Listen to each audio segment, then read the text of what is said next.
solved that issue yet?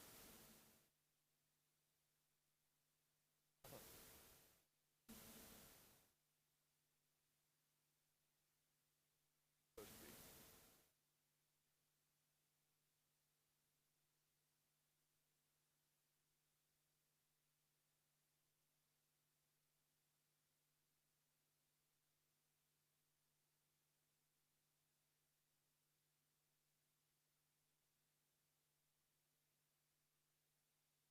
Don't have them yet. They're coming right now.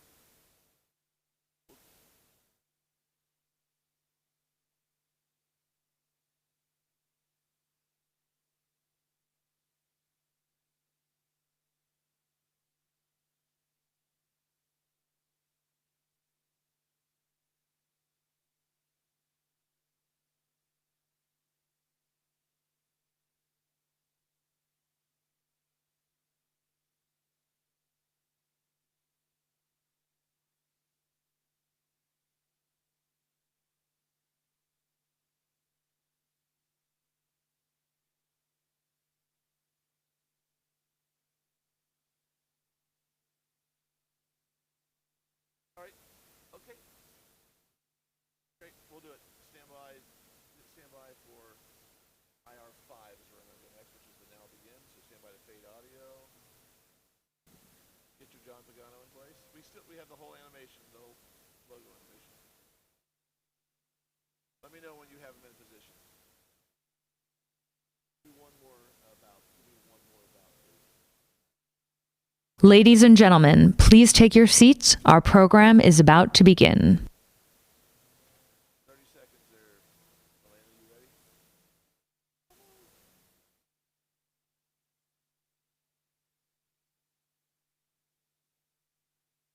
We're standing by on IR5, followed by Watch Out 102 and Preset 1. Audio from Watch Out.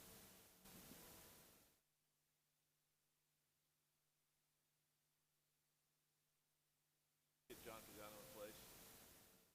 Is he in place? All right, here we go. And audio fade. Go. IR5. Go. Please take your seats. Our program will now begin.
Experience an exquisite destination.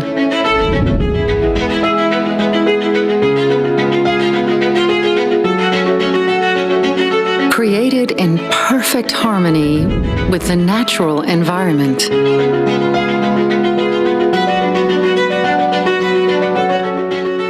A place where luxury meets adventure. Where body and spirit are restored. Where dreams take flight.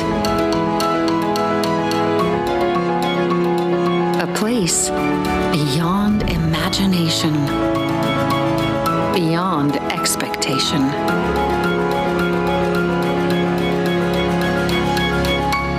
Experience the Red Sea. Ladies and gentlemen, please welcome to the stage the CEO of the Red Sea Development Company, Mr. John Pagano.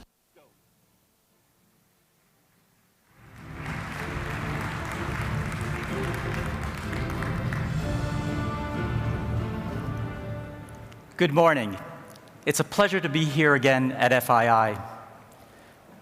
I'm sure most of you have never thought about the commercial value of tagging turtles, or of growing corals for that matter.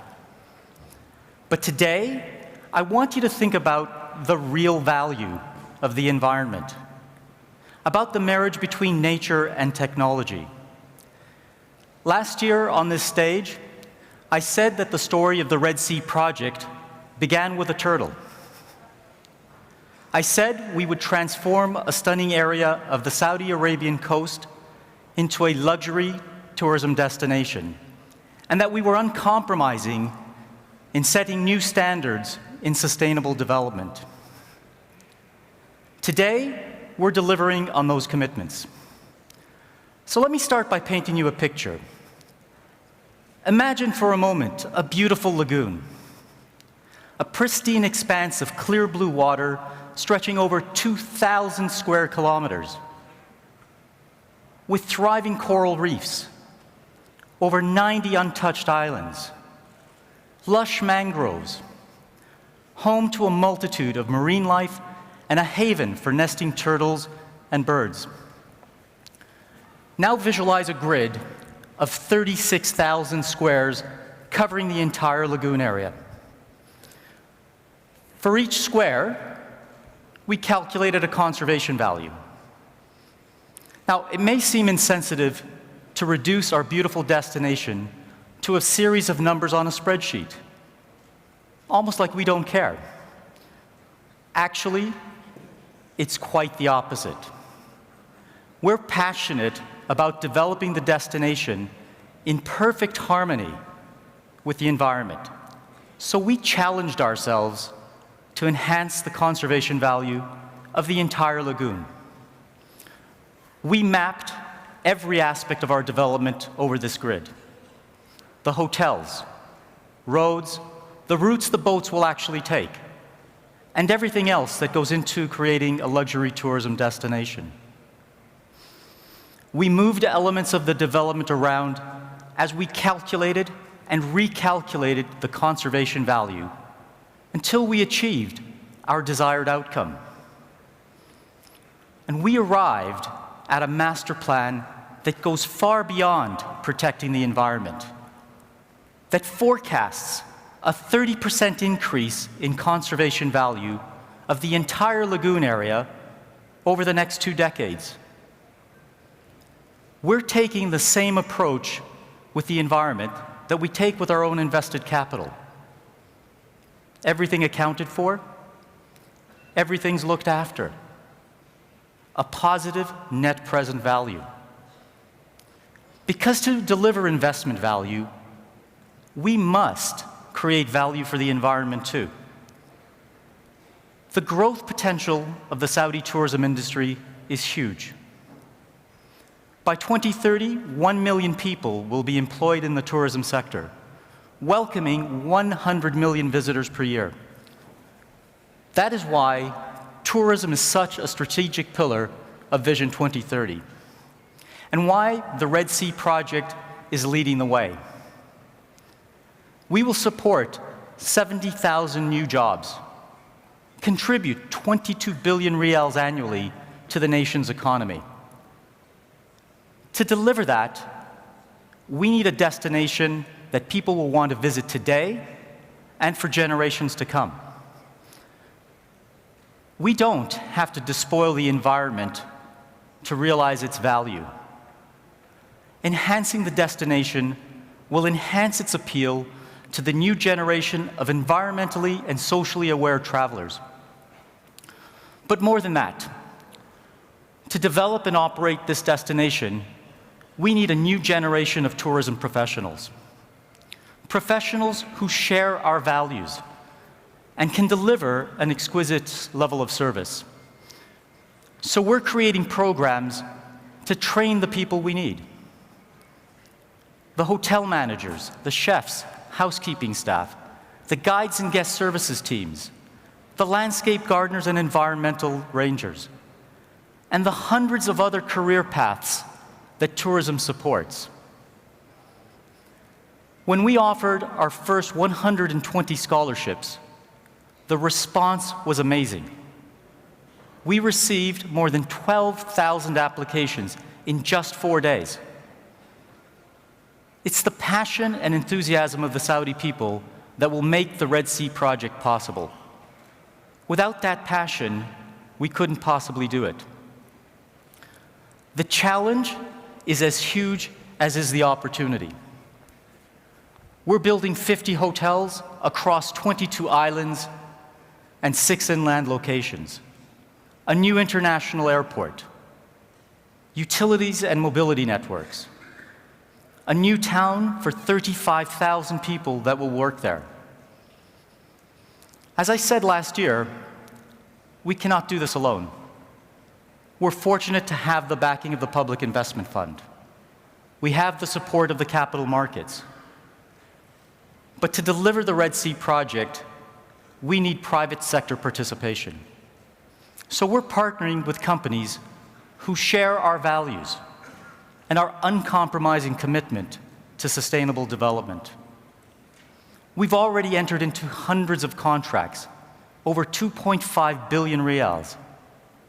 We're hiring the best contractors to build our assets, the best hotel brands to manage our properties. We've started work on our marine infrastructure, the bridges and jetties we need to move people and materials. We've begun building our construction village, our new offices, and the accommodation that will house our staff. We're nearing completion of a 1 million square meter landscape nursery that will grow the 15 million plants we need for the destination. And we're hiring people from our local community to work there.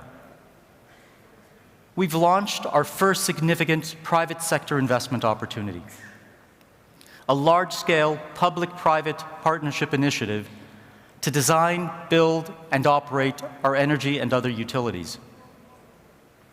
This has been enthusiastically embraced by international consortia who see the tremendous opportunities of the Red Sea project.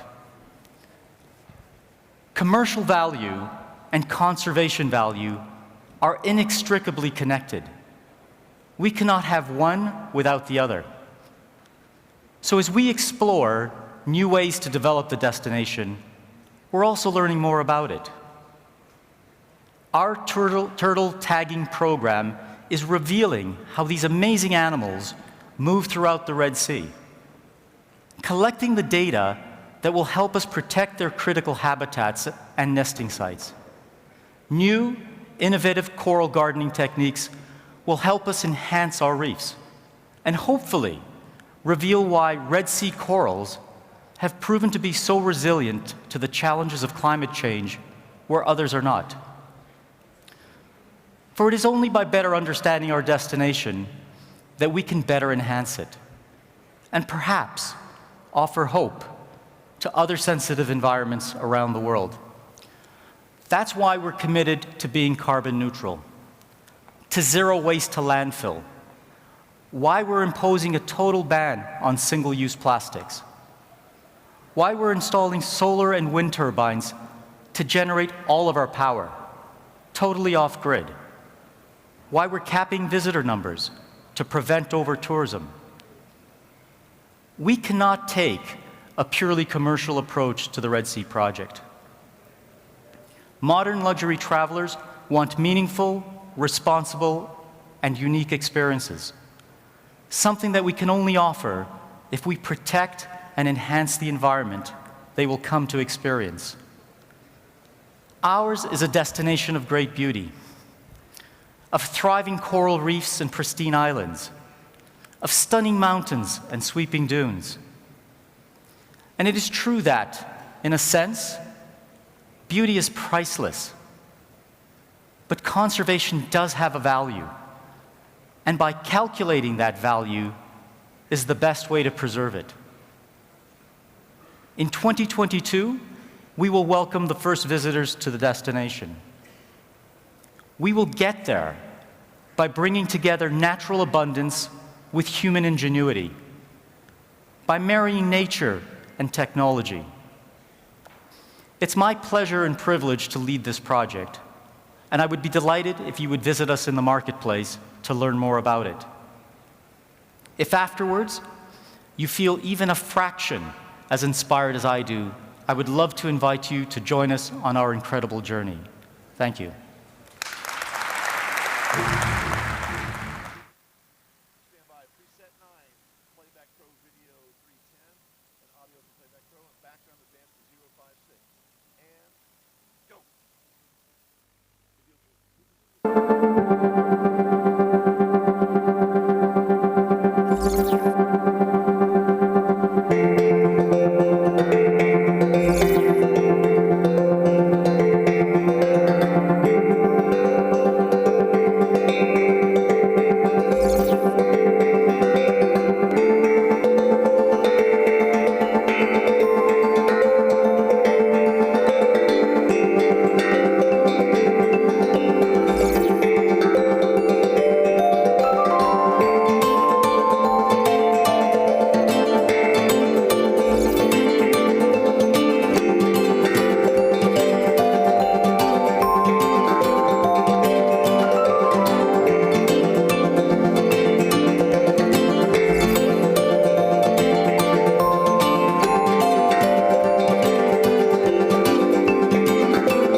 Ladies and gentlemen, please welcome to the stage Prince Abdulaziz ibn Salman ibn Abdulaziz Al Saud, the Minister of Energy for the Kingdom of Saudi Arabia.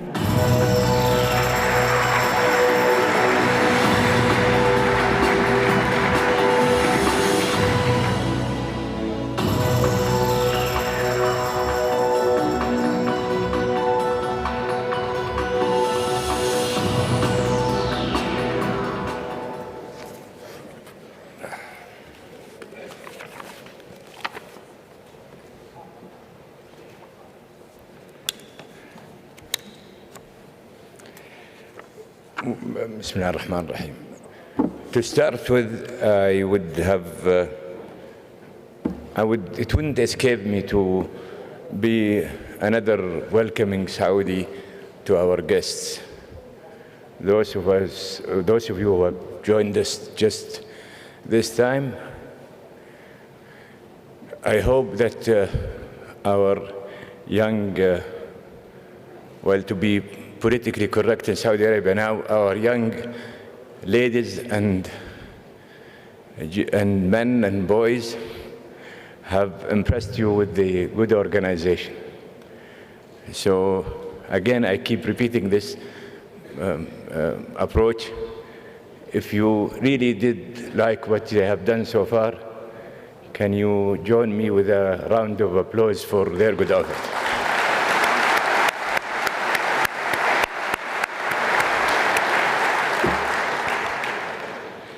And without much ado, I hate to, this time around, to disappoint the media, but because I'm not going to talk about OPEC or what we should do, and I'm not going to talk about the IPO.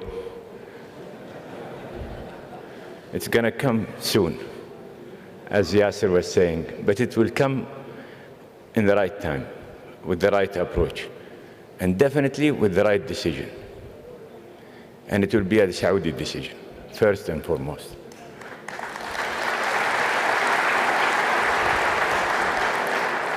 Specifically, Prince Mohammed decision.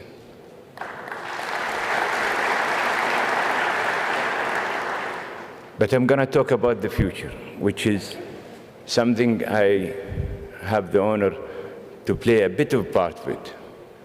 But I have quite a distinguished team, which enabled me to stand here proud of their good work and their future good work. And if I have a legacy, it will be the team, which I call them the A-team. And I would like to invite you, just after, I think by 1 o'clock in the afternoon, we have another chamber here called the GCC room. We're so explicit. We did show it in Abu Dhabi. Now we're expanding it. We have we're going to expose our own ecosystem, energy ecosystem, which keep changing, and I promise you that will continue to change, because the more we see technologies coming, the more we'll be driven to change everything in our energy mix. The more cost-cutting, everything will change our energy mix. So we have a great deal of adaptation to what's new and what is coming. And we would like to be a more of a proactive player. So we're not going to sit on our hands waiting for things to happen. We shall be the doer of our future, and we are going to be the maker of our future. Not only that, but I think I'm proud to have that team that will be a source of inspiration to many. Without much ado, I'm picking an issue that again will show you how much we are prepared to meet the future and its interchangeabilities. And I'm going to talk about a very crucial aspect, which talks about how we can live with a well-endowed country as Saudi Arabia with hydrocarbon, yet we make it usable and competitive, and more important, competitive with competitive with the challenges that we are going to meet in the future, which is how to address issues of climate change.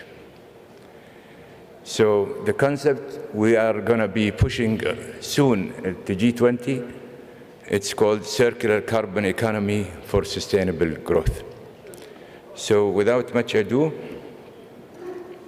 we're faced today with challenges of targeting growth and development of sustainable way, and development in a sustainable way. Over the last 100 years, reliable, affordable energy, mostly in the form of hydrocarbon, contributed to lifting billions of poverty. But how sustainable this current economic model? Can it achieve what we aspire to? And at what cost? The question remains, how do we continue to grow and develop in a sustainable way? Saudi Arabia is one of the global energy leaders and producers of over 10 million barrels per day, and has around 260 billion barrels of reserves. It's been audited, by the way, internationally. It's on the top of the 10 gas producers, with over 900 billion cubic meters of proven gas reserves. Considering our pivotal role, it is our responsibility to find solutions through innovation and collaboration to create a sustainable framework of growth. A holistic and pragmatic approach is needed to achieve more sustainability in the economic system. To this end, the Kingdom of Saudi Arabia offers the concept of circular carbon economy. The circular carbon economy is a framework where emissions of carbons from all sectors and all types of greenhouses are addressed through the 4 R's: reduce, reuse, recycle, and remove. Such a closed-loop system, much like what will happen in nature, all help restore a balance of carbon cycles. It offers us a new way of addressing the challenge of sustainability development that implicitly value all options and encourages all efforts to mitigate carbon accumulation in the atmosphere while also facilitate the global economic growth. Additional to adoption of this holistic model is vital because as important as renewable are, and as much progress as they have made in recent years, most analysis suggests that the world cannot achieve a balance between sources and sinks through renewable and reduction alone. Much of the world energy is consumed in sectors that are hard to decarbonize, such as heat, industrial processes and transport. So achieving a carbon balance will inevitably include fossil fuel. However, their carbon emission must be managed. This concept is proven and not new for Saudi Arabia. Historically, the kingdom used to flare associated gas coming from oil production, such as methane, but in 1980, it started in the 70s and then we started using it in the 80s. We embarked on a major initiative to recover those associated gas and use them to produce a variety of chemicals that had enabled the petrochemical industry in Saudi Arabia to create thousands of jobs, industrial cities, and to contribute to GDP growth. It has also fueled our power plants and desalination plants. We estimate that more than 200 gigatons of CO2 equivalent have been removed from the atmosphere since then. Therefore, this has enabled a future economic circularity of greenhouse gases that will create value for carbon while meeting global sustainability goals. For us, transformation being from within, the kingdom is putting its resources behind the circular carbon economy by investing heavily in new energy and efficiency solutions. For the world, in fact, Saudi Arabia is reforming its entire energy ecosystem, which I just alluded to. This includes the development of several programs such as power system integration while working on restructuring of the sector to make it more efficient through several initiatives such as displacement of crude and other liquids in utilities and utilization of smart metering and smart grids and what have you. The diversification of the kingdom energy mix, establishment of critical institutions, and increased focus on research and development and technology deployment will really help by the existence of KAUST, KAXT, KABSARC, the University of Petroleum and Minerals, where I belong to. And I think we will be collaborating with so many, and whoever has any additional technologies that can be part of that solution. We have also been focused on improving energy efficiency in the industry, building and transportation, which makes up 94% of the Kingdom energy use. Impressive results have been achieved since the establishment of Saudi Energy Efficiency SEEK. The Kingdom has reduced energy intensity by about 8%. During a similar period, energy intensity in the petrochemical sector was reduced by nearly 3%, and in steel industry by about 2%. The average fuel economy passenger vehicle improved by 11%, while the efficiency of air conditioning units improved by 57%.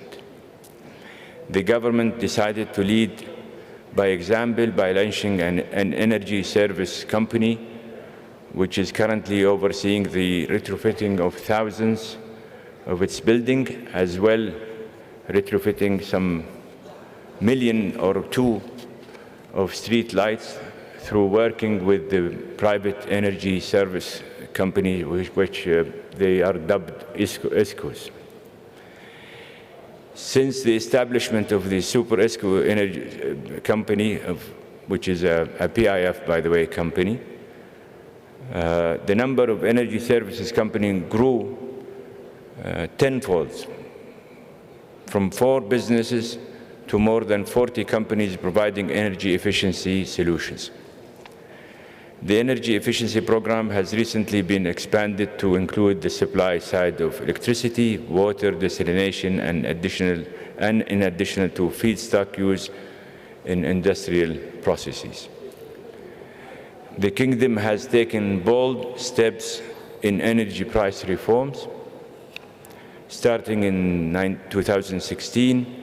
By changing the prices of all key energy products, we have developed a price reform plan that will rationalize consumption while ensuring the sustainability of economic growth. We believe that these efforts combined will reduce Saudi Arabia local demand by as much as 2 million barrels of oil equivalent by 2030, compared to the previous projections, in which most of it will be in liquid, and we prefer to export it than to abuse it by an inefficient use of resources. The Kingdom currently operates the largest carbon capture and utilization plants in the world, turning 500,000 tons of CO2 annually to products such as fertilizers and methanol. And SABIC is also doing a great job in that endeavor, as well as Aramco. We also operate one of the regional most advanced CO2 enhanced oil recovery plants that capture and store 800,000 tons of carbon dioxide annually. Furthermore, we have a plan to deploy additional carbon capture, utilization, and storage infrastructure kingdom-wide. We believe that nature-based solutions will play an important role in removing carbon as part of the circular carbon economy. Recognizing this, we are taking action to achieve these goals, including expanding our mangrove forests and plantation, seagrass meadows, and coral reef in both the Red Sea and the Arabian Gulf, as you just have seen from our CEO of the Red Sea Company. The circular carbon economy is a concept that is embedded in nature, in natural order of the world. With the 4 Rs, it becomes less challenging to achieve growth and development while realizing sustainability. We recognize that the achievement of the circular carbon economy is a grand challenge. But this challenge will ultimately create an unprecedented opportunity. These unprecedented opportunities are quite few, to say the least. No single country or private sector entity can do it alone. As Saudi Arabia hosts the G20 next year, one of our main focus will be on energy access and development, as well as on sustainable and integrated clean energy system.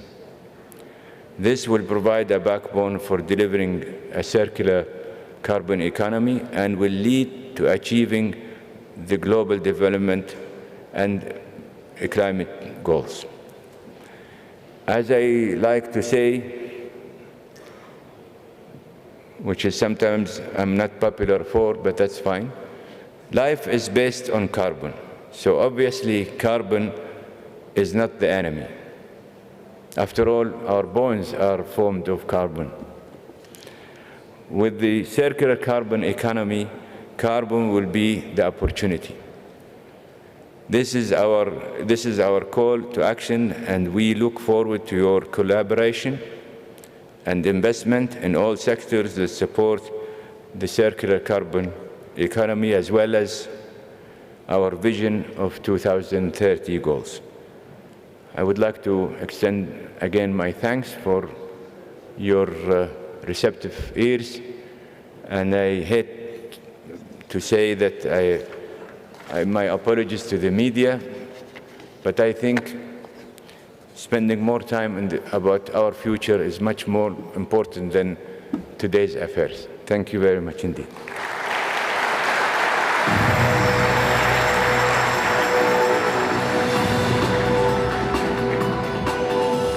Ladies and gentlemen, please welcome to the stage international journalist and broadcaster, Ms. Brigitte Scheffer, and her panelists.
Ladies and gentlemen, good morning.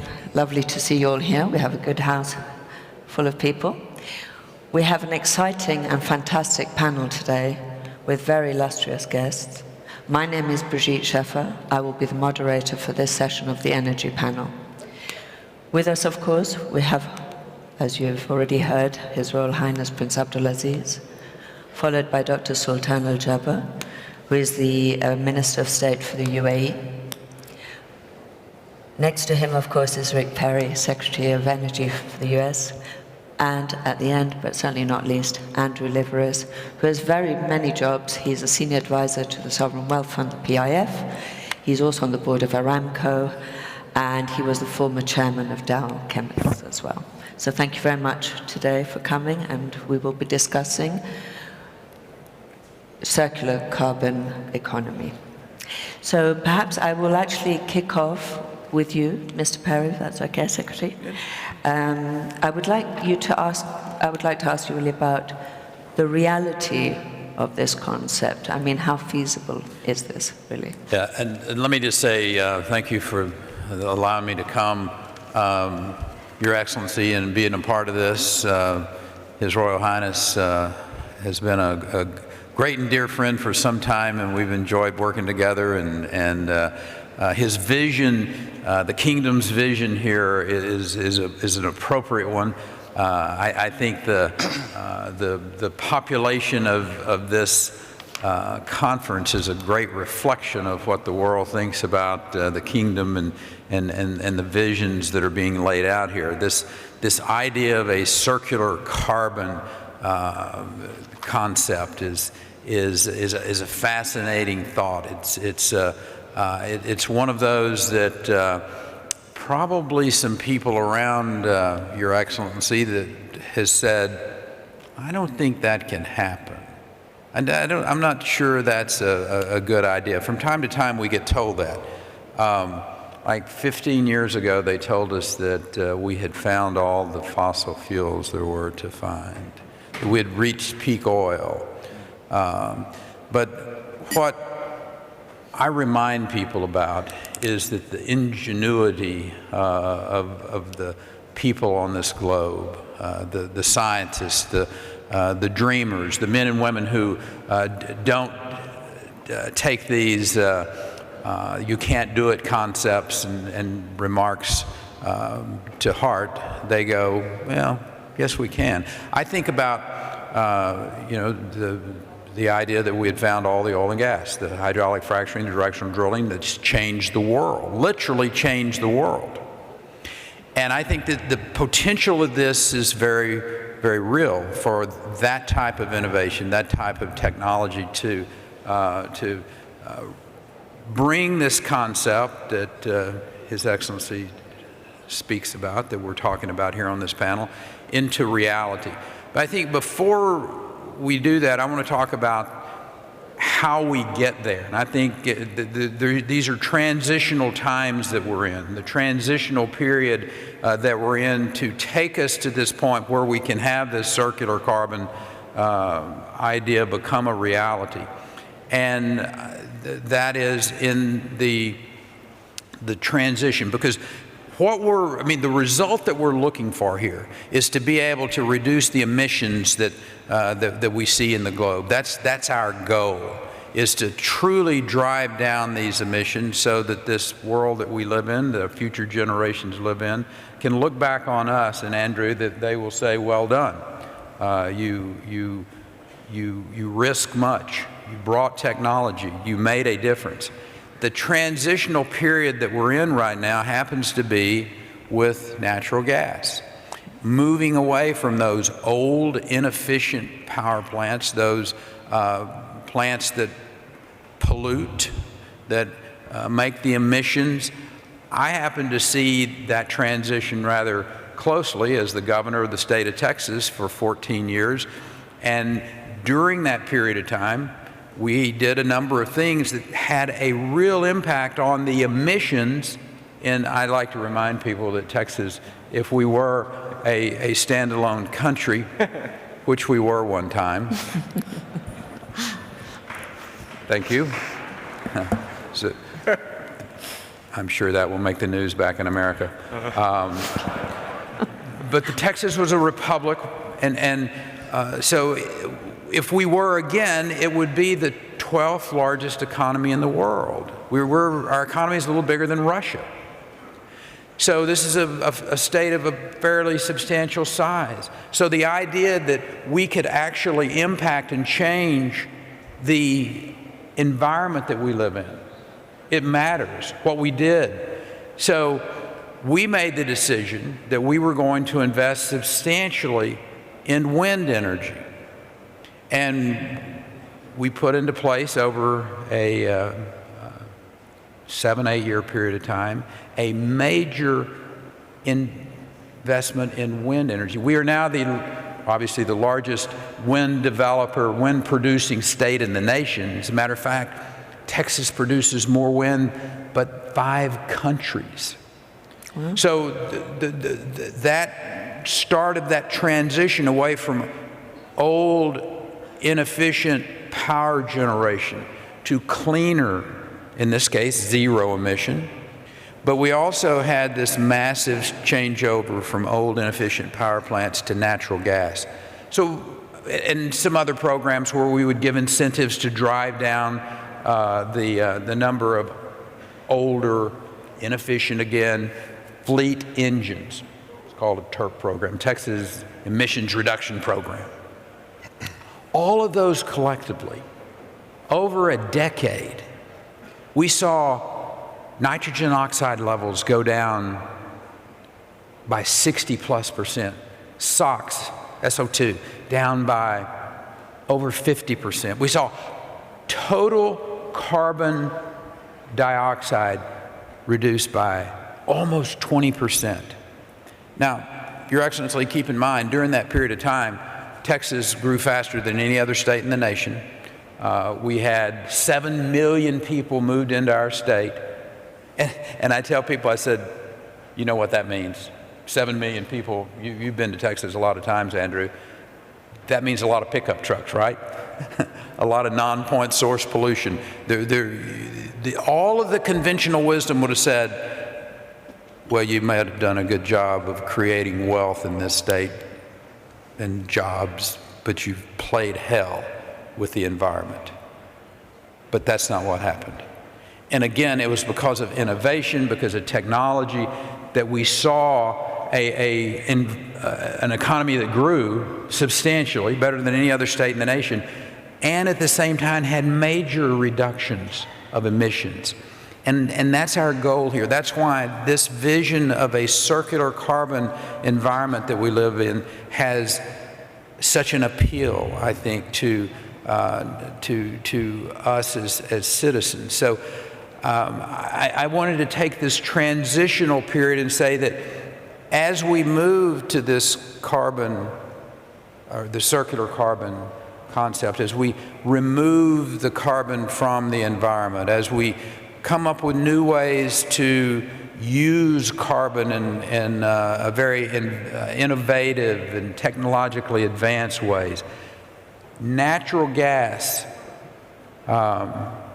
LNG will be a major part of that, so that our European friends can enjoy what we did in Texas and see massive reductions of emissions as they make the transition to whatever those innovations are going to be.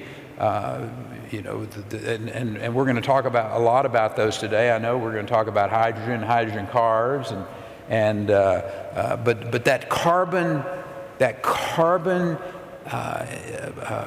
environment, that circular carbon manipulation, that I think has extraordinary potential for the world. And Your Excellency, I want to say thank you, number one, for being a visionary to bring that to this forum and to start this conversation. My bet is there will be Department of Energy national labs that are partners with you, with the kingdom, as we go forward to find the solutions. Well, thank you very much for those comments. I wouldn't let it slip. As you were talking, I was just scribbling the letter of invitation for Texas to become an OPEC country. Don't get us started on that again. If Independence Day happens. Andrew Liris, I'd like to move on to you. How is business responding to this? I mean, you know, to lower the carbon footprint is obviously, you know, a nice, good thing to do and fits in with corporate social responsibility. But how are businesses actually going to do this? So thank you, and I'm very honored to share the podium with these esteemed gentlemen. And I want to start by saying that in my prior life at Dow, business evolving to self-regulating itself, the forward-thinking corporations, which I include Saudi Aramco in those, started to do a lot of the things that His Highness has outlined in terms of reduce, renew, recycle, remove. But I just want to pause here for a second and just note that what's happened here this morning with the announcement by His Highness is seminal, and I can't think of a better location in the world than this kingdom with its considerable hydrocarbon reserves taking a lead position in reducing the world's carbon footprint and finding ways to do that. It's a challenge, as the Secretary went through, that's enormous. But, you know, humanity needs to respond to these sorts of challenges, and with the G20 here next year and a vision like this, I think not just governments around the world need to take note, but businesses. So, you know, it happens to be that my two largest investments I did while I was CEO at Dow were in Texas and Saudi Arabia. So actually, I really know a lot about these two places in the world, and maybe Texas should be another country, Secretary Perry. But I would say the business response has been tepid. And only the forward-thinking corporations have really started to self-regulate. So we do need a global framework that business can adjust to. And clearly the Paris Accords, with the absence of the US, have really not achieved that. A voluntary price on carbon hasn't achieved that. So we need to actually put 4 different enablers in place, and businesses that are forward-thinking are doing it, and they fit the vision of the carbon economy, the carbon circular economy very well. And I'll use the acronym that we use at Dow, COAT. C, conservation and efficiency. Stunning as it is, okay, the world does not have global standards on buildings, on air conditioners, on cars. We don't operate with global standards. We should.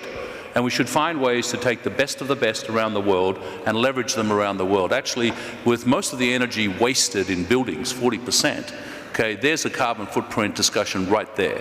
So that's first. Second, the Secretary spoke about this, I won't dwell on it, optimization of fossil fuels. Gas, gas, gas. Natural gas, ubiquitous now in the United States, ubiquitous here in the Kingdom, ubiquitous in other parts of the world, needs to find a global supply chain to be available to help us transition. It's worked in the US amazingly. The emissions are down. Okay? So this is the bridge concept that the Secretary talked about. I won't dwell anymore. The A, accelerate to alternatives. Now, affordable alternatives, okay, which is the hard part. Okay, so we've got to find a way to actually put the money we generate through the T, transition to a low-carbon economy, whether it's a carbon tax or whether it's an emissions trading scheme, as His Highness articulated, or whether it's some sort of carbon dividend. My company at Dow put a voluntary carbon tax inside of every project that we did. We put a value to natural capital, which is self-regulated. But we need to get the regulators to work with business to actually make this more formal, because the money that comes out of this, and this is where the Kingdom can take a lead, needs to go to the new technologies in nuclear, needs to go to green hydrogen, needs to go, the next panel will talk about this, CO2 removal from flue gases, but also CO2 removal at source, needs to go to methane reduction, which is the biggest impact to global temperature rise. So this circular carbon economy concept needs technology development, entrepreneurial action, and innovation. In fact, the IEA has put out figures that says that 50 by 50, 50% of all power generated in the world by 2050, 50 by 50, will be renewables, and $13 trillion will be spent to generate that renewable mix in an affordable way. And 77% of that will be wind and solar. Wow, look at that as an opportunity for all of you out there in business. Sustainability is a business opportunity. A circular carbon economy is a business opportunity. We need to work in partnership with the regulators and forward-thinking governments like this one to create that opportunity. Well said. Thank you for your powerful statement there. Thank you. Thank you. Dr. Sultan, as we're in the region and you are the Secretary of State for the UAE, how does the UAE meet that demand for energy whilst also creating an environmentally friendly environment? Thank you, Bridget.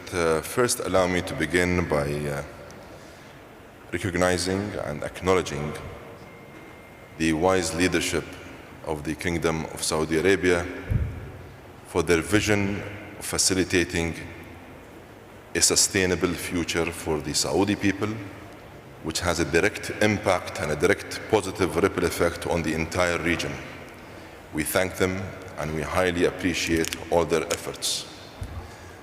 This platform is just an example of how visionary and how progressive this leadership is. This has really become, in a very short period of time, a truly global platform that attracts politicians, decision makers, CEOs, businesses, financiers, technologists from all over the world to convene in Riyadh to address real, serious global issues. In response to your question, allow me first to comment the concept or the vision of His Highness, the Minister, in regards to the circular carbon economy. I find this to be a progressive concept, very bold, and the industry will appreciate such a proactive step being taken by a major oil-producing nation. This, of course, doesn't come as a surprise for me personally. I know quite well how environmental stewardship and mitigating climate change has been an integral part of how Aramco conducts its business. So, building on the very rich track record of Aramco and the oil and gas sector at large in Saudi Arabia, today they are extending an open invitation through this new initiative for the whole world to collaborate and cooperate with the kingdom in addressing such a global challenge. We thank them for this opportunity. Wow. Your Royal Highness, thank you very much, Dr. Sultan. How would you like to carry on that statement about this initiative? Well, I'm very grateful for the kind words I've received, but again, I would like to stress, meet the team that I have the honor of working with. They are the mover and the shakers. I'm merely their mouthpiece. They tell me what to do, they tell me what to read. They are extremely opinionated. They win the day when it comes to arguing, and I enable them to do that. So I'd advise everybody, for any challenge that you meet, make sure that you go bottom up. And make sure that you bring the best and brightest of the young people that have graduated from new universities and have had different education and different training. Give them the chance to make their own future. You could give them a wise counsel here and a wise counsel there, but believe you me, I've learned from them.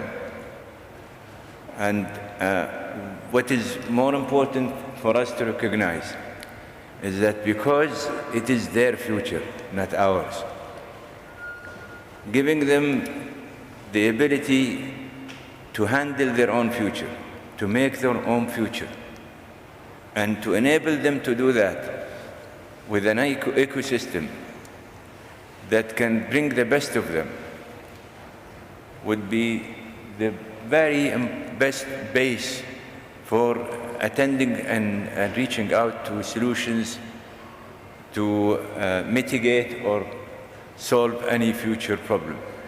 These things are not going to be happen by me or Secretary Barry. It will be, we are here just to enable those young cadets.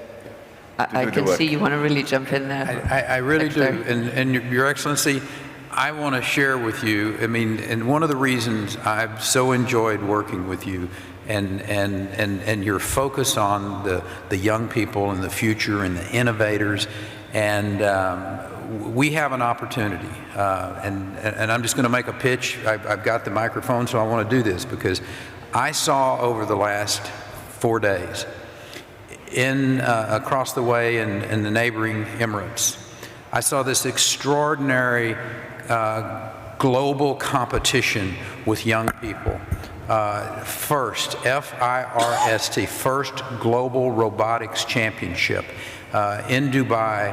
And I've been working with them for 17 years. I've seen this as the governor of Texas. I was in Mexico for the World Championships last year.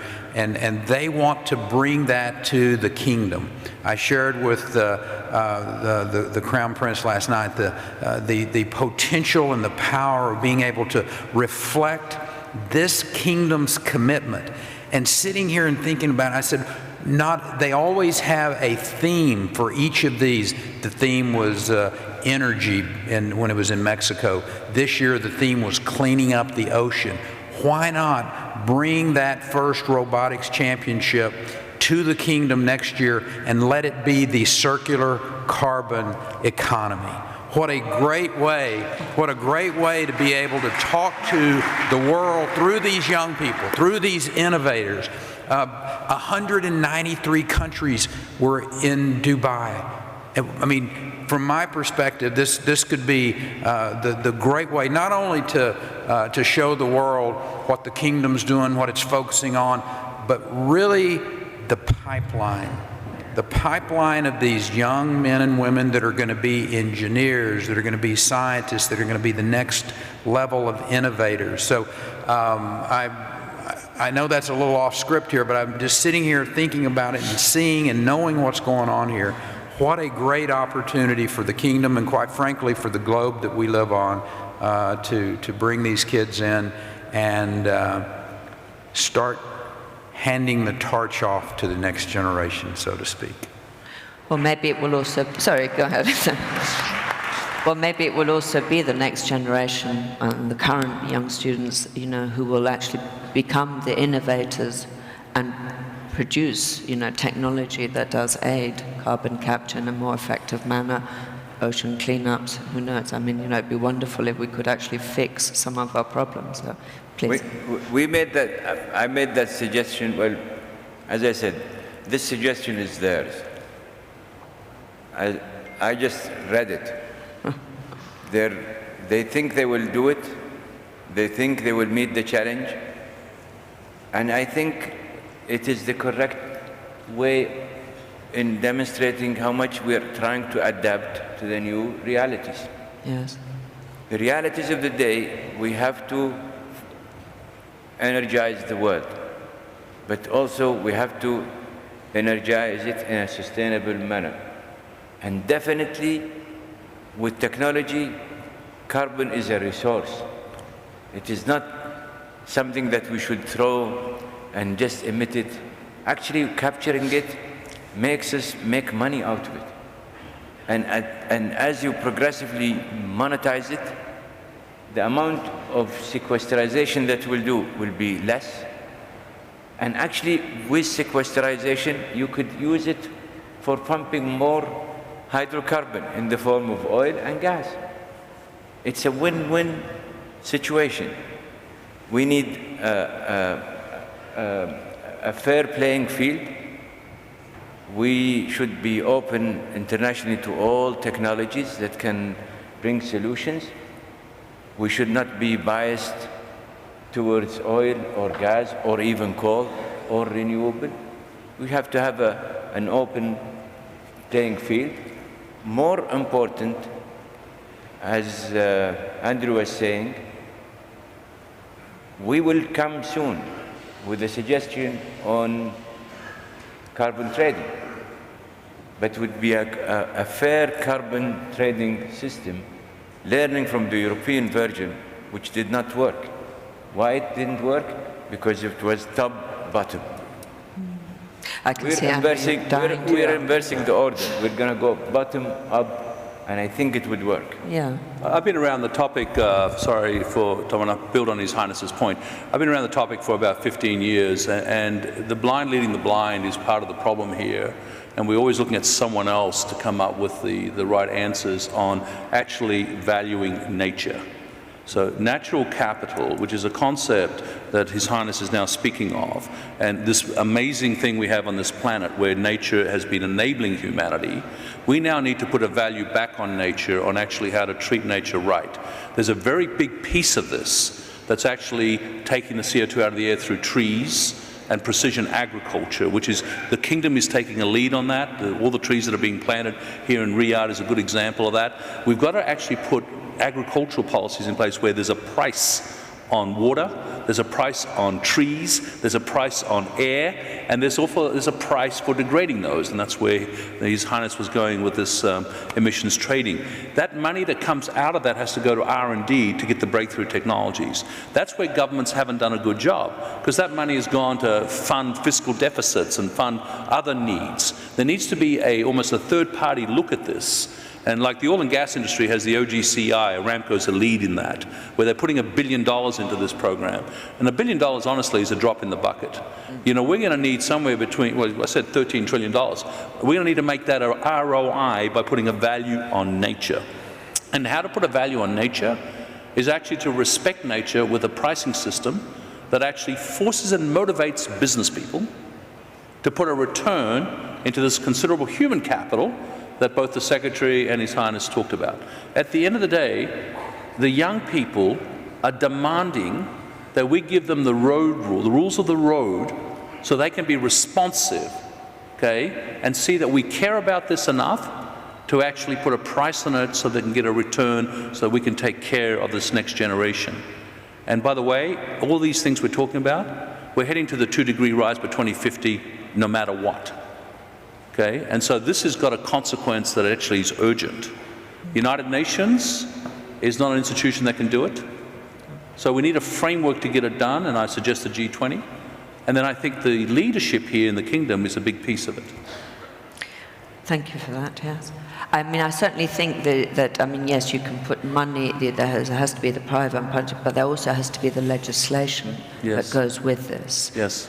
Dr. Sultan, what would you like to say about that? Adopting such a progressive initiative, in our view, is no longer a luxury. In fact, it is more of a necessity. Yes. We have to admit that the energy landscape is actually being disrupted.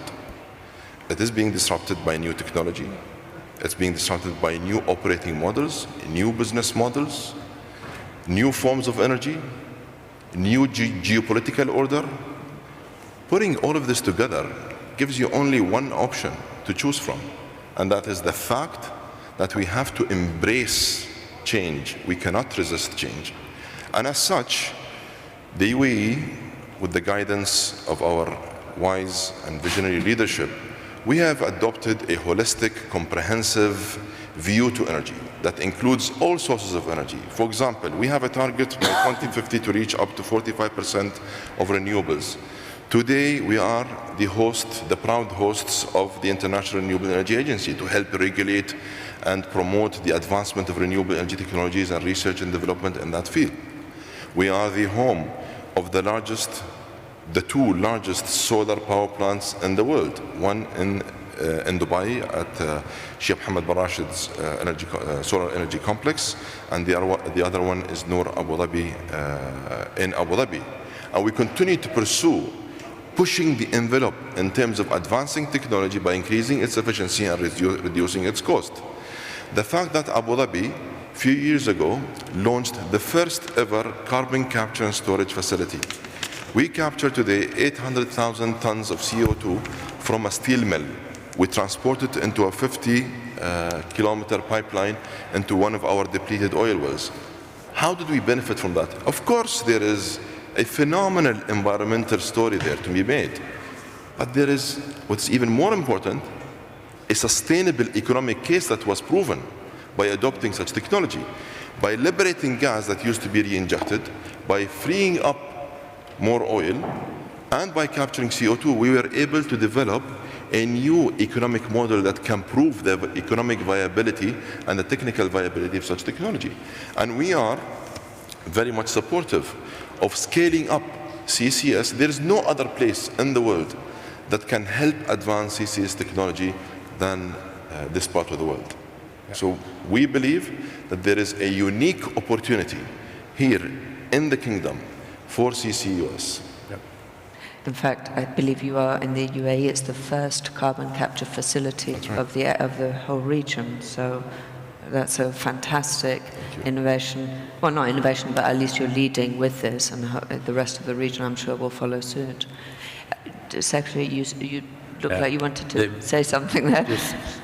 Minister Mazrui was one of the real leaders on this. I think one of my first trips to the Middle East as secretary, I came and we signed an agreement on carbon capture. And so, you know, I think we've got Petronova over in Houston doing the same type of thing. This is kind of now accepted concept, accepted innovation.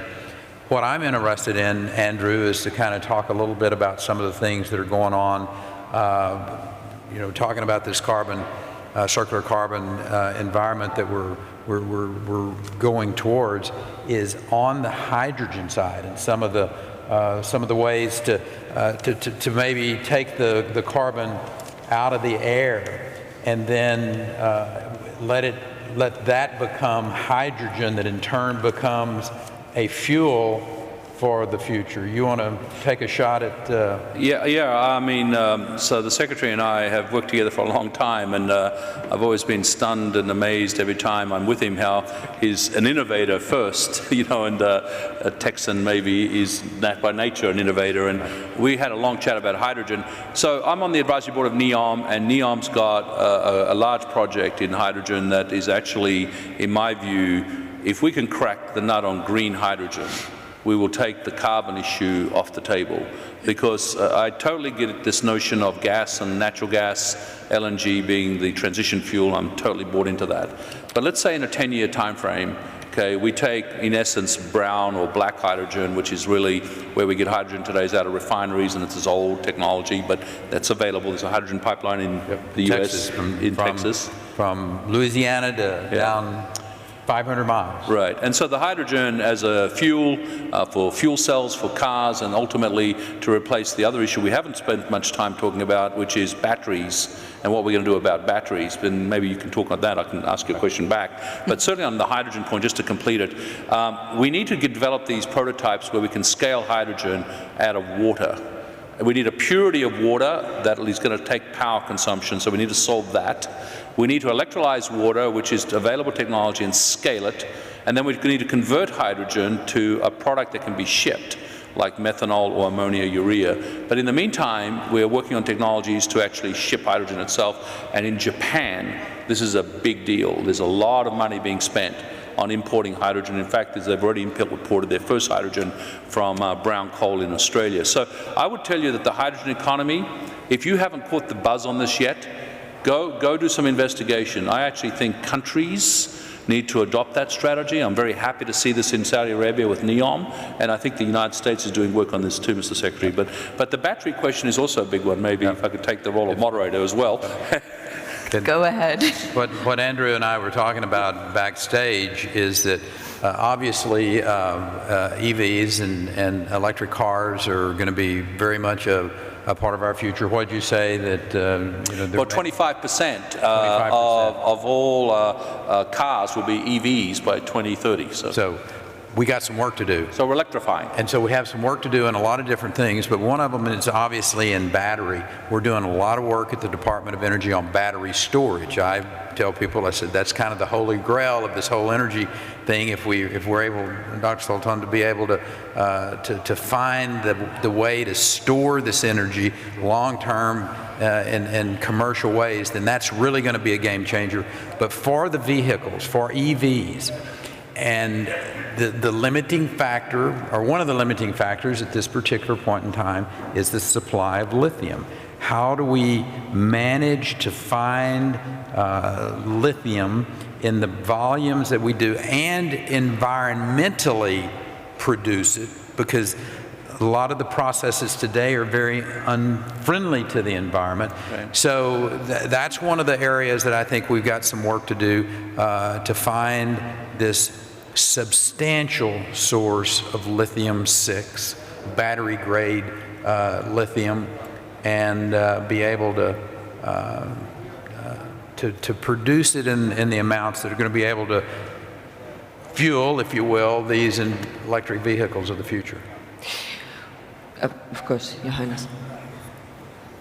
We're so fortunate in this country, because if you go lithium, we have lithium. If you go solar, we have silicon.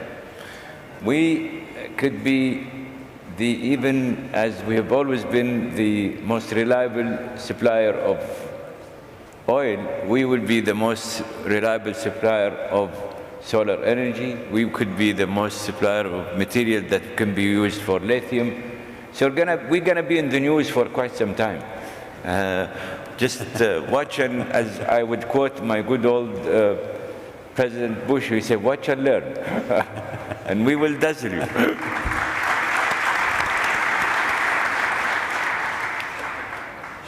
Well, we're coming to the end of our panel. I have maybe one more question I'd like to throw out here to you. It's up for grabs who wants to answer this. I wanted to talk a bit about, so we are here now and we have this idea of carbon capture and carbon recycling over here. Between here and now, what about the legislation? How is that going to be enforced? Also in a world that is increasingly globalized, where products are made here, sold here, added onto there, blah, blah. How is the legislation going to work around this particular concept? Well, as I said, you know, we're launching this commensurate with our G20 being the host of the forthcoming G20. We're hoping that the G20 adopt that thing. Global problems have to have a global solutions. Yes. And it has to come in a multifaceted way. It should be everything: the governments, the industry, the research institution, and there has to be a kind of an arrangement where it can plug everybody into a holistic way of attending to this issue. Certainly, this concept would never move forward without enablers. Enablers that generate a kind of an ecosystem for it to prosper and grow, but the most important enabler in all of this is that sense of, as the French would say, égalité, which is an egalitarian approach of who is responsible about what and what share one needs to assume responsibility for, and sharing, as we always tell our kids, sharing is caring. So there has to be a kind of a sharing concept where people, as they participate in these endeavors, they will have that sense of ownership and ability to benefit from it. So in my view, or in my opinion, a global understanding is very much needed and in fact required. Having said that, a local understanding must be custom tailored to cater for that specific market, for that specific regulatory framework, and for that specific capability that can cater for the advancement of finding a solution to address such a global challenge. At the same time, we need to make sure that we need to start bridging the gap between producers and consumers, as well as having a true, genuine understanding that we must embrace the fact that our industry is being disrupted, and instead of resisting it, we should embrace it and come up with real, true solutions centered around customers and true partnerships model. Good. Secretary.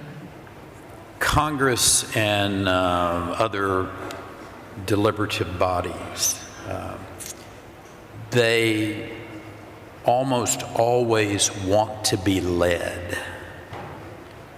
So I think to address your question directly is that the leaders of this world, it's His Royal Highness, it's the President of the United States, it's the leaders of our respective countries coming together. I think it's why the G20 is so important on this issue, for them to come together to as a global community talk about why the environment is so important, talk about the results. I'm very proud of what the United States has done over the last decade in the reduction of emissions and how we got there, and try not to get torn apart over these side discussions, but here are the results that are really working and how they can take us forward, how this concept of a circular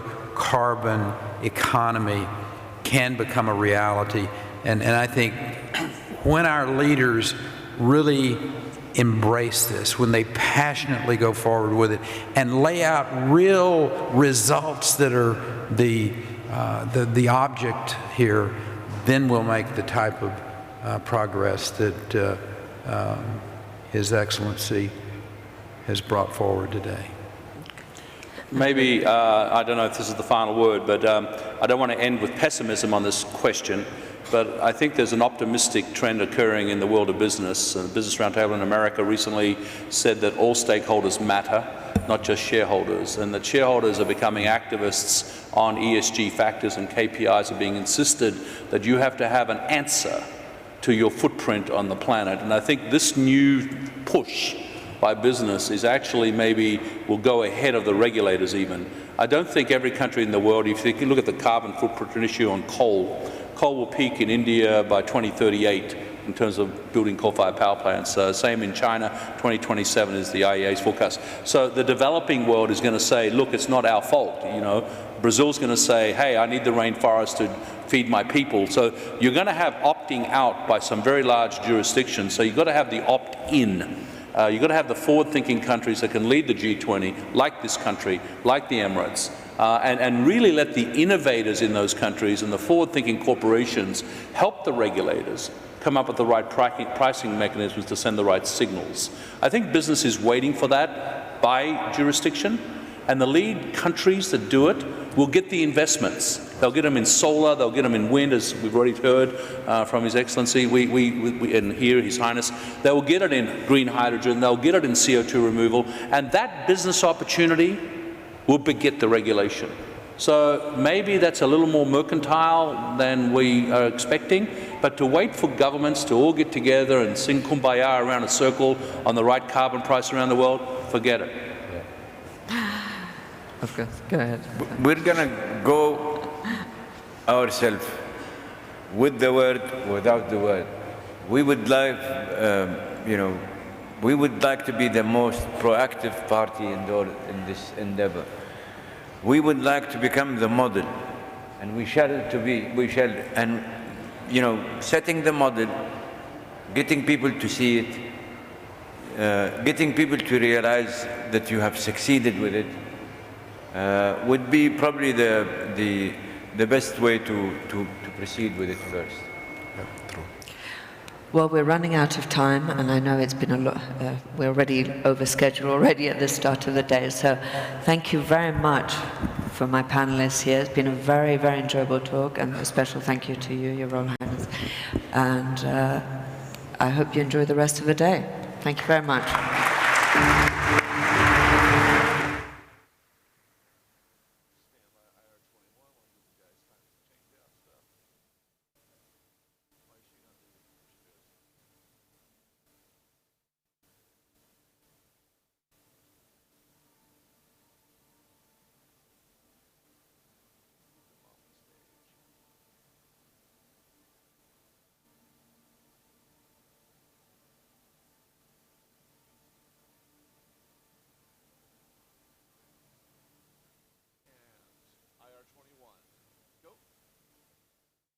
Ladies and gentlemen, please welcome to the stage business news anchor and international moderator from Al Arabiya News, Ms. Fatima Dawi, and her panelists.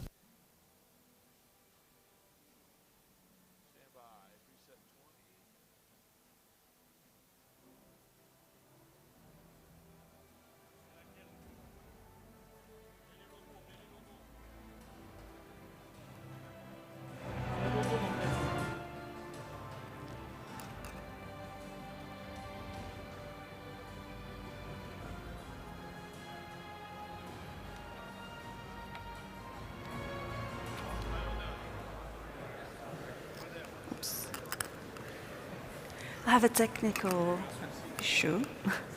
The earpiece.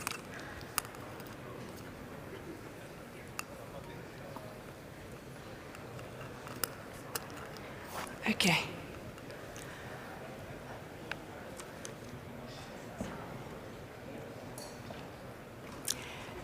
Esteemed participants, good morning. So we're going to follow up this session through the Energy Summit. If you kindly be seated so we can start this session, please. Good luck.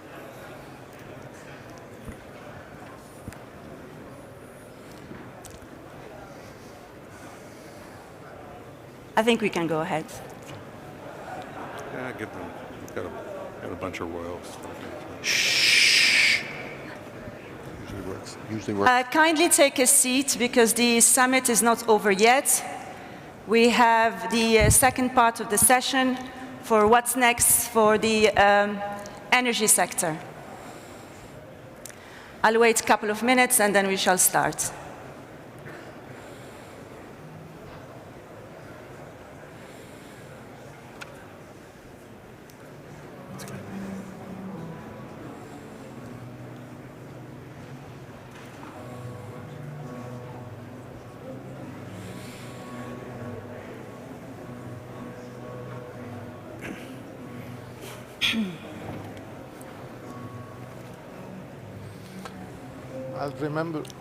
I will remember Edgar Bronfman for president.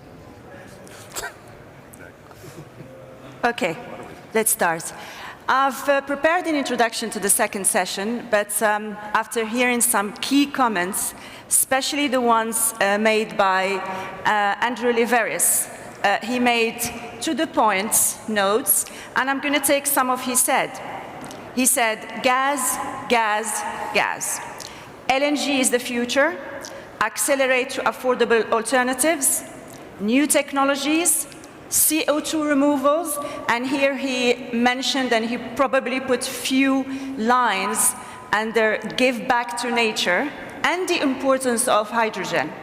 Major transformations are underway for the global energy sector, from growing electrification to the expansion of renewables, upheavals in oil production, and globalization of natural gas markets. And I believe we have the right people to speak about the key points that were mentioned in session A at this summit. Please join me to welcome the speakers, Jeffrey Rosen, and he's the Deputy Chairman and Managing Director of Lazard, United States. Ahmed Heikel, Chairman, CEO of Qal'a Holdings, Egypt. Akimasa Muyama, CTO of Mitsubishi Hitachi Power System from Japan, and Edgar Bronfman, the Junior and Executive Chairman of Global Thermostat from the United States, and last but not least, Sharif Souki, the co-founder and chairman of Tellurian, United States. I'm going to start with you, Jeffrey. I want to hear from you and tell everybody in this room, how do you see the new phase of energy? And here we might need to talk under time frames. Short term, long term, how are you imagining the transition and the future dynamics? Thank you, and it's a pleasure to be here. The transition is probably more medium term, but I think a lot more will happen in the short term than people imagine. And one of the reasons it will is because of the individuals who are on my left, who represent different elements of innovation taking place in the industry. The change will be most dramatic with the major oil companies. If you look at what they are doing today, through a combination of strategic choice and necessity, they're in the process of dramatically changing their business models, the structure of their business, the efficiency, the carbon efficiency of the business, and the areas in which they are investing for the future to try and meet the sustainability objectives that are set by so many people, not least of whom increasingly are their shareholders. Andrew Liveris mentioned that in the previous session. One cannot underestimate the pressure that is starting to come from all sorts of shareholder interests on the major oil companies to effect transition to a carbonless future as much as it's possible. It's challenging. It's challenging because these companies have substantial embedded investments in hydrocarbons that they are going to have to rationalize in some fashion to reduce their carbon footprints. But it is also a matter of necessity. Akimasa. Coal is retiring. There's a clear divestment from nuclear, and the replacement by natural gas and renewables is part of the transition of the energy sector. I would like to hear your reading into this transition and how it's impacting your company, since you are a company that produces thermal power generation. Okay, we still think that the nuclear is a very important power source because the nuclear does not produce any carbon, and also they can generate electricity at a lower price. Of course, the safety is the first priority, and also the the preparation of its waste is another factor to be considered in upfront. But at the same time, we need to consider the sustainable economical sustainability at maintain a lower cost of the electricity. It's very important. In Japan, the price of the fuel is still very expensive. So utilizing the nuclear is one of the factors. And we see the global trend to decarbonize their electrical power grid, replacing the coal-fired power station with the combination of the natural gas and the renewable energy. This is a very important point. The combination of the natural gas with the renewable, because renewable is basically intermittent power resource, and they need a backup power. So natural gas, like a gas turbine, can fill its gap. So the combination is very important. And the comparing with the conventional coal-fired power plant, by utilizing the combination of the gas with the renewable, they can reduce the carbon emission by 85% at maintaining the same power output. Can you just move the mic towards so we can hear you clearly? Okay. That means that with that combination, only 15% of the carbon of the originally generated from the coal-fired power station, they can generate. That's a dramatic reduction. And Carnegie Mellon University issued a quarterly report on the power index study that looks at the carbon emissions. And according to them, the end of the 2018, the combination of the renewable and the natural gas has reduced carbon emission in total of the United States by 29% from the 2005. That is, in 13 years, they can reduce the carbon dioxide emission by 29% by utilizing the renewable mixed with the So if we have more advances in technology, probably this percentage will be bigger throughout the coming period. Right. I'm going to ask you a question about hydrogen. Okay. Hydrogen is becoming important, and as Liveris mentioned during the session, you guys are quite active on this front, because as I understood, you are taking coal and convert it to hydrogen and ship it back in Japan, and all this is happening in Australia. How close are we to making a break in hydrogen, and what are its opportunities and also challenges in, as an energy of the future? Okay, we are working closely with the Japanese government, so-called Ministry of the Economy, Trade and Industry, we call METI, supporting their effort to help Japan realize the hydrogen society. Hydrogen society, they can use the hydrogen to fuel transportation, electric generation, and even more the house heating. And we are committed to a future with the hydrogen. So we believe, especially green hydrogen, that is using the excess renewable from the renewable energy to power electrolyzer to produce hydrogen with no carbon emission. So I think this green hydrogen will be the fuel of the future. And MHPS is very experienced in hydrogen. Over 50 years ago, we first introduced a hydrogen-based fuel for the gas turbine, 50 years ago. Currently, 29 power plants, we are using the hydrogen-based fuel. And the maximum composition is 90% of the hydrogen. And the total operating hour is over 3 million operating hours in total. And also in 2025, MHPS is contracted to demonstrate 100% hydrogen firing gas turbine at Vattenfall Magnum power plant in the Netherlands.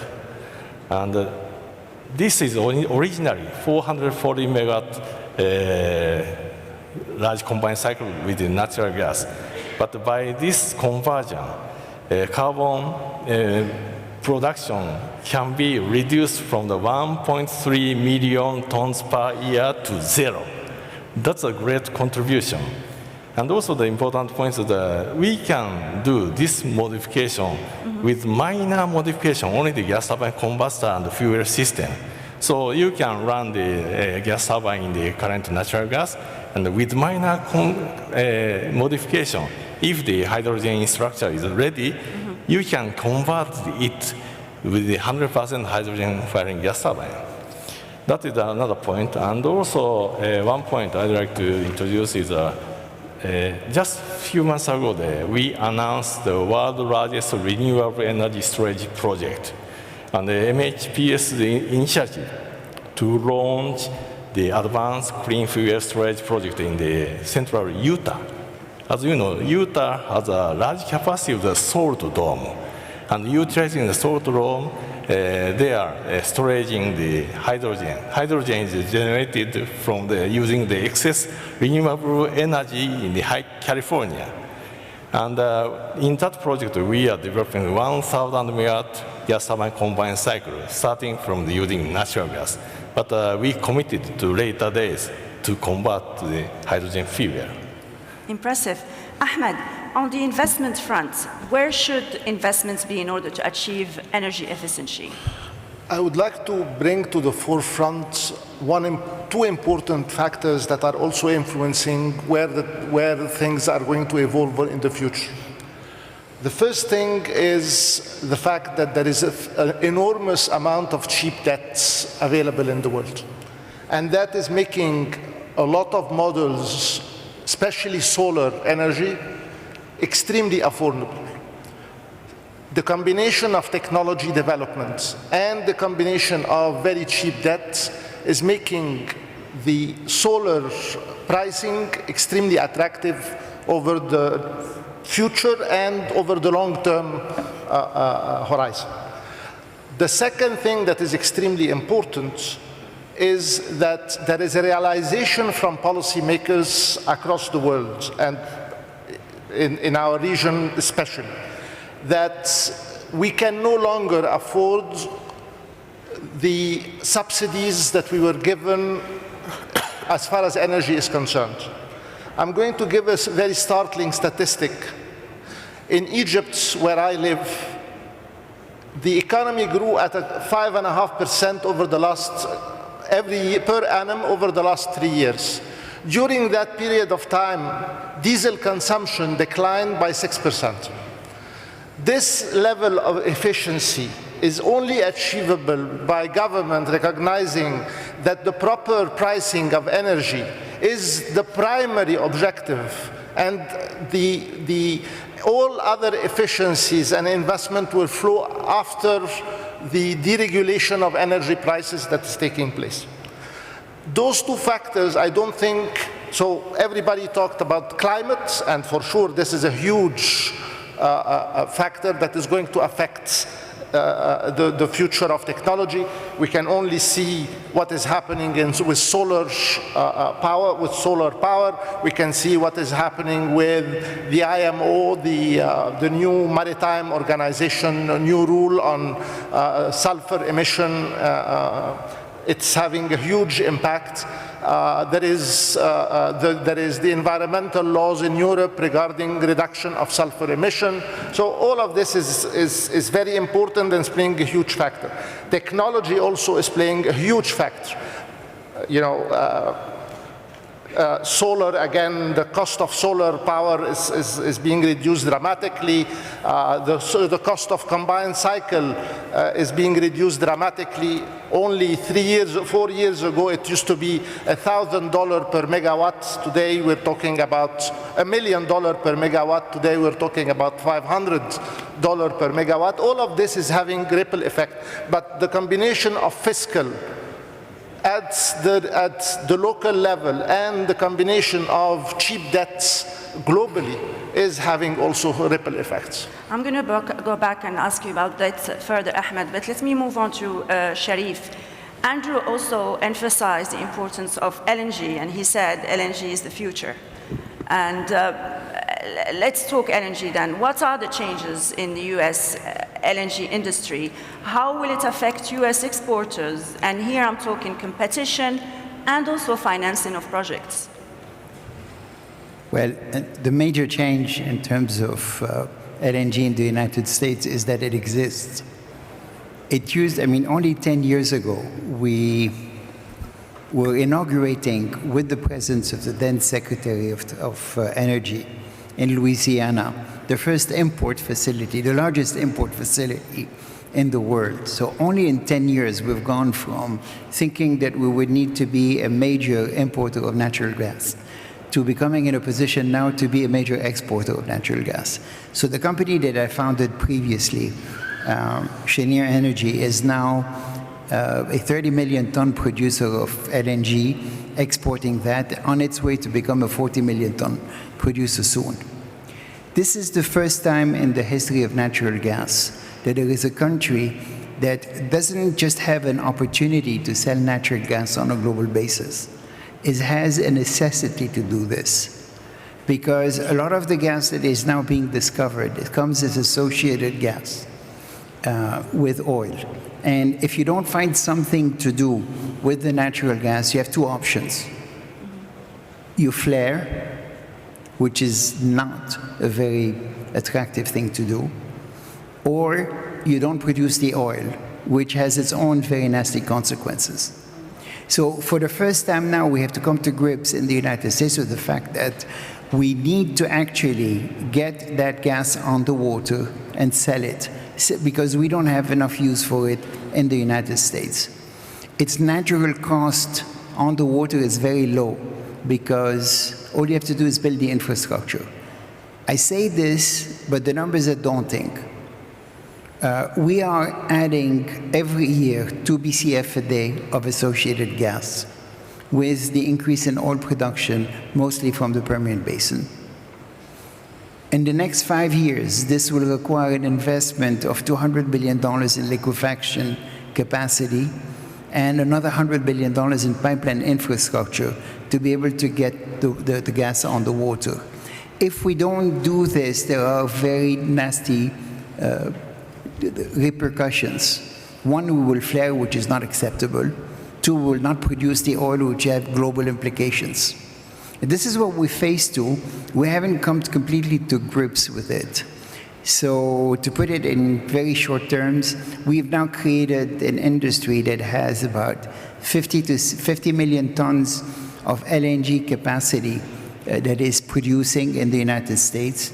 We also have 50 million tons under construction now that will become production in the next 4 or 5 years. So sometimes in the next 5 years, the United States will become the largest producer of LNG in the world. It is not enough. We need to double that capacity, and we won't get there. You carry a nickname, the father of LNG, as I understood. So what's the future outlook, and what new business models will arise as innovation keep disrupting or helping at all fronts? Please, I'm the father of 5 children, and that's enough for me. I think the LNG business is morphing into a real commodity business. So the traditional way of financing these projects is no longer valid. Indexing natural gas to the price of oil or the price of anything else doesn't make any sense anymore. And entering long-term contracts for people who need natural gas on a global basis, based on the fact that there's plenty of gas available on the water, there is no fear of not getting the molecules. There's at any given time 350 ships full of LNG that can be redirected at a moment's notice with a phone call and just offering $1 or $2 more. It is becoming a true commodity business. And therefore, for the buyers of gas and people who need gas, it is not very difficult to get the LNG. The issue is, do you want to get it at a reasonable price? And you don't want to be subject to the market violent gyrations from very low prices for some times to very high prices at other times. So in that context, the model to finance new projects needs to evolve. The market is not yet a true commodity in terms of having sufficient financial instruments to be able to hedge your production, but it's getting there. It is already liquid enough and large enough to eliminate the fear of not getting the molecules. We're in that transition period now that we have to come up with a new model that is acceptable on a long-term basis. Jeffrey? The only thing I was going to say in response to that is the companies with the capital scale and the experience in managing a commodities business are the major oil companies. So I'll just leave you with a prediction on this one. My guess is somewhere in the next 5 to 10 years, and it's only a guess, one of the major oil companies, if not 2 of them, will have bought one of these businesses. Acquired one of these businesses as a means of demonstrating that diversification away from oil. Jeffrey, to this I would say simply, it doesn't matter whether you're big or small. It doesn't matter whether you're a major or a small or a minor. It doesn't matter where you come from. The critical thing is every commodity business is you want to be in the top quartile in terms of production costs. Right. If you can be on the water at the right price, you will be successful. Somebody said before, there is no shortage of, I think it was Ahmad, there is no shortage of capital. And there's no shortage of money available to finance good ideas. You just have to be single-mindedly focused on having low cost on the water. Yeah, I agree with that. Edgar, I'm going to give you some statistics.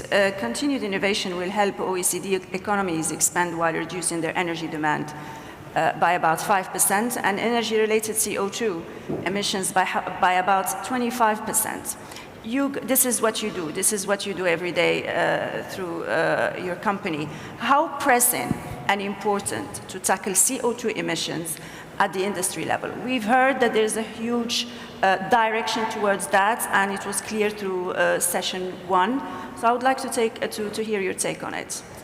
Well, I thought it was fascinating that His Excellency talked about the 4 R's, which is in terms of closing the carbon cycle, which is to reduce, reuse, recycle, and remove. And I'd like to add a 5th to that, which is reconcile. Because the difficulty is trying to reconcile the world's need for carbon fuels with trying to achieve environmental impact. With all due respect to the LNG, et cetera, all you have to do is look at today's headlines. You have the 4th cyclone, the first time there's ever been 4 cyclones in the Arabian Gulf. You have the first time that an extreme red flag has ever been issued in California. And you have a new Nature report that says all of the south of Vietnam, Mumbai, and Bangkok will be underwater by 2050. And the idea that we're going to be building millions of miles of pipelines certainly in the US, I think is just unrealistic. I mean, we can't get one from Canada to come to the US. It's taken 20 years and I don't see that. So the technology that I'm most interested in is one which removes carbon from the air. Also from point source, but we are going to have to close the carbon cycle. And the other thing that His Excellency said is that carbon is a resource. We shouldn't look at it as something that is bad. Carbon, we're made of carbon. We need carbon. And if we take it out of the air, and the technologies are there now, they're very low cost. I mean, who thought that solar power would be under 2 cents a kilowatt hour 10 years ago? So, and I would say the costs of direct air capture now are, frankly, much lower today than solar power was 10 years ago. So the curve is even shallower. If we do that, and we can take it from the air, we can deliver it, and we can create a renewable energy and materials economy. We can create buildings from carbon fiber. We can create fertilizer from CO2. We can create fuels and biofuels from CO2. This is, I think, what is critical. Otherwise, whatever we do, however many hydrogen cars are created over the next 50 years, we are going to be well above 2 degrees, probably into 3 or 4 degrees, which will cause significant migration, droughts, floods, and tremendous social upheaval. And it's in all of our interest to figure out how to close this cycle as quickly as possible. You've lately signed with ExxonMobil, so I guess the oil companies are aware of the importance of such technologies. Where do you see yourself? Where do you see this particular technology disruption in the future? Well, I think we need all of the oil and gas companies and other industries, power generation companies like Mitsubishi, Siemens, and others, to get behind the technology of direct air capture. And obviously, I'm associated with one of those companies, Global Thermostat. But the technology of direct air capture is critical. We need, as a world, even if we're able to reduce emissions, and I'd like just to say, I'm a great fan of Secretary Perry, but the truth is, United States CO2 emissions increased in 2018. They didn't decrease. And we're seeing increasing emissions throughout the world. So we need to actually remove, at a minimum, 1 billion tons of CO2 by 2030. Some suggest 5 billion tons of CO2 by 2030. And then by 2100, 20 to 45 billion tons annually, in order to keep the Earth habitable for humanity. Lots of work to be done. Jeffrey, let's talk investments, let's talk finance. Over 70% of our global energy investments will be government-driven, and such the message is clear. World's energy destiny lies with decisions and policies made by governments. So my question to you, from a capital perspective, or capital market perspective, how are the major companies responding, and why? Well, this is, I think, almost a unique industry, if not a unique industry, insofar as it exists at the crossroads of national politics, geopolitics, as well as the normal commercial pressures that come from being a public or private company trying to operate in markets with risk. So I think that the companies recognize that to some degree the price of the underlying commodity, to some degree, is set by government action rather than by free market forces. That degree may be diminishing, but it still exists. So what the companies are doing is they're having to innovate.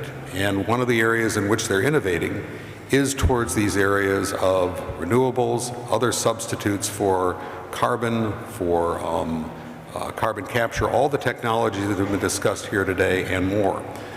Capital is flowing to those through the major companies, through the venture capital firms, through people who take this whole area very seriously. And therefore, even though the cost of capital is changing for the major oil companies, even though the risks that they face are changing, it's something that I think they will end up being, I think, at the forefront of a lot of the capital investments that are necessary to engineer the change.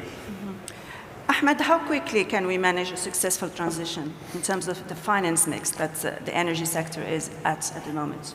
It's happening right before our eyes. It's every day there is a disruption of a new source of energy that is being replaced by another one. the key thing and the key message that I would like to leave with is that the pricing of energy needs to be correct.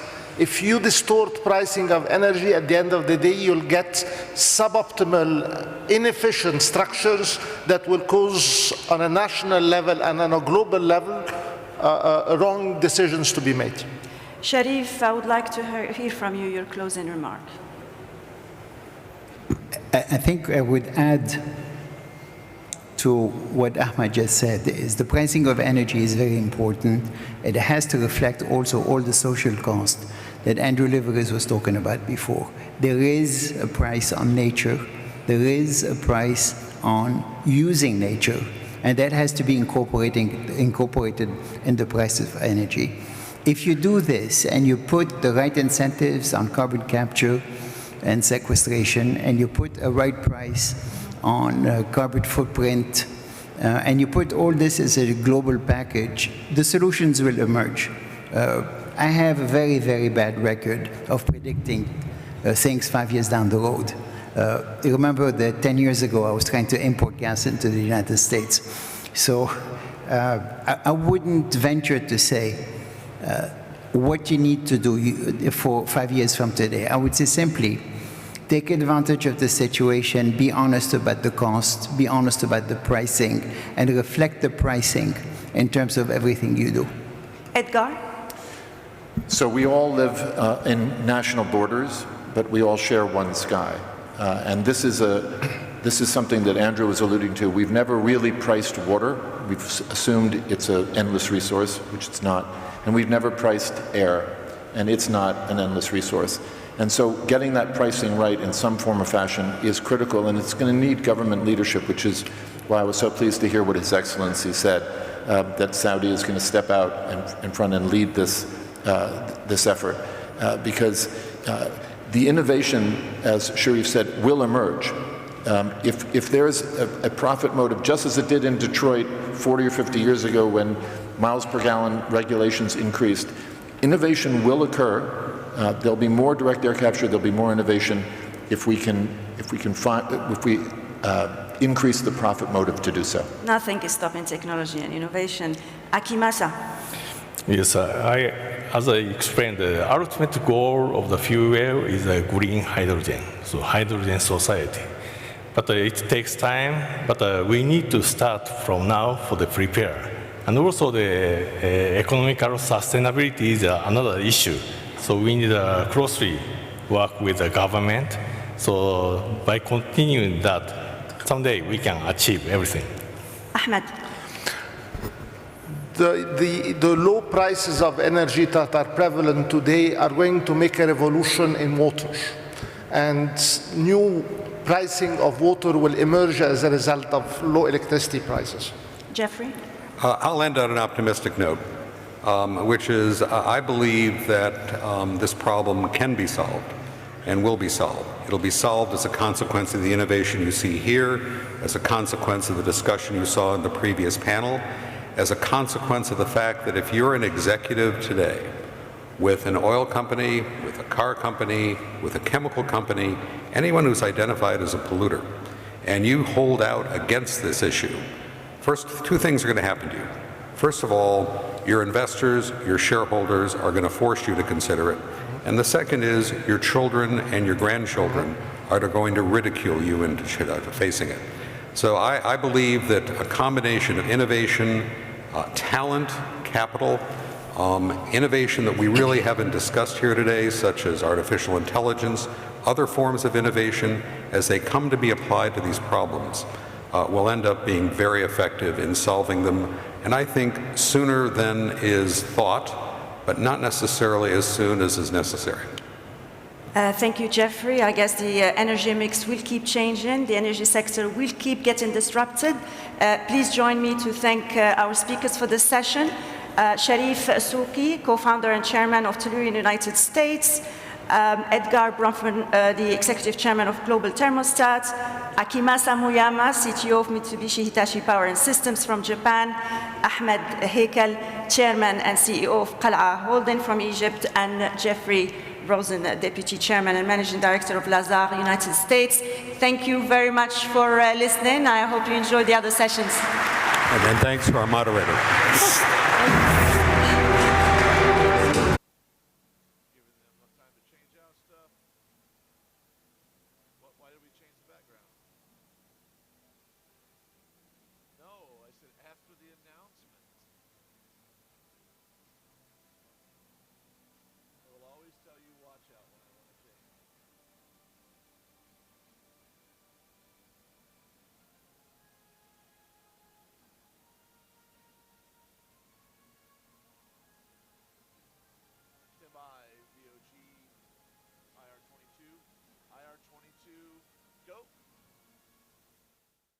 Ladies and gentlemen, please welcome to the stage the Secretary of the Treasury of the United States, Mr. Steven Mnuchin, and the Chairperson of the Board of Directors of Tadawul, the Saudi Stock Exchange, Ms. Sarah El Suhaimi.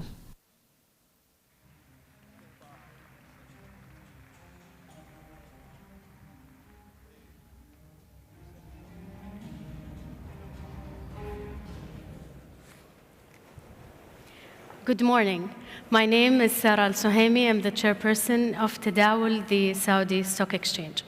It is my pleasure today to have a conversation with the Secretary of the United States Treasury Department, Steven Mnuchin.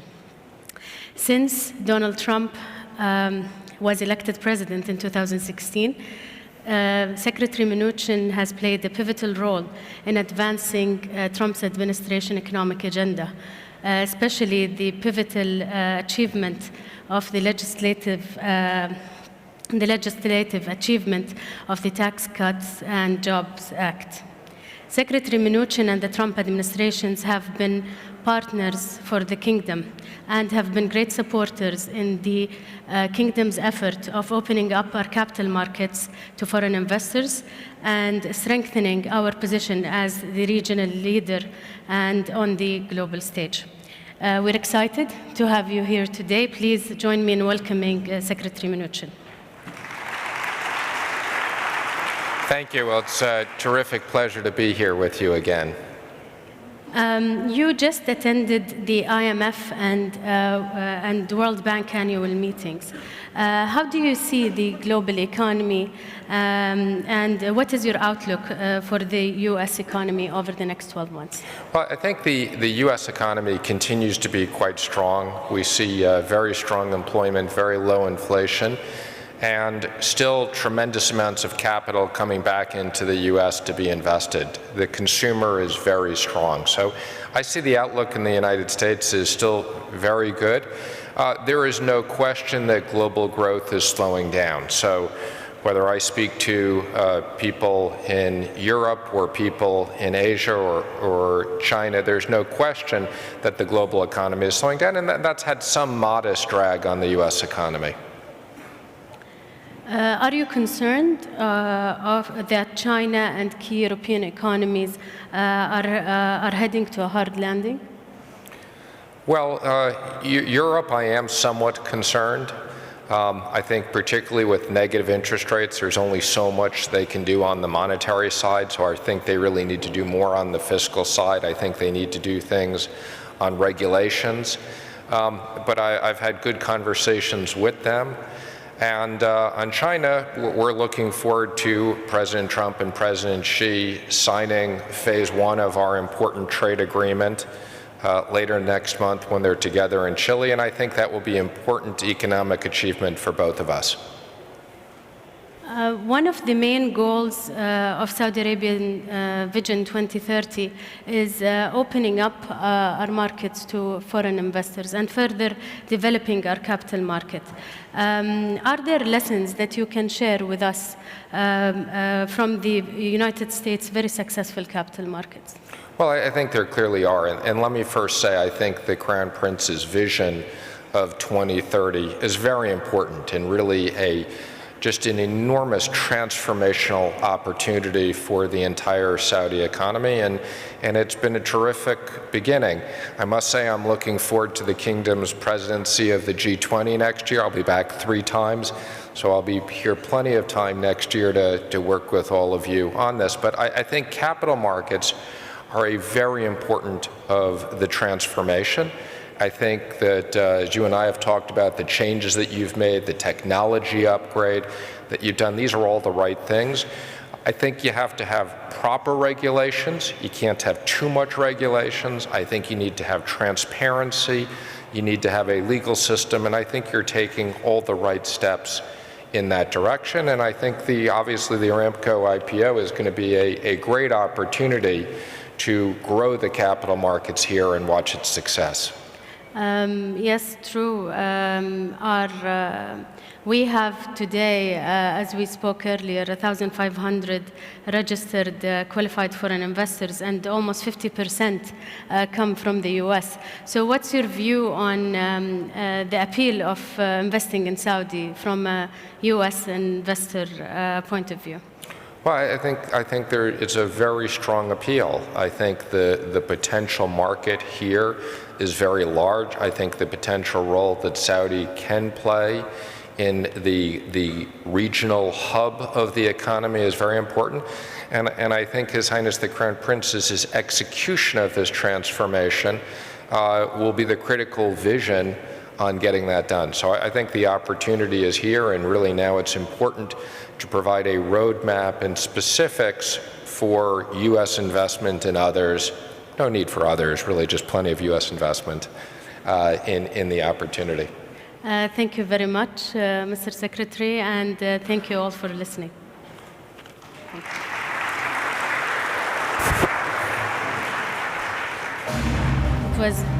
Thank you. It was intended to be very short. So, thank you. Yeah.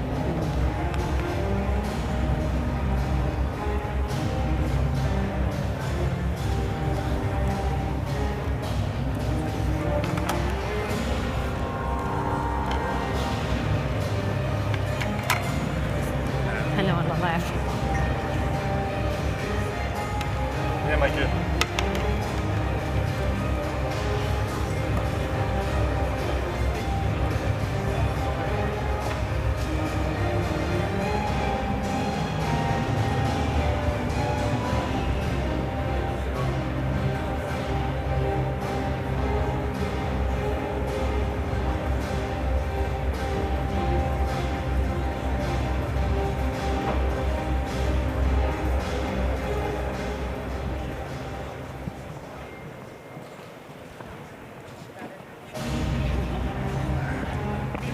Be on mic.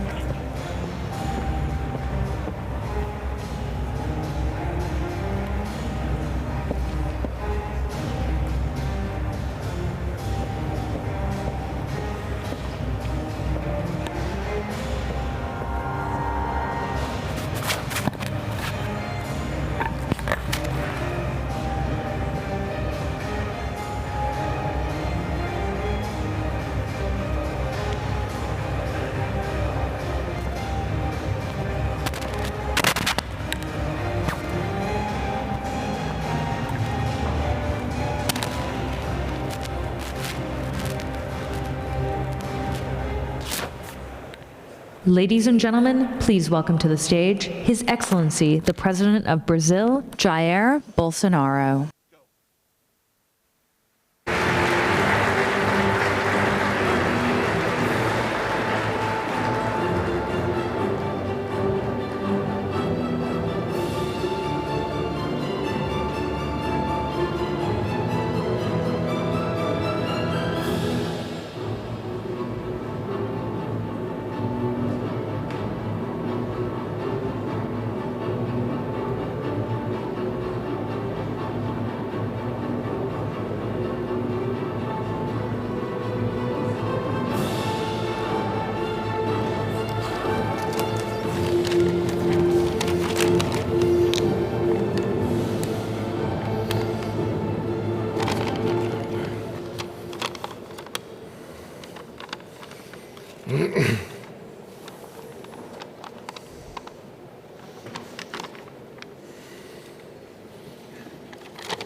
começar?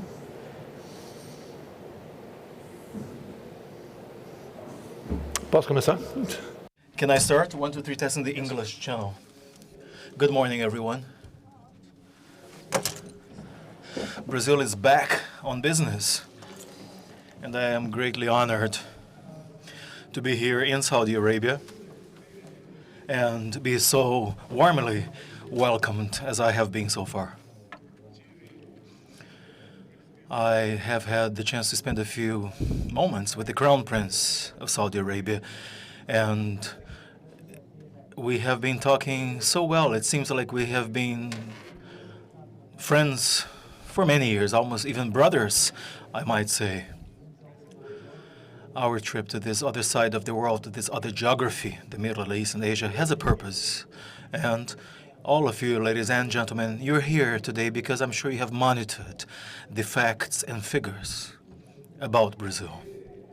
And you have seen that our trust and credibility in the eyes of the world have been reestablished after we came to power. It is virtually a miracle that I am alive today, and it is also almost a miracle that I was elected successfully under the conditions of my campaign. And some people even say that it is almost a miracle that we are changing politics in the way we are addressing the new politics in Brazil. Brazil is moving in the right pathway today. There is true independence between the executive and the legislative branches of power, where each branch of power works, however, focus on one and the same purpose, that is, the ultimate development of our country. The formula for success is a simple one. It is all about seeking to do the right thing. For the very first time in Brazil, a president has selected a team of cabinet ministers based on the competence factor, based on knowledge and expertise, and on absolutely technical criteria. And the level of trust between the president and the cabinet ministers is a two-way avenue.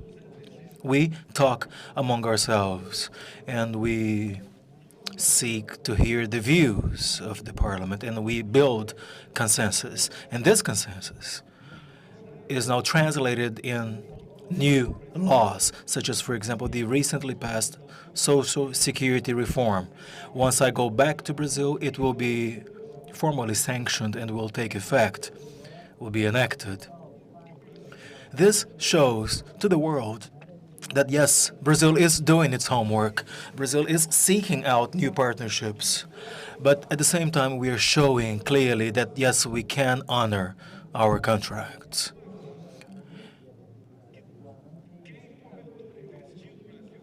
There's also clear-cut evidence that those of you who invest in Brazil will enjoy legal certainty that your contracts will be honored. The recently passed Social Security reform or pension reform had been awaited for more than 20 years. Our current Minister of Economy, Paulo Guedes, is well known and respected all over the world. He was unable to join us in this visit, however, precisely because he is currently completing negotiations for two other major reforms which we expect will be passed in the next few months. I'm talking about the upcoming administrative reform to put an end to the vegetative growth of our payroll, and the tax reform, which is, of course, very much in the interest of many of you, ladies and gentlemen, who wish to invest in Brazil. Brazil remains a country where, yes, there are challenges at times for investments. True. Now, with the upcoming tax reform, we intend to make it easier for investments. We intend to cut down bureaucracy by deregulating the economy and ultimately improving the business environment. Brazil offers a sea of opportunities. I believe no other country in the world has as much as we have to offer by way of business opportunities. A huge, very vast territory, 8.5 million square kilometers. and quite certainly one of the world's best arable land for agricultural purposes and farming, which can ensure you food security, which, as we know, is essential. We are also home to incalculable natural mineral resources. We have niobium deposits. 98% of the world's niobium deposits are in Brazil, and there are countless applications for niobium. We also have graphite deposits, the world's largest deposits. We have the purest graphite deposits in the world. Graphite, as you know, is the raw material for graphene. Graphene, together with graphite, as economists forecast, in the next 10 years, $1 trillion will be created in the economy as a result of graphene applications. And many of these applications are in the scientist's mind today and on the laboratory workbenches. And in the near future, they will be available on the shelves, retail shops all over the world. And no country can afford not to research these applications. People have even talked about a super battery which can be recharged in a matter of seconds, which can truly provide for a major revolution to the auto car industry. We're ready. We stand ready to work in partnerships and research to change all of these resources into reality. Brazil has rare earths. Rare earths have countless applications. Very few countries have rare earths. We're ready to start talking about contracts on these resources and work by means of partnership arrangements and put into practice and make available to the world, to the retail world at large, the wonders that can ensue from these minerals. We also have gorgeous tourist destinations. All we now lack is connectivity, a magical word, which will certainly facilitate the life of those who wish to travel to and get to know other countries. Connectivity. We have a most beautiful country, a most beautiful region called the Angra dos Reis Bay off the coast of Rio de Janeiro. Yesterday, I talked about this potential tourism destination to be developed. Talked about it with the Crown Prince of Saudi Arabia. He showed a lot of interest in developing the area, an area with clear-cut, pristine water. More than 100 islands are found in the region, many of which have wonderful beaches available. All we now lack is infrastructure, tourism infrastructure. In all due respect to Mexico, that area off the coast of Rio, if properly used, can be compared to, or even better, to the well-known Cancun resorts, where $10 billion are earned in the tourism industry every year. I mean, Brazil has all those resources. As I said before, when I talked about food security, Brazil welcomes investments in agriculture. We now need funds for infrastructure development projects to ensure that all we produce, especially in the Brazilian Midwest, can be transported abroad, therefore lowering transportation and logistics costs. We can even perhaps build a way out through the Pacific Ocean to ensure these products can exit and find their way into other destination markets abroad at a lower cost, therefore achieving much better competitiveness levels than we have today. Brazilians are by definition extremely creative, an extremely creative people. We have substantially boosted our agricultural yield or productivity without, nevertheless, expanding the acreage or the planted area. As regards meat products, beef or poultry products, we have a huge market.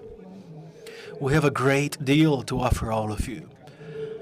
And increasingly, our slaughterhouses and meat processing plant have gained international certification. We have also eradicated once and for all certain diseases such as foot and mouth disease. And this world of opportunities we have available in Brazil remains available to all of you, to the ultimate well-being of our peoples, in the plural. And together we can certainly bring about happiness to our peoples, our nations, In the state of Sao Paulo alone, Brazil has approximately 5 million people of Arab background. More than 10 million people of Arab background live throughout Brazil. We seem to have more people of Arabic background in Brazil than in many other countries in this region. And Brazil is a country where you will find people from all different cultural backgrounds, from all over the world and different geographies. And Brazilians likewise are found all over the world. We are an orderly people, a peaceful, joyful nation. However, unfortunately, Brazilians lacked a sense of proper command and government and serious politicians up until recently. Now, we are a nation that has no prejudice and remains fully open, arms wide open to all of those who seek us. We are a safe haven for foreign investments. And this is not, of course, just a speech by a head of state, and because speeches by heads of state like me will not change what people think about Brazil. What will change people's views about Brazil are facts and figures. We have never had such a low interest rate at about 5.5% only. Our inflation rate today is below the target, about 3%, or close to 3% only. The Brazil country risk has never been so low. Unemployment has been going down. When I took office, the country was virtually destroyed economically, as well as ethically and morally destroyed. The Brazilian people have placed their bets on us. They have given us a vote of confidence. The pension reform. Some people complain about it, but it is the remedy, the corrective action we needed to put in place to ensure the country could survive. We enjoy a higher level of credibility from the population. Believe me, my election campaign cost me less than $1 million. About $500 US only were spent in my campaign. Fake news, a lot of fake news circulated against me during the campaign. Had it not been the case, I would have won the elections in the first round already. Different sectors of society, such as, for example, the evangelical Christians, among others, as well as the rural community, the agribusiness community, and people who value family principles, all promised to vote on me, and they did. Now, the only thing they have asked me not to do is not to do what those who preceded me in the federal administration did, and I am honoring that commitment to my voters. There is no greater source of satisfaction than looking to your people, your nation, and feeling that they trust you. The Brazilian people trust President Jair Bolsonaro. They do. And I can say that I am doing the right thing precisely because my cabinet ministers render accounts to me and tell me what they are doing. Despite the meager or few resources we have available for investments, these resources are being used properly and respectfully.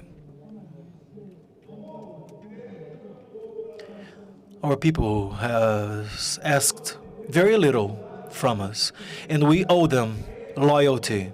We owe them a sense of commitment. I am a former Brazilian Army captain, and very proudly so. What I have forged during my period in the Army, all those values I am now putting in practice as the head of the nation, leading the country. I am extremely proud to be here at this point in time to speak before a very selected audience, because if you're here today, that's because you believe in us, and it is my responsibility before my people and before you. It is a huge responsibility. I'm keenly aware of that.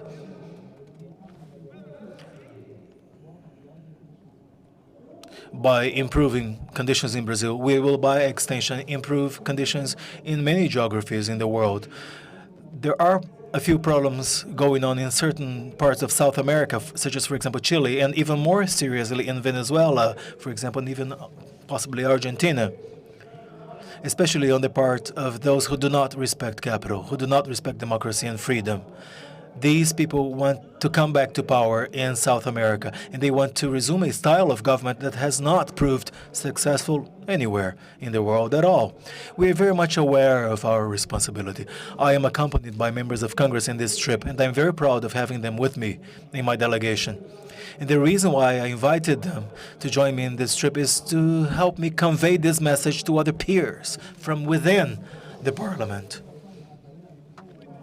Because I cannot do a great deal without Parliament. Parliament is extremely important, and the Parliament in Brazil has changed as a result of the recent elections. It is, again, another way to show you evidence of the fact that we want to do things right, and we are working in the right direction. We have already proved a successful country, and as we draw closer ties with you, especially here in Saudi Arabia, and especially given the very kind way the Crown Prince has treated me, and me too, the way I have reciprocated, we seem to be old friends or even brothers. There's so much of a strong sense of friendship between us, the two of us, at a personal level, which makes me very proud and makes me respect you all even more and more.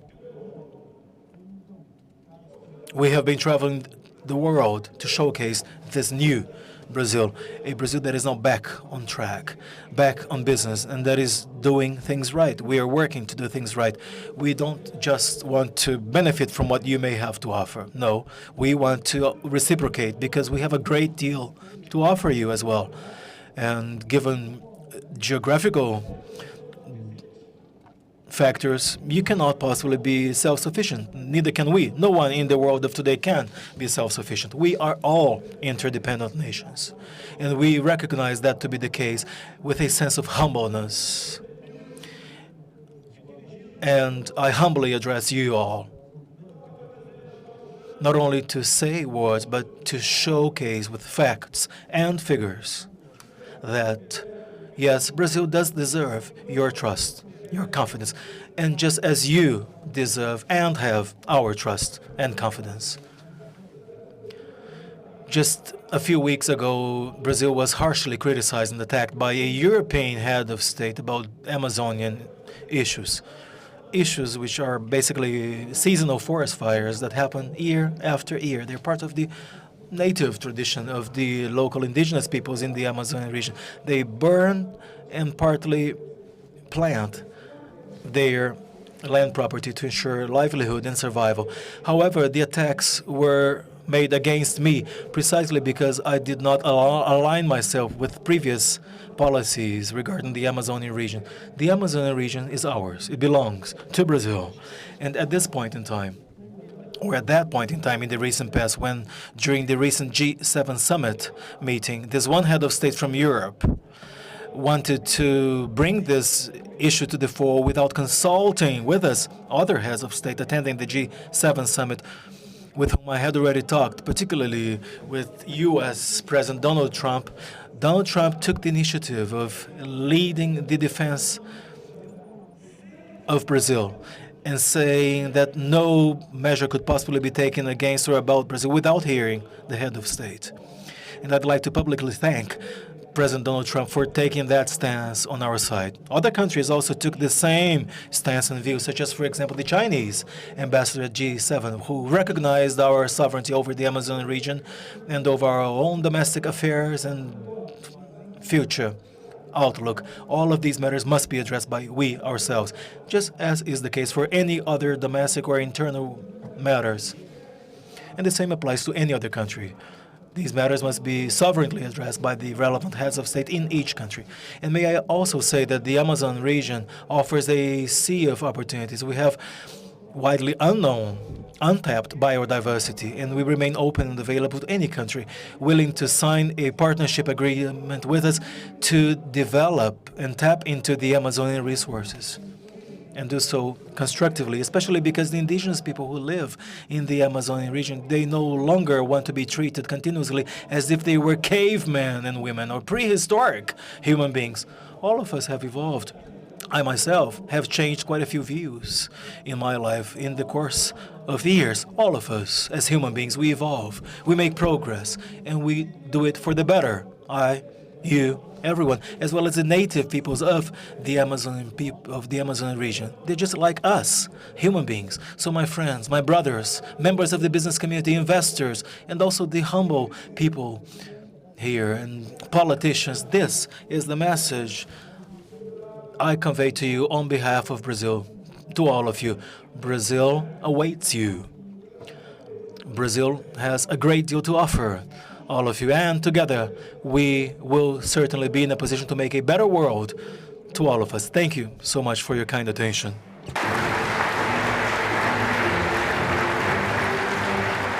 Ladies and gentlemen, please welcome to the stage Chair of the Executive Committee of the Olayan Financing Company, Ms. Lubna Olayan.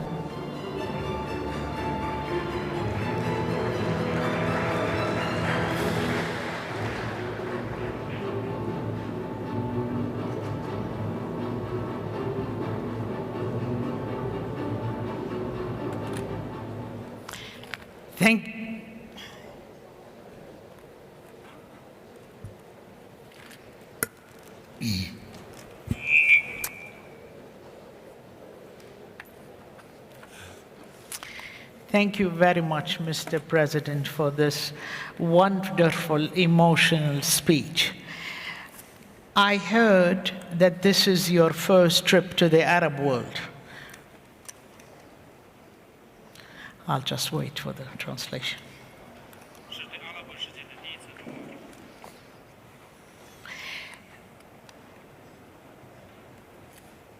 Welcome to Saudi Arabia.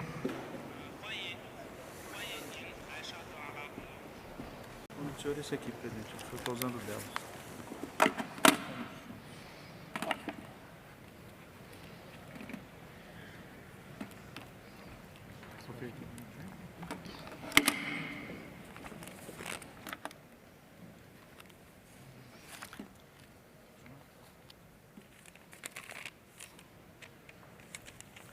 Welcome to Saudi Arabia and welcome to the Arab world.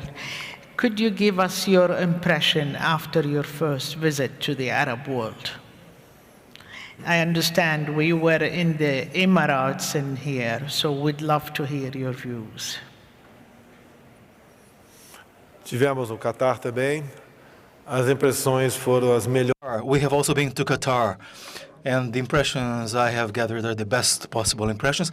Everyone has sought to talk to us and has sought to approach us and ultimately ensure that our economy can be boosted, expanded,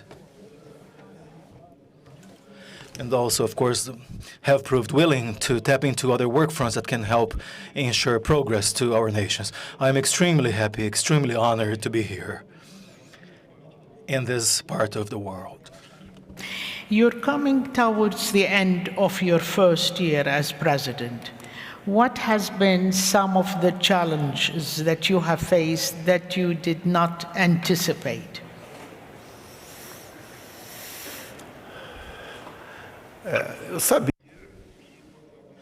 Well, I knew what I would find ahead, having been elected. Some of the challenges were really unimaginable, but I was free to choose my team of cabinet ministers, and I was also able to rely on a new parliament with new members, new ideas. So the main challenges or obstacles were overcome in the first year, and the results are already beginning to emerge. They're already visible by the 8th, 9th, 10th month of my first year in the presidency. I have a long-standing experience in Parliament. I spent about 28 years as a member of the House of Representatives, or the lower house, and 15 years before that as an army captain. So I believe I am a seasoned, experienced person who can help build consensus with Parliament, which, by the way, is no easy task. Of course, I have a very capable team of advisors to ensure a proper channel of communication with Congress. And of course, reforms are being passed, such as the recent pension reform. Good. What are your strategic priorities over the remaining 3 years of your term, and what would you like your legacy to be after you leave? Our priorities include efforts to modernize and update the legislation. We have two major reforms yet to be implemented, as well as other infra-constitutional legislations that are required to reduce red tape, reduce bureaucracy, and ensure deregulation and financial adequacy, taking into account our tax collection level and our spending level. Those efforts are well underway, and the major legacy I wish to leave for the Brazilian people is that the future president, I'm sure, will receive a much better country than the country I received back in January when I took office. Very good. Very good. So, how can the global investment community participate in Brazil? At Davos, you said you want to bring Brazil to be among the top 50 countries in ease of doing business. You are currently 124th. Brazil has expanded the Investment Partnership Program, which is PPI, and now includes 59 concessions. Projects with an estimated of $400 billion. You have spoken about your vision of which industries, but I understand some of these concessions are quite infrastructure, ports, airports, highways, road, and transmissions line. Is there any other areas you would like for the community here to look on? You mentioned your agriculture and others, so what would you like to encourage your audience here to participate in? Well, first and above all, may I say that as part of these reform efforts and new laws, we are working to de-bureaucratize Brazil, reduce bureaucracy, and therefore establish a rational, conducive environment for investments. It is really very difficult to be an entrepreneur and hire people in Brazil. Now, with the new Minister of Finance, Paulo Guedes, well-known worldwide, and our economic team, we're working to ensure that the business environment be reasonable, conducive, appropriate for the business community. We want to get to position number 50 in the international ranking of ease of doing business. Difficult task, but I think realistic. I think by the end of my mandate, or my term in office, we'll get there. I would also like to thank the Saudi Crown Prince, who yesterday announced $10 billion to be invested in Brazil in the near future. Obviously enough, we would like those funds to be channeled to infrastructure projects, sanitation projects, as well as oil and gas projects, artificial intelligence, AI, project, as well as partly to the defense industry as well. Something very special, I talked to the Crown Prince earlier, as I mentioned. I would like part of these funds to be invested in an area known as the Angra Bay off the coast of the Rio de Janeiro state. There's a wonderful tourism destination. We can certainly get tourists from all over the world, especially from South America. So we have these basic proposals for using these funds. You are the fourth largest recipient country of foreign direct investment in the first half of this year. And with all your encouragements for investments in the country, I'm sure you're going to keep that, if not get higher. And I understand Brazil is one of the largest top 10 oil producers in the world. How do you see the fuel and oil gas industry evolving under your leadership?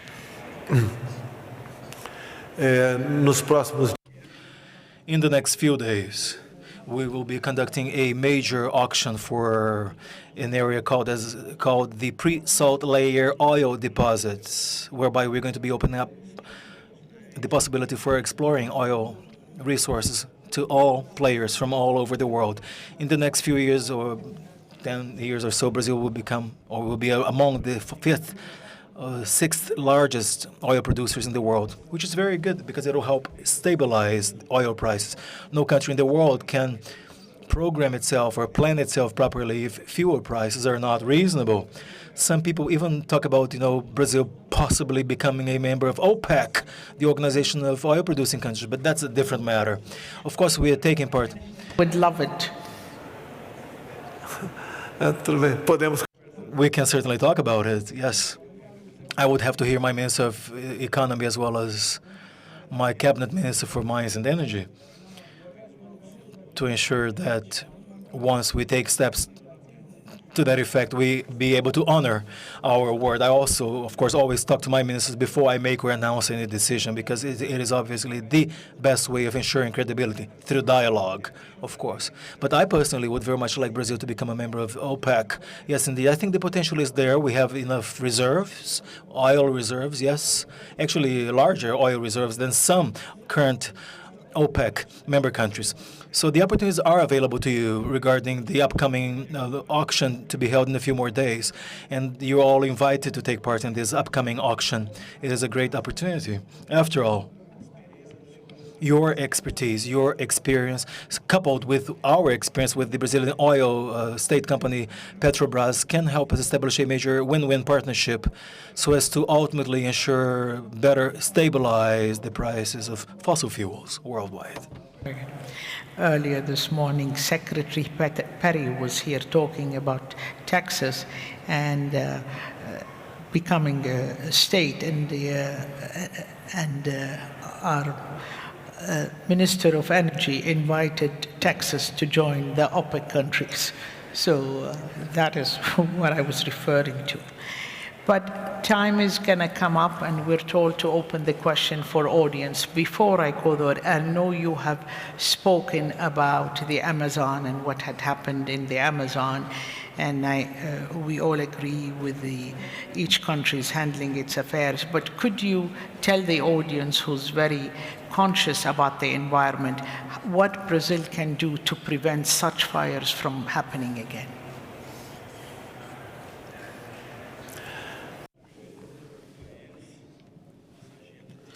You know, at times, certain countries use the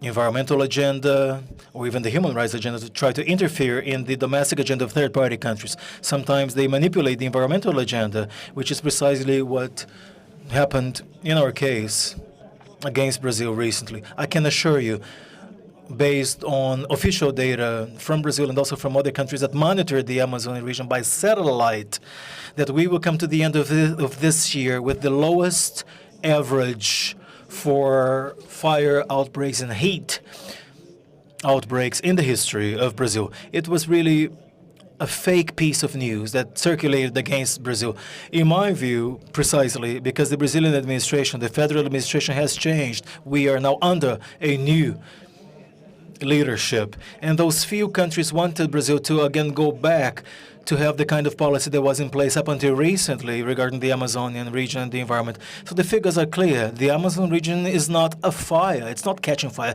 It's by definition a tropical rainforest. It cannot possibly be caught afire. I was accused of being an incendiary and deforester, and I'm now being accused of this criminal oil leakage or oil spillage, which has polluted some beaches in northeastern Brazil. The armed forces and other government agencies have immediately worked to clean up the oil spillage so as to ensure that the flow of tourists not be reduced. But we are investigating those who are the masterminds for the criminal spillage of oil in the Brazilian coastal line. If you have any information, it'll be most welcome. And they're trying to attribute responsibility for that crime to me, myself. Unacceptable. And the message I wish to convey to you is that Brazil is working normally. We are doing our homework, and our arms remain open to all of you. In the Amazonian region, the Amazonian issues are fully overcome. Facts and figures show that what was circulated against us in the media was not true at all.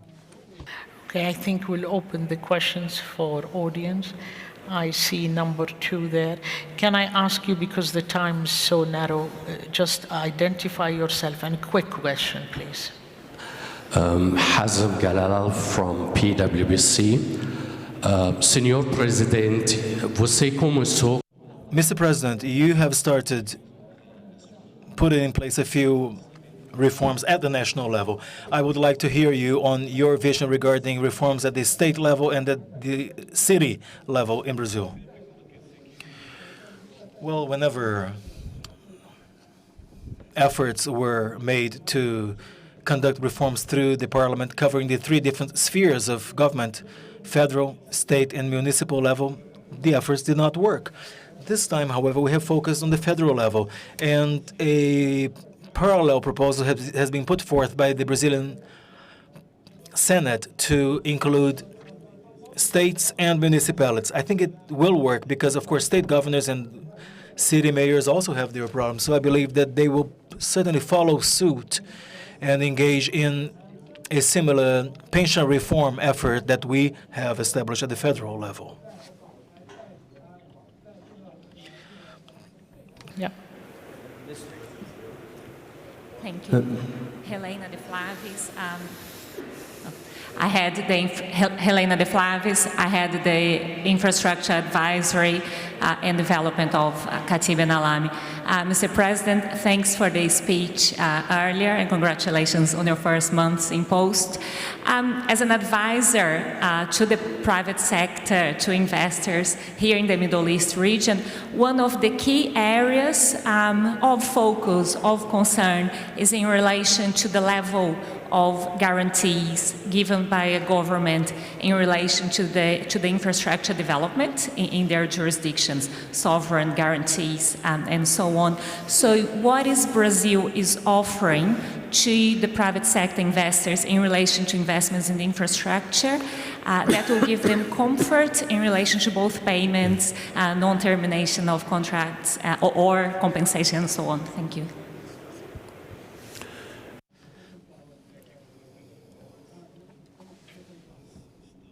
With the ongoing reform efforts, we will be spending less than what we collect by way of tax revenues. That is the main guarantee we offer, as well as the related and additional policies and reforms that are being put in place in Brazil. They are additional, add-on policy reforms. The most important reform, however, had been under negotiation for more than 20 years and had not succeeded. We have now struck a balance between spending level and tax revenues. And that is the guarantee we can offer the world. And when we talk about other investments, such as, for example, oil and gas, I mean, the guarantee is absolutely automatic and firm because the material is there, what is being extracted, for example, from the deep water seas, as is the case of the upcoming auction. One more question. I saw one there in the middle, but we have two, but we can take only one. Sorry. Good morning, Mr. President. Marcelo Paiva, co-founder of A10 Investments and controller of Sigma Lithium, Brazil. First of all, congratulations, Mr. President, for everything you have been doing for our country. As a businessman, I couldn't be more thankful to you. Events such as today's event are absolutely key and important to place Brazil in the global investment map. However, much more can and should be done. I'd like to know what plans your administration has to boost Brazil's visibility, increase Brazil's visibility in the global investment scene. Yes, you're right. You are right. What else can we do? Well, we have the largest, or one of the world's largest, de-investment plan, one of the world's largest privatization concessions plan. The Brazilian state apparatus is becoming lighter and is now focusing attention on those matters that are really state-related matters, such as public safety, healthcare, education, and the other sectors are being handed on to private enterprise. That's precisely what we're doing with our economic team, to give you the assurance and the guarantee that we are moving in the right pathway. I see two more questions, but I guess our time is up. I do apologize unless we're told otherwise that we can't take any more questions. So thank you very much, Mr. President, for your open discussion.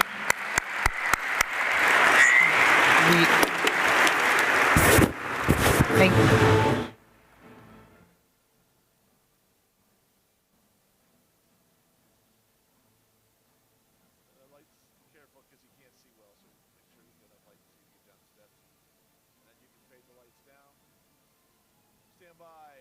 Watch out 104 and preset 1. Watch out 104 and preset 1.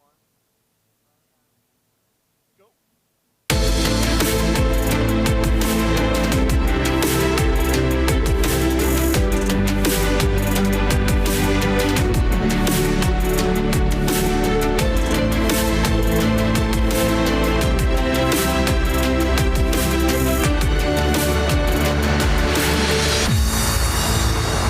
Ladies and gentlemen, please welcome to the stage international journalist and broadcaster, Ms. Brigitte Scheffer, and her panelists.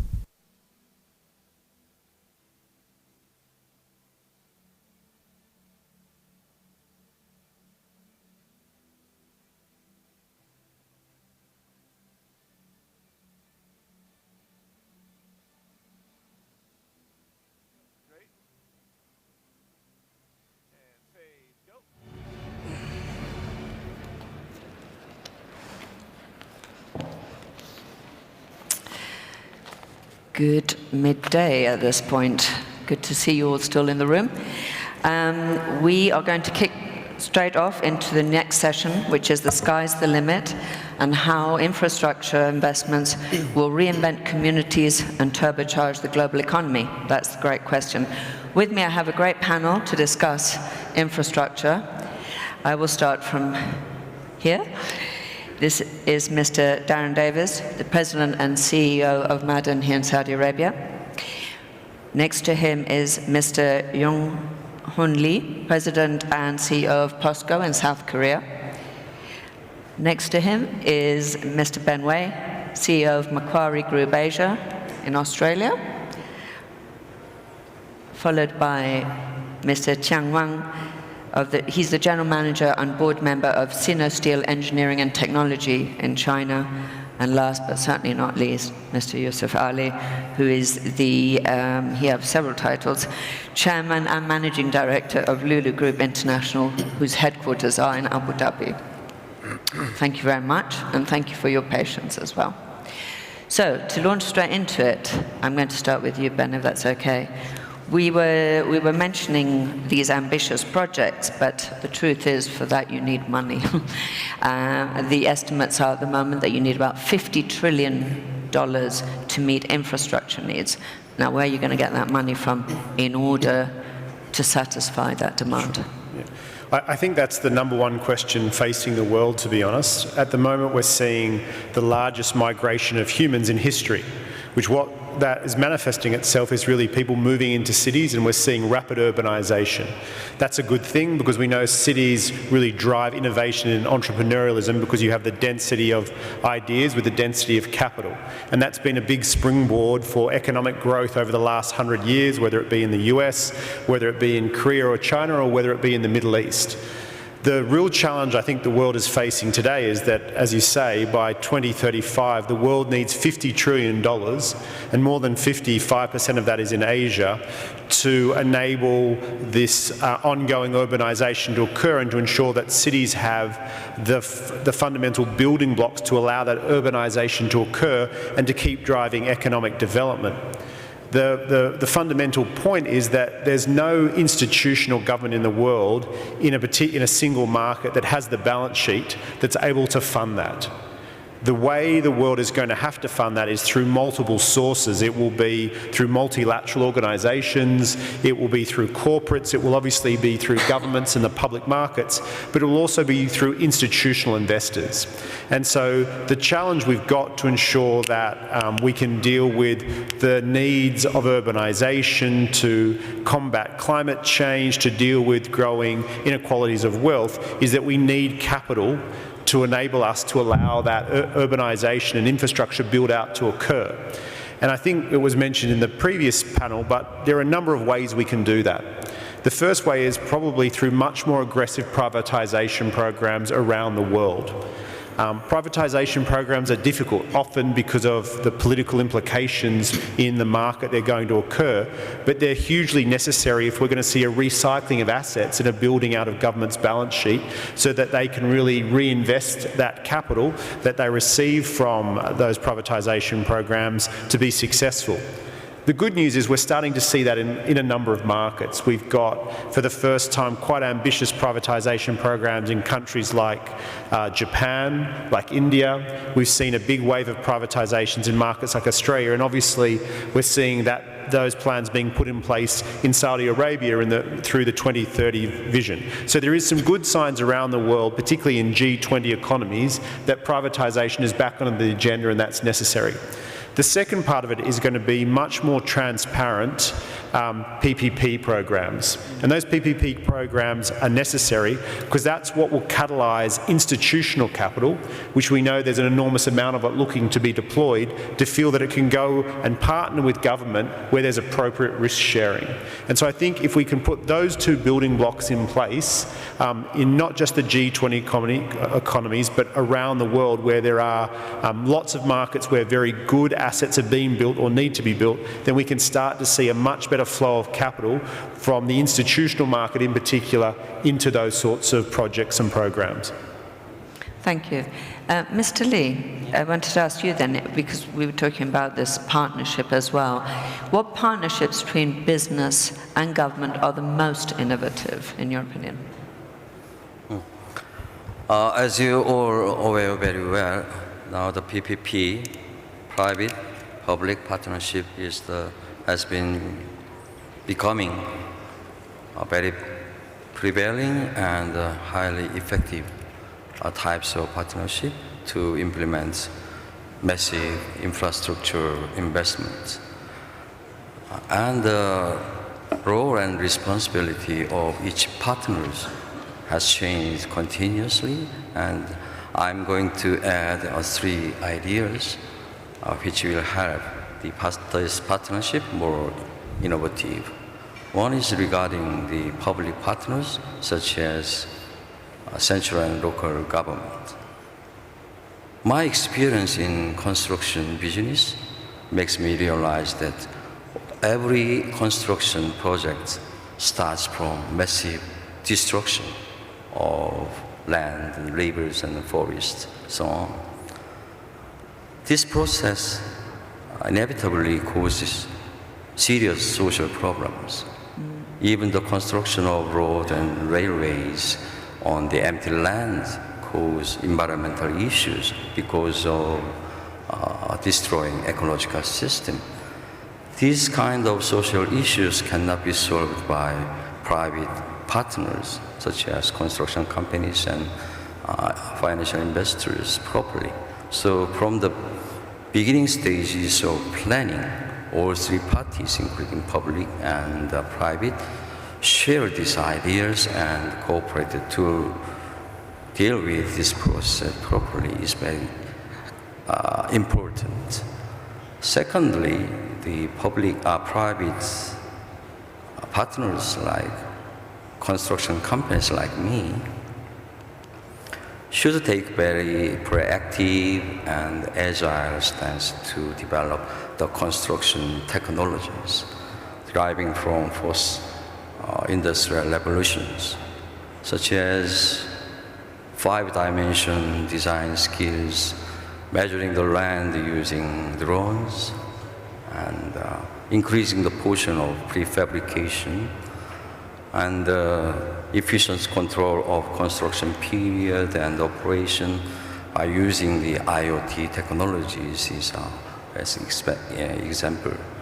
And public partners like the government will help and support these efforts through deregulation measures. Last thing is the financial investors. Last year in Korea, very unprecedented event happened. In the bid for high-speed subway system costing around $3 billion, the consortium led by Korean banking group, private banking group, won the bid against Hyundai Construction, which is the #1 construction company in Korea. Now the private financial institutions are very actively venturing out from their comfort zone of simple financial intermediaries like providing loans. So I think, and they are establishing very profound understanding of a whole life scale of infrastructure investment. So the private financial institutions, along with multilateral development banks, should be properly regarded as partners of PPP scheme That's it. Thank you. Okay. Thank you. I'm going to jump to you, Mr. Ali, at the end there. Coming from a completely different industry, you're one of the largest retailers in the region. So what is your opinion on infrastructure and investment? How would you do it? First of all, let me thank FIA and P Public Investment for arranging such a huge and professional investment meet across the people, professionals across the world is attending here. Thank you very much, first of all. Let me, my perspective as a retailer. I'm not talking about roads, bridges, rail, or airport. There's all professionals here. Let me talk about my industry, what infrastructure we require. We need accessibility to our retail sectors, of course, but also we need the environment, like visionary leadership, strong economy, and also strong workforce, and accessibility to the common people. Now, I'm since 45 years in this region, in Saudi Arabia also. Now we have got few very promising and also strong visionary leadership in Saudi Arabia, and also strong economy in Saudi Arabia, and very strong workforce also in Saudi Arabia. That's also part of infrastructure for our industry. 3,000 to 4,000 strong Saudi nationals working for us, out of which 800 female staff, girls working for us. They are punctual, very hardworking.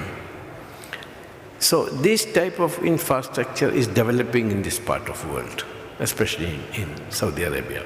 Economy is strong, visionary leadership, security. So this is a part of infrastructure in our industry. Thank you. Okay. Thank you, Mr. Ali.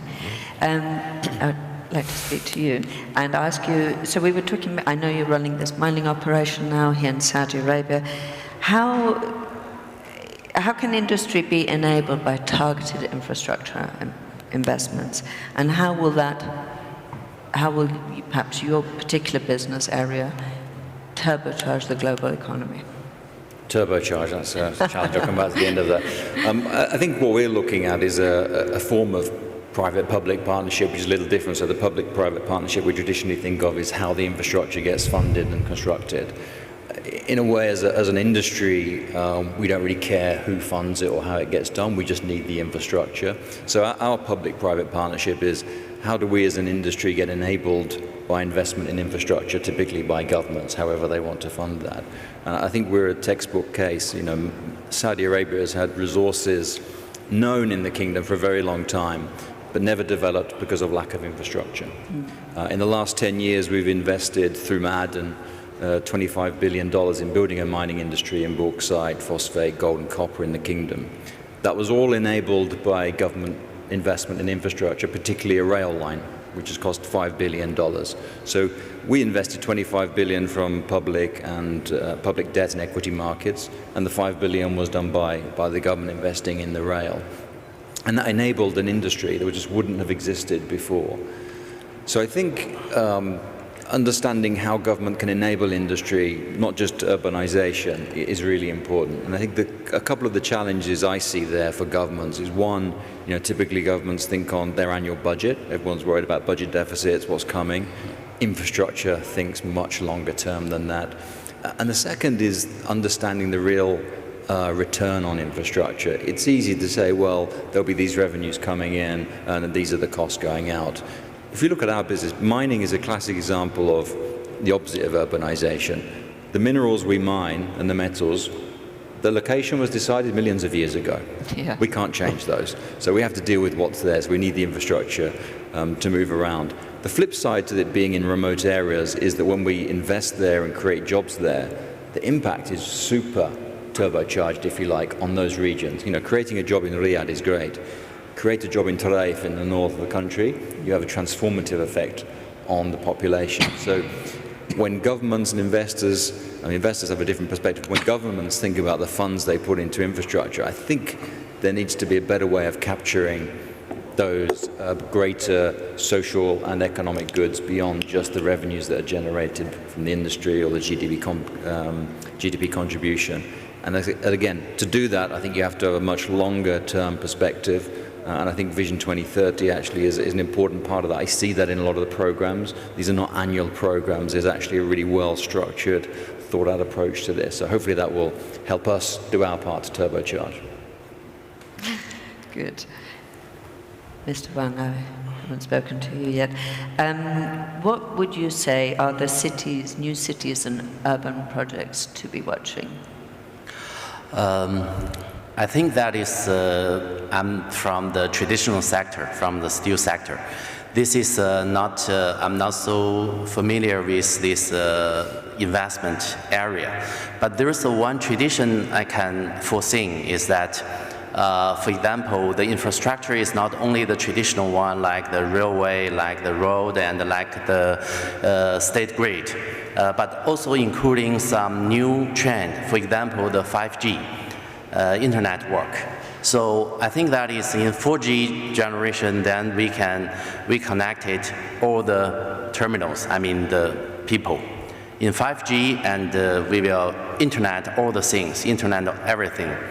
And for example, if we want to build, now there's a trend on the steel plant, we want to build smart steel plant. So we have a massive data should transfer. We need to make the equipment check themselves, operate themselves, and all this depends on this 5G internet. So this is, I think that is another infrastructure which is very important. For example, in China for 4G, China total invest around 3.5 million base station. And for 5G, I think it's even much more than that. So then, I think this is basic for industrialization. So this is one thing. Second, I think another infrastructure which I think is maybe is intangible, but is also very important, is the trust system. Because now if we come to the internet and we connect everything, we connect every person, then we need to, first is identify them. So then, second, we need to check and give the certification or approve whether this connection is true, whether this resources is true. And also, if that we connect to the person, then we can also need to check whether we have this, can give them the credit. So then that means now we are talking about blockchain. So this blockchain is, I think that is for all this system is the next round of investment for the infrastructure, which is intangible but very important. So that is my point of view. Thank you. Ben, would you say that global investment structure will actually benefit communities by and large? Yes. Sorry. Oh, so well, you can both discuss it. Okay. Yes, I think that is infrastructure investment will benefit the community. This is very clear. And I think there is three dimensions. One is that is for the convenience. So everybody know if the traffic is connect to your town, then this is bring convenience to you. Second, I think is about the civilization. So once you have the state grid, then you have television. Even you are cannot approach to the high education, then but anyhow you can know what is the civilization is. And if you have internet, you can approach to the knowledge. So that is the second one, I think. The third one, I think, is they will bring the converting of the life. Like 5G. I think that is if we trace back 10 years, no people in China, they can imagine that they go abroad, that go to shopping and without any currency, note and currency bring with them. And they can directly, by using your mobile phone to all the shoppings. So that I think that is what is the infrastructure investment shaping our community and shaping our life. I think when we look at the big populations where we've seen big movements of people from living below the poverty line to being shifted above the poverty line and moving into the middle class, a cornerstone of those economies, whether it be China or India, has been the fact that you've seen a big investment in infrastructure, which has enabled those economies to be much more efficient, to be much more accessible. I think the really exciting thing is that as we're starting to see smart technology emerge, which is, I suppose, being sort of embedded into infrastructure, then a lot of communities are able to access technology that once required much more asset-heavy type of infrastructure investing. We're seeing that with renewable energy, we're seeing that with water treatment and water recycling, we're seeing that with the ways we can better fabricate from a construction point of view using 3D printing and other technologies to enable things to be built quicker, more effectively, and not necessarily and manufactured not necessarily in the direct area to where they're going to be used. So those sorts of changes are meaning that the price point of infrastructure, the investment price point, is being brought down, so it's more accessible to communities that perhaps couldn't afford it, but it's also much more nimble. And the really exciting, I suppose, byproduct of that is that if data is the new oil, then increasingly infrastructure is becoming very important in providing large reams and sources of data to be used from an analytics AI point of view. Because if you think about the amount of people that every day around the world are using roads or have access to water or use airports or rail networks, the amount of data that's being collected that hasn't really been mined or harnessed previously is really enriching to then the way that can be used both from a community point of view, from a consumer point of view, but also to make infrastructure much smarter. Thank you. That's very interesting points. Mr. Ali, if you were an investor here in Saudi Arabia and the GCC, and I know you are, what would you like to see happen in terms of infrastructure? See, now during these 2-3 years, I'm seeing that Saudi Arabia infrastructure, they are investing a lot. Government is also investing. PPP project, what my distinguished co-panelist mentioned, PPP project is also in the future, it will come. So, one-tier city, two-tier city, all the infrastructure development is coming. See, also here we are focusing, here Saudi Arabia, they are focusing the infrastructure in the agricultural field. That's also very important. When we talk about infrastructure, not only roads, bridges, and airport, and seaport, and rail. Agricultural infrastructure is also very important. How the water, how we will prevent the pollution, etc. That's also part of infrastructure. So I'm a food industrialist. So we want also good infrastructure in the industrial field. In the agricultural field, also in the industrial field. So in Saudi Arabia, as an investor, this is a very right time the investors from all over the world to invest in Saudi Arabia, number one. Number two, the government is focusing in the infrastructure, not only in roads, bridges, other infrastructure, then also in the agriculture infrastructure. Agriculture, they are big thrust in the agricultural field. So I'm very happy to invest in this great country. Good. So I've got one more question left, and then I'm going to wrap up.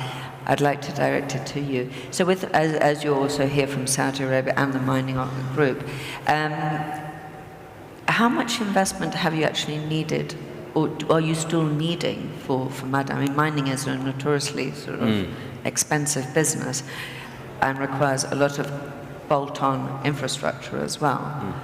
How short are you still, or what are your ambitions here? Not a great deal more, actually, because when you build something like a railway, that enables you for 50 or 100 years. So once you've spent that, the incremental investment in increasing capacity, for example, is relatively limited. So actually a lot of the big heavy lifting's been done, and now it's more basic things. And I think we didn't really touch on it here, but the softer infrastructure. So I think, where there's a big opportunity here is in health and in education. If you look there, again, that becomes a more difficult one again to assess economically, but the impact's enormous. So we've, as an industrial, commercial, listed company, have had to invest in education in the north of the country because the infrastructure there has just not been very good. But you look at the impact on the community, it's amazing. You see the transformation of people's attitudes, the young people, you know, they're ambitious for jobs that they didn't exist before, and relatively small investments as well. So I think that softer part of infrastructure, which we didn't touch on much, I think actually is something we shouldn't forget, and actually that's one of the biggest opportunities in Saudi Arabia, I think.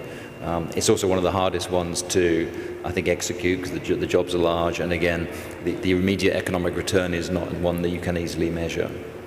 So this reinvestment back into the communities at source is really what you're advocating for, that has proven to be the most effective. And we've done that in cooperation with the government. So we've invested in schools of excellence, we've built a mining polytechnic, all with government agencies. So we've kind of done the execution and the initial funding and then handing it over to the government over time. That's just our contribution. I think a much bigger program is needed across the country. But that's the opportunity. I mean, I was listening to what Mr. Ali was saying, and I think Ben was mentioning as well. If you think about the big advantage a lot of the Western developed countries have is embedded infrastructure.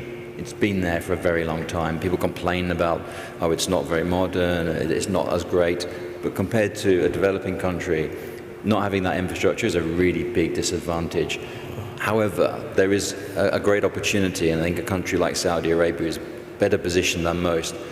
When you're building infrastructure, you can now build infrastructure with the future in mind. So you embed all your digital technology. When you build a school nowadays, it's not a school like you would have built in 1950. So you're building the new infrastructure, I think, in Saudi Arabia actually will allow the country to leapfrog if it has that long-term plan, which I think Vision 2030 is trying to do. Okay. All right. Well, on that note, I will call it quits here. Thank you very much for my panel, for attending, for your patience, and for your great answers. I enjoyed them very much. Thank you very much. Thank you. Thank you very much. Thank you.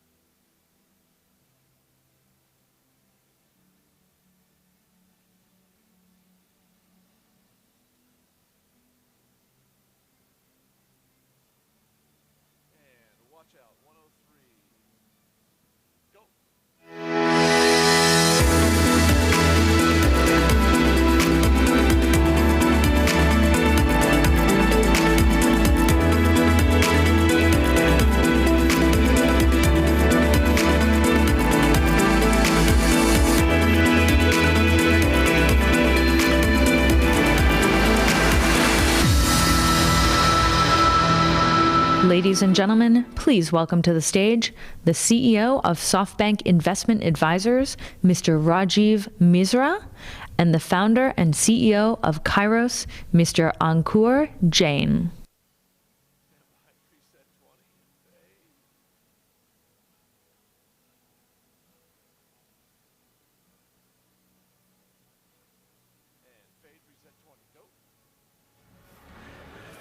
Good afternoon, everybody. So we're going to get started here. So we are so lucky today. We have Mr. Rajiv Misra here with us today.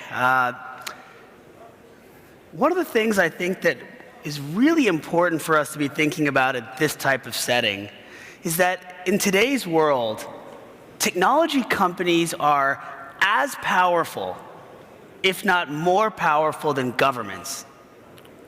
And when you think about that, the portfolio that you run, Rajiv, is probably arguably the most powerful of the government tech startups out there. And so one of the things I wanted to talk to you about today with this group is, as you talk about AI, there's also a responsibility to be solving problems facing real people around the world. What do you think are the 2 or 3 most interesting opportunities for that? I mean, if you look at our portfolio companies, AI is just a tool. I mean, it's a word. The fundamental premise of all our portfolio companies is to disrupt regular traditional businesses that are run inefficiently, for whatever reasons they may be, run inefficiently because they have too many middlemen, they run inefficiently because of legacy systems, because of cost management, and to use AI and technology to go in and disrupt those industries, whether it's how hotels are run, how cars are sold, how healthcare, how homes are sold, etc., etc. So if you, AI and the technology disruption, unlike internet, is going to disrupt every aspect of the GDP. Yep. If you look at global GDP, roughly $85 trillion. US is 17, Europe 17, China 11, $85 trillion.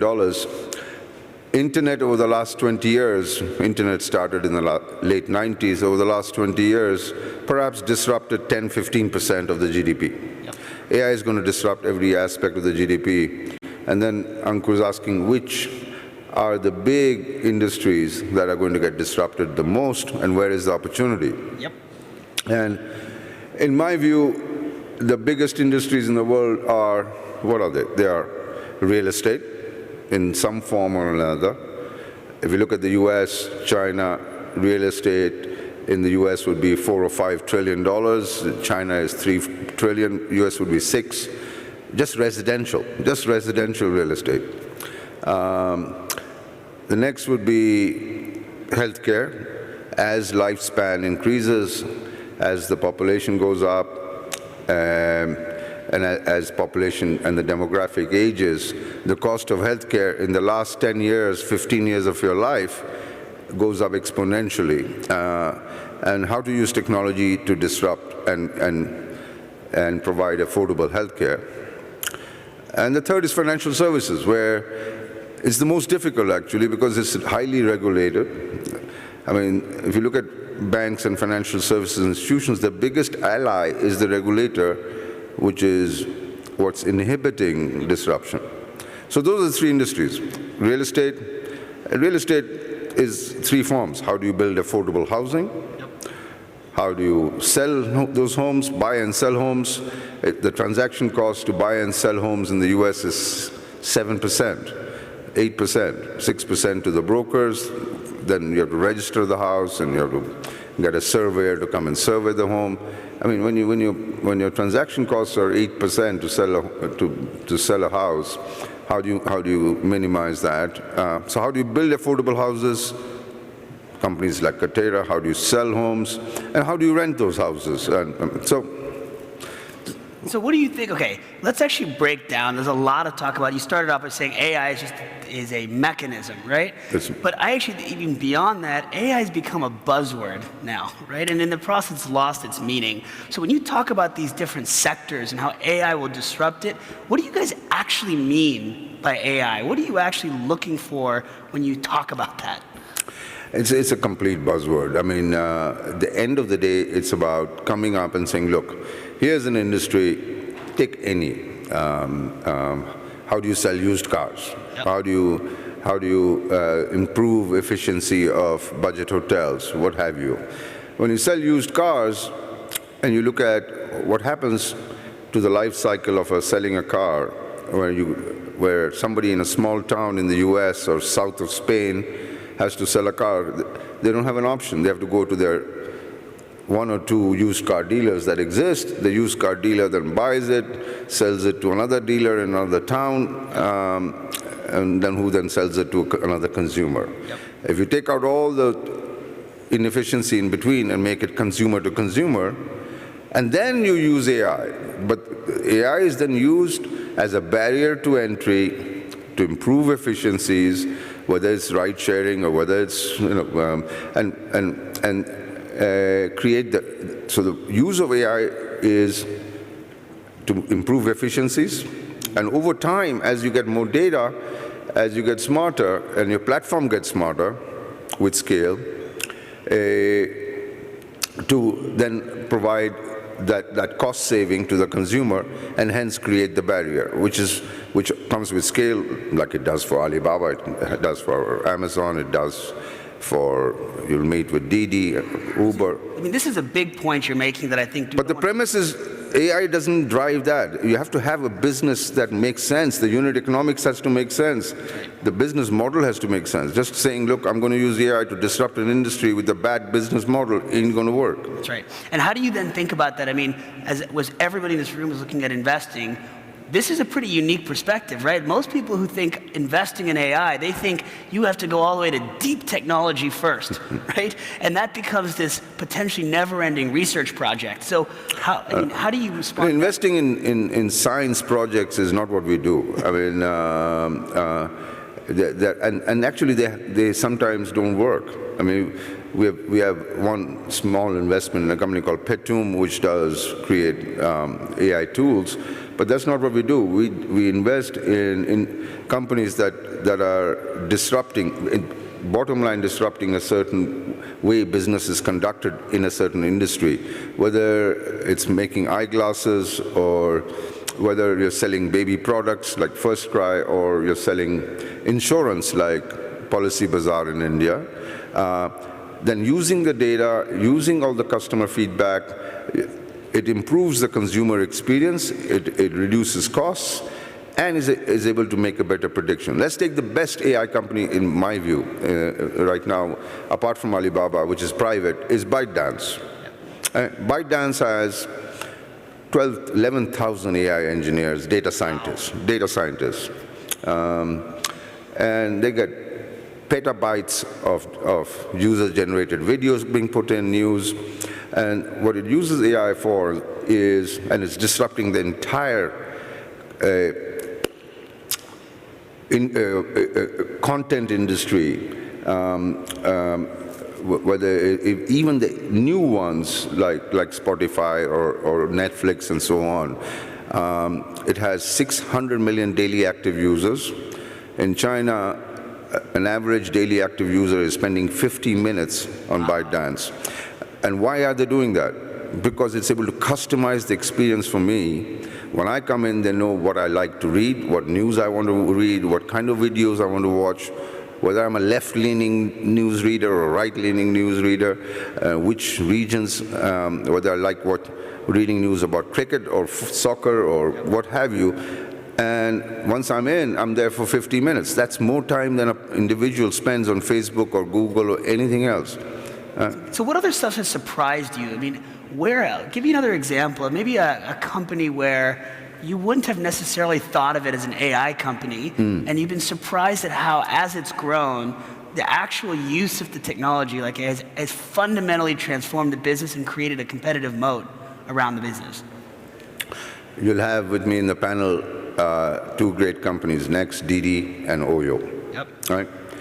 Let's take those two as examples. Oyo started with a few motels in India and said, look, your occupancy is low, budget hotels, and let me come in and I'll give you a minimum guarantee of occupancy, and I'll change the lobby a little bit, change the rooms a little bit, get you onto my network to get the traffic from Expedia and others, and I'll improve your occupancy.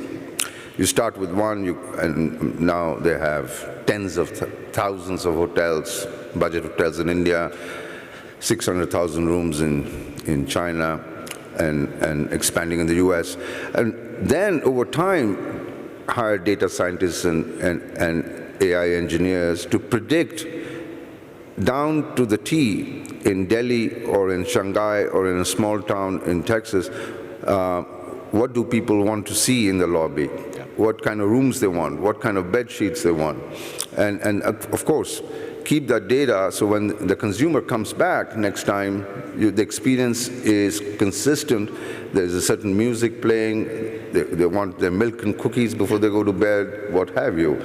So as the data grows, they're able to predict that an occupancy in a certain town, once you have a few hundred budget hotels in Delhi, they're able to predict that if they take a hotel with 40% occupancy,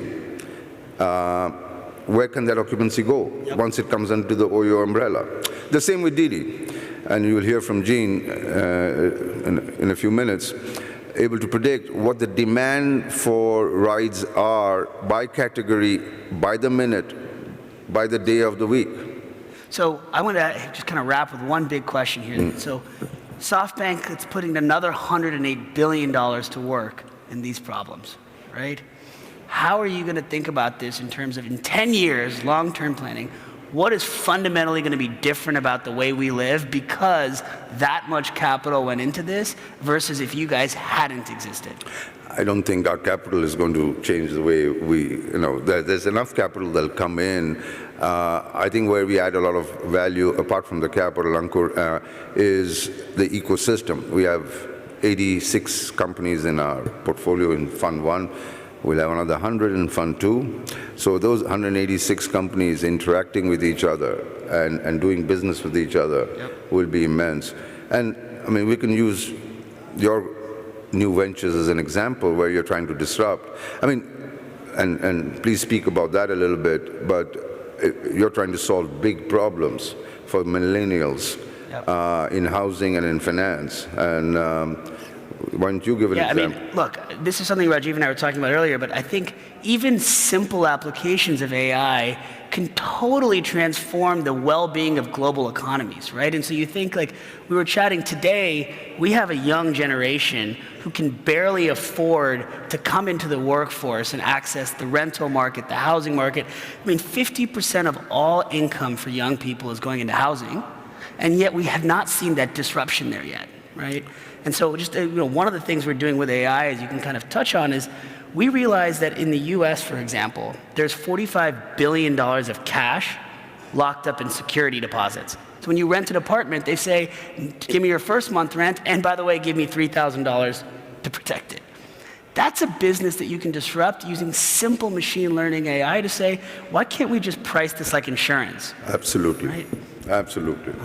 And the same with credit cards. And for young folks, how do you disrupt the availability of credit to millennials and use AI for lending and other purposes? But the fundamental issue is the business has to be sound. AI is just a tool. That's right. AI is a tool where Guardant Health uses data and gets smarter to detect cancer using a simple blood test instead of a physical biopsy, for example. So these are tools, but first the entrepreneur has to understand and be able to solve a problem that is inefficient out there, and the unit economics has to work. And on that note, we're going to bring up a few of the people that you've been backing and solving these big problems.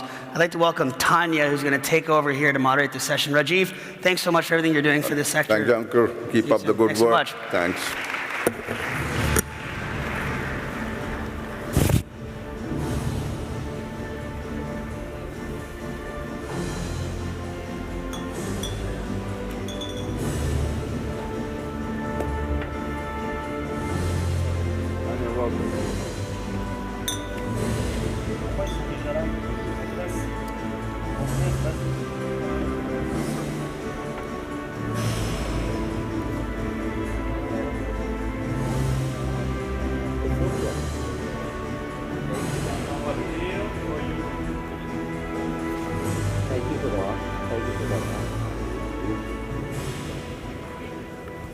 So I'd like to welcome all of my guests. In the next half an hour, we're going to be talking about the direction of technology, what consumers are wanting, what technology is hot, how much collaboration there is going on, whether technology companies can afford to adhere to different rules from other more traditional companies in terms of their finances, and then what is the world going to look like in 10 years' time. So we've got 30 minutes, so I better stop talking and start getting the guests talking. Let me introduce our panelists.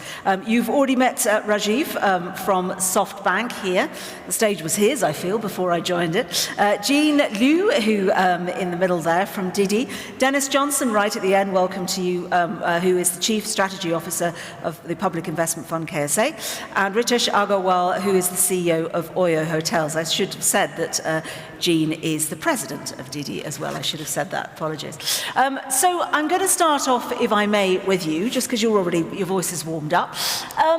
Let's talk about how we see the world as it is. Where are we in this technology revolution, and how far is it going to take consumers and the world? It's a very broad question, but if you could give me some sort of examples, that would be helpful. Well, it's a very broad question. As I stated a few minutes ago, technology disruption. If you look at let me give you a few parameters. If you look at the disruption of, I mean, people forget, in 2007, there were no smartphones, 11 years ago.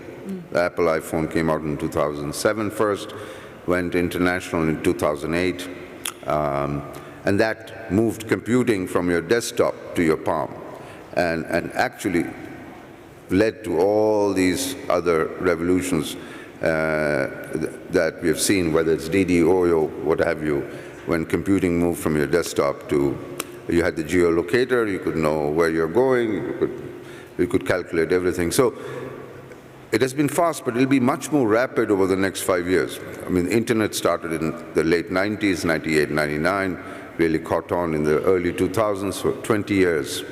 And that's kind of a mature business now. You have, out of the 7 billion people on this planet, most probably 5 are already connected to the net. India was the last big one with geo and the falling cost of data and falling cost of mobility. We had 1 billion people roughly come in and get access to the net in India. And what's left is a big part of Africa, and that's pretty much it. So my prediction is that what took 20 years, mobility took 10 years, the next technology disruption will take 5 years. So it'll be a lot more squeezed and a lot more rapid, where a whole swath of industries, and 2 examples here, will get disrupted.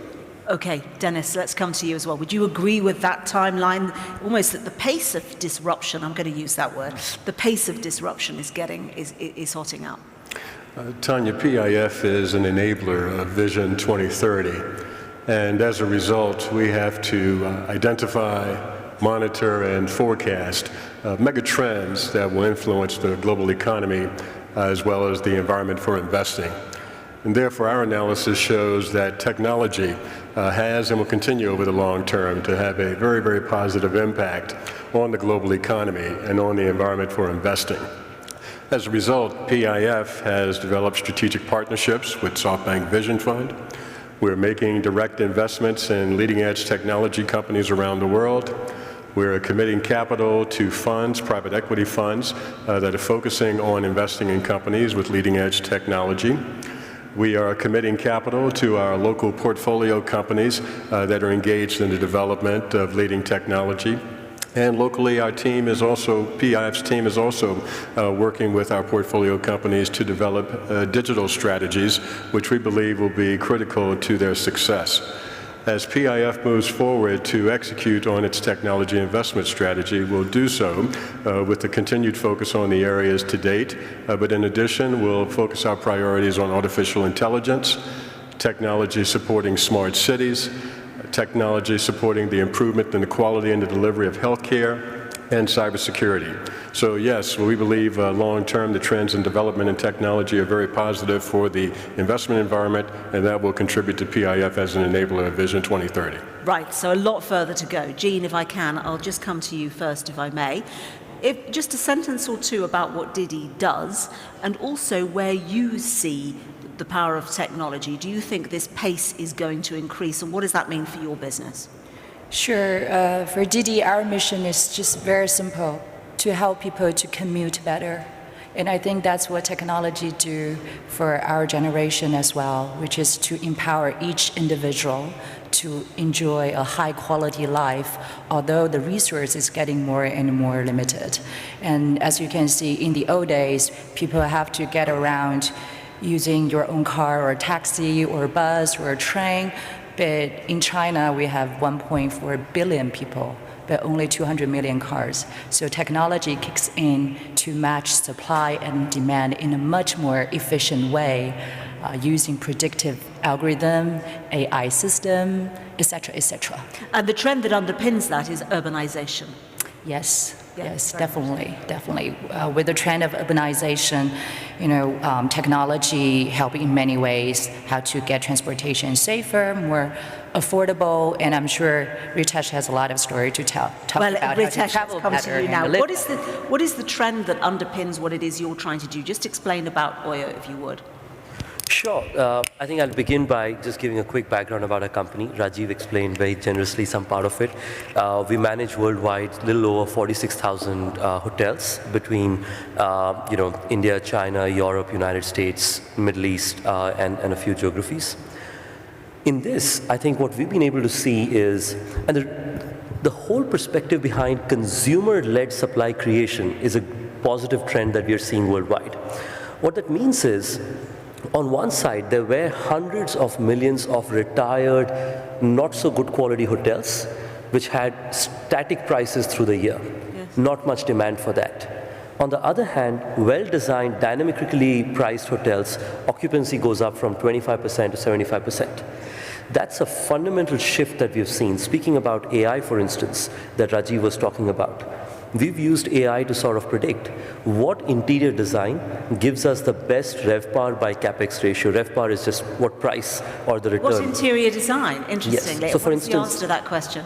So for instance, you could potentially predict that having a Marilyn Monroe portrait could give you a 12% jump in... What portrait? A Marilyn Monroe portrait. Marilyn Monroe, okay. Yeah, you could get a 12% jump in RevPAR. Something as straightforward, something like that would not come with human beings predicting what kind of design should be there. That would only come if the systems are constantly looking at trends and saying that, well, if you have portraits like these, the hotels look like they're boutique, so customers are willing to pay probably 10% higher. Boutique meaning there's an individual nature to it. So customers like to feel that what they're getting is very individual. Yes, yes. And the perspective behind that is saying that consumers being the heart of every decision rather than supply being the heart of every decision is extremely important. Yeah. And technologies like ours and DDs and others can constantly predict what allows consumers to get excited and want to purchase the products that we're all serving. So Rajiv, would you agree with that something that allows the consumer to personalize their experience in some way or what they're getting or to enable them is really the heart of this revolution? Absolutely, and it goes beyond that. I mean, if you look at DD or OYO, which is what we are discussing right now, you can summarize the impact of AI on a very simple term called heat maps, which is demand maps, where they have enough data now. DD is doing 23 million rides a day. That's what our last number. He has 50,000, close to 50,000 hotels. So they have the data now. Over time, they'll have more data to be able to predict the demand based on weather. On Friday, 2 months from now, what will be the demand for a car? What will be the demand for a hotel in Paddington in London? And be able to price it accordingly. Price it down, price it up, if there is not enough occupancy. And that is the key of data science. Right, so that is what you refer to as being dynamic pricing. Yeah. Dennis, I'm going to come back to you and throw you a slightly curved ball, because I know you like it that way. When we talk about economics and we talk about the UK, I'm from the UK, the theme that we come back to a lot is productivity. When people, I like to say, when I was a banker and when we used to invest, we'd look a lot at this, whether something would improve productivity. Productivity in the UK, anyway, and not just in the UK, has been fairly static. So that seems to me that it's not an important part of when you look at something to invest. Is that fair? One of the important pillars for PIF is to have strategic partnerships and to be the strategic partner of choice globally. As I indicated, we're very fortunate to have a strategic partnership with the SoftBank Vision Fund. Yeah. And this partnership has given us access to some of the fastest growing and most innovative technology companies in the world. I would note that the McKinsey published a study last year that indicated artificial intelligence over the next 10 years should improve productivity globally by 1.2% per year. And so we believe, again, through the access of the exposure to innovative companies through the SoftBank Vision Fund, that we'll position ourselves in our investments to benefit from some of the productivity gains that will come from leading-edge technologies like artificial intelligence. So productivity isn't an old word, it is something that you all think about, is it? Very much so, okay. Let's come back to other words that we may want to come back to, which seem sometimes a little bit outdated, like profitability, like borrowings, leverage, those types of things. When we see technology companies in the press, and speaking as somebody who works in the press, you're always playing into a theme. And the theme for somebody of my age is the technology bubble that we saw developing in the 90s, right? So during that culture, there was a sense of, burn rates, that you had to get eyeballs, that you had to expand as quickly as possible. And when we see things like WeWork popping up in the press, that means that people worry that actually that technology expansion culture is still with us. So I'm going to turn, if I may, first to Rajiv and ask that question. What is the culture behind investing in technology companies now? What are the metrics? What is the discipline? That question had to be for me. It was coincidence I came to you first. So, look, at the end of the day, the business has to make sense. Unit economics has to make sense.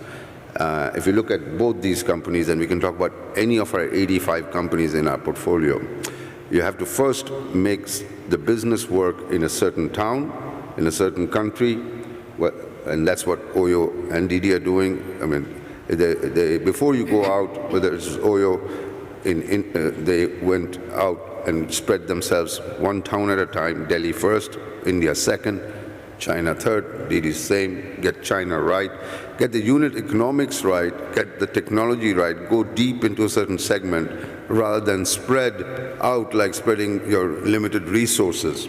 Limited resources, because every company has limited resources, whether it's financial, human capital, what have you, too much across without testing out that the model works, because you will make mistakes.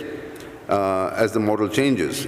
Both these companies made many mistakes. You learn from the mistakes, you fix the model, and then you move it and customize it somewhere else. Ritesh, would you agree with that what you want to see is a company, yes, that has a good concept, but that has developed it in one market first before they move on? And when I come to you and Jean and ask the same question of you, Jean, I also want to know what some of these mistakes are that you've made. Ritesh. Sure, I think, sorry, I got my way too close. But coming back, I think from our perspective, I have always said that at Oyo we believe in a principle that is patiently restless, which means that when you haven't figured out how something works at a unit level to replicate it, be happy and patient, because you could wait and figure it out. So in 2016, we actually grew only 60%, whereas last year we grew 4 times, because then we were fixing and figuring out how the business works, which is what Rajiv also mentioned a little while back. But once we figured how it worked, then we were patient. Once we know how it works, every asset we open is going to put certain percentage of gross margin into the business. If we understand that, then it is value accretive and margin accretive to the company, and hence we should become restless and continue to execute. So I tend to agree with Rajiv's perspective, with a view of saying that just growing is not good enough. Growing right creates significantly more value, and that's what we've operated with. Jean, would you agree that growing right, as Ritesh puts it, is the key? Always, always. First of all, I think profitability is a very natural result of the user value you create. Right? And in China, we are very confident about it because it's a cheaper alternative to car ownership, more efficient and convenient. Right? And back to the point to grow right, we have made mistakes. Right? We didn't really understand the industry from the very beginning. We thought it's all about technology, and we're convicted technology will solve everything, but it's not. It's not just about technology. It's actually about service, and it's about humanity, right? So last year there were safety incidents happen on this platform, and we got waken up, and we understood. So this is not just about how technology can solve everything. You need to put safety standard, everything before growth, before profitability. So the whole company, we rethink about our business model, and we rethink about how we know we cannot eliminate crimes on the platform, but we know we have to try our best. So that's why in the other markets we are trying to enter, we make sure safety comes first, and we try to implement the safety standard in different markets and use our the know-how and knowledge we have accumulated in China market when we go overseas. Yeah. Dennis, just to come back to another theme, you mentioned the word collaboration early on. I think in a world where we are continually reading in the geopolitical sphere about less collaboration, less trade, people pulling back a bit, it might be easy to forget that technology companies actually are collaborating more. Why are they doing that, and how are they doing that?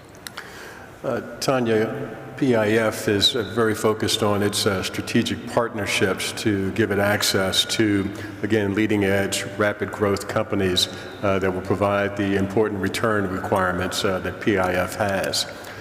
In addition, these strategic partnerships, again, with SoftBank as an example, also allows us to position some of these portfolio companies to look at investing in Saudi Arabia, which is also very important to us and important to PIF as an enabler of Vision 2030. So again, I think your question relates to one of the key pillars of PIF and why it's so important in terms of the access that we're able to get to, again, leading edge companies through strong partners that not only position us to earn the appropriate rate of return, but also allow us to contribute to foreign direct investment in Saudi Arabia. Rajiv, would you agree that collaboration is increasing rather than decreasing? In a big way. There are no barriers anymore.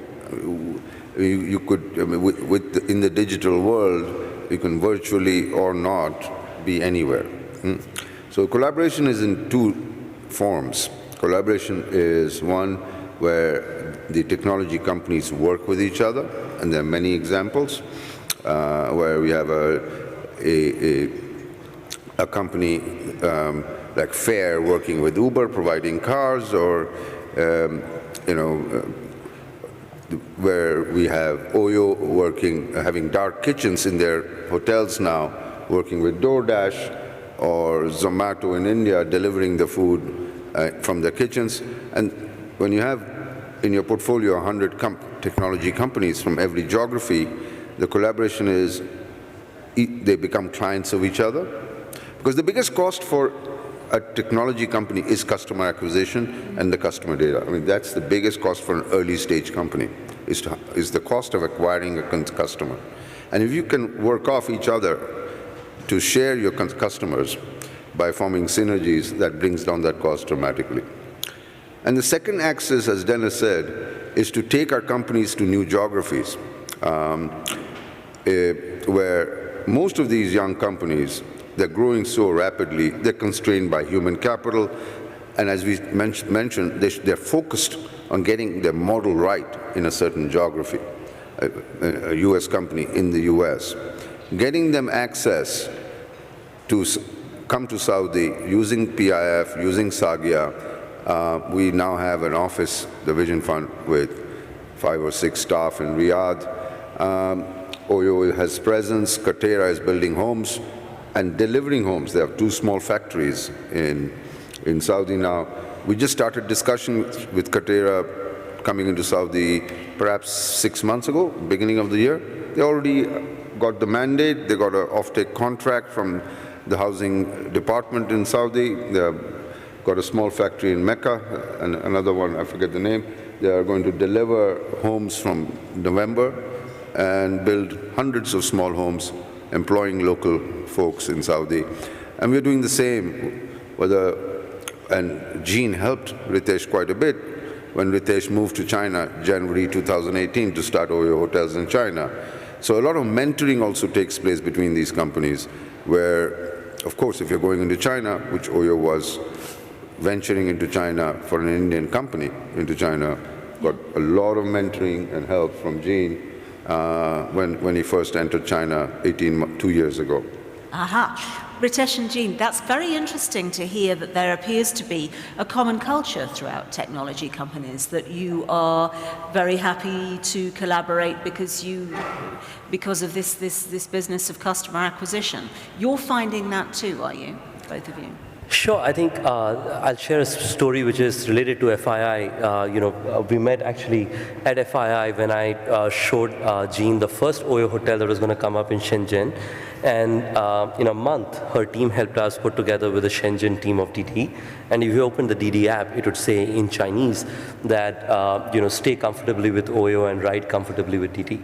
So that's how we acquired our first customers in our hotels and, got significant results. On the other hand, here in the kingdom, we've of course taken significant support through an MOU with PIF, and on top of that, we have, for example, in Mecca, this year during the Hajj program, we have worked with the Hajj Ministry. His Excellency Dr. Benton has supported us, and we audited close to 500,000 rooms there, down to the last line item, brought jobs to hundreds of young Saudi women to get the quality right without having to hire a lot of people. Or for instance, we worked with SCTH here with His Excellency leading the tourism department, His Excellency Al-Khatib. So our ability to partner with right from high-tech companies like DT to countries with the help of Vision Fund and PIF is something that we are very thankful for. So just the data, how many hotel rooms and how many local employees do you have in the kingdom for Dennis to get happy? Yeah.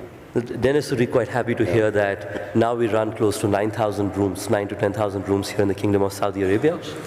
If you drive around Riyadh, it's hard to miss an Oyo hotel. Right in Ulayya, we have probably 7 to 8 hotels just in the middle of the city. We have brought employment to close to 3,000 people who are young local Saudis. And on top of that, there are 400 other people who have come in and been working with us. This is besides the 200 plus people in Mecca for our auditing project that we worked with the Hajj Ministry for. Congratulations and thank you. Yeah. Thank you. Dennis, I think this highlights the fact that we're not just talking about new solutions for consumers, we're talking about new consumer markets too, aren't we? Yes, we are. And again, PIF is an enabler of Vision 2030. And as a result, part of our mandate is to unlock value in different sectors throughout the Saudi economy. So again, through our strategic partnerships, through our local portfolio companies, we're working to accomplish that goal. Okay, just briefly, a sentence from all of you. Dark kitchens, I'm going to start with that. What does that tell us? I'm fascinated by dark kitchens. It's one of my fascinations. They're starting in London, aren't they, Ritesh? Tell me about what that says about where we will be as a society in the future. How will that work? Sure, I think I will connect this to efficiency and productivity. Yeah. When we find all of these hotels that we go and renovate and fix, we get something for free, which is the kitchen in the hotel. And these hotels are in great locations, like we're talking in the center of the city, around Paddington, Zone 1, and so on. Those are locations, if you want to go rent a restaurant, it's so expensive. But we get it for 0 additional rent because we already had it in our hotel. Now we use technology to be able to make sure we understand the efficiencies, the distribution, and so on and so forth, due to which today we already run close to 1,200 dark kitchens where people go get delivery from. But the additional investment for that is almost negligible because these are kitchens that are already existent in our hotels. So 10 years later, I believe companies will be very efficient and they will look at the consumers as well as the assets that they own or partner with, how they can get the best yield per square feet and yield per team member over time. I mean, same thing happened with your high street retailers. You don't need a shop on Oxford Street. You don't need a top-end restaurant which has expensive real estate costs, which is the biggest cost, and fixed commitment for 10 years. All you need... It's not a clever use of... What does the consumer want? Within 20 minutes, wants a food, and if they change their mind, 10 minutes later again, order something else. Okay, Jean, let's come to you. This vision that we're talking about in the next 5 or 10 years, could you tell me something about the way you see society moving? Maybe not 10 years, 20 years. 20 years, okay. Yeah, I think, with rideshare, electric cars will be 100%, right? And it will be for sharing. It will be autonomous driving. So let's picture a city. There won't be parking lot inside of the city. All the parking lots, no need, right? All the cars parked outside of the cities and no traffic jam. The air will be cleaner and the sky will be bluer. That's a very positive note to end on. I'd like to thank our panelists very much indeed. Thank you. Thank you.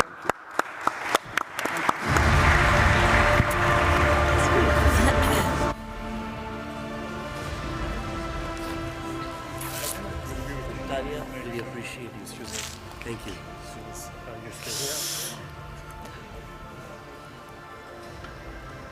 Now, I'm sure you've got tummies rumbling. I'm just going to usher my panelists off. I'm going to talk about gene therapy next. Thank you very much indeed. Thank you. Thank you.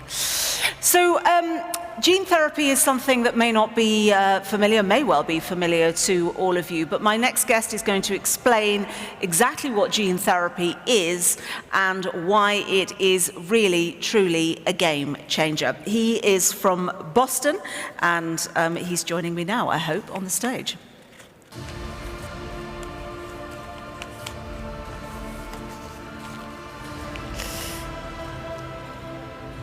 There he is. Hi.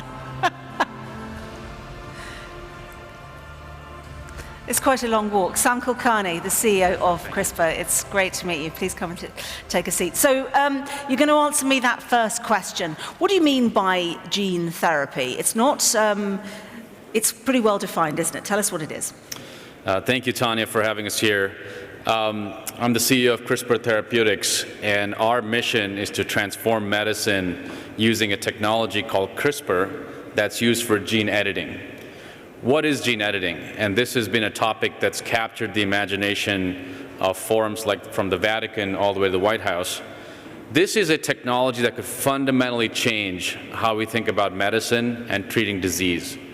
What we have is a technology that has a pair of molecular scissors that are nanoscale scissors that we can send into the human body to fundamentally change our genes rather than give pills as a medicine. So as a one-time treatment, you can send these scissors in, conduct surgery in your body at a molecular level, and treat a disease and cure it for life. So I'm going to use cystic fibrosis as an example. This is something we probably talk about in the UK more than in other countries. There's a reason for that, and I hope you're going to explain it, and how gene therapy can help. It's a genetic disease, quite simply. Yeah, cystic fibrosis is a relatively prevalent disease for being a genetic disease, and all it is a set of mutations in your CFTR gene that allows for transportation of fluids across the lung. And there are a number of people who suffer from this disease in the Western world, around the world actually. And the reason for it is early on there was this notion that if you had cystic fibrosis, you were protected against the plague.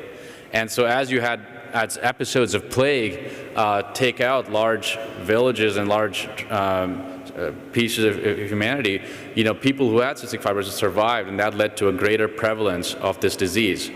Now, how can you treat this disease? It's very difficult to treat with medicines, and obviously a company, Vertex Therapeutics, pharmaceuticals, has come up with medicines to treat cystic fibrosis. But what you could do with gene editing is fundamentally go in and change the mutation that actually caused the disease. So you go into the lungs, go to the basal epithelial layer, and change the mutation that actually fundamentally caused the disease. This can be a cure for life and has tremendous potential, not only for cystic fibrosis, but thousands of diseases that we would treat in a very different way in the future. So how close are you to be able to use this widely on patients? The technology cycle has been quite rapid. Just to contextualize historically, about 100 years ago, we realized that we have genetic material in our body. That's the code of life, and we set out efforts to read the gene. It took us about 80 years or so to understand and fully read the genome.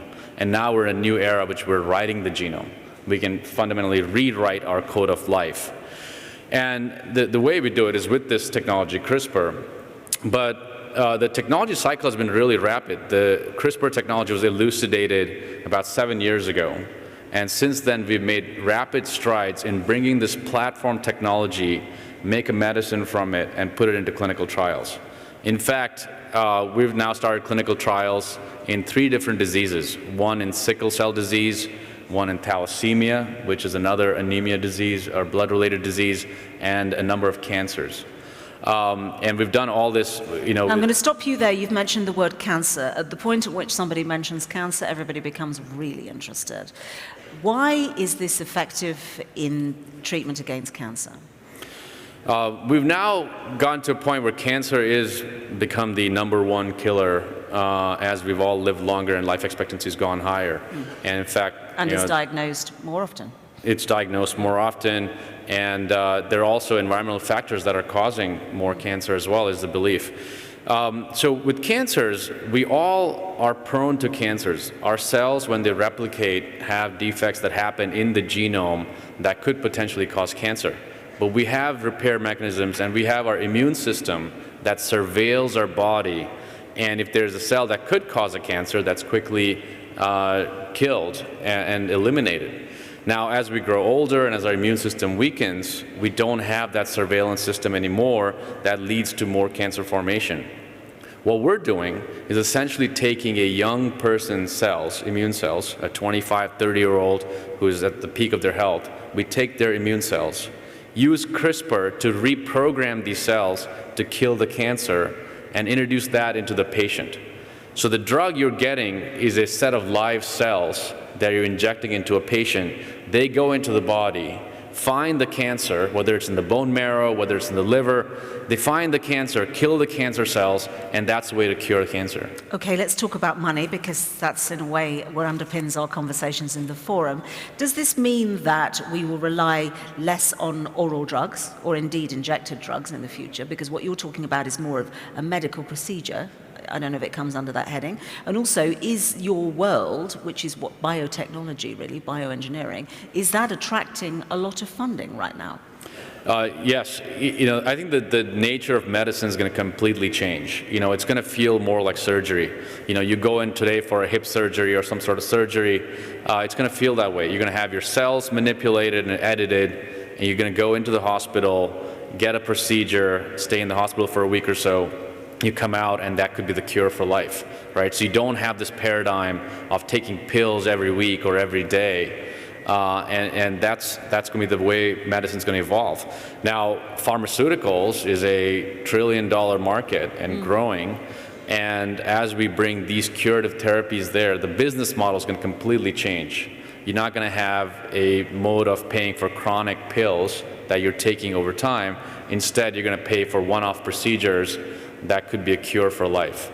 And in fact, we're doing this globally. One of the reasons also I'm here in Riyadh is we're conducting trials around the world, but in Saudi there's about 35,000 patients that suffer from sickle cell disease. And the King Faisal Hospital here in Riyadh actually does transplants for some of these patients. So globally, we're going to change this paradigm. And that again is a genetic disorder. It's a genetic disorder. Sickle cell disease is a disease that's so prevalent because it protected against malaria. So in Africa and other parts of Asia, as you had malaria bouts, people would die, and people who had sickle trait were protected against this disease. But all of a sudden, if you have 2 copies of that mutation, you're suffering from a very terrible disease that has no medicines available. So when we're bringing this CRISPR technology to trials in various parts of the world, where it's a one-off transplant procedure that then becomes a cure for life. And that would take away all the pain, that would take away all the the acute chest syndrome and everything else that are causes of morbidity in these patients at a very early age. So 20 seconds just to say how transformative this type of therapy you think could be to the entire health system. And I come from a country, we have a National Health Service, which is very, very overburdened indeed. Is it going to help with governments funding health of the citizens? This is probably once-in-a-generation technology that we see every 30 or 40 years that could completely transform the health system, and in fact has the potential to transform humanity. Over the last year, I've been invited as a speaker in various forums, from the Vatican to the White House, and the reason for that is leaders around the world have recognized the potential for something like CRISPR to change the landscape entirely. And for us, we're now early on embarking on this journey where we're at the forefront and the preeminent company trying to pave the way in how we change the world with this technology. Sam, thank you very much indeed, and thank you for listening. Thank you. It's a pleasure.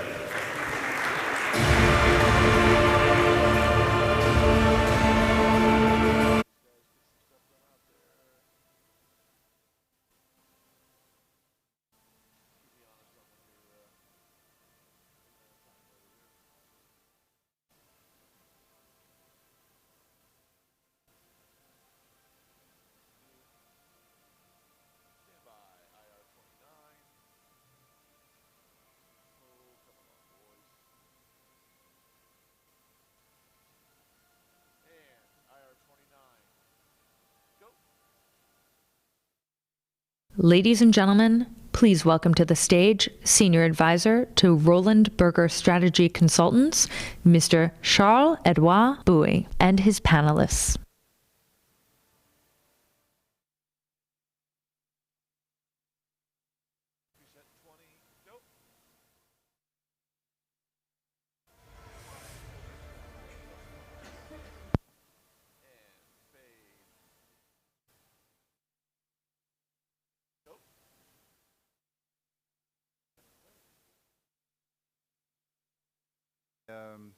Former CEO of Roland Berger, and now a tech entrepreneur and investor. And I will moderate this panel. We'll be talking about solving the unsolvable, how investors and entrepreneurs can advance deep tech. And when I was looking at the questions, solving the unsolvable in 40 minutes, sometimes 20 minutes, is a kind of a challenge, but we are lucky. We have distinguished panelists, the best brain to crack this. And I'm happy that many of them are old friends. So I will introduce them. On my left, Masa-san, Chairman and CEO of First Bank Group Corporation, which he created in 1981, under the vision of information revolution, happiness for everyone. Invested in Yahoo, 2014, unveiling of Paper, the world's first personal robots with emotions. More recently, the investment in ARM Holdings in 2016, and the investment in SoftBank Vision Fund, which plan to invest $100 billion in the next stage of information revolution. Welcome, Masa. Robert Smith, founder, chairman, and CEO of Vista Equity Partners, manages equity capital commitment of over $50 billion, oversees 70 companies that are tech companies with software companies with more than 70,000 employees. And he was named in 2017 by Forbes one of the 100 greatest living business minds. So it's going to help us to solve the unsolvable. Dr. Hong Chen, so a good friend, chairman and CEO of Ina Group, founded in 2003, many years ago, entrepreneur icon, new economy leader, investment bankers having proceeded in and led over $60 billion of financing and M&A transactions. Last but not least, Yan Zhu, managing partner at Neo Capital, investment committee members focusing on many industries, including finding, selecting, and building companies that reshape energy, automotive, logistics, and technology. He was also awarded in 2017 China's top 10 AI investors by China Venture, I think 2 years in a row. So let's get started. So the question we want to address is, in a time of technological abundance, in a time that where people are investing on deep tech, what are the most interesting topics? How we link this with the real economy, and how we also tackle the global challenges that we are facing, these hyper objects that includes climate change, inequality, and pollution. So I will start with you, Masa. You talk about the next stage of information revolution. What is for you the one transformational technology that will address large-scale challenge? I focus on investment in AI. So many people still question about the power of AI. I say today maybe 10% of things is good for AI as a subject. 90% of the subject, still mankind's brain is smarter and better. But in 30 years, it's going to drastically change. Because last 30 years, the power of computing, the size of memory, communication speed, those are the three fundamental things improved by 1 million times. Next 30 years, I think it will increase the scale by another 1 million times. So when computing power increased by 1 million times, the power of AI becomes so powerful that 90% of the subject would be more applicable by AI instead of 10% that is of today. So 90% of the subject which relate to productivities, AI would be more applicable. So that's the subject I am interested in. Thank you, Masa. Robert, you invested in enterprise software. Right. Where do you see the technology beside AI? Yeah, sure. The dynamic we are faced with is, of course, there is a massive proliferation of computing power. The connectivity has become much more efficient of that computing power. And of course, we're now populating the planet with devices that are now part of this network and this ecosystem. And our companies, we sell into over 60 different industries, and that's what's defined as enterprise. The dynamic we're facing, of course, is enterprise software still is the most productive tool delivered to the business economy over the last 50 years. When we do a survey, which we do every year, about 3/4 of our company in the last survey about 6 months ago, the average ROI of the products that we sell to our customers is still over 600%. So payback of less than 6 months. So it has massive productivity still driven into multiple industries globally. There are the new accelerants. The accelerants are machine learning, robotic process automation, artificial intelligence. All those are accelerants to that ROI. The big disruptor I see in the enterprise is ultimately going to be the distributed ledger technology. We call it blockchain. The dynamic of creating ecosystems that certain companies that participate in industries will likely consolidate those who participate in those industries. And so those who get there first with the most robust ecosystem, I call it the blockchain fabric for those industries, are the ones who will dominate those industries globally. That's going to create a massive disruption in the way that certain industries operate. Those who participate will continue to, and those who don't won't. And that's, I think, going to be the massive disruptive technology in the world of enterprise software. Thank you, Robert. It's a very nice transition. We talk about AI, we talk about blockchain. Yeah. Hongchen. Yeah, happen to be. It's interesting now in China, blockchain is a big topic, since President Xi has been putting it. So AI, blockchain, how do you see China?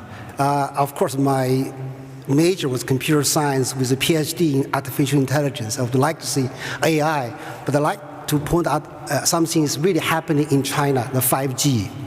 The reason I'm saying that is that 5G is a little bit different than 3G or 4G, just evolution of the speed. It is low latency, and a lot of things can be imagined because of the 5G. You can think about, it can change how the database is being organized. You can create, a platform for autonomous driving with low latency. You can have edge computing. You collect a lot of data. Now suddenly, 4G, 3G were connecting people, billions of people together. Now 5G starting connecting people with billions of devices, IoTs. So that's something where is really kind of intriguing, so that we think this type of transformational technologies, if we applied very well, a new type of applications will be emerging out of this, such as 4G, where the big apps, auto payment, etc., mobility, etc. So that's something where in China is developing very, very fast. So I would say that I think 5G is the keywords that I use for transformational technologies in China. Thank you, Hongchen. So we have AI, we have blockchain, we have 5G. Yan, what's your view on the area you invest in? Sure. We invest in innovative technologies that are transforming major existing industry, such as automotive, energy, logistic. But out of those themes, what's most exciting for me is really investing in smart electric vehicle, which we believe will really be the next wealth generation opportunity. Tremendous opportunity there. If you really think about in the last decade, we saw mobile phone transforming into smartphone, the kind of opportunity that came with it. I think in the next decade or two, we're seeing the traditional automotive industry going through similar transformation, except for larger scale. We're seeing cars are now, the energy source become electricity. We're seeing also cars are autonomously driven, more connected. And that kind of change would generate opportunities to create companies in the size of billions. But I think it's not just on the wealth part.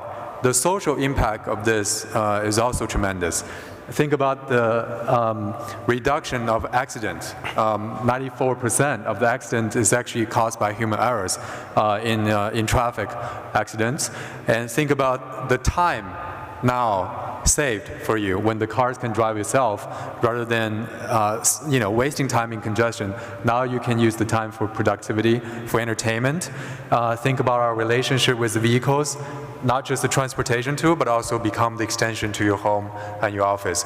So I think that kind of paradigm shift for us is going to be very positive on the social impact as well. And that's one of the other reasons why I'm excited about this space. Thank you, Jan. Robert, you are actively involved post-acquisition with the companies that you are invested in. So now that we've talked about the technology, once you have invested in the technology, what do you do with these startups? How do you work with them? Sure. I think the dynamic that is most important is really developing people. When I think about what is the greatest investment opportunity that we all should be thinking about is developing and investing in the people. In countries like the Kingdom here, you have 60–70% of your people under the age of 30, investing in infrastructure to train, develop them so they can participate in the digital economy. It's not unlike what we do at every one of our companies. One of the first things to do is assess our skill set. About 65% of our employee base are technically trained.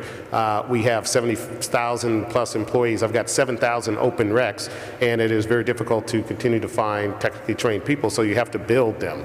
And so we build ecosystems, which include coding academies, universities, as well as our own. We have a thing called Vista University, where any employee can actually get a nano degree in artificial intelligence or machine learning. And part of that is to advance the capability of every one of our employees so they can participate in this economy. There's, at this point in this planet, about 25–26 million people who program. Think about that. All of these conferences around technology, but there's only 25 million people who actually write code for a living.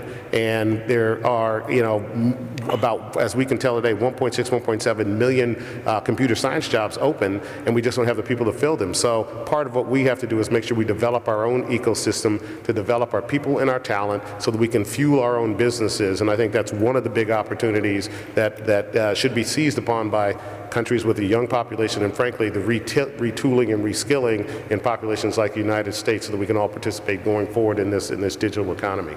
Thank you. Hongchen, what about China in that reskilling and human capital? Yeah, I think something I just want to point out is that China is very much similar to the United States, where the entire VCP annual investment per year is probably about $150 billion US. But then in the last many years, most of the money were invested into the 2C and internet business to consumers.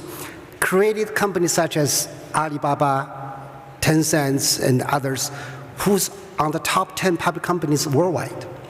In China, what we're thinking today, the next 10 to 15 years will be the year of 2B, to the enterprises, so that Chinese public enterprise companies, largest one, $10 billion market cap. So what we believe is that the Chinese company business will be starting embracing information technologies that allow them to be more efficient because cost of labor is getting up.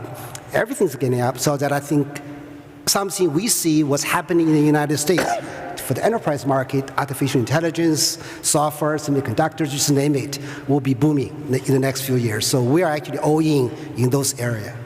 Okay, we talk about B2B, we talk about reskilling. Jan, how do you see the startup scene, and how are you dealing with these companies after you invested? Sure. In our space, we're trying to marry technology, we're trying to invest in technology companies and use them in large industries. By nature, the bridge is quite important. To give you an example, the automotive industry, the design cycle is 6 years to start with. Now, NIO and Tesla shortened that into 3 years, but still a very long cycle. But when you're looking at software companies, they launch a new product, new versions of it in 2 weeks, maybe even shorter time horizon. So how do we measure that? How do we make sure the young, talented people in their 30s creating technology, innovative solutions, how can those be applied into very traditional business, like automotive, like energy? That's where we really spend most of our time to build a team that has domain expertise at the network, also has understanding of different parts of the world, and try to play the bridge, play that role. Thank you, Ian. Massa, you have invested across the world. You helping startups and companies to grow up. How do you see that space? Well, we focus on investing the unicorns. Those are number ones in each of the categories. So they have their own solution. They have the formula, winning formula by themselves. So we suppose not to be needed for the company to grow. However, it's very often we provide our families helping each other, okay? We facilitate to talk each other because sometimes they want to grow internationally. The company which started from US, expanding to other countries, our family companies started in Southeast Asia or India or China. They have their local base, so they can help each other for customer acquisition, the technology, know-how, and hiring people, and so forth. What I would do myself is to stimulate the entrepreneurs, those captains. I am also entrepreneur. So from entrepreneur to entrepreneur, if I were them, what would I do? How do I accelerate the growth? How do I get much bigger market share? From my point of view, if I were them, if I were him or her, how do I speed up? How do I scale up? That's kind of challenge I give them and I stimulate them. Sometimes I give my own idea, we debate, and very often that become interesting stimulation for them. So, of course, we provide the growth capital, but that money is available from many other sources. So we are providing the total stimulus for them to grow much bigger, quicker. Thank you, Massa. As we are coming to the end of this first part of the panel, I would like to ask each of you to tell us some ideas on how you will solve the unsolvable, a quote, conviction, a key question you want the audience to leave with. So maybe, Jan, you can start with that. Start with me? Okay. Going back to the most interesting direction for me is really to make sure the smart electric vehicle direction is realized. And in order for that to happen, we need scale. We need volume. We need more cars on the road, share data, share algorithm. We need more vehicles using similar batteries, which can reduce cost. So to me, is really the alliance, the concept of having car makers coming together, having technology coming together, forming an alliance, which will increase the volume and the speed for adoption.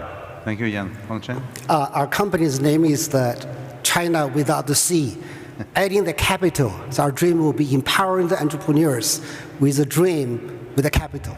So what we see in the future is that a lot of creation, a lot of innovations being created. This is all this panel is about, transformation technologies. So my point to the entrepreneur will be stay hungry, stay foolish, always embrace new things, otherwise you'll be left out. Thank you, Hongchen. Robert? At Vista, we again focus on liberating the best of our people. We work hard to build infrastructure to train, develop, and enhance their capabilities, and invest literally millions of dollars a year to ensure that all of our employees have that capacity. As we engage with new companies, we encourage them and actually insist in many cases that they socialize with other of our executives. There's very few places where you can get together with 60 CEOs of software companies, share ideas 2-3 days at a time, twice a year, and that shared learning and knowledge enhances every one of the businesses. It will do it from the product development, F&A, the services, every part of the enterprise software companies, and that we think actually creates a shared acceleration across the entire ecosystem. So that's what we focus on. Thank you, Robert. Massa, closing on your side. We identify the entrepreneurs who has the greatest vision to solve the unsolvable. They need to have a strongest passion. And then we provide the cash to fight. Thank you very much. This is the close of this first part of this panel. Thank you, Massa. Thank you, Robert. Charles, thank you so much. On-China. And thank you, Jan, for participating in this very tight schedule, but we can thank them and close them for. Thank you. Look at the time. Stay in the room. We are moving to the next part. Yes, Massa.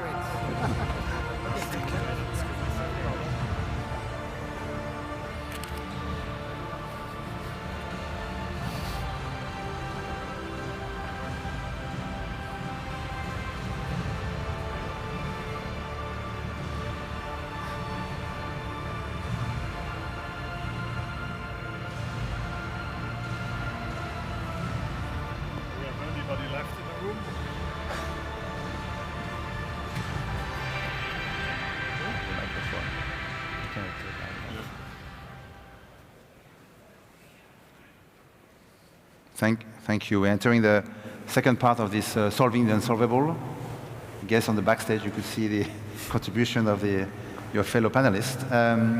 So I will introduce this is more a tech session with the people who are running tech companies. I will introduce first Patrice. Patrice Ken is the chairman and CEO of Thales Group.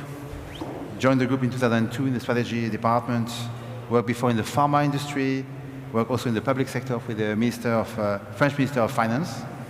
Thank you for joining us. Dr. Caillou is also a good friend, founder of CEO of Horizon Robotics, a company dedicated to developing artificial intelligence processes and solutions for smart mobility and AIoT, if I'm correct. A lot of experience in machine learning and deep learning. And the company raised $600 million on the $3 billion something valuation in the beginning of the year. And you also were at Baidu, and you got a lot of very strong awards, I think 3 times in a row, which is never seen before. We also have Frans van Oulten, chairman and CEO of Royal Philips. You joined in 1986. You transformed this company into the global leader in health technology. You were named by Fortune magazine one of the world's top 20 business leaders in 2017, so you're going to help us to solve the unsolvable. And you also joined the board of Novartis in February 2017. So to get started, Patrice, what do you see as the technology that will really solve the unsolvable, and as you look forward in your company? Well, for this panel, I've chosen not to speak about AI for once, but to choose another very promising technology which is linked to quantum physics, what is called the second quantum revolution. We've heard a lot about quantum computing, but I'm not going to speak about this one, but more about quantum sensing, or how do we apply quantum physics to sensors and metrology. And this is really a forthcoming revolution. And typically in this domain, thanks to this quantum physics or quantum characteristics, we will be able to improve by multiple of, let's say, 100 to 1,000, which is huge in our industry, the precision of some sensors. Just one example to make it concrete.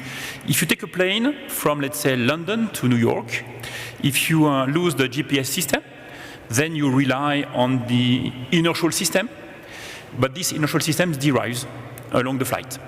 And when you arrive in New York, the precision will be approximately between 1 to 10 kilometers. Okay, so most likely you will land somewhere else, not in JFK. With this new breed of inertial system, based on what we call cold atoms, the precision becomes 1 to 10 meters. So you see this, let's say, factor of precision that will be improved by 100 to 1,000. This is a real revolution. The second example is quantum communication. We know that cryptology our cryptology algorithm will be broken by quantum computers. So on the other hand, we work very hard on how to make communications secured against quantum computing that we call quantum communication, and this is as well extremely promising, and it will be a revolution. Thank you, Patrick. Can you, I think I know which technology you're going to talk about, but tell us what you think about it. Yes. Horizon Robotics is a 4-year-old startup with headquarters in Beijing. We are dedicated to developing the cutting-edge computing platform for cars. And by the way, we are probably the earliest startup worldwide working on innovations of AI chips on the edge. Why computing platforms for cars? If we look at over the last 40 years, so we have seen tremendous success of 2 computing platforms. The first one is PC computing, right? And then second one is mobile computing, right? We have seen huge successful companies like Microsoft, like Intel, like Apple, and you name it. Of course, people are keep asking, what is next one? And I believe the next computing platform is really the supercomputers running on wheels. Okay, thank you. France, I think we're going to go to more healthcare, I guess. What do you see the most transformative technologies in your sector? The world has an aging and growing population, right, which will have more lifestyle disease, and therefore society has a challenge to cope with the cost, but also the access to healthcare. Also here in the kingdom, that is a challenge. And so when we think about technology, we need a problem to solve, right? And at Philips, we have decided to focus all our innovation capacity on solving the world's challenges in creating access to healthcare and enhancing people's lives. When you go deep in analyzing that challenge, then you see that healthcare is way behind on the digitization. It is still largely an artisanal world where people work very hard as an individual to try to cope with disease in a reactive way. And so for me, the technology that will help change it is, of course, the digitization of the entire care system, right? And whether that is connecting consumers to healthcare providers in a new way, whether that is understanding the data of what is wrong with a patient and then coming to a precision diagnosis and the best treatment pathway for that patient, given their genomic makeup, their pathology, their longitudinal records, their history files, and that will move healthcare from generic to specific precision care for everybody individually. And of course, technologies like cloud, 5G, data science are all being leveraged as we speak. And we see major breakthroughs in productivity of care, fewer mistakes, less waste, but also in the effectiveness of care, better health outcomes. So it's a very exciting space that is somewhat conservative. And then it's great and refreshing to see how here in the kingdom, people are prepared to leapfrog to new systems, whereas in the Western world, people try to hold on to what they have because that's how they make their money, right? That's how surgeons will still do what they have been doing for 20 years. But I'm hopeful that the technology revolution that we are currently seeing is really transforming healthcare, and Philips is in the middle of it. Thank you, France. I mean, next transition to Hongchen. People are conservative, so how do you interact, in your space? How do you interact with large companies that may be conservative, and as you're transforming them, what's your interaction with them? Right. So I think we have got to think really bold, think big, and act very nimble. So today, I think we are not in a timing of fully driverless, autonomous driving. Currently, I think the customers are really welcoming driver assistance and this infotainment systems, this human-computer interaction. So that's all mobile AI computing on cars. So we start from this low level, this ADAS type of driving assistance, and then gradually move up to 10 years later, fully autonomous. And currently, I think the computing demand is really requiring probably tens of teraops.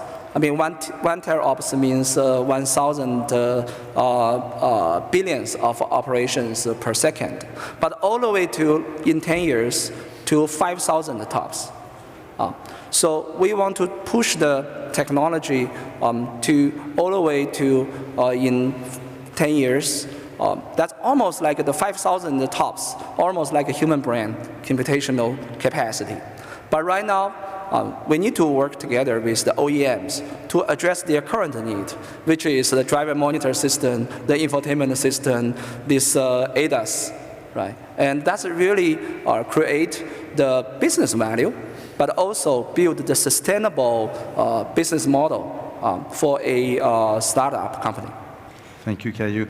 When you talk about processing power, Patrice, you talk about quantum computing. Maybe you can solve some of the problems of Caillou. How do you see the way you are handling the ecosystem at Thales with the startups and the rest? If you want to innovate, to stay creative, definitely you need some kind of stimuli. And for sure, startups, or let's say smaller companies, are very important stimuli to us. We are used to work with startups. We are typically in Paris within Station F, quite a well-known incubator, at least in France, in the field of cybersecurity. We are at Sentai in Montreal, one of the most, I would say, hectic place in terms of AI. That's one thing. But it's not the only kind of stimulus that we are looking for. We are also looking for a stimulus coming from academics. It's very important in our case. So we have joint labs with some very prestigious academics. I could quote the CNRS in France, but I could quote as well MIT Media Lab in the US, where we run joint R&D programs with very well-known academic labs. And the third kind of stimulus for me, which is probably even more important, or at least as important as the two previous ones, is our customers. When we are able, it's not always possible, but when we are able to interact and to co-innovate, to look at the future with our customers, it's one of the greatest and most promising source of innovation and creativity. Thank you, Patrice. Looking at you talk about the conservatism, talk about customers, we talk about ecosystem. How do you push this forward? Well, I relate very much with what was just said about the co-creation with your customers. There are many bright scientists in academic hospitals who also have access to large sets of data. In fact, AI has made it possible to innovate also locally. So the threshold for innovation actually has gone down. So you see a fragmentation of the innovation landscape. For many of these startups, it's very difficult to scale up their innovations to a global presence. So for a company like Philips, it's great to work with many startups and together form an ecosystem of care innovation. We really need each other and we can be symbiotic together. Thank you. So as we're coming to the end of this second part of the panel, I'm going to ask you the same questions, closing remarks. How would you solve the unsolvable? A quote, conviction, even a question that the audience should remember. We'll start with you, Franz. Well, we need to be bold with a North Star that's compelling, because that's the only way to mobilize people to move and then work together to get there. And I think then anything can be done. Thank you. Caillou, Dr. Caillou? I think even we are a small startup, we need to be mission and value driven. We set our mission to make human life safer and better. So safety is the #1 issue.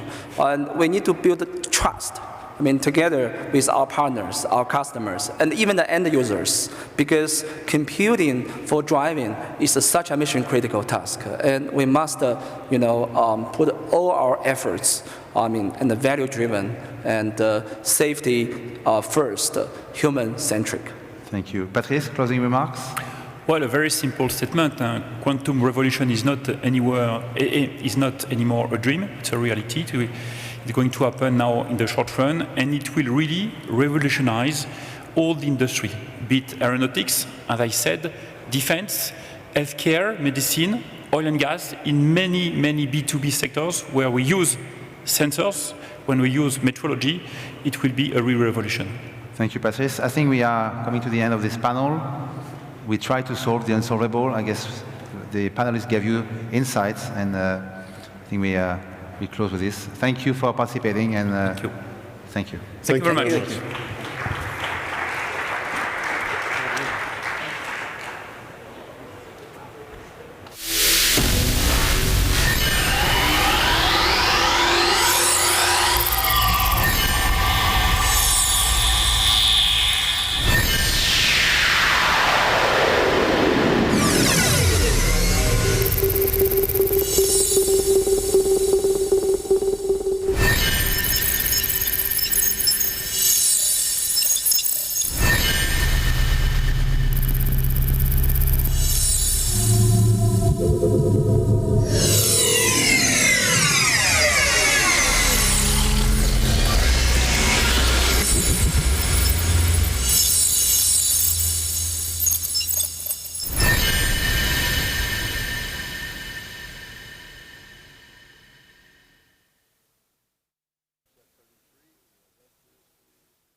Ladies and gentlemen, please welcome to the stage CEO of eTrainer Media, Ethna Trainer, and her panelists.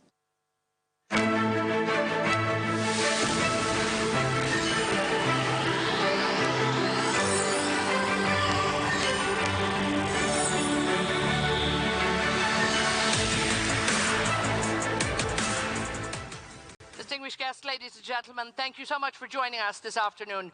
We're absolutely delighted you've taken the time to come here. We're looking at engineering growth, what new investment models will define the future. And for the last day and a half, we've all been listening to very, very interesting topics about growth or no growth, slow growth, or go growth, whatever growth it is. But what I'm hearing, I think, from everybody in the last few days is that we're in a state of uncertainty. And when we talk to our panelists, I think that will be very clear that they will tell you there is nothing worse for the markets than being in a state of uncertainty. Somebody's always making a bit of money on this, but it makes the market nervous, it makes them cautious, it makes them reluctant, but there's still a few bright spots out there. So let me introduce you to my great team here to get us started. We have a very interesting panel here. It's a 2-for-1, so to speak. So we'll have our two gentlemen get us started, and then we're going to have a much wider panel who will then bring us into detail. They'll almost bring us right around the world and see where you should perhaps be putting your money. We have the best advice. We have with us here Alireza Zaimi, he is the Executive Director and the Head of Corporate Finance for the Public Investment Fund here in Saudi Arabia from PIF. Thank you so much for being with us. And Alain Papiazze, thank you so much, the Chairman of Corporate and Institutional Banking from BNP Paribas in France. Now, Alain, if I may talk to you first and just get perhaps a bit of an overview. We've heard from very specific industries. We've heard from people talking about different areas to put their money, where they might do it. But when we look at this time of uncertainty, is it actually penalizing economic growth at the moment? I mean, has it all just come to a horrendous standstill? Yes, and good afternoon, everybody. Let me start with an anecdote, if you allow me. The first client I met at the IMF 10 days ago in Washington, when I asked the chairman of this company, how do you feel? He said, so far, not good, which gives a sense of what was the climate, a little gloomy. Alors, why is it gloomy? You said it right. I think markets, but also corporate CEOs, hate uncertainty. Because it's very difficult in a lot of industries, far away from financial markets, to take a decision long-term if you don't have a visibility on what is growth and what is the policy mix, in a way. And today, what we've observed, and the IMF session was pretty interesting, in fact, we were there with Alireza, is that the trade war, the Brexit, the potential recession in Germany, the war between Turkey and Syria, etc., was putting a lot of uncertainty, and then people wait before taking their decision in terms of investment or M&A move or whatever. And at the same time, what we heard is that central bankers are at the limits of what they can do in terms of monetary policy. You speak about Japan, you look at ECB, negative rates, buying bonds, quantitative easing, and saying now the states, the government, needs to take the relay in terms of what to do, i.e. fiscal stimulus, infrastructure building, etc., because central banks cannot do more than what they have done. That's where we stand today. Okay, so hopefully by the end of this conversation we'll have a few bright spots, because there's got to be. We have a lot of probably doom and gloom for you. Alireza, we look at the global economy as it's slowing down. But again, not equally around the world. I mean, not every country, not every balance sheet is created equally. Now, looking at your role as the head of corporate finance, for the Saudi Arabia Fund, where are you seeing returns? Sure, and I hope that I was not the client who was gloomy in Washington. Good, because we are not. We really are not. And when we speak with Alain and also throughout the day, yesterday and today, three really concerns, come up from the discussions. One is growth. You see economies around the world slowing down, and the negative rates and everything that goes with. The second is the disruption of technology in different sectors and, to be honest, in our daily lives. And the third thing is climate change. that we see more and more around the world. And so you can have two approaches. You can either accept that this is going to happen and then deal with the consequences, or you can be an actor there. And I would say, and I absolutely agree with Alain when he says that central banks, they cannot do it all. And I think we can, on the sovereign wealth funds, we can do more. And certainly within Vision 2030 in Saudi Arabia and the role of PIF, we do more. So let's take them one by one. Growth.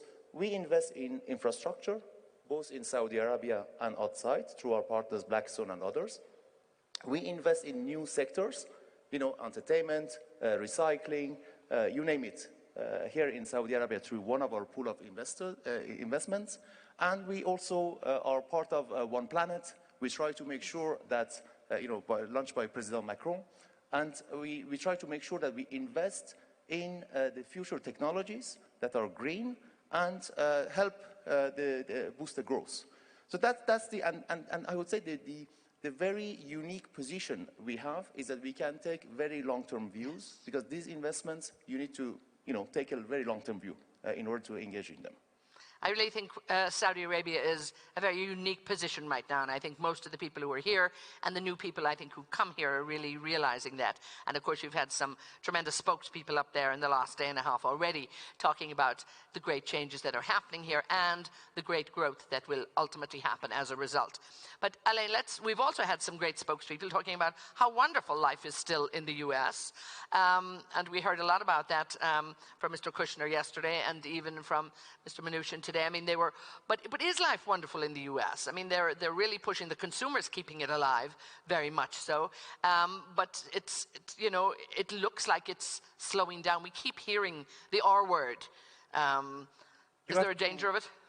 You have two versions in the US. When you listen to US, I would say, CEOs, some of them believe that in 18 months from now, and you can read some economists saying we'll enter into recession, and some believe that the growth will slow down but will remain at a pace acceptable for the economy, let's say 2% plus.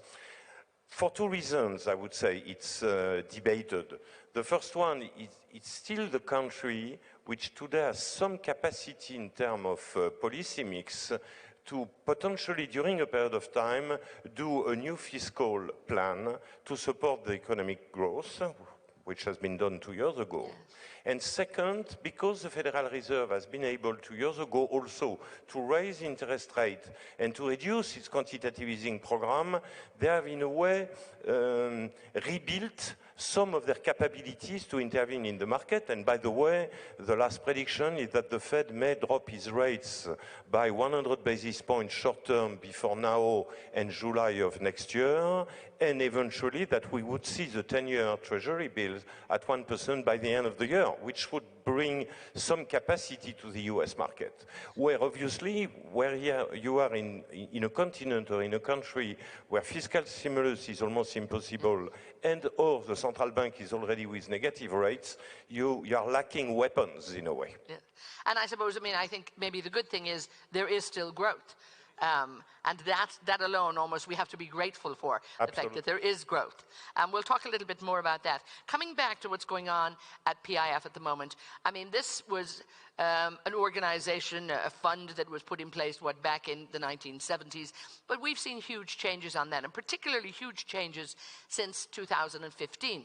Really bring us up to date with that big shift, and in fact, how that's going to now work to the advantage of the country. Sure. So earlier I said that we can either deal with the consequences of the change that we see, or you can be an actor in order to make these change for the good. And at PIF, that's exactly our mission. Let's go back to what the mission of the Public Investment Fund is. The mission of the Public Investment Fund within the Vision 2030 is to transform this organization into an international and investment powerhouse to make investment that make commercial sense, but also they are good for the society. To create jobs, to do it in sectors, in new sectors that don't exist or underdeveloped in this country, and in general to boost growth for our country and across the world. So what we have done since 2015 with a new mandate of PIF, on the asset side, we have organized our investment into 6 pools of investments. I'm not going to go through all of them, but basically they are across different asset classes. We invest in new sectors, we invest in new technologies, and also we invest in infrastructure, both internally in Saudi Arabia and outside. Now, what we do also is we have to finance this investment. On the liability side, we have 4 sources of funding. So this is contribution by the government, revenues we make on our investments, and also the contributions both in kind and in cash, and also a level of debt.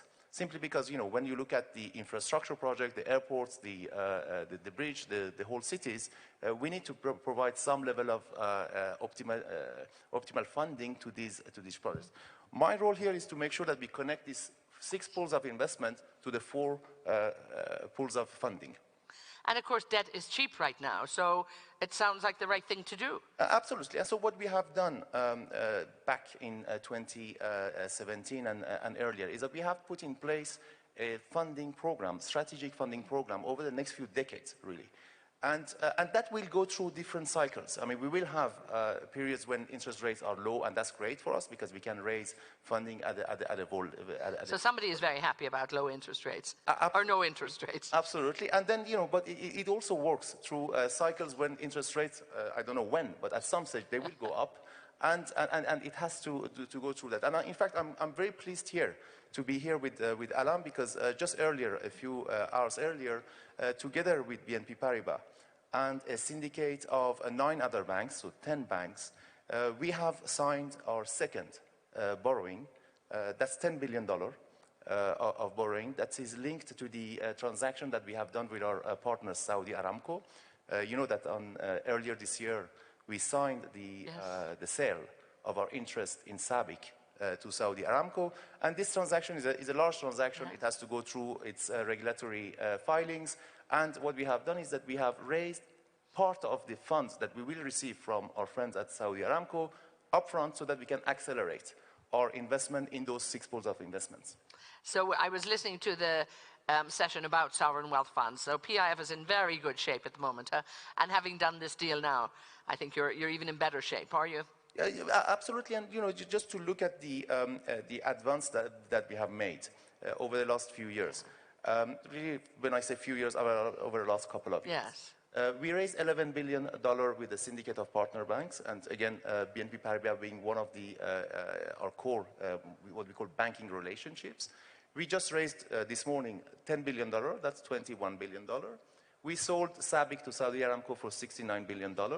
And hopefully the IPO of Saudi Aramco will come as well. And as you know, the proceeds of this IPO will flow into the Public Investment Fund. So we have enough now. We need to be able to deploy those in different pools of investments, and that's what we are working on. So life is good. It's good to hear. I want to keep you perhaps to talk about this, because when we look at where people are going to invest, they're obviously looking geographically as well as, you know, what other criteria they might tick. Obviously, this region, and we look at the infrastructure that has to be built, just, you know, in terms of what Ali Reza is talking about. I talked to some investors here, particularly in that area, also in the entertainment industry too, huge growth area. So when we look at this as a region, there's a very, very different picture than we look maybe at neighboring countries or even not too far away from here. Yeah, no, that's very true. I fully agree with what Ali Reza said about the fact that we are in a world where disruption in a lot of industries, but emergence of new leaders, which can be in any part of the world, and sustainable business is absolutely critical. Then I think as a bank, our role is to support 2 types of things. Obviously, countries and projects which show growth in the future, reason why we partner with the PIF, for instance, but also to help companies in other countries which slow growth to make the migration, and this migration can be toward greener business, more sustainable business, or to support them with market activities also, moving from a traditional business to a new business through disruption, because I think it's part of our economic role, operating all over the world to support both sides. Side where there is a big growth coming on, and that's very nice, but also helping countries or corporates in these countries to make this move. Because I do believe that on a lot of topics like sustainability, green business, etc., it's a topic for governments, for corporates, for financial institutions, for long-term investors, including the sovereign wealth fund.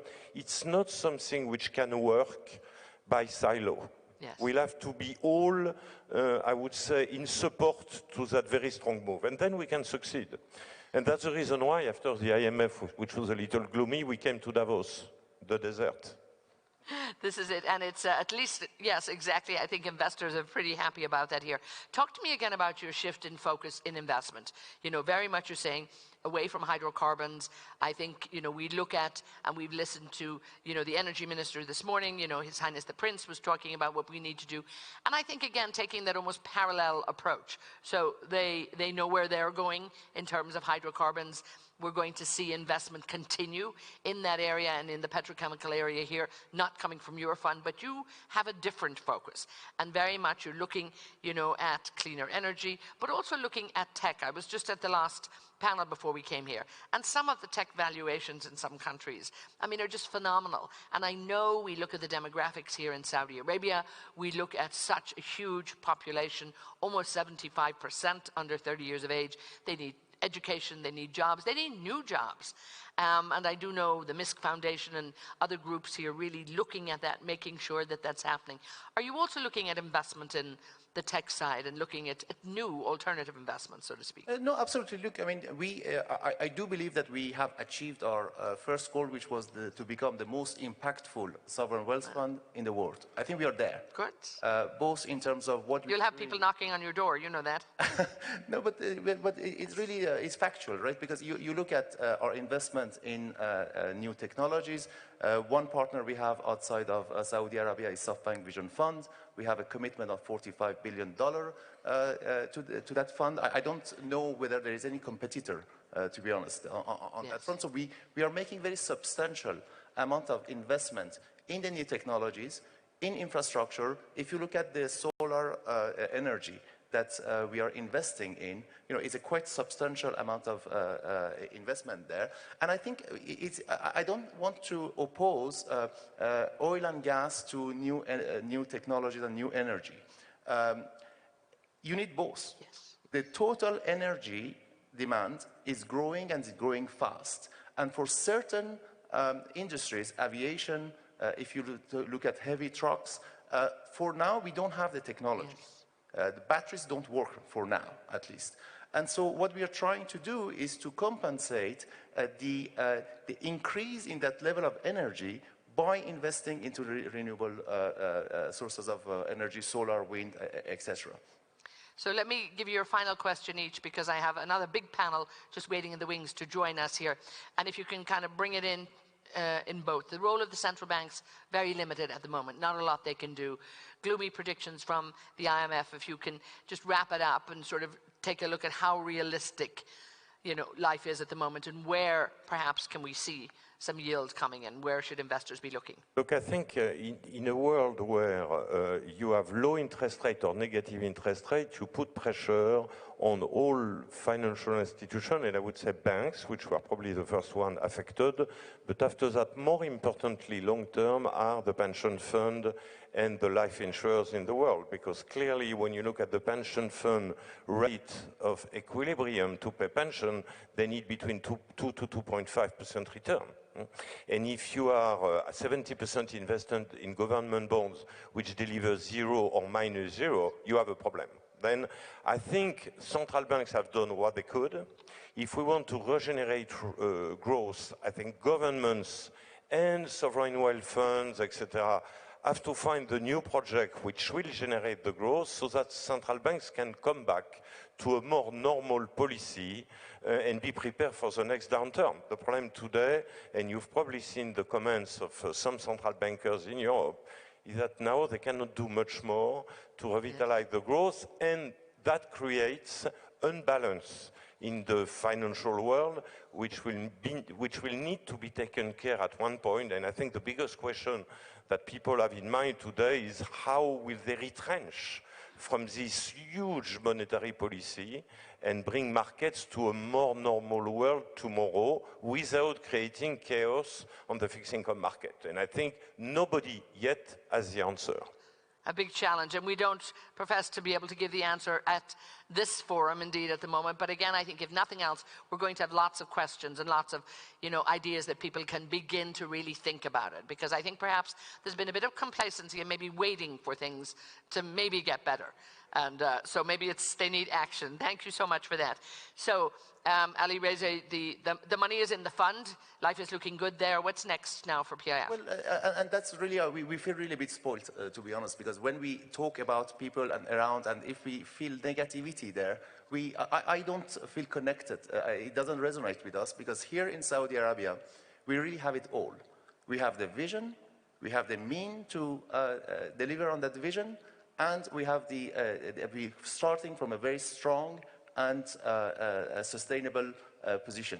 So we are very optimistic about the future.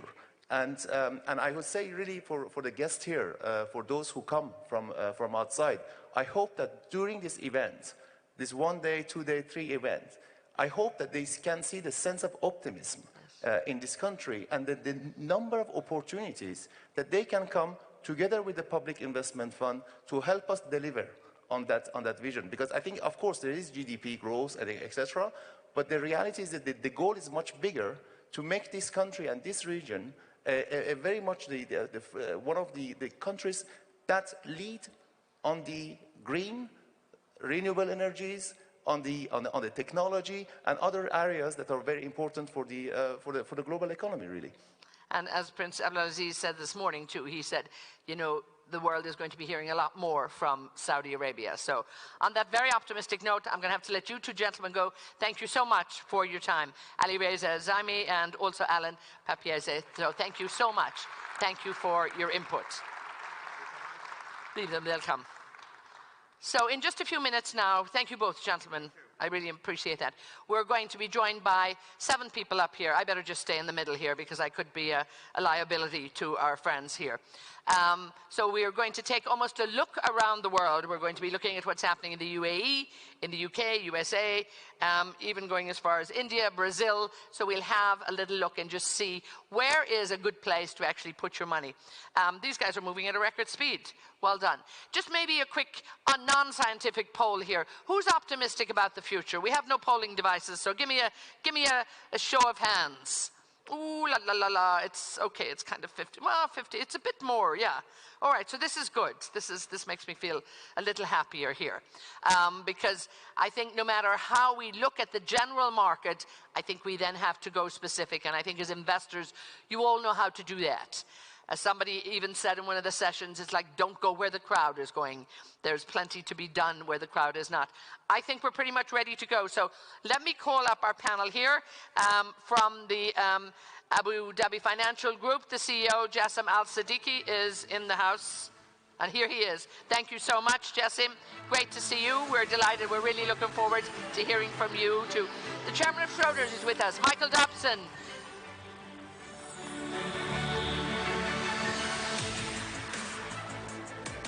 From PIMCO USA, the Managing Director for Global Economic Advisor, Joachim Fels, joins us. Come on, guys, you can do better than this. From Standard Life Aberdeen in the UK, the Vice Chairman, Martin Gilbert.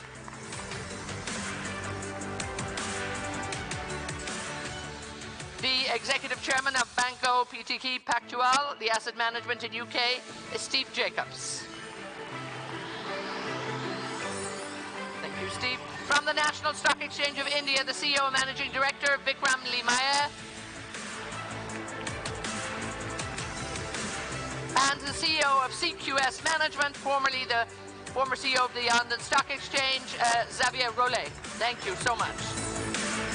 So, as you can see, thank you so much. We have literally, we're going sort of around the world in In 30 minutes. Okay, let's start it. And I'd like to start with you, Xavier. Look back on your time at perhaps the London Stock Exchange in your career, looking at the markets, where they've been, where they're going. Where do you see at the moment? I mean, we know growth is slowing. I think everybody says that. And the world is a lot more complex. What do we need to do to make sure that investors and asset managers can find growth? Because they have to find it somewhere. Otherwise, they need new jobs. Well, we just heard from Alain earlier about the challenge we're facing. And let's look at the global numbers. They're a bit stark. The global economy is an $80 trillion economy. The World Bank tells us that within the next 30 years, the current pension fund deficit is going to go to $400 trillion. That's 5 times the size of the global economy today. There's about 26% of global debt that yields negative returns. It's about $16 trillion. Some analysts actually think it's even higher. And the other challenge is the UN tells us that, according to their forecast, world population is going to grow from about 7.6 billion today to about 10.5 billion by the end of the century, and that will be solely attributable to increase in longevity, not increase in humankind's reproductive rate. So the asset management industry is being asked to fill a very, very substantial gap here. My old friend Michael Hinzig, who founded CQS 20 years ago, has been generating annualized returns well into double digits for the last 20 years. But we need to do this on a global scale. We need to find new sources of growth. This country is a good place to start, as we've heard from Ali Reza. There are many other areas where we can find that growth, and it's our job an asset manager, and I would conclude on one particular point. We've heard that the world is mired in debt, including negative debt. What is the solution to that? Of course, it's equity. So we need to look at ways of developing, recalibrating the fiscal framework, the regulatory framework, to give equity less of a handicap versus a subsidization of debt, to find these new areas of growth, whether it's technology or other areas, and parts of the world where the outlook, we've heard it from Ali as well, is deeply optimistic. Okay, well, we were very optimistic when we heard your Prime Minister speak last night, Vikram, again, about what's going on in India. And again, just, as Xavier just did there for us, give us the numbers. I mean, these are stark numbers, the growth numbers, what's happening there. Where are investors going? Where are they still chasing yields? I would imagine you'd say probably India.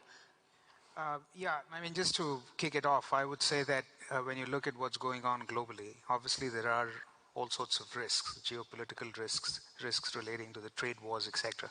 And not all parts of the world are impacted in the same way.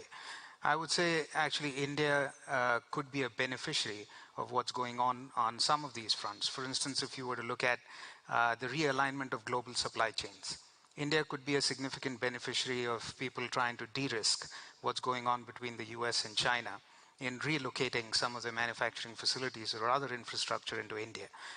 India today, as part of global trade, is still a very small participant, and I think the opportunity is huge. The other thing that's going for India really is that there is a very large domestic growth story. So it is not necessarily contingent on exports, because as we know, right around the world, whether it's Europe, Japan, United States is still doing okay. Growth has slowed down. And so if you're over-dependent on exports, I don't think that's necessarily a good position to be in.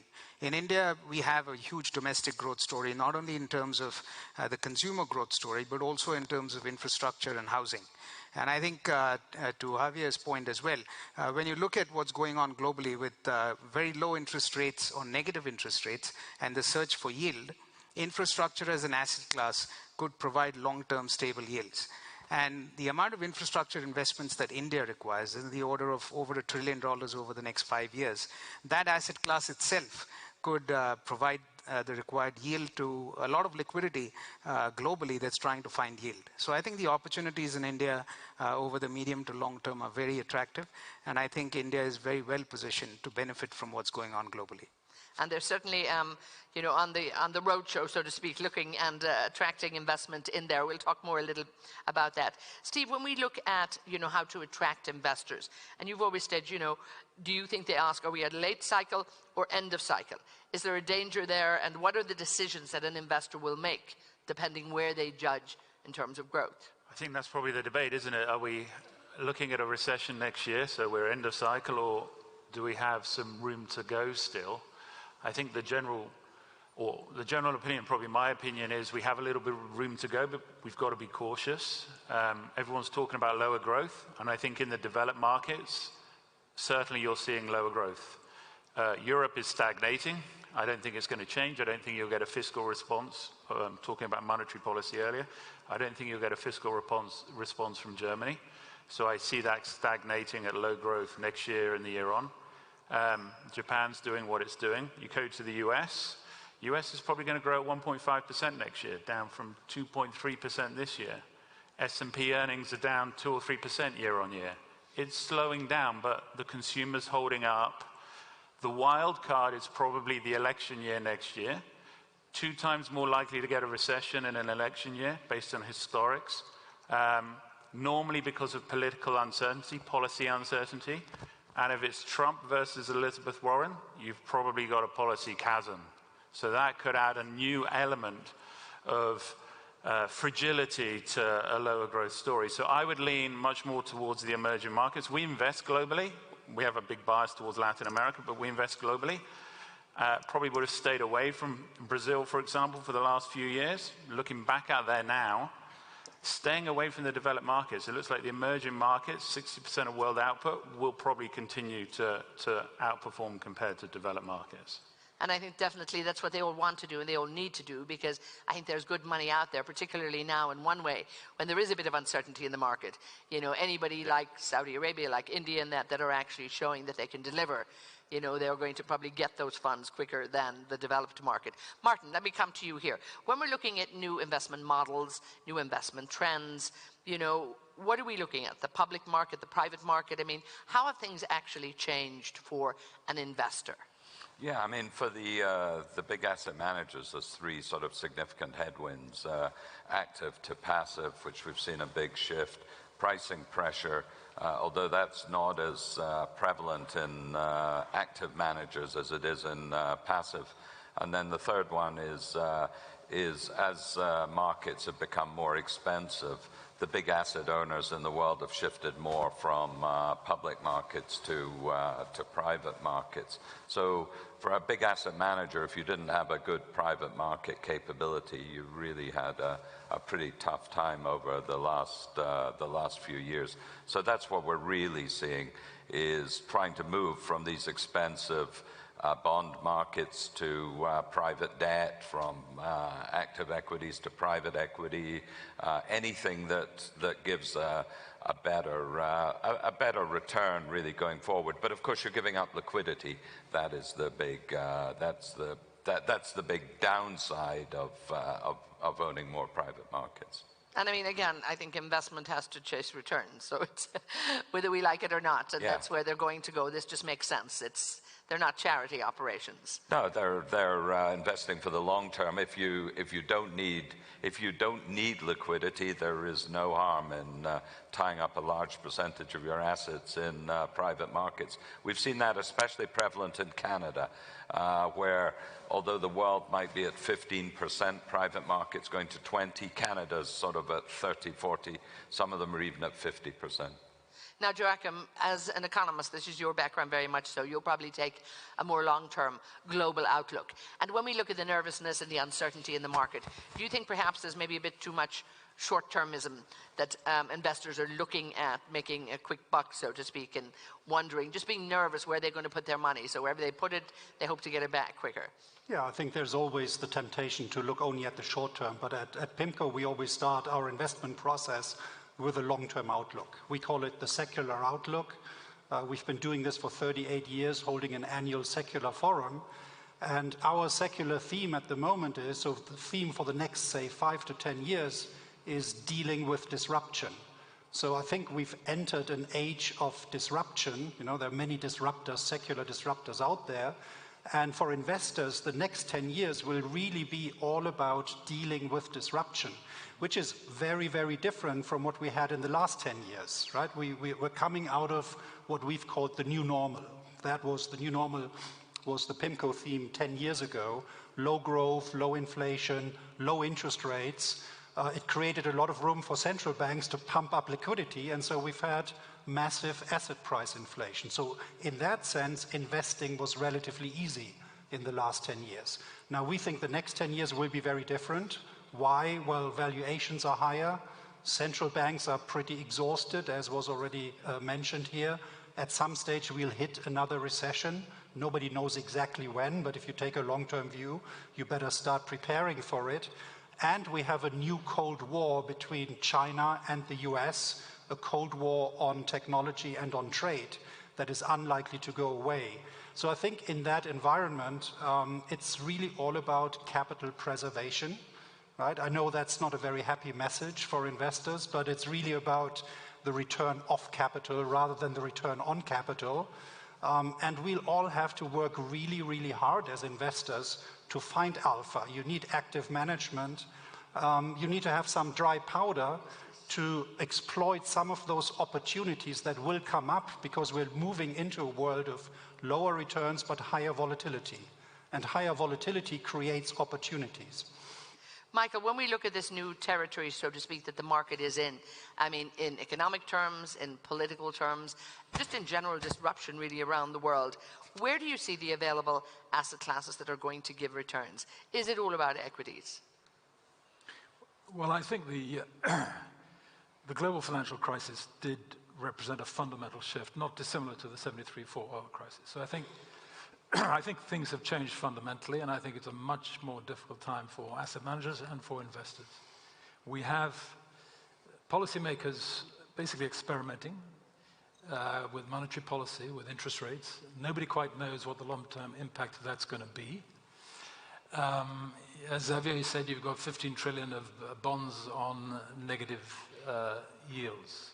80% are owned by central banks and probably 20% by insurance companies and pension funds. It makes no sense, in my view, to own those assets. I think we're in a low nominal growth world for a long time, i.e. low real growth and low inflation. So I think that's going to persist. I don't think we're going into a recession, but I think we're going to have low growth. To me, it means the divergence between winners and losers is going to be quite pronounced. It means taking a longer-term view of your investment decisions, because returns are going to be low, and the frictional cost of trading is going to make a big impact on that. I also happen to think that if you're looking at returns of 5% or something, if you can add 200 basis points through active management, that is a very attractive thing to do. If returns are in double figures, a passive approach can deliver perhaps what you want. But in a low-return world, I think the opportunity to pick companies that are going to achieve more than, say, 2 to 4% top-line growth is going to be vitally important. There'll be many companies who don't achieve that. So I think that equities, you know, the risk premium in equities is high, where it's gone in bonds completely. That's telling you either that people are concerned about inflation or they think profits are going to fall away. And I really think that quality equities are the place to be. Now, you know, some people have been quite negative over the last 24 hours, 48 hours here, but Wall Street's hitting all-time highs. But you look within that, that's driven a lot by technology. You take a company like Schlumberger, a quality company, that's down from 120 to 35 in the last 2 or 3 years. So this has not been a sort of general increase. This has been highly selective, and I think for investors, they need to be highly selective to find companies that can grow at more than 2 to 4% their top line and deliver bottom line returns. I still think, therefore, equities are the place to be. I think gold is quite attractive. You've got probably a weakening dollar. You've got no cost of carry. You've got an inflation hedge. I think there are opportunities also to go into corporate bonds where you can find, again, strong companies and generating. Let me come back on the corporate bonds, because I think there's, I want to develop that mod. We haven't heard a bit much on it. Jassim, when we look, we've pretty much been around the world, and here we are almost back in the region. And we look at, again, the unusual position that I think you're in the UAE. I mean, we're seeing, high growth. We're seeing, a lot going on there too, and huge infrastructure spend over the last few years. But when you look at the wider climate, and when you look at the needs and the trends and the models, would you say it's more about investor trends, investment trends, not so much models? And is it all down to yield chasing? Is that what everybody's doing? What's happening regionally with the high net worth individuals and the regional corporates and institutions in the investment field in the region, they have been chasing yield for two main reasons. The first one is they're still feeling the wounds of the financial crisis in 2008. The other reason is because interest rates have started going down in the US, and the GCC is pegged to the dollar. So also we are bracing for a zero interest rate environment in the region. That's the expectation from the US also. While this is positive in terms of cheaper financing for companies, it will affect banks. It will also mean that investors will be chasing yield more, and perhaps they will start looking at equity and taking more or being less risk averse. So the region is a very interesting region. It's high growth, emerging market, yet the currency is pegged to the dollar, and you have very strong reserves in central banks. So from a risk reward perspective, it's a very interesting proposition, especially when we look at corporate bonds issued by corporates in the region. You get very healthy returns, and relatively compared with Europe or the US, less risk for the reward that you're getting. When you talked about corporate bonds, are you talking more emerging markets, or no? Just come back to that. I'm talking generally. Yeah, generally, okay. Picking up yield, against sovereigns. So you still see growth in that? I think if you can find companies that have strong positions, then yes, moving up into the corporate area will give you some incremental yield over sovereigns. So it's worth being there. Xavier, when we look at growth, where it'll come from, it'll come in different regions, it will come in different sectors, it will come from different products. Let's have a look geographically. Where would you, or can you pinpoint the areas that you put your money on at the moment? Well, if you take a geographical approach, I think our host today is one such opportunity. A couple of weeks ago, I was up in NEOM with a group of global investors. The NEOM program is an amazing, it's probably the world's, and it probably is actually a redundant word, the world's largest real estate, development, technology, educational, tourism, and I can't cover all aspects of that project in the world. And the quality of investors that was there, the sponsorship from the governance of this country and from many other governments is amazing. I think actually, without extending myself too much, I think this kind of project not only will substantially recalibrate the economy of Saudi Arabia, but will have a very large regional impact, and perhaps into other things in terms of reaching certain political settlements that the region needs to accelerate its growth path. Recently, we signed a long-term partnership with the premier wealth management group in China. China, since 2017, has accounted for fully half the global growth in assets under management. Casey Quirk, the US consultancy, expects that trend to continue for at least 3 or 4 years. And that is an opportunity if you're looking at, as we've heard, private debt, private equity investment opportunities across a range of sectors that is enormous. But China and Chinese investors, entrepreneurs, also have a need to recalibrate some of their investments in global investment opportunities. So that is another area.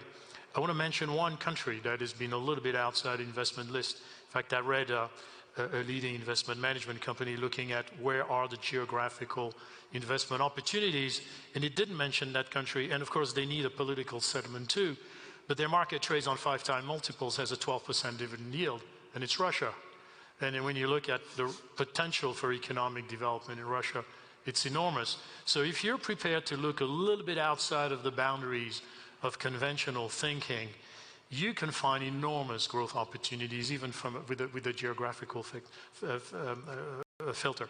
Of course, I could talk about the United States as well. I'm a little bit more optimistic about some of the forecasts that we've heard about the US. I think a trade settlement is coming.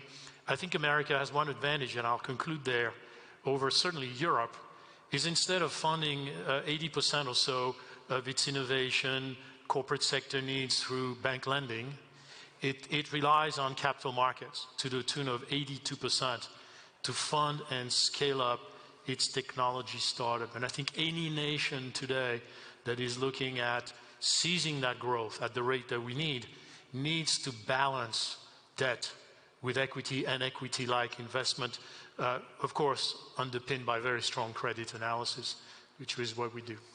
Steve, we just heard the president of Brazil give a very powerful speech there just about an hour ago or so, and again saying, you know, Brazil is open for business, huge foreign direct investment going in there, I believe about the 4th in the world now, and a big deal done here, of course, which he's very happy with Saudi Arabia.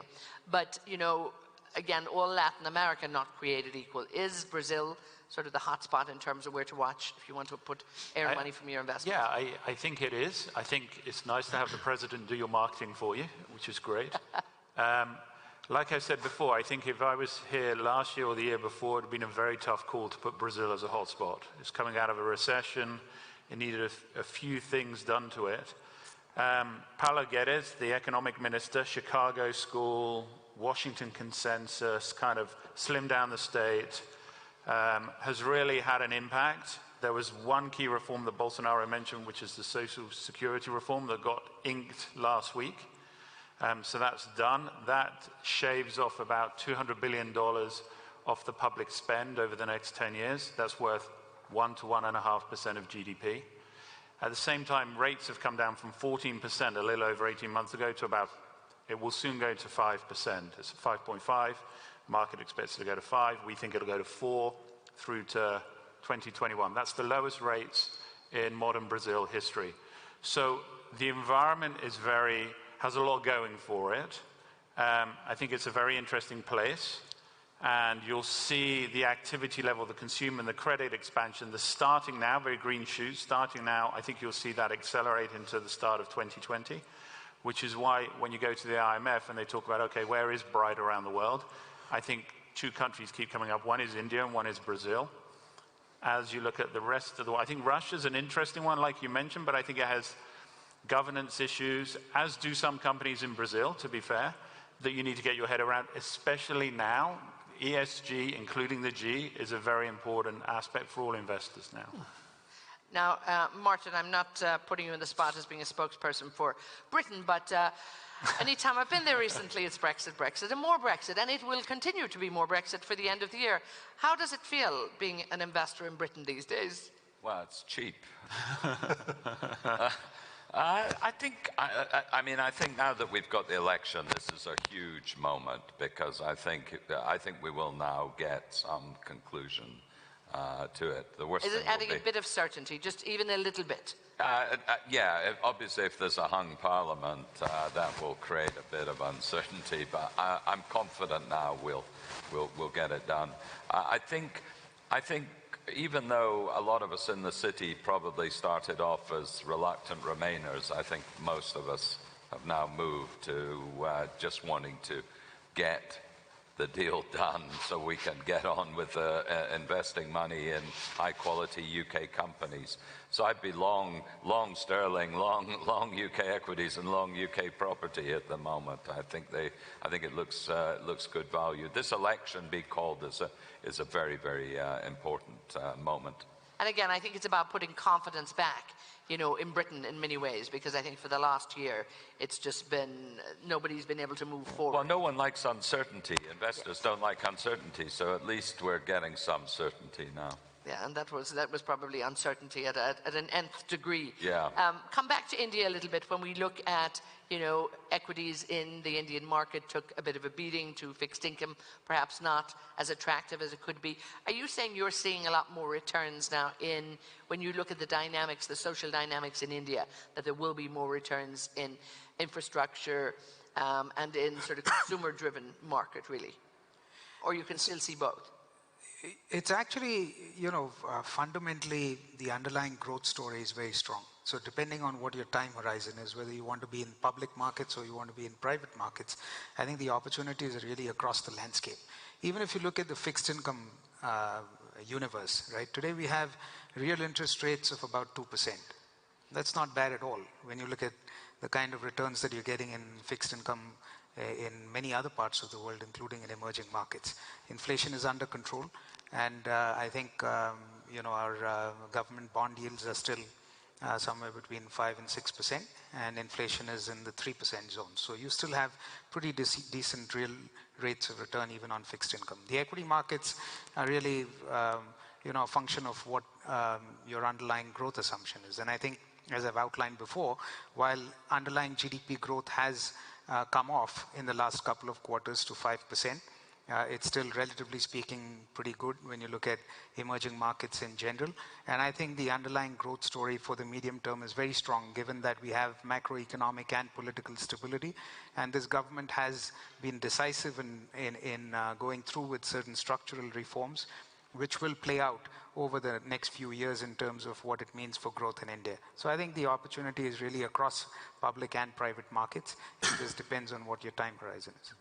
Joachim, when we look at you know, the shift in where money is going, where have you seen traditional money? Where's been the big shift? Is it into tech? Is it infrastructure? Where do you see from what you're looking at? Yeah, so I think the biggest move that you've seen over the last several years has been the move into private strategies, so private equity, private credit, because investors are trying to escape negative yields in Europe, in Japan. They're trying to earn higher yields. So the chase for yield has really been into private strategies, into more illiquid strategies, which makes sense for long-term oriented investors. But what you do have to worry about is that, you know, you may have investors in those asset classes that, you know, do not really realize how illiquid the stuff has become and can become. And so I think that's been the biggest trend. Then, of course, we saw a big shift into emerging markets in the early parts after the great financial crisis. The tourists left emerging markets over the last few years because, well, many of these countries went through a major adjustment. But we are now seeing money going back into emerging markets, particularly on the fixed income side. And we think there are some very good opportunities there, particularly in those countries that are now doing the homework, that are doing the reform. Some of them were mentioned already. India, Brazil, the most recent example. And so we think there are attractive opportunities in these local bond markets and also in some of these high-yielding currencies that will benefit from an environment where the dollar has probably peaked and is now coming off. Michael, when we look at sector-specific stocks, and you mentioned, you know, a company that has been around there for a long time and the valuation has gone down. We've seen that on many of the very solid companies within the stock market. Where are the growth companies? Are they more technology? But then we also have to look at some of these traditional, possibly, companies that are still there. We're going to need engineering. We're going to need, you know, technology. We're going, well, probably older technology as opposed to high tech. How can you look at, you know, the rotation that's going on in terms of where the money's going, and yet how can we see such a decline in valuation for some of the more traditional stocks? Well, growth has outperformed value massively for a long time. I don't think that just a shift to value is advisable. I think buying quality companies at a reasonable valuation is fine, but I wouldn't be looking at deep value, which tends to herald a recession, which I don't think is going to happen.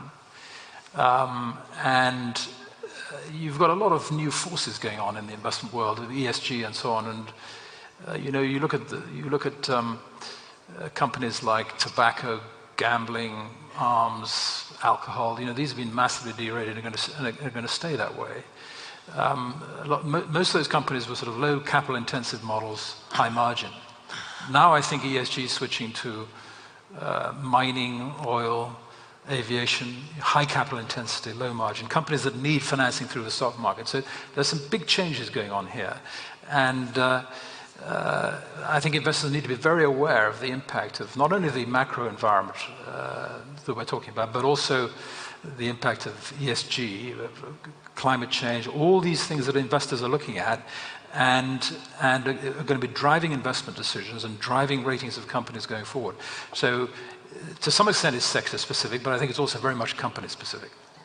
And again, when we look at sectors, we look at technology sectors, we look at the valuations that we are seeing in some of the technology sectors, some of them, charging ahead, some of them, maybe the brakes have been put on them too. But how different is the landscape when it comes to investment at the moment? Is it totally uncharted water? Is this something very new that's going on? And this is a phrase you had mentioned before. Yes, I think history will not repeat itself going forward. I think we are in uncharted territory. I think technology has disrupted economies globally. It is causing the tampering of inflation, hence the low interest rate environment globally. There is a lot of hype and irrational exuberance on valuation of tech companies. Having said that, I believe that there is, the best opportunities today are in tech. However, of course, valuation and profitability of tech companies is key in that sense. Because they are companies that I think everybody needs. People acknowledge them. They're driving growth in some areas, and everything's getting disrupted. As I said, I don't call it disruption anymore. It's almost just the destination. We're all headed there, whether we like it or not. We're coming, to wrap this up, unfortunately. One thing I didn't get from you, and I think if you can keep it in maybe a quick remark to close up here, is sustainable investment, responsible investment, pressure from the markets. And we heard a lot in the last day too about just the general conflict that's in the world. People are not happy, and there's a big push, a sort of anti-investment, anti-capitalism push at the moment. As investors, we have to keep the wheels of industry going. Companies have to stay alive. This all has to happen. And we need to maybe wave that flag a little higher. What can we do in terms of perhaps sustainable investment? Yeah. And is it top of people's mind? And so if you can just quickly, in maybe 30 seconds each, give me a wrap-up. Very much is. And the point Michael made is very important. ESG today, if you're a modern asset management company, is at the heart of everything you do, whether you're a credit analyst or an equity. And there are some sectors where we're not really sure the cost of capital is going to be. Energy is going to be one of them. We've not talked about dispersion, but liquidity is another very important element. You can today, in smart credit strategy that are very liquid, achieve 10 to 15% return. But ESG is now impacting the cost of capital sector by sector. We're not worried about corporate default rates in the US. In general, they remain low, which is why we're a bit more comfortable about the outlook, the near 2-3 year term outlook for economic growth. But there are some sectors where you need to be very, very, very careful. So I think that selectiveness, analysis of dispersion, and putting ESG at the heart of your investment process is critical today if you want to please your investors and stay in business. What is the situation in India too? Are you finding that there's that pressure on the investment market as well?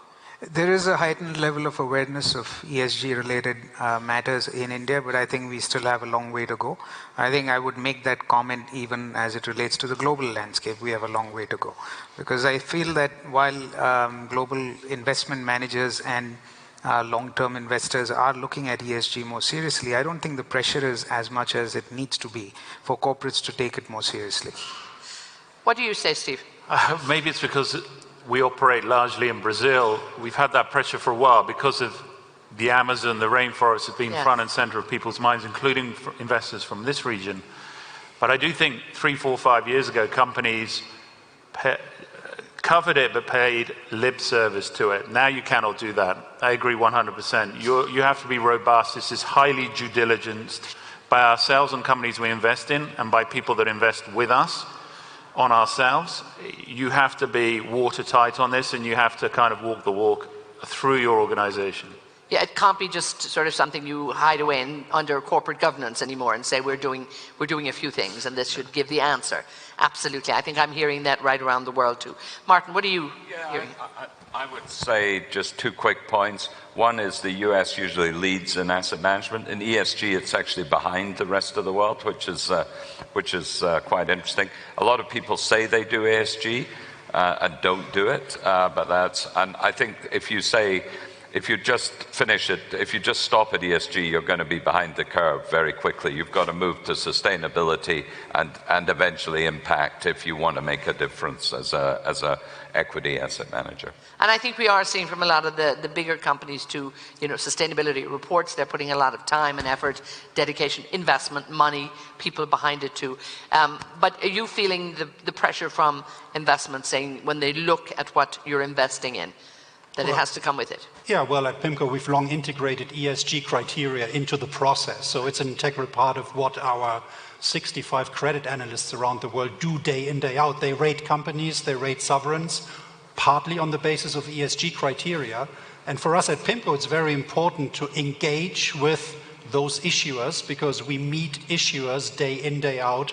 We talk to company management and we show them how these companies rate on ESG criteria. And what we typically find is that companies that score well on ESG criteria also outperform their peers in their relative sector. So for us, it's just at the heart of the investment process. It's not something that we do in a separate box as some others are doing. Oh, that's very encouraging. Michael, are you finding that? I think it's central to everything a company has to look at, and I think there are no conflicts because clients want to see this, the markets you serve, the governments and the regulators who oversee your activities. If you want to attract a talented workforce, and particularly younger people, and then finally shareholders, and therefore the rating they put on your stock. So the whole thing is interlinked, and I think a company has to embrace it completely from start to finish.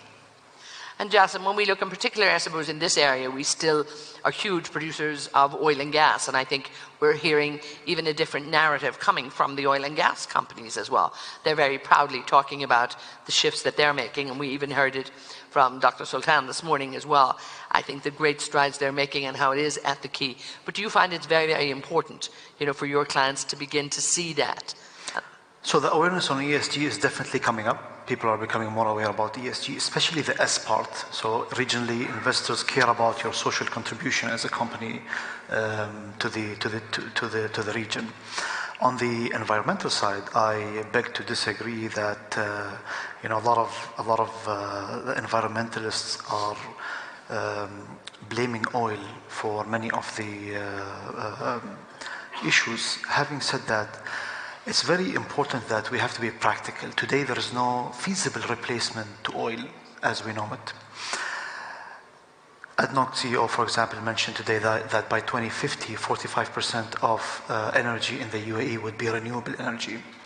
Oil is the only today largely feasible energy source. So we cannot shed away from investing in oil. It will create even a bigger problem in the future. If we don't, and again, I think just recently I was at a conference with Exxon and BP, and we're definitely hearing a very different message.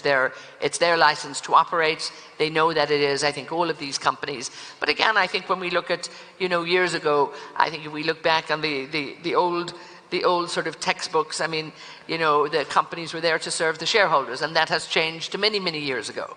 And now it's very much about having a much more holistic view, and I think modern companies are all pretty much signed up to that because ultimately, even as you said, Joachim, it hits the bottom line. It's good for them. We're going to have to wrap it up there. Thank you all so much for your great insight, for, as I say, bringing us around the world, so to speak. And again, thank you, dear audience, for being here. To all of you, Jassim, Michael, Joachim, Martin, Steve, Vikram, and to Javier. Thank you so much. Thank you.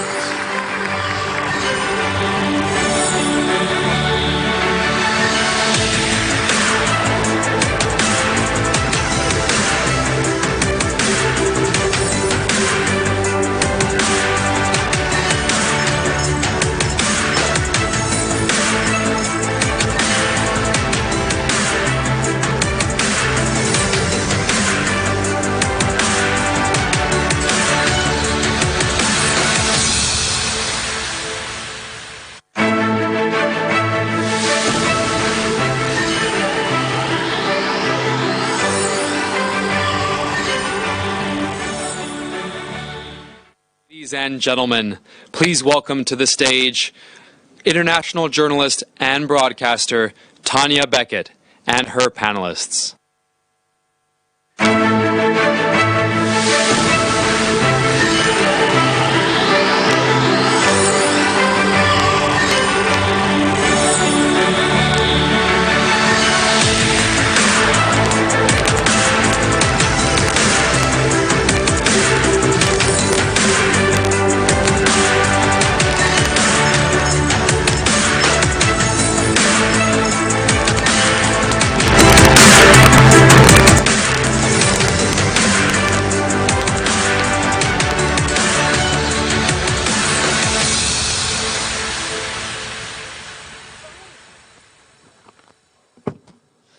Ladies and gentlemen, distinguished guests, excellencies, it's a great honor to be here with you this afternoon. We're going to be talking about private equity. My name is Tanya Beckett. Our panelists are, from this side here, His Excellency Mohammed Rashid Al-Nasri, who is the chairman of Gulf Islamic Investments. We have Eric Cass, who's the chairman of Europe Partners Group in Switzerland. Welcome to you. Iqbal Khan, who's the CEO of Fajr Capital in the UAE, and Shiv Vikram here, who is the vice chairman of Sun Group in India. Welcome to you. And Patrick Zong, the founding managing partner of M31 Capital in China. Welcome to you.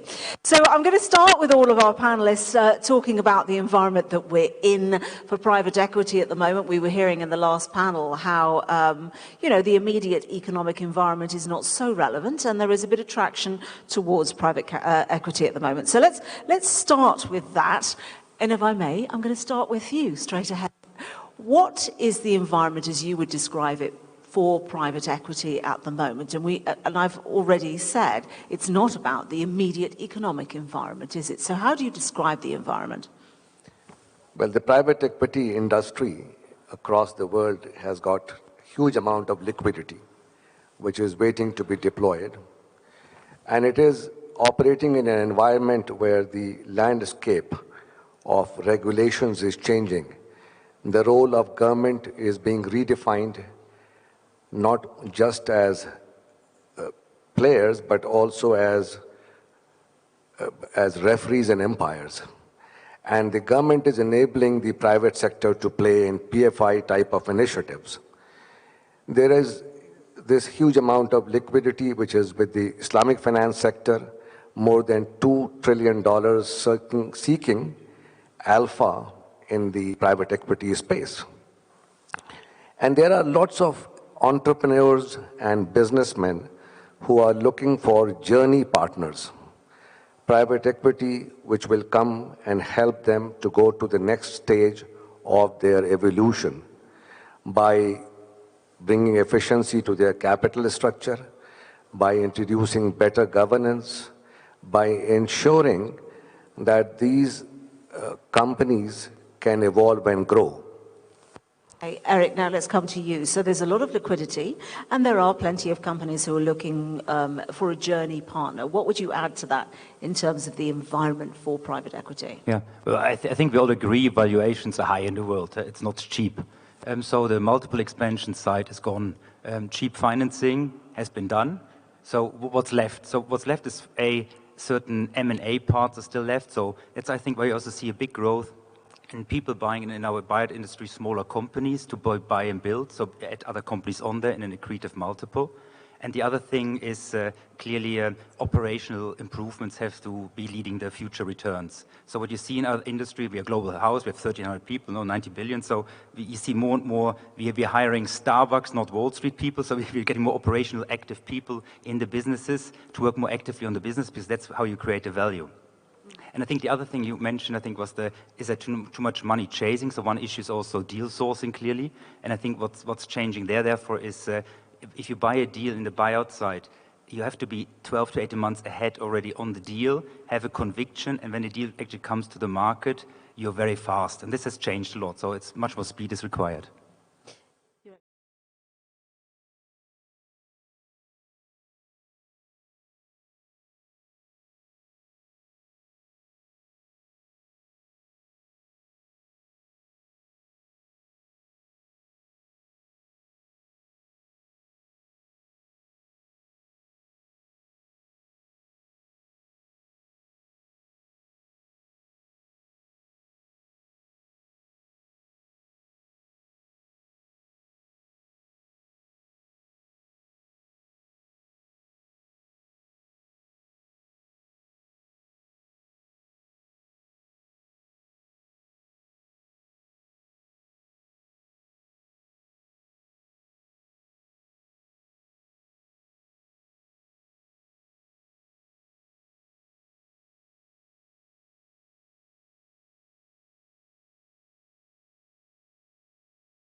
Ladies and gentlemen, please welcome to the stage business anchor from China Global Television Network, Ms. Chang Li, and her panelists.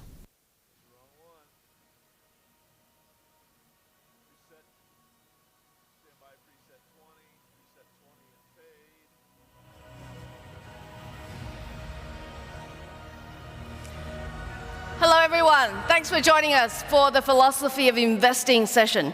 Please sit down.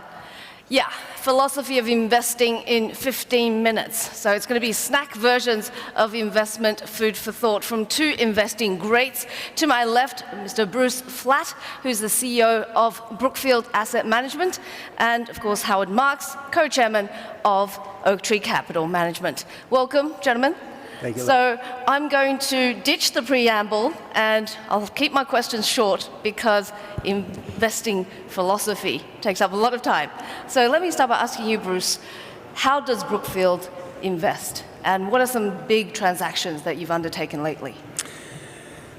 Look, the most important, what we buy is real assets, largely, and the most important thing that we've found over decades of investing in hard assets around the world, real estate, power plants, infrastructure, is to buy them at a fraction of replacement cost. And odds give you a margin of safety if you can do that. So we look for capital dislocation in the world where... You're finding that in China at the moment? You know, we're finding it more, other than special situations, we're finding that outside the United States. And that's not to say that we haven't found things in the United States, but we're doing a lot in India. Today we just committed to buy a big telecom tower business in India. We bought a natural gas pipeline. We did just commit to buy, or just closed on, a large real estate purchase in Shanghai. So there's more opportunity. There's less capital in those markets than the United States, which means there's more opportunity. And I do want to explain that Brookfield and Oaktree are now together, but still run separately. Right. Am I right, Howard? Yes, we're two autonomous firms under common ownership. Right. So why don't you tell us about your recent experience in China? Because China-US concerns are dominating a lot of the headlines these days. So where do you see China going forward in the portfolios of global managers? Well, number one, I think that China has been hurt by the trade war. And obviously their growth has been slowing to levels that I think the rest of the world would be envious of, but with which they are disappointed. They are anxious about the future. The political developments, I think, are, as the last couple of years have demonstrated, are unpredictable. And that's the world we're living in. Of course, the uncertainties in a market like China tend to produce lower prices, higher prospective returns, and the buying opportunities that Bruce describes. So, you know, in general, in investing, and especially in generally good times like today is in most parts of the world, you don't get bargain prices and exceptional risk-adjusted returns unless there's some hair on the situation, some uncertainty, something that tends to discourage the other bidders. And I think that China exemplifies that to some extent today. And Bruce, how is Brookfield positioning for different scenarios in the China-US relationship going forward? You know, I would generally say we don't trade. Now, there are some businesses that we buy in our private equity group that trade across borders, but generally we go to a country, we put capital into hard assets, we earn a return on them, and what's really important to us is the culture of respecting capital, the ability to operate with the standards that we operate with, and size to be able to deploy large amounts of capital, because generally our investments are scale. And so we don't actually trade over borders, so trading relationships are not necessarily that important to us, other than if it distinctly disadvantages a country for the longer term. And if it does, that may change your view on the longer term for that economy in the world.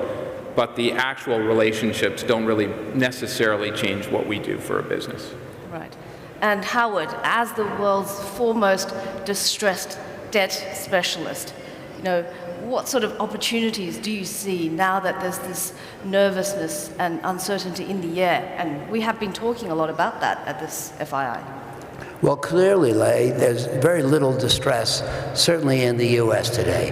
When you have a good performing economy, as we do, and a generous capital market, and easy availability of what we call rescue financing, it's hard to imagine a scenario in which there's much distress. And in fact, we have had 10 years in a row of default rates at a fraction of the historic norm. So clearly this has not been a golden age for distressed debt investing. Now, as Bruce said earlier, the opportunities have been better outside of the U.S. We've done considerably more pound for pound in Europe and an increasing amount in Asia. I think the important thing, what we think about today, is we see a two-stage process to have an exceptional opportunity in distressed debt. Number one, the logs have to be stacked in the fireplace, and that consists of what I call the unwise extension of credit. And we believe that there has been considerable unwise extension of credit as people have flooded money into the various credit markets, especially private lending, to escape the paltry returns on cash, money market, treasuries, and high grades. The markets have been crowded.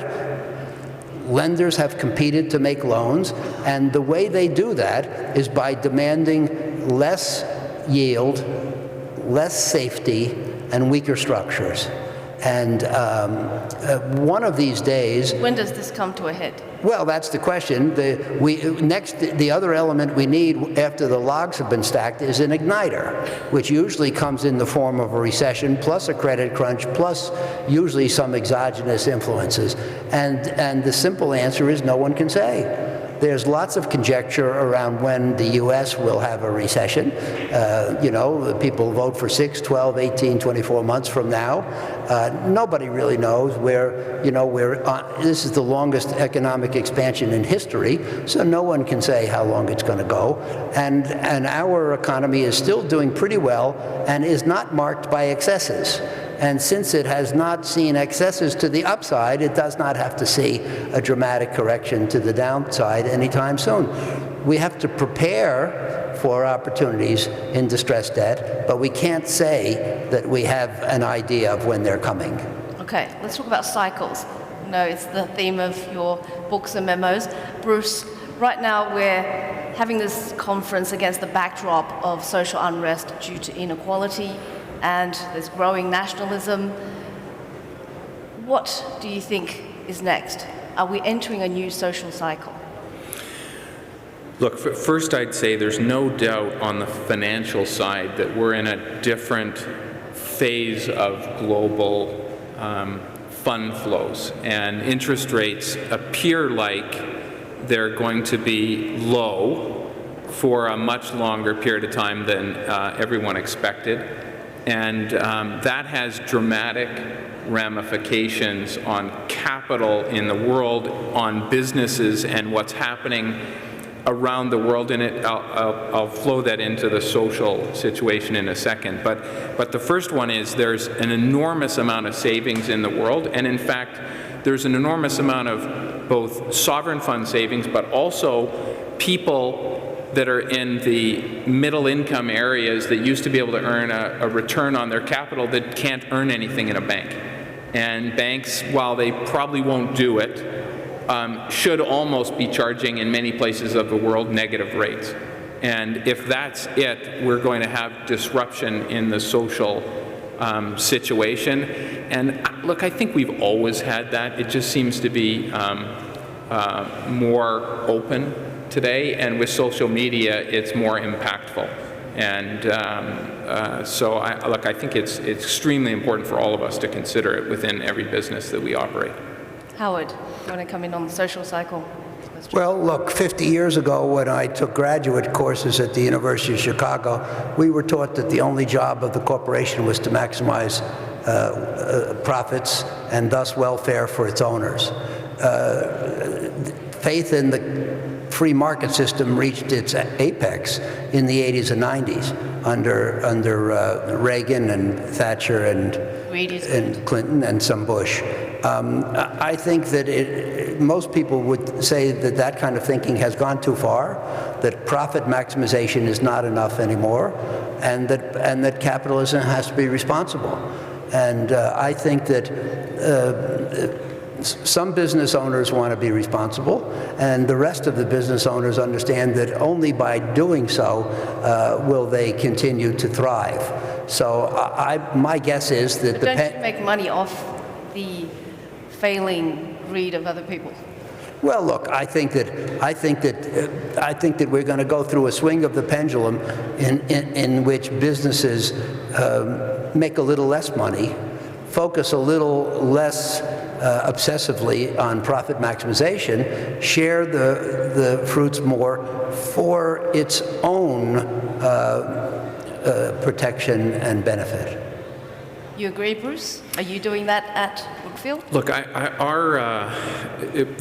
biggest example I can give you is that we are today the largest privately owned renewable investor in the world. So, which is how much? Which is $50 billion worth of renewable facilities, hydro, wind, and solar. And we did that because we felt it was good business to be in renewables 25, 30 years ago. It's clear to us today that in looking in hindsight that there was profit maximization out of actually doing good.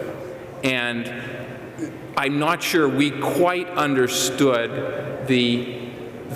where the world was going with decarbonization, but it's crystal clear to us 50 years from now when we solve batteries that a lot more and a greater percentage will be renewables. And I just say to you that often if you can find the situations where you can actually maximize profit but also do good, that is really helpful to long-term business decisions. Yeah, and, I'm hearing that and it's from helpful. Many companies right now. And Howard, how is technology changing investing?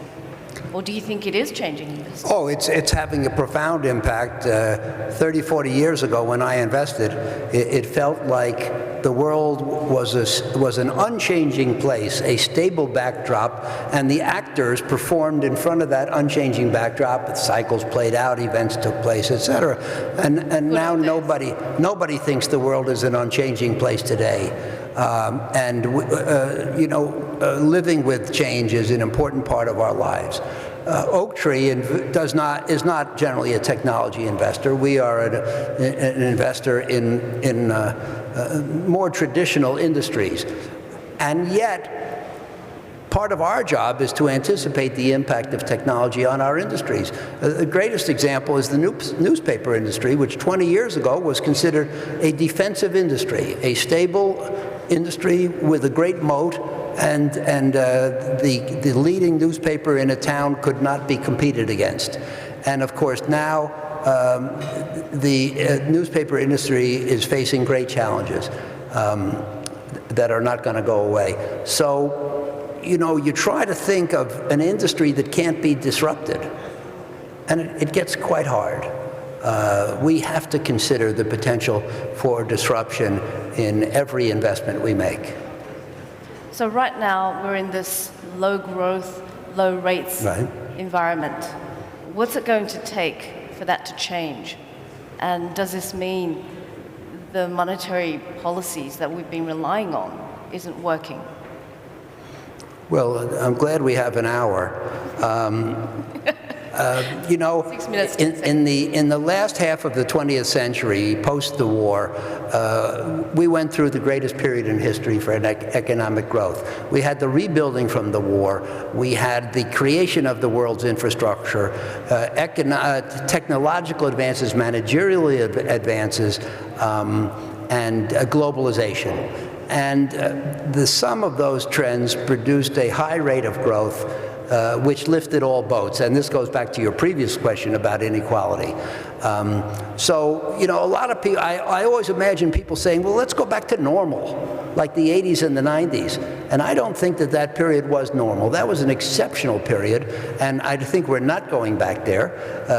It seems that growth is lower all around the world.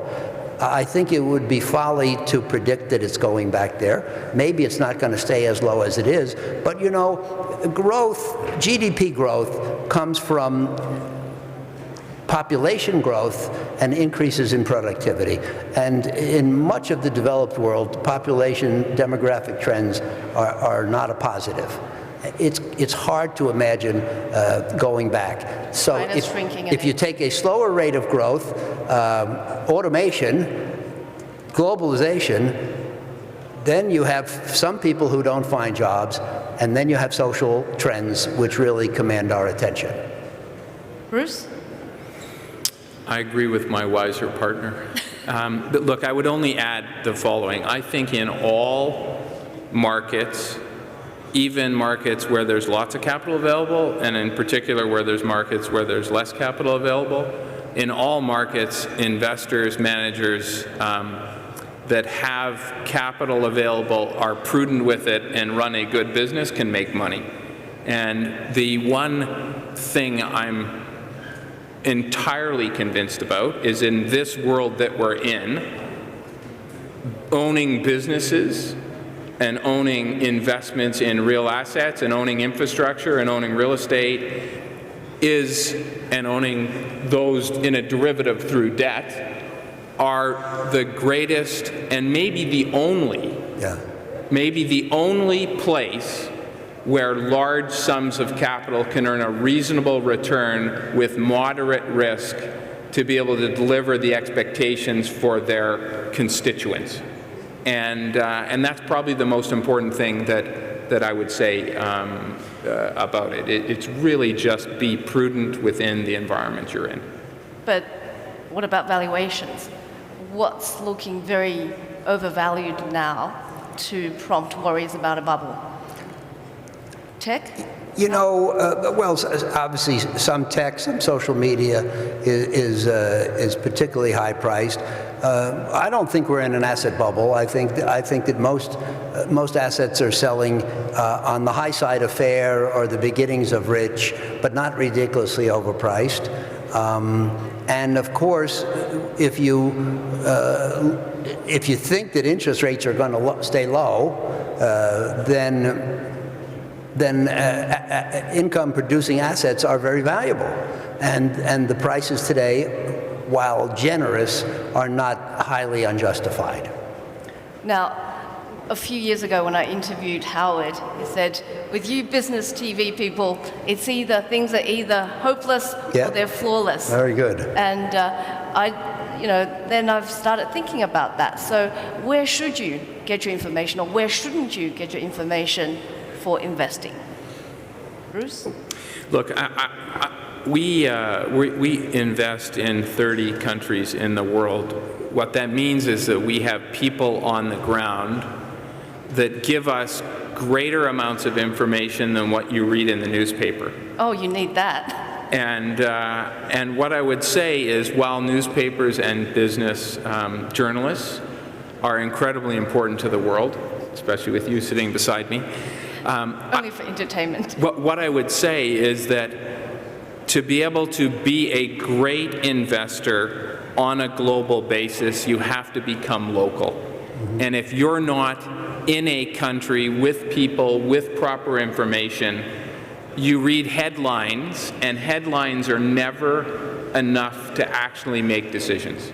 And that's probably they can help you make the wrong decisions. In fact, often you can make the wrong decisions, and sometimes you can make the right decisions. I'm not saying that, but when you scrape down and get extra information, often the story is different, and I think that's the most important thing for our business. And I'd like to add one thing, Leigh.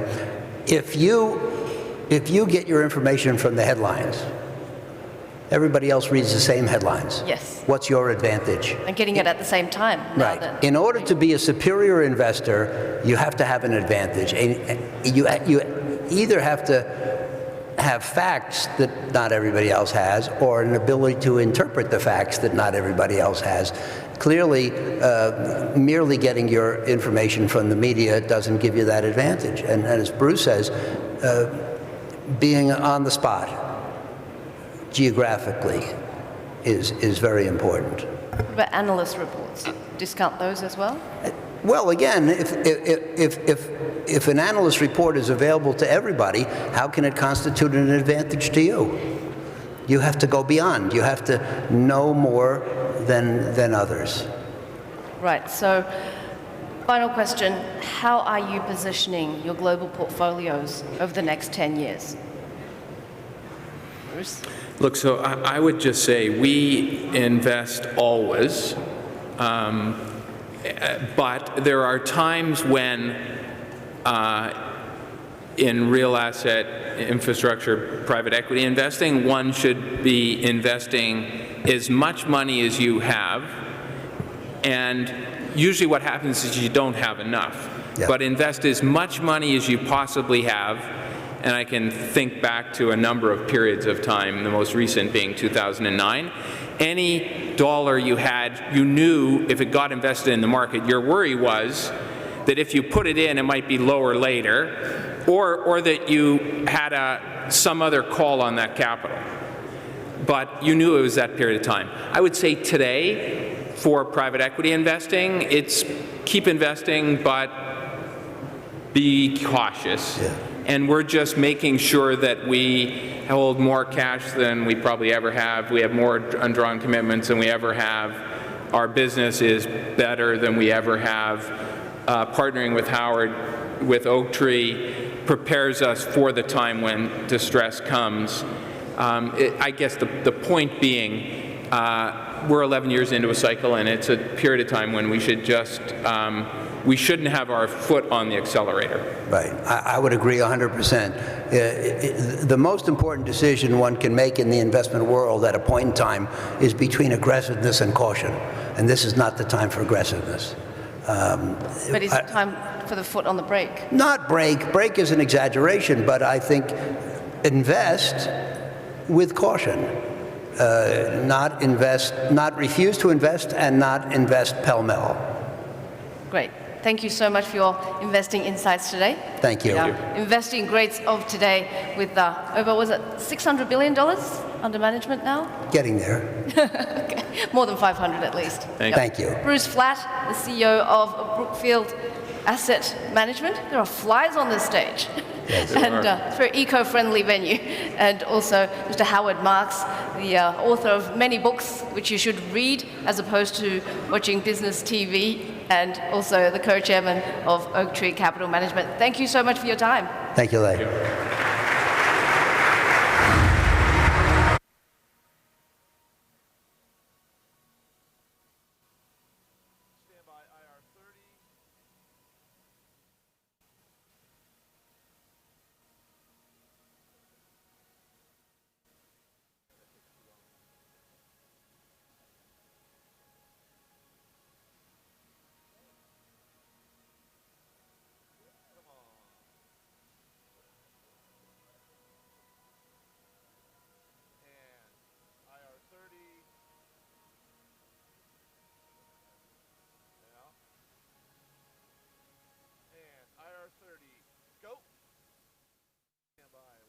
Ladies and gentlemen, please welcome to the stage the Executive Chairman of Richard Attias & Associates, Mr. Richard Attias.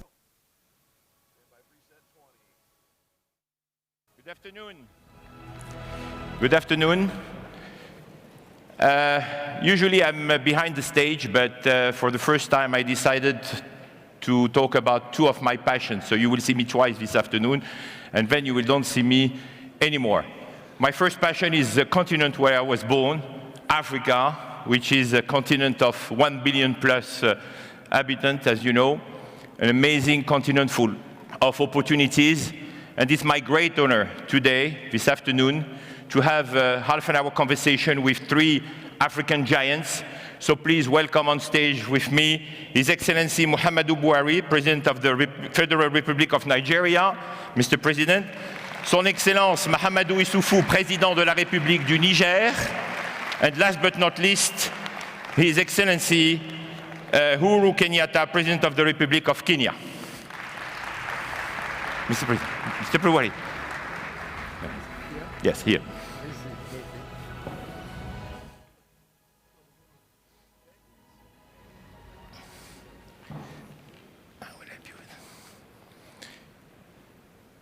Your mic. Thank you. So thank you for making the time to be with us this afternoon. I don't know how many people here in the room know or visited Africa, the continent, but I think it will be interesting to use this half an hour to really not only promote what the continent and what your respective countries have to offer, but also to explain why all these investors who are at the Future Investment Initiative should look at Africa. So my first question would be for you, Mr. President Buhari. Since we are here in the Kingdom of Saudi Arabia, which is, as everybody knows, one of the top oil producers, and Nigeria is the top producer of oil in the continent, and you have also the highest GDP on the African continent, with, if I'm not mistaken, almost 2/3 of the revenues coming from oil exportations. My question is, how can Nigeria become less dependent on crude oil? Thank you very much. Firstly, I would like to thank His Majesty, the King of Saudi Arabia, for inviting me to this occasion.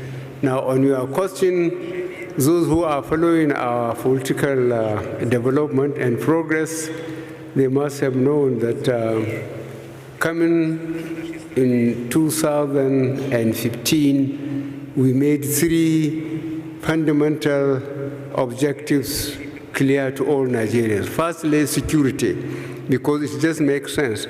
Unless a country is secure, you can't manage it, or any organization for that matter. Secondly, economy.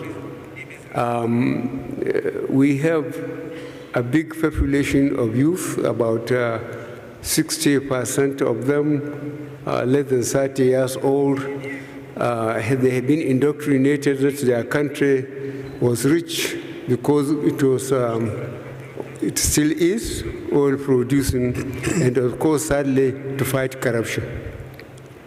On security, we know what we have done. We are still working with terrorism, but we made some progress.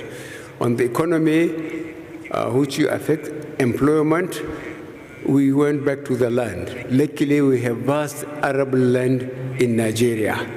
We have encouraged the young men and young able-bodied person, especially uneducated ones, to go back to the land. How do we do it? We encourage them by giving soft loans to farmers, by the Ministry of Agriculture and Rural Development, by making fertilizer available at half the price it used to be, and by making sure that we stopped importation of food, because we are capable of achieving food security ourselves.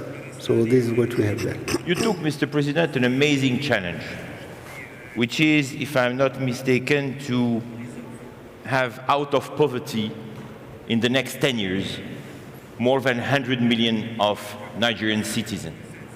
How would you implement?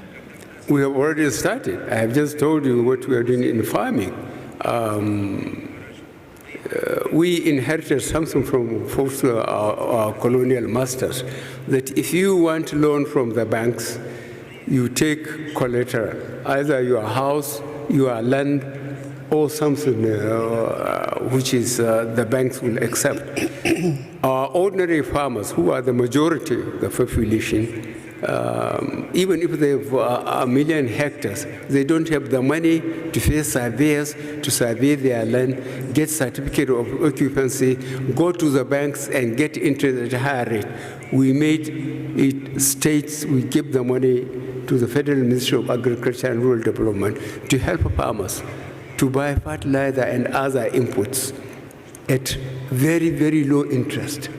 That encourages farmers, and it provides us food security. And nobody regrets it. People went back and earned respectful living by producing food, feeding themselves, and taking the excess to the market. Thank you, Mr. President. I would invite you to take your headsets because my next conversation will be in French with the President Issoufou. Monsieur le Président, vous êtes incontestablement en Afrique le champion de la zone libre-échange et d'ailleurs qui a été signé à l'unanimité, on peut dire à Niamey en juillet au dernier sommet de l'Union africaine. Est-ce que vous pouvez nous dire où on en est sur maintenant l'implémentation et comment cela va se mettre vraiment en pratique car c'est un traité unique qui s'est signé et qui a été complètement approuvé. This kind of agreement that has been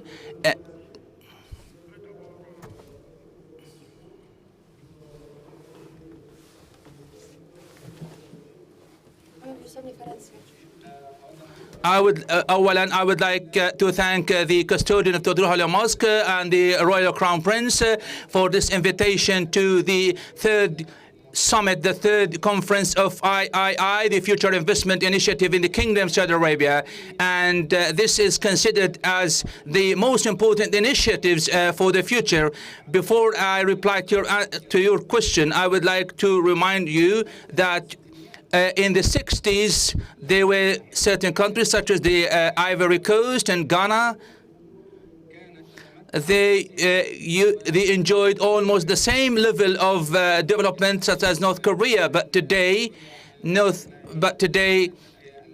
it is such their power, the second power in the world after China, and Japan in the third position or rank, India in the fifth position, and sometimes Singapore in some other Asian countries. But today we're speaking about such a great miracle in Asia. The Asian miracle can be explained in such a way that with the presence of the political institutions that are very strong, that are stable, that also have strategic plans, yeah, sure, they are imported into the countries, the commerce, investment for the future transformation. This situation per se is an option for the African countries or the other countries for the Vision 2030, and we have here such a program in Africa, and Africa has opted to that there should be transformation in commerce and investment. Back to your question,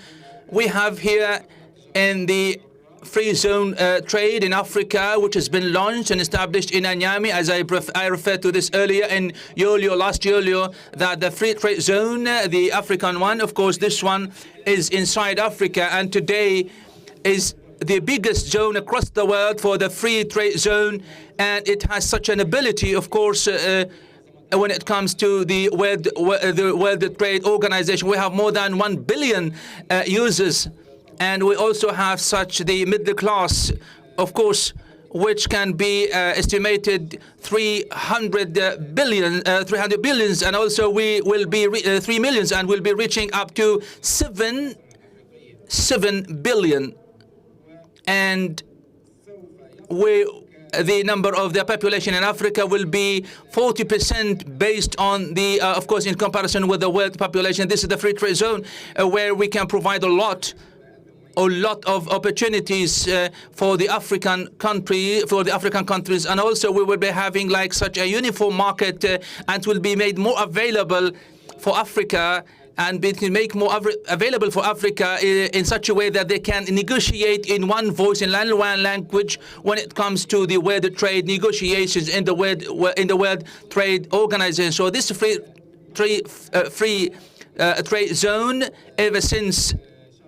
ever since Yolio, we have almost done. We have done with the negotiations, and we have also different agreements relating to free trade zone and the intellectual property. So this agreement will increase the rate of trade across Africa, and also it will allow Africa not just to restore the internal market, but will also help us to go into other regional and international markets. Kenyatta, Mr. President, ما يسمى التكامل الداخلي في إفريقيا، كيف يمكن أن تتعامل مع هذه التكاملات أو التكامل الاقتصادي؟ ما هي الأشياء التي يمكن أن تقوم به كينيا عندما يتعلق الأمر بالتعامل مع هذه الدول الأخرى؟ كما one of the strongest trading blocs on the African continent through the East African community. And when this first disintegrated but later re-established, we have seen that through integration, through creating a common market, through bringing our people together, we are able to create an abundance of opportunities for our people. We have been able, for example, to reduce, because we're talking about larger populations, the cost of telephony. Because now, if it's phone calls between Kenya and Rwanda, for example, they are local calls, they are not international calls. We have been able to see an increase in the trade of volume between our two countries.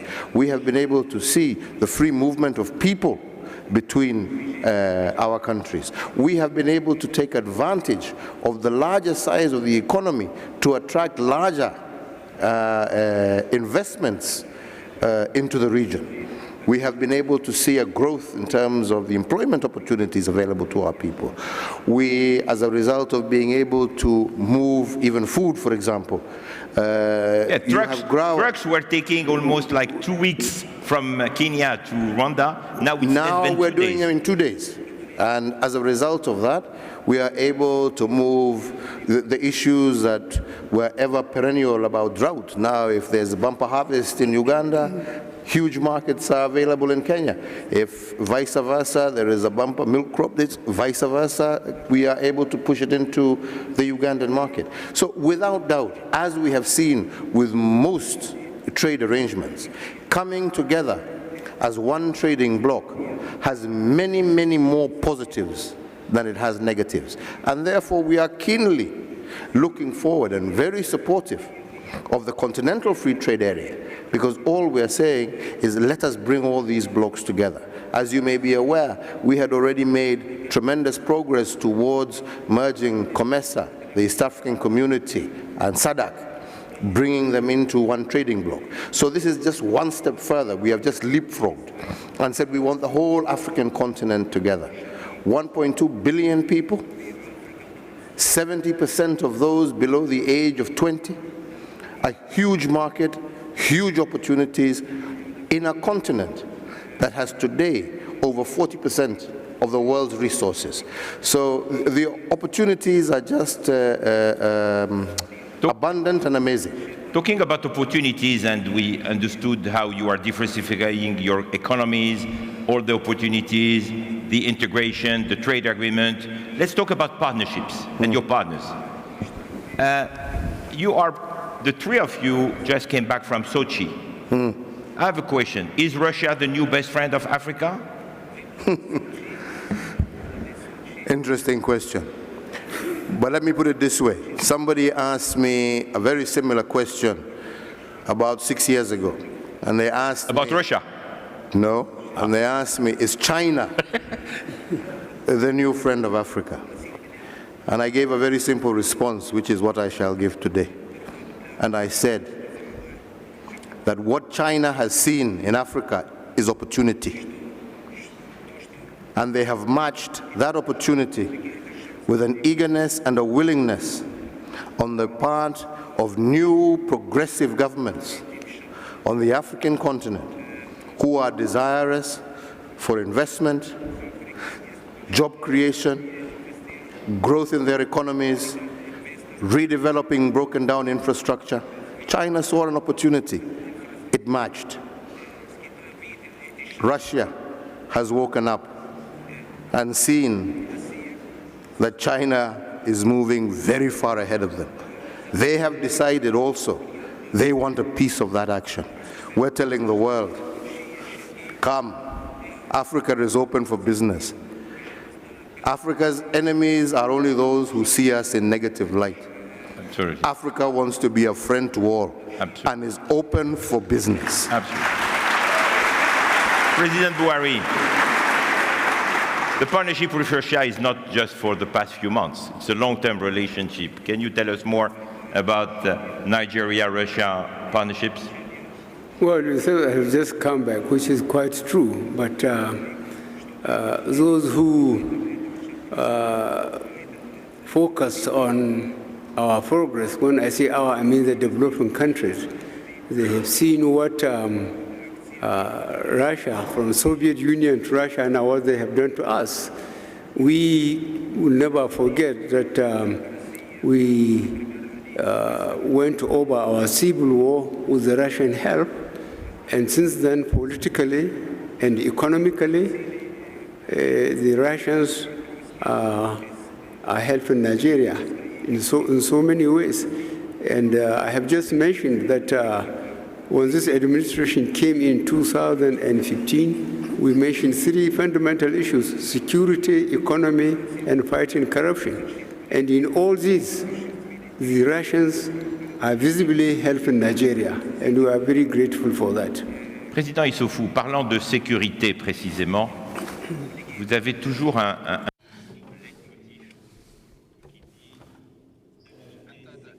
You always speak about stability, security, and growth and development relating to economy. So you have such a war that you are engaged with. Definitely security per se, as well as stability, growth and development are interconnected.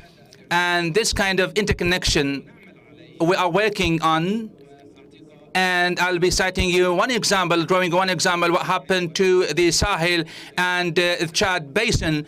We are facing and encountering terrorist attacks and criminal attacks there, and such kind of actions and threats depend heavily and prosper heavily and thrive heavily based on poverty. So there are problems in relating to security. For this reason, we are speaking today about the interest placed on investments in Africa. Africa does need investments, huge investments. And every year, up to 2030, we do need more investment opportunities, activities. While we're speaking about partnerships with Russia, Africa does need so many partners and does need to diversify the partners. The reason behind it is that we have diversified resources, we have diverse resources, we have different resources. Africa has high growth rate but again, it is fragile. It is like just 10% of the growth rate in Africa, but at the same time, it is fragile. The reason behind is that investments into Africa are poor, are weak, are still vulnerable. There are many African countries that do need they have the what is known as the investment muscles are very weak. They need sustainable investments. As for the vision of Saudi Arabia 2030, from now up to 2030, we need like 7% of the annual growth and 25% of the investments at least. As such, what we need is to incentivize these investment opportunities, in particular the foreign direct investment, whether from Russia or China or elsewhere across the world. Africa does need these kind of investments in order to enhance development, growth, and implement the transformational economic process or processes. So the African economy has a kind of structure that is not stable. The reason behind it is that the transformational economy of the economy works through different production lines vis-a-vis the low production processes. We have farming or agriculture, we have industry, we have other sectors this does not happen in Africa. What is going in Africa, we have the main sector for the many people. Again, we have one more sector, and the third sector in between, we have the second industrial sector, which is so poor and weak.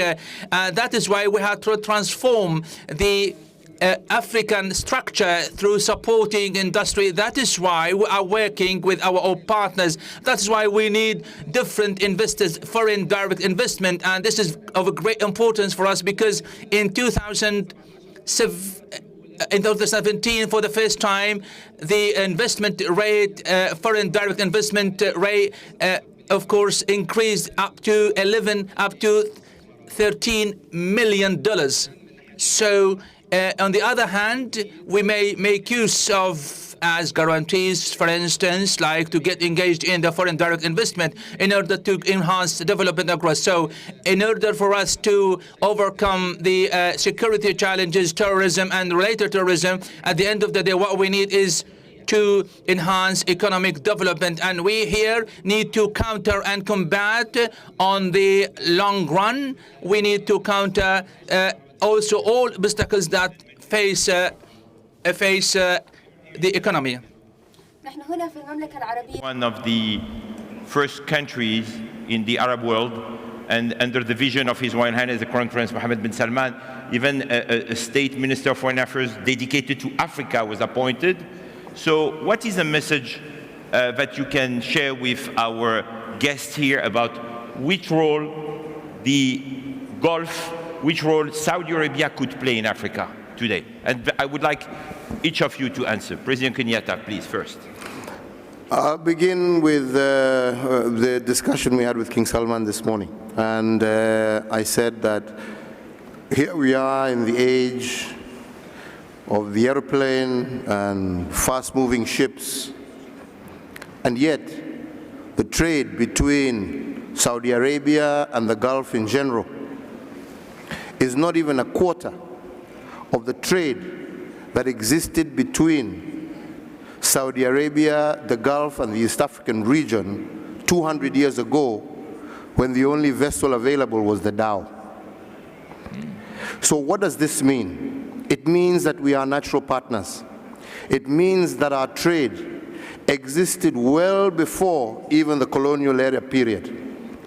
These are the trade links that we need to reestablish, to realize that we are natural partners, to realize that the opportunities that exist for mutual prosperity in between our two regions are tremendous.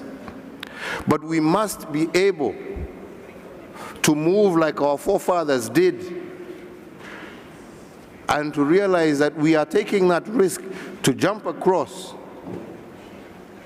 and to reach out and not to be misguided by negative Western media. And I want to make that very clear.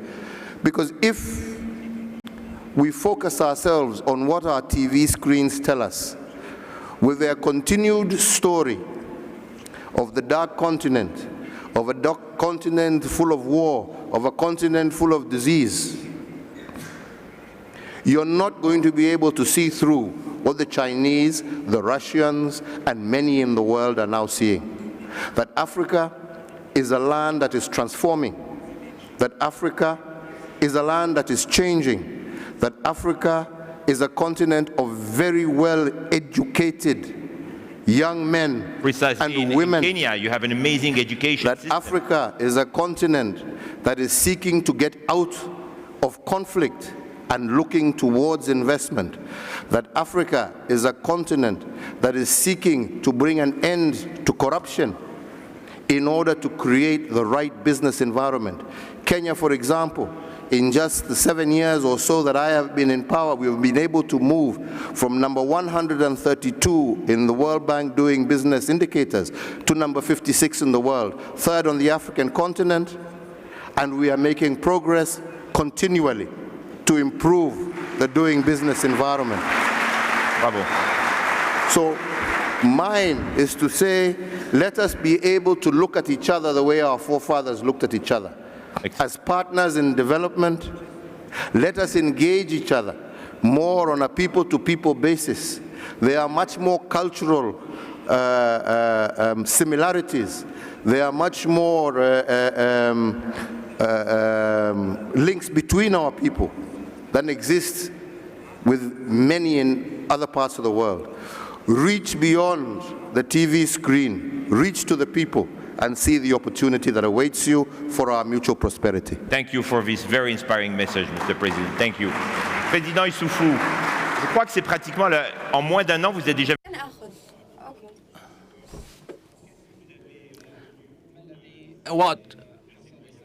What is it that you made benefit when you paid your visit over your journeys and trips, presidential trips, particularly when it comes to the Kingdom of Saudi Arabia?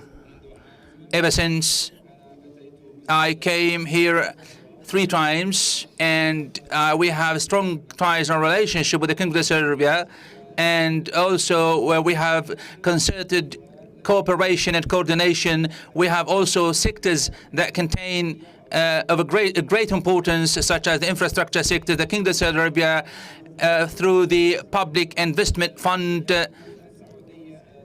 Kingdom of Saudi Arabia contributes to building the Kabaji bridge, which also contributes to producing power. The main problem of Africa is power, energy. I'll cite you one more example, for instance.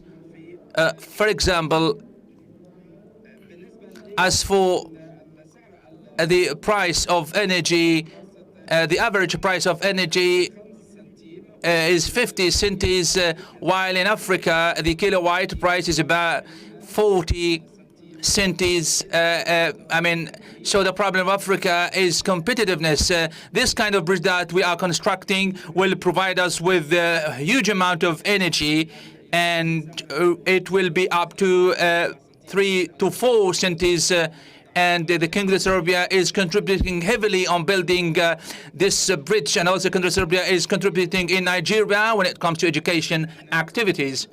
The reason behind this is simply because the human capital is one of the most important factors and principles for the African development and growth. In Africa, we also have 60% of the population are still young, and the human capital, the demographic capital, needs to be transformed into economic outputs through education, training, growth, and grooming and preparation. So this will help Africa to make great use to use their human capital until it becomes like the highly experienced, the highly skilled capabilities and abilities, and this per se will be good, will serve and act as a good principle for Africa. So the Kingdom of Saudi Arabia is heavily contributing to enhancing this education sector in Africa, in our country in particular, and also the health sector is also bolstered and enhanced. The infrastructure, for instance, such as the road and sector, because there are great emphasis is attached to the road sector, because Saudi Arabia is looking for strong partnerships with the African countries, and we also working over the coming month. There is the African Summit and the Arab world, and there is one more summit over the coming month in Africa and the Kingdom of Saudi Arabia. So these events reflect the strong relationship with the Arab world in general and the Kingdom of Saudi Arabia in particular. And also, we don't need just food for the staff and drink, but also we need to be financed. We need to be supported with investments, and the world will be working in tandem with us for development and growth. الثلاثة منكم. First, you mentioned fighting corruption. Corruption is really one of the diseases that we have in the continent. We improved big time. What is the clear message that you want to address to investors who don't like to go to countries where they are fighting corruption? Let's be very clear. So, Mr. President, can you share with us what you are doing? Nigeria is one of the pioneers of fighting corruption. Well, this is for a developing country, especially in Africa. This is a very almost embarrassing topic. But those who are following our administration efforts, at accountability at all levels, we'll see that we have made some progress.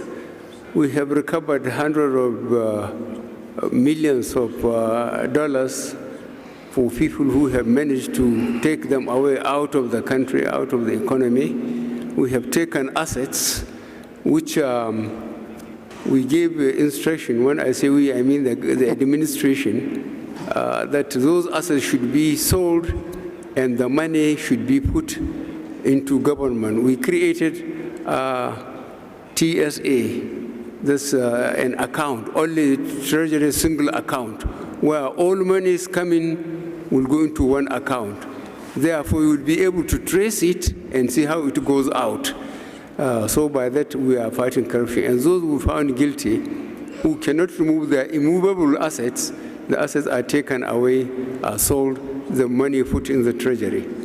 President Kenyatta, how are you tackling the issue of corruption? Well, we're doing it twofold.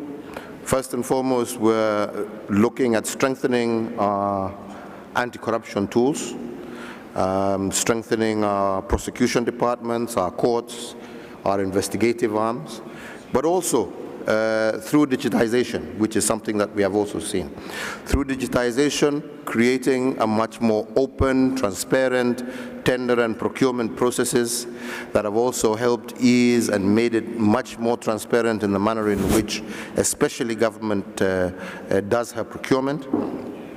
And at the end of the day, we have also launched a very intensive campaign in and amongst our population, talking about the evils and vices of corruption. Furthermore, we are also reworking our education curriculum because we want, from a very early age, we want our children to grow up learning the value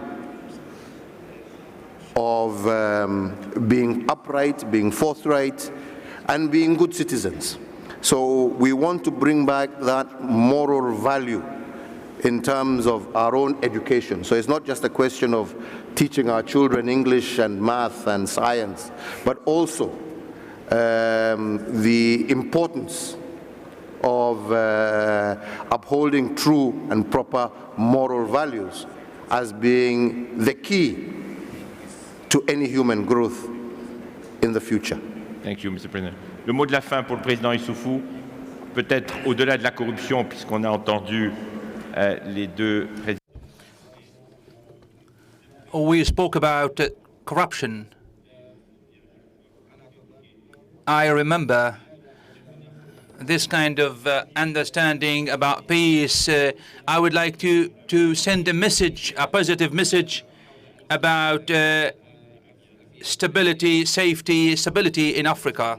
Yeah, peace per se is the important factor, and we do need peace and we need stability. That is why we need in Africa institutions, strong institutions, settled institutions that can guarantee stability and peace.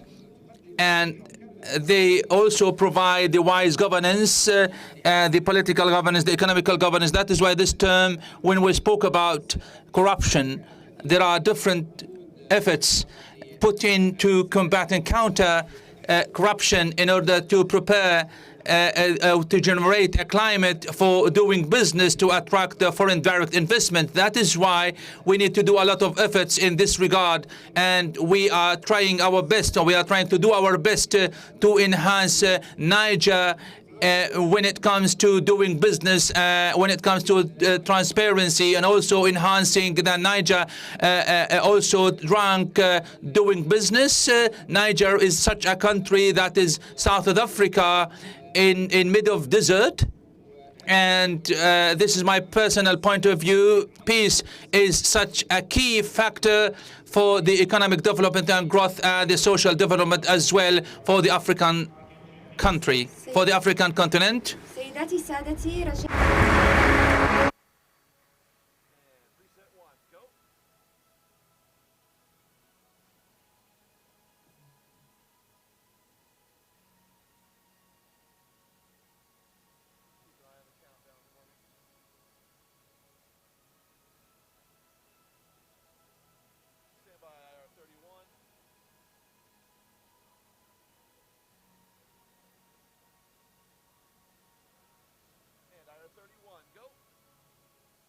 Ladies and gentlemen, please welcome to the stage the founder and managing partner of Skybridge Capital, Mr. Anthony Scaramucci, and the founder of S4 Capital, Sir Martin Sorrell.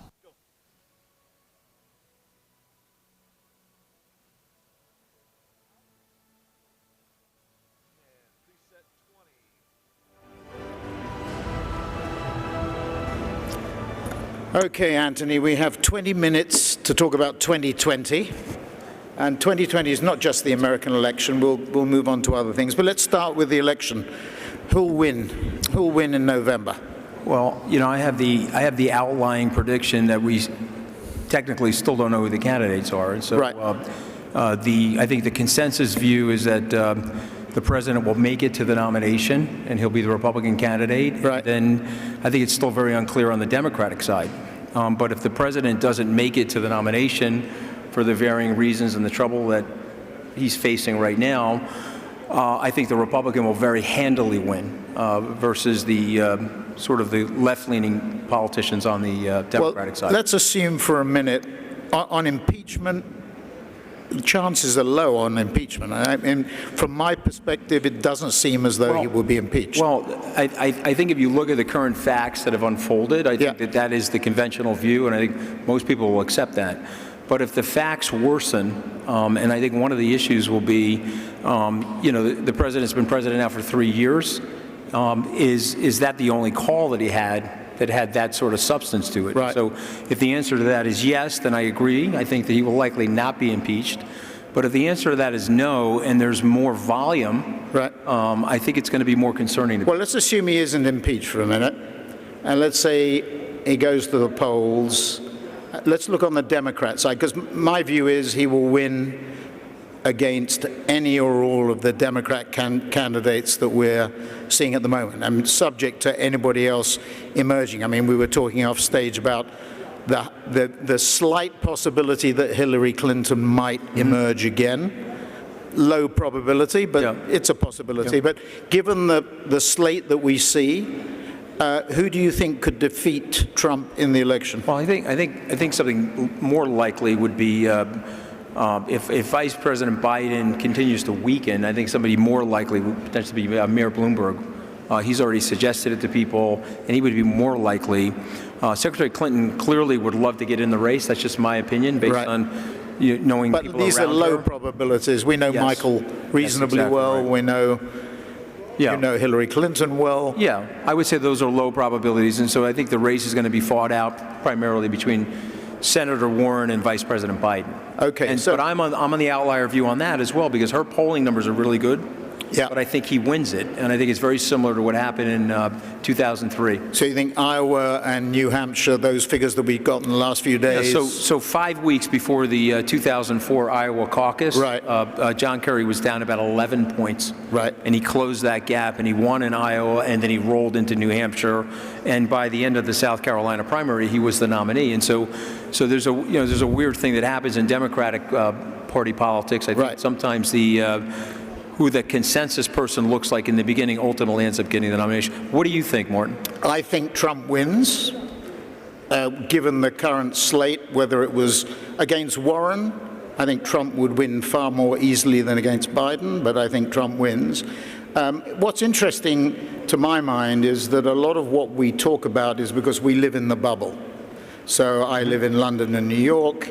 You live on the East Coast, West Coast. Now, interestingly, your business, you have a lot of retail investors. So you see the Midwest and the middle, and you say that's shifting. I think the president would have to be very worried because the middle of the country, which is his proverbial base, is shrinking. And they did some polling numbers yesterday about the impeachment. Right. And it looked like the hardcore people were at about 26%. He has been roughly flat in terms of his approval rating. Some of that's good news, some of that's bad news for the president, but he's been stuck in the real clear politics zone of about 41%. But when you ask these people if there was an alternative, 60% of the Republicans say yes, they would be open to a potential primary. So to me, when I travel in the Midwest, Chicago, Ohio, some of the swing states, there is worries. I think the content is mixed. You know, he hasn't done super well for the farmers. He hasn't done super well in the manufacturing communities. Some of it's not his fault, frankly, but some of it, you know, is just the forces of globalism and so forth. But I think they're worried. Yeah, so I think the key factor will be turnout.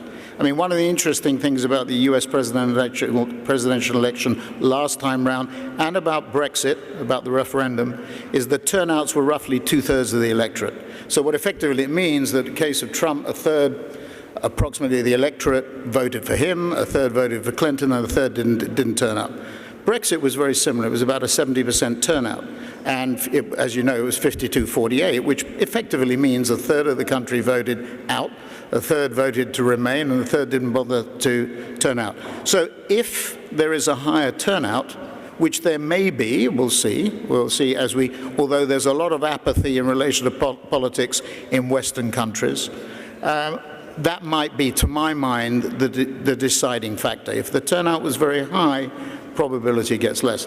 So we spent a few, go ahead. No, so turnout's high, you think it's more likely that the Democrats would be successful. Because of the margin, right? Yes. You have to remember that the president... She had more of the popular vote. Where I would give the president credit, he's done a great job of convincing the Republicans in his caucus that he had this resounding landslide victory.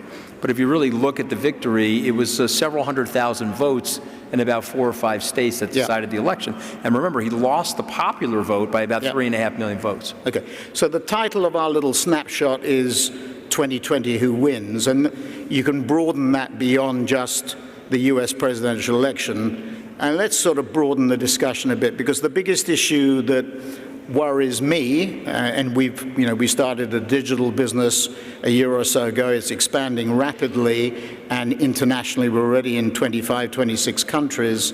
And the biggest issue that I worry about, and I think from a commercial and business point of view is the biggest troubling issue for anybody who runs any multinational company, is US-China relations. To my mind, that is the #1 issue. It's the inability, I think, of America to accept, or of the powers that be to accept, and this is not just a Republican phenomenon.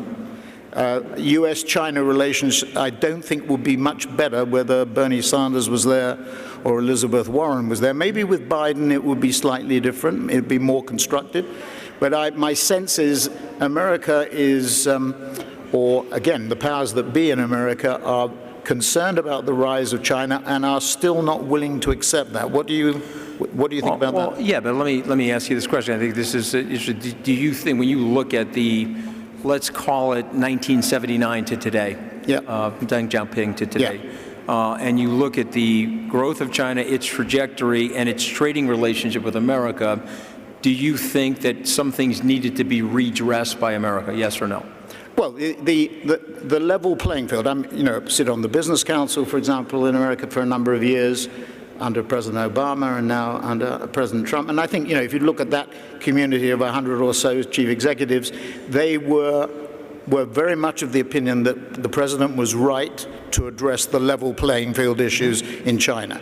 Our business, advertising and marketing, at WPP, we built a business of 16,000, 17,000 people there with 20% market share. Never really had any significant interest. Maybe on media measurement, we had one issue, but we resolved that pretty quickly with CCTV, the state broadcasting, the #1 state broadcasting company. So I would say we found it constructive over the 30 years or so that we built the business, very constructive in an environment that we could operate very successfully in. So we did have a problem. Now, that wasn't the case, if I can put it, for people in real business, as opposed to show business, which we're in. So in real business, the level playing field was a problem. So they backed him on that. And I think today they would still be in agreement. They would still back him, but less strongly, because it started to hit, as we've seen, global GDP has been affected. It has been softened, probably at the margin for the moment, but it could get worse, by the trade war. I mean, the trade war is, I think, a symptom of the problem.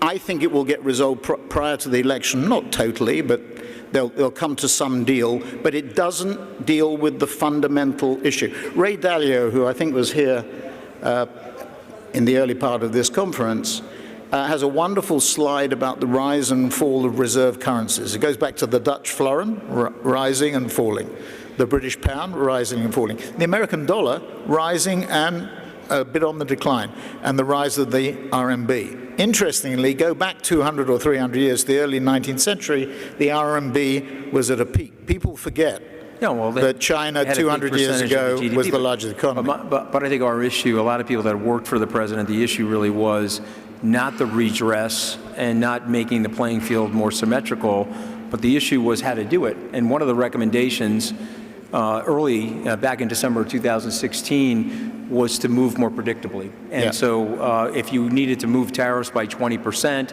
you could have done that 2% per quarter, and in 2.5 years you would have gotten to the symmetry that you were looking for, and then you would have given business leaders large and small around the world the opportunity to adjust their supply chain. And so one of the negatives of the way this thing has been deployed is that there's been a lot of unpredictability in terms of how we think about this. And then I think, frankly, the president made a mistake by, in the middle of the trade war with the Chinese, then arbitrarily saying that he was going to put a 5% tariff on the Mexican economy because of what was going on at the border. But the origination of that was that the Americans thought they had a deal, and then the Chinese negotiators went back and reportedly President Xi either changed his mind or felt that his negotiators took too malleable a position.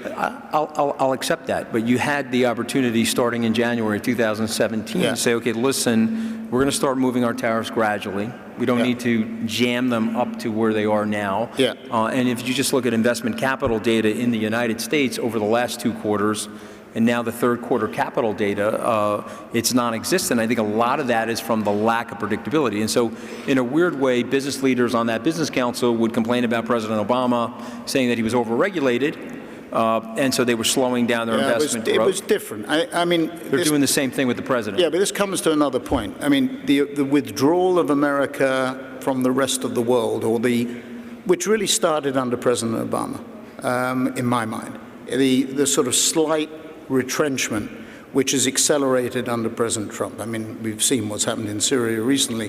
That withdrawal has created a vacuum, which China is filling, which Russia is filling, and which other countries will fill in due course. Yes, I think that's unfortunate for the world, and I think that there are many of us in America that don't believe in American absenteeism. I think the message is that America, particularly at this time, and I know we're going to get to populism and a few other issues, but America at this time needs to be more engaged with the world and not less. And I think one of the issues is because of the rise of populism and the rise of nationalism, political leadership that wants to pulse that and get that support is arguing for disengagement. But statesmen and women that really see the world and the structure of the world and the forward progress that we can all make together would see it very differently. Does the American regime believe, do the Republicans in particular believe that in Chinese military expansion? Because historically that has not been the case beyond their own borders or what they regard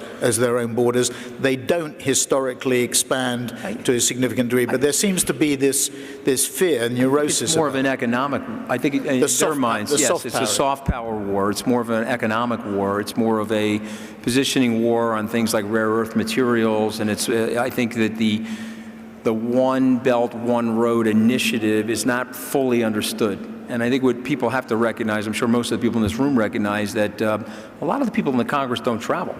Their idea of getting a passport is to visit Mexico or go up to Canada. And so there's a myopic idea about what's going on, and so as a result of that, there's a touch of xenophobia, and there's a touch of fear. Having said all that, if we don't resolve collectively the crisis of wealth distribution and the attribution of profit in the society, there's a real strain in the society. Okay, so let's say just finally on that issue, I'm trying to cover it in a couple of minutes. The paradox about what you just said is, as America withdraws, that gives the opportunity to fill the vacuum. So what we see in Africa, we've just had presidents of Africa on the stage, what we see in Latin America, where sort of gradual withdrawal. And I just want to pick up on one other point you said about President Obama. I don't think President Obama, rather like Prime Minister May, in the UK really liked business. I mean, I don't think they felt comfortable dealing with the business, both of them. They felt that any business person they had interacted with had an agenda, and therefore contact or involvement was... I think that's fair. One thing about President Trump is the complete opposite. You know, he totally understands it and tries to embrace it. But the paradox is, as America withdraws, the vacuum is filled in Latin America and Africa. So let's turn to populism. Well, let me just say 30 seconds on this. I think it's important. I was in Iraq in 2011, January, right at the beginning of the Arab Spring. And the general in charge there, basically, he took out the book, The Leviathan by Thomas Hobbes, and he opened up to a quote, and I'll paraphrase the quote, but he basically said that the world has its greatest peace and prosperity when there is one hegemon suppressing the internecine conflict in the world, Pax Romana, Pax Britannia. And the point that he was making is that the United States tried to set up their military strategy post-World War II to do that. And if you look at the architecture, all that post-World War II architecture, plus the American military, we have more or less, collectively as a globe, done a good job of that.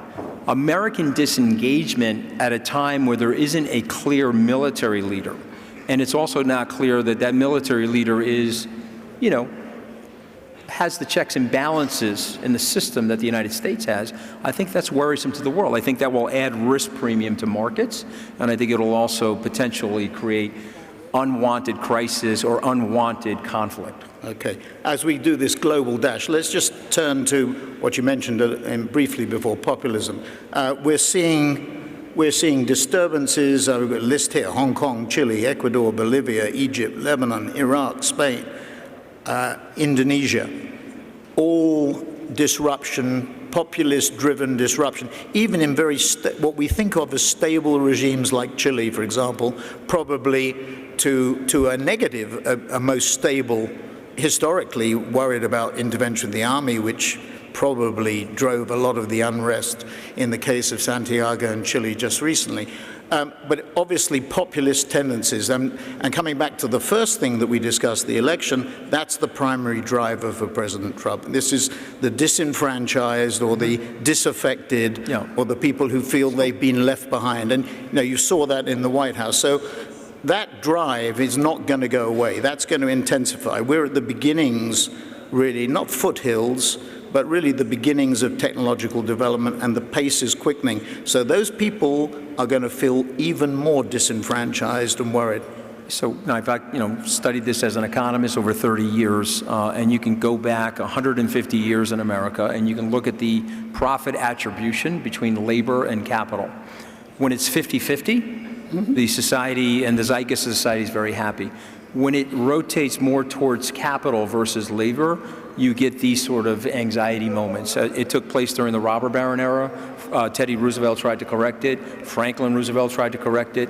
And so we're there in the same way you are in Great Britain. And so one of the things I'm super worried about is the politicians are pulsing out the nationalism and they're creating the fervor to get the vote, but they're not really addressing the policies that we need to fix it. And I would like those policies to be market-based, and I'd like good tax policy to be related to capitalism. If they don't do that... So what would you do? And if they don't do that, I fear that we're going to lurch towards what specifically would you do? We've had the Warren Sanders camp recommending wealth taxes. No, that was tried in the UK. I mean, people, there was a French economist on CNBC talking about no European country. I mean, just remind people that under the Labour government in the UK, in the 60s, 70s, earned income was taxed at 83%, unearned at 98%. They introduced a wealth tax, would have taken unearned income or capital up to 103%. Well, look, I think those things are unsustainable. But I think what ends up happening is if we don't fix the problems from a capitalist perspective, so three things the government can do. Number one, they could change the earned income tax credit at the low end, which will give more cash to the lower income people. Number two, and we had this idea, we were going to offer a repatriation of capital offshore for companies like Apple and Google, et cetera, and you could create an infrastructure. Which has happened partially, that's happened. Yeah, but you could create an infrastructure bank. Yeah. You could say to Apple, move $50 billion into the infrastructure bank, and then you could begin the process of infrastructure development off the balance sheet of the U.S. And then obviously the third thing is tax policy. There were incentives that we could put in place for technical training, where we could give a company like yours or other higher companies. Income tax? Potentially a higher income tax, but sort of like a Clinton-esque income tax. Remember, the United States printed a budget surplus in 2000. We had a $234 billion surplus in 2000. We squandered that with the wars and the tax cuts. And so you don't have to make the taxes ridiculous, but if you had Clinton-style taxes, you could match some of the services the government's providing without all this deficit. And step-ups for capital gains? I'm not a big believer in that. I think we're going in that direction one way or the other, but I think that would be another thing that could happen and not disrupt the capitalist system. Okay, but do you think this inequality issue is going to shift markedly with global interest rates where they are? I mean, unless interest rates return to what, in our minds, I'm an older man. 3.5%, 5%. Whatever.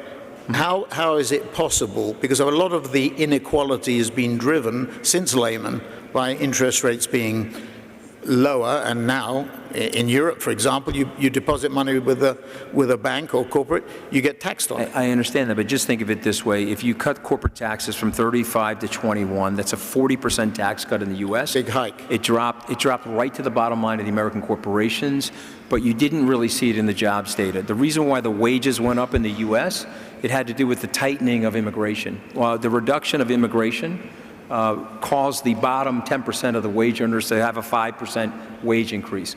It's a very complex problem, but the thing that I'm worried about is that we need leadership that understands the blue-collar world and that can operate in the world of the elites at the same time and make both sides synthesize and calm each other down so there'll be less anger. Okay, so we're out of time. We've done a big global dash, as I said. So finally, some predictions. We didn't get on to Brexit. Trump's going to lose.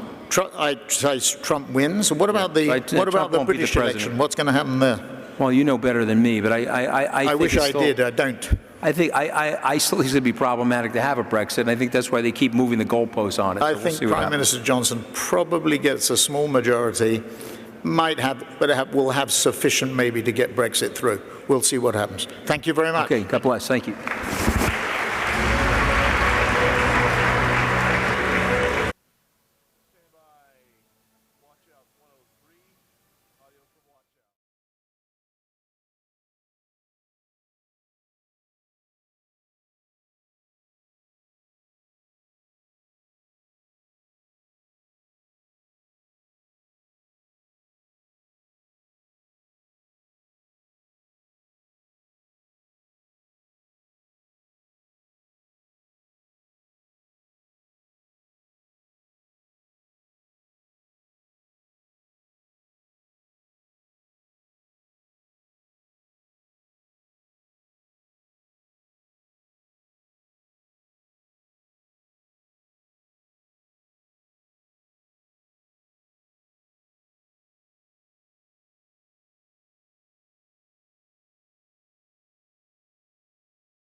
About the future of space exploration. With us on the panel are two fantastic experts. To my immediate left is His Excellency Mohammed Al-Ahbabi, who is the Director General of the UAE Space Agency. And of course, last but not least, is a man who's actually been to space more than once. And of course, Colonel Terry Virts is an astronaut, a commander of the International Space Station, and a filmmaker, or as I would like to call him, a space enthusiast. And we're going to see why now. But let us start with the UAE, considering congratulations, you've just had a successful space mission with the UAE, first UAE astronaut Hazza Al-Mansouri, who's just returned successfully from outer space. And as this is a business conference, let me start with the immediate question. What's the return on investment with such missions? Is it just science, soft power, or is there actually a business case for space exploration, Your Excellency? Thank you, Faisal. I think it's good to start with Hazza. Hazza was the first Emirati astronaut to went to the International Space Station. Hazza followed the steps of His Royal Highness Prince Sultan, who was the first Arab astronaut, and a lot of excitement in the UAE and across the region. Back to your question, how space is contributing to economy. I know that there are some studies that if you put $1 today in space as investment, you get in long term around between $12 and $14, which means it's a long-term investment, and in fact, space has become a contributor to the knowledge-based economy. Terry, let me take the question to you, given that NASA has a bit more experience. Do you agree with the figures that Mohammed just proposed? Does it bring that much? We have some very savvy business executives here, and what Mohammed is suggesting is that investing $1 into space exploration can potentially bring back 14. I think that number is right, and one of the things I noticed when I went into space for the first time, they said that my space shuttle mission cost $1 billion. But when we got into space, we didn't open up the payload bay doors and launch $1 billion bills out into space. That money was all spent on Earth, providing middle-class jobs of people who buy houses and cars and refrigerators. And more importantly, the technology that's developed applies to other industries, and so there's a very strong synergistic effect between the investment that goes into space and the benefits that come to the economy on Earth. Right. Well, as an outside observer, I obviously haven't been to space, as you can imagine, but as an outside observer, we noticed that the level of excitement towards space exploration goes up and down. This year marks the 50th anniversary of the moon landing. As His Excellency pointed out, Saudi Arabia has had its own up when it comes to the excitement when His Royal Highness Prince Sultan went to space in the 80s. But we feel that this is going in cycles. There is sort of a momentum building up now. How do you explain this sort of cyclical levels of enthusiasm for space exploration? I, as part of my new post-NASA career, I speak around the world, and there's excitement everywhere I go. I mean, when I go to China, little Chinese kids come up in their spacesuits, with their Chinese flag instead of American flag. In Europe, in the Middle East, I was in the Emirates last year. No matter where I go, there's an excitement for space travel. It's one of those global kind of human ambitions. People have always been explorers, and we all share the same sky. It doesn't matter what continent you're from, you look up and you see the same moon. So I think it's a global thing, and because of the private sector today, I think there's a renewed excitement. And of all of the things that people do, this one thing of exploration is something that can unite us and excite us. And when you get young kids excited about studying math and science and doing these very difficult projects, that's a great way to move our youth. I think that's the direction we want to move them in. There's lots of other directions that end up very badly, and space and exploration is one that actually, I think, moves human society in the right direction. So staying with the space exploration creates cooperation theme, Your Excellency, we know that the UAE mission was launched from Russia. We had a reporter there who covered it live. As you know, Saudi Arabia has decided to come back into the race and create the Saudi Space Agency earlier this year. Is the UAE program cooperating with other Arab space agencies, and what sort of level of cooperation is happening? Well, in UAE, we do believe that space is all about cooperation, especially for emerging space nation. If you want to be follow, and catch, the train, you have to start from where the other ends. So we value international cooperation. We have cooperation with every almost space agency. We signed more than 25 space cooperation agreements, and actually we activated these cooperation agreements, 2 projects. One of them is with Roscosmos, which is, the space agency in Russia. Today is the only way to get astronauts to International Space Station is through Russian vehicle, Soyuz. And this is why we cooperate with Russia. We trained our astronaut in Russia. Then he flew to the International Space Station on Soyuz. In terms of the Arab space cooperation, UAE has initiated a few years ago an initiative to try to bring the Arab space agencies and institutions to work together. And early this year in Abu Dhabi, it was announced, not established, but actually the intention to put that cooperation.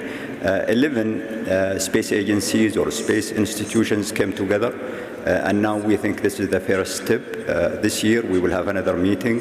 UAE is not just only initiate that initiative, but also donate a satellite called 813 to serve the Arab region, and also to be a platform to accommodate Arab engineers and scientists to work together.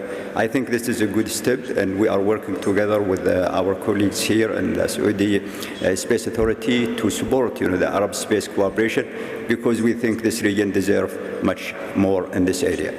Well, building on that, Terry, what do you think the Arab space exploration can add to the collective knowledge of the world? Is there a niche that, looking at this part of the world, you think we should focus on? Right. I think that's an important concept of having a niche. Back in the 70s, Canada decided that it was going to focus on robotics. So as America built the space shuttle, Canada built the robotic arm. Then when we built the space station, Canada built a bigger robotic arm for the space station. And that's a niche for a relatively smaller size country to do. So I think in this area, in this part of the world, there would be maybe certain types of instruments that you could focus on. I know water is a big issue here in the Middle East, so there's a lot of weather satellites. So if you could build instruments or satellites that focused on that. The UAE has a really exciting Mars program, this HOPE. We've been talking about that a lot. This part of the world is a great analog for Mars because it's a desert. A lot of the ways that people live here are the ways that people are going to have to live on Mars. So I think that's a great thing to do. Space tourism, from a business case point of view, is going to start generating revenue and profits very soon. And this is a part of the world that would be great for that. I know the UAE may be hosting Virgin Galactic. I know Saudi has a big project to build a resort area. I think this is a great area. The space tourist companies should be launching tourists from this part of the world. Maybe not in August, but maybe in the winter months or something like that. So I think that there's some different areas, but I think it's important to think as a nation, what's our vision? You're probably not going to build launch pads and rockets and satellites and moonlight. You're not going to be able to do everything. That's a difficult thing. So I think if you could pick out a few niche areas, that would be the way to go. You mentioned Mars. I quite can't figure out whether the next destination will be Mars or the Moon again. It keeps on changing. It changes every 4 years. Yes. Is it? Is it the capabilities in terms of science? How is that decision made? Right. So I think my personal view, Mars is really the long-term 21st century goal. Mars is a very interesting place. It has a 24.5-hour day. There is water there in the ice caps. There used to be water in the form of an ocean. The gravity is much closer to Earth. There's more, the radiation environment is better than on the moon. There's lots of reasons to go to Mars. But the moon is much closer. The moon's a 3-day trip away instead of many months away. So when we did the Apollo program, we didn't just send astronauts to the moon. We did a build-up approach. We had Mercury, we had Gemini, which developed and tested the technologies, and then we went to the moon. So I think as far as Martian exploration, I think the moon is a great intermediate step. And there's lots of things you can learn there. Some people say, well, we've been to the moon. Well, we haven't been to the moon. Like our grandfathers did the Apollo program, but nobody working in any space agency today sent people to the moon. So there's a lot of things to learn at the moon, I think, on the way to Mars. But if you were to predict a date of man landing on Mars, when would you say? Right. When would it happen? It's funny, Mars has always been 20 years in the future. There was a German scientist named Werner von Braun who designed the Apollo program. And during Apollo, he said we could be on Mars by 1989. So I had a chance to speak at the White House last year, and I've spoken to a lot of congressmen and senators. And the thing that I told Vice President Pence is that getting to Mars doesn't depend on the rocket science. It depends on the political science. So it's the quote of the day. Yeah. So it's such a big program that's going to require actual dollars. This is going to be an expensive endeavor. Our governments and it needs to be an international cooperation. So we need to figure out a way, patterned after the International Space Station, where we come up with a vision and a goal, and then we stick to it and we don't change it every 4 years. So Mars is something you can't do easily or quickly. You need to have a long-term way to keep it together. And how's it looking with this administration if it gets re-elected? Would it be the Mars or would it be the moon? Well, we have an Artemis program, which is to go back to the moon, and that will be the first stepping stone. And so, which I think is a good idea. I think we do need to go to the moon. I think even more important than that is to figure out how to keep it beyond this administration, because this won't be the American president forever. And then the guy who replaces him won't be the American president forever, and so we need to figure out how to have some continuity in our space program. Of course, the UAE space program is actually going to Mars next year. Of course, it's an unmanned mission. It's called the Hope. Yes. Could you tell us a bit more about what it hopes to achieve? Well, actually, it was launched in 2014 at the same day when the space agency was announced. It's a visionary mission. It's a journey. It's not a destination. It's a scientific mission. A spacecraft around 1.5 tons will be launched next year in July. In a journey around 7 months to reach Mars. It's going to be an orbiter collecting some science about Mars atmosphere. For us, this is a platform for learning. We are educating our people. We engage with international space agencies, with businesses, with companies, and we learned a lot. This is, of course, will bring science, so there is a value on the international space scientific community because the information that will come back from Mars will be distributed to over 200 universities and institutions free of charge. This is, of course, a visionary project that we try to inspire the young people, especially in this region, that it's possible. Nothing impossible if you have, the vision and the plans and the people who can work on this. The project on track in terms of time. It's going to be launched from Japan on July 14th next year. Right, and could you tell us a little bit about the science behind it and the manpower behind it? Are you relying on UAE talent to build and operate this mission, or is the UAE just providing the means? Well, actually, it's all planetary missions are done in cooperative manners. This project for us, it's a first project. We are learning through it, so we are cooperating with 3 universities, plus some universities and companies in UAE. But the science behind this is, there's a big question about, water on Mars or life on Mars. So the interest of humanity today is to identify or to try to find if there's water on Mars. So this mission is driven by, a weather satellite for Mars. It will inspect, the atmosphere of Mars, looking for signature of water. For us, this is it's not a destination; it's a journey. What matters for us is how many people we educate, how many people we inspire, and also position our country and our region in the international global space map. Well, good luck with that. Terry, you mentioned something about the commercial aspects of space exploration. Indeed, you've mentioned a number of big shots who are trying to, they're trying to start a kind of space tourism programs. You mentioned Sir Richard Branson, of course. Basically, from a scientific point of view, Are these commercial programs a distraction, or do they actually help the space exploration? In essence, if you want to look at it from an external point of view, it's basically limited to a number of people who are rich enough to afford the ticket. I think it's around $250,000 to go to space. But how does it contribute to what you two gentlemen are trying to achieve? So there's really two different aspects of private space. There's a space tourism aspect, and there's a lot more people that can afford a $250,000 ticket than a $50 million ticket to the space station. But there's also the actual launching rockets for scientific or commercial purposes, and that's what Elon Musk through SpaceX and also Jeff Bezos through Blue Origin and Relativity. There's a lot of companies now doing that.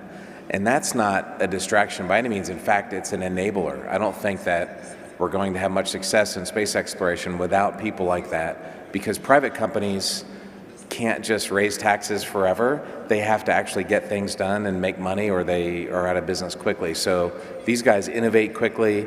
When they make a mistake, they fix it quickly, and that pace of being able to make changes has innovations like these boosters that fly back and land. They do things that, frankly, I don't think the governments are able to do. Governments are important because they can provide the money, they can make international partnerships, they can do things that only governments can do, but the private sector can do things that only the private sector can do. And if you have that public-private partnership, I think that's the key to future. Right. I'm going to end with final thoughts from both of you. If I were to ask you, what's the next big thing in space? Mohammed. I think they call it a new space, which is more commercial, less role of the governments and more roles for the private sector. Terry, are we going to discover a new planet, different aliens? Actually, I agree completely, but we are discovering new planets every day. NASA has several satellites that are looking for planets around other stars.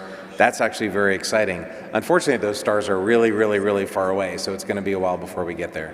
On that note, I would like to thank you both for your insight, and I would like to thank you for being a splendid audience. Thank you very much. Thank you.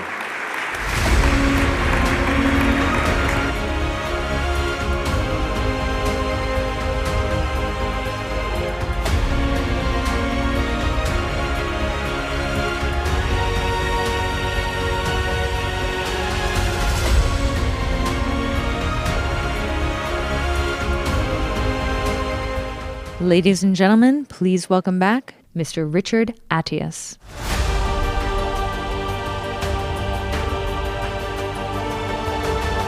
Me again. Hi. So this next 20 minutes will be, I'm sure, amazing. It's a great privilege to welcome on stage at the Future Investment Initiative a man who is behind Platoon. And he got, by the way, the award Best Director.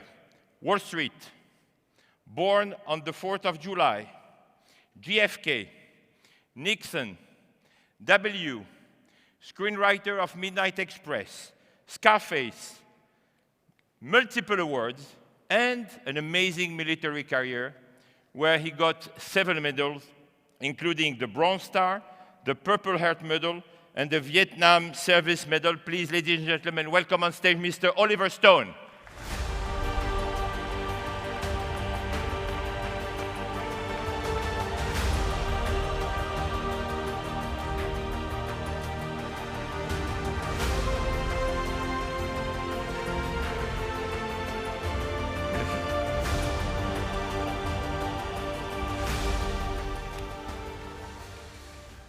Oliver, thank you for being with us, and especially because I think 2-3 days ago you were even asked to leave your house in California, in LA, because of these terrible fires. Yeah. Thank you for making it. Yeah, we were evacuated. What is the situation now? What is happening in California? What is this issue with fire? Don't ask me. We were evacuated from the house at 3 a.m. on Sunday morning. We were, and they patrolled the streets and they tell you to get out. The fire is here. It's not far. It's actually about 20 miles away, but apparently it moves pretty fast, and the winds were very high. So we evacuated at 3 or 4, went to my office, slept, and they haven't let us back in. My family is still out locked down, and the whole area, this is like miles square, I don't know, 30 square miles, is completely been evacuated, and we're not allowed back into the house. Now, some people, I'm sure, are staying in their houses and are taking the risk because screw it, you know, they don't want. What is happening with this climate change? I don't know. I mean, last year was terrible. The winds, or the Santa Ana winds from October, November, are going to be very bad, I'm told. Today, right now, there's about 70 to 80 mile gusts, 90 mile gusts. So this is serious. An ember. But what is the solution? You know, every year we are. This fire was. Well, everything has a different origin. This fire, there was a branch that broke off, hit a power line, caught fire. The embers from that branch kicked off the fire, and that's what happens. So they can jump a highway sometimes through these kind of weird accidents, but no one can predict this, and the fire people are really having a hard time about it. You know, trying to keep up. It's extremely difficult to fight fire as well as flood, as you know. You have a very precise point of view on all these climate change solutions. We were having several conversations, and you were telling me how potentially nuclear could be even a solution. Can you tell us more about that? Well, I'm not an expert, of course, but I care a great deal, and I see that the renewables, the things we're doing, are not working. The carbon dioxide emissions in the planet are staying pretty much even. They're not getting worse, but they're going to get worse now that we have more and more people. We know that the people in India and China, they want electricity, so there's going to be much more of this usage of electricity. It's inevitable that the CO2 is going to go higher and higher. So the only way, the fast way, the scale way to do this in 20 years, this is hopefully by 2050, by 2040 even, is to build, and build fast, nuclear reactors. This is scary to a lot of people, and this has been a political and psychological issue. But if you read the science and you keep reading it and you follow it, it's fascinating. In fact, I'm going to make a documentary about nuclear energy so people understand that it's not what they think they fear it is. It's quite possible and practical for the future. In fact, maybe the only way so that we can keep up with what we need without going into some radical, revolutionary, anti-capitalist overthrow of the system. I don't think that's going to work either. I think this would work. Nuclear reactors have been working, have been safe for almost 70 years now. They've been working. And the deaths, very little, very few deaths. Very interesting science. Again, I think a film would help. You're very committed on that topic. Talking about commitment, you had the opportunity to meet many, many leaders in the world, from Chavez to Putin. Very recently, you even directed the full documentary series, which was very successful on Showtime, and many others. And you, of course, directed JFK. I will ask you a question about JFK, by the way, but what is for you the definition of leadership? Well, you talk about Chavez and you talk about Castro and you talk about Putin. Each one of them had their strengths, but I think a vision is really crucial. And I think certainly the Latin American leaders had tremendous big visions, Bolivarian revolution, change things, fight the United States. With Mr. Putin, it's a different ballgame because he's more of a technocrat, and he came to power almost quietly, accidentally. No one expected anything from him. He was Yeltsin's man, but he took over and he put Russia back on its feet. And I much admire that what he did. He kept a stable course for some 19 years now. 19 years he's been in power, and he's been a force, if you look at the record, for peace. He's a stabilizing force in the Middle East, certainly, recently in Syria, and he can make a huge difference in this world because what's going on, in my opinion, is, of course, the United States is working overtime to destabilize the Middle East as well as other regions. It seems the United States is churning up problems everywhere and making militarization a big issue and going to wars, going to not only warfare, open warfare, but hybrid warfare. And I'm talking about what they're doing in Venezuela, what they're doing in Iran, economic sanctions. This kind of lunacy is driving the world into chaos. As much as climate change, those are the two biggest issues, climate change in the United States. What are you going to do about either one? And I think I've certainly addressed the United States, but I would like to address climate change now. Wow. Back to Putin. How did you convince him to become almost an actor of a series and to accept to have a full series about him? Oh, tu es trop gentil, mais no. He's not a very good actor. He's a shy man, actually. He's been in the public eye. But he's a very modest man, I find. And I know him, I was talking to him for 2 years. We had 4 different sets of interviews. We must have spent 20, 30 hours together. Very reasonable. He thinks about what he says. He plays chess. He plays chess with you. He's a judo expert. He balances every argument. He sees the good sides and the bad sides. He's not necessarily the most visionary man because he has to adapt to the situation. But I love the way he adapts. He meets every leader. He meets the Saudi Arabian leader. He meets the Venezuelan leader. He was here almost 3 weeks ago. He finds a way to get along, which is something that I think my country could learn to do. Instead of taking the hard path, is to be diplomatic and see what the needs of the other person are. One thing Mr. Putin does, and I think you have to admit this, he says with the exception of Crimea, which is of course a very sensitive issue, he's respected sovereignty, the sovereignty of these countries. In Syria, he's respected that and he's defended it. And he talks about Iraq in the same way, and he talks about Libya. He talks about what America is doing in Iran. And I think it's very important we remember that sovereignty, national sovereignty, is so important to these countries, including your own, and France too. But do you think all these leaders who accepted to be directed by you and to contribute to some movies, are they doing that for their legacy? What? Are they doing that for legacy? All these to be... No, I think Mr. Putin is very concerned about peace. About peace? Yeah, about peace, yeah. I think legacy is important, but I think he cares about Russia. I think he's a son of Russia, which is to say, what are Russian national interests?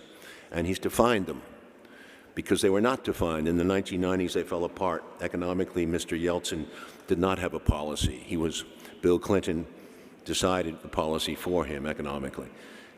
Russia suffered, so he's put it back on its course, and he's never made claims to me. I've never heard any claims about world power or conquest. It's about the interests of Russia and keeping a stable peace in that region, as well as in the Middle East. Because remember, the United States always forgets this, is Damascus. If Damascus is about 1,000 miles from Sochi, Sochi's in Russia. So Mr. Putin was always concerned about the terrorists. We talked about this earlier. The terrorists, if they had gotten to Damascus, and they almost did in 2015-16, they almost did, and it had not been for Mr. Putin's interference with Iran's, they'd be there now. And there would be a possible caliphate through this whole region, and of course the Caucasus would go up in Russia. And Mr. Putin knows Russia has quite a huge population of Muslims, like what, 10%, 8%, something like that. And it's in Moscow and also everywhere in Russia. You have a heterogeneous population. Muslims are integrated, and there have not been any problems in Russia. So he's very concerned about this concept of a caliphate coming closer to Russia. That's why it's in his self-interest to operate in the Middle East, which some people don't understand. They think he's like the United States, which is 6,000 miles away practically, but we're going to the Middle East as if we have the right to. Maybe we think we do because of the oil, but Mr. Putin does not have the oil interest at mind. He has this concept of keeping a balance and respecting the sovereignty of these countries. Let's forget Mr. Putin for an instant, and let's talk about your industry. I'm a little bit lost, to be honest, and I would like to hear from you, who is a tycoon from Hollywood. What's next in this industry? You know, usually I was enjoying watching 3 hours movies like Platoon, like all these great movies. And now I'm totally lost because I see my daughter, my wife, totally addicted with all these TV series. I don't even have the time to watch these series. So are we gone with the movies? What is happening?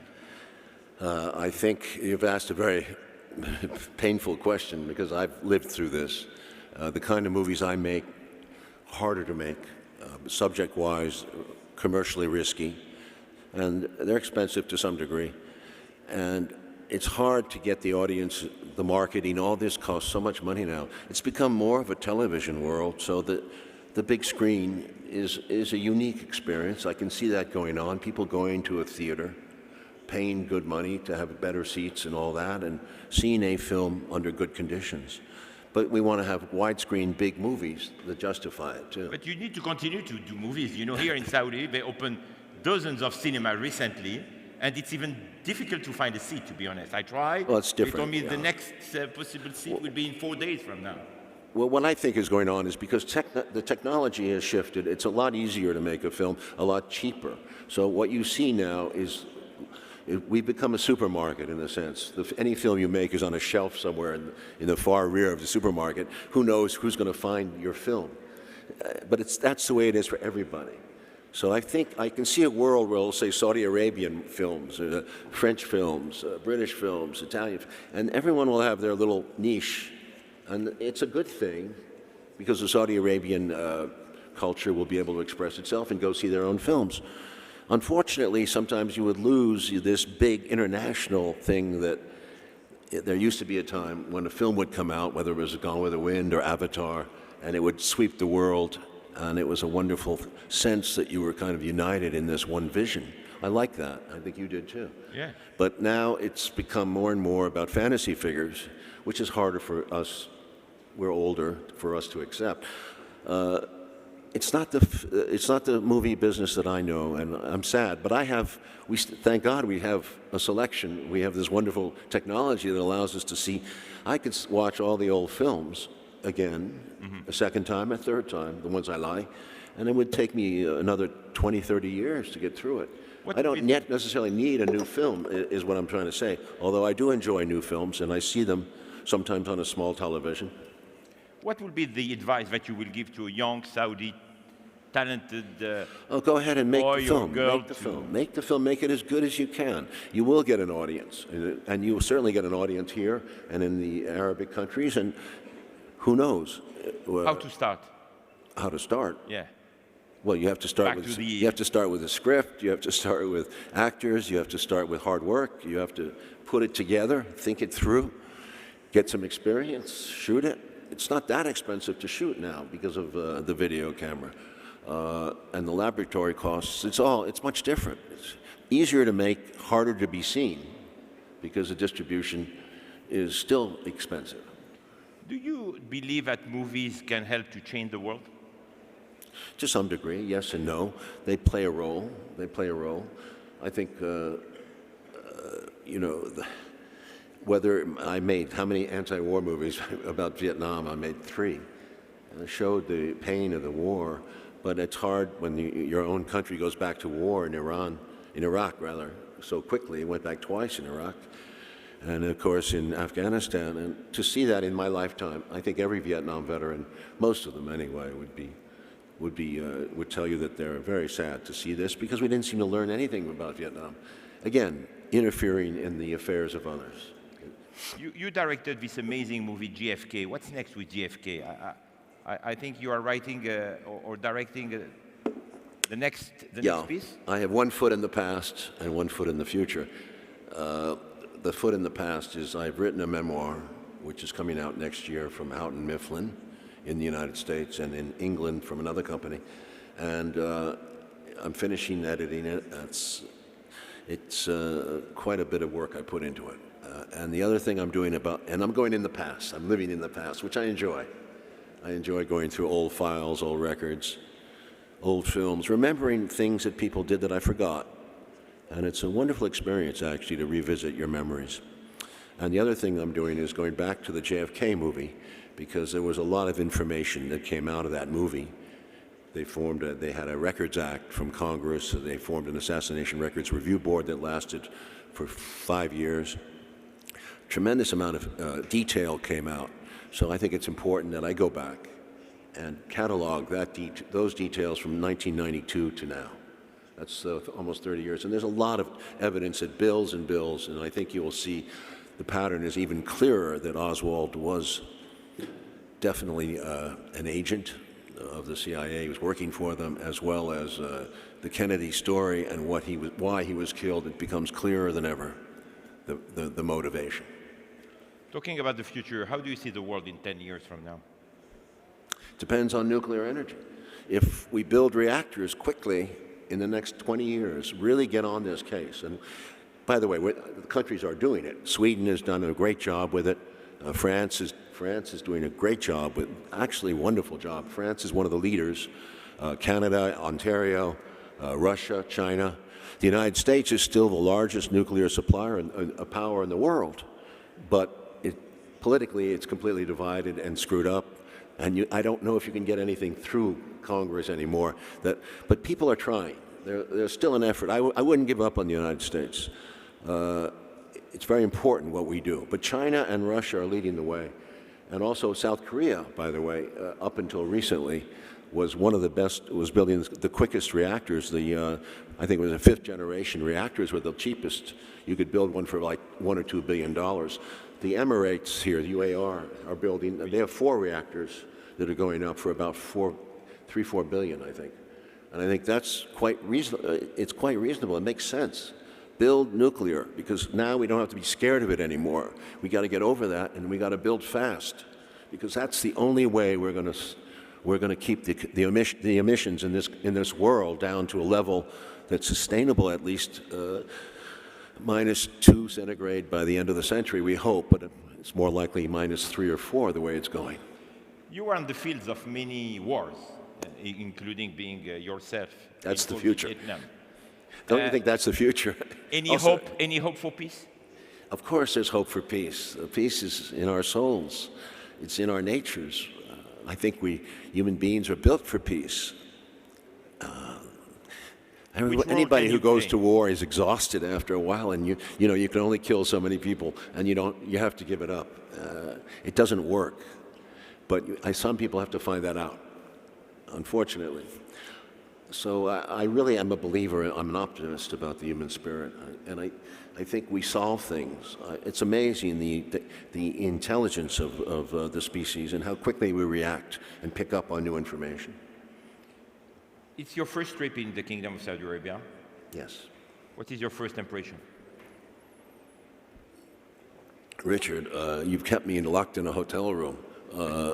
I've seen desert winds blowing through. It seems like you have good wind. But tomorrow you will visit a lot the kingdom. You have a lot of wind energy here. It seems you could build some great, but it's not the solution. Nuclear is the solution. I can't tell you. I've been to most of the Arab countries. I've been to Iran, but this is,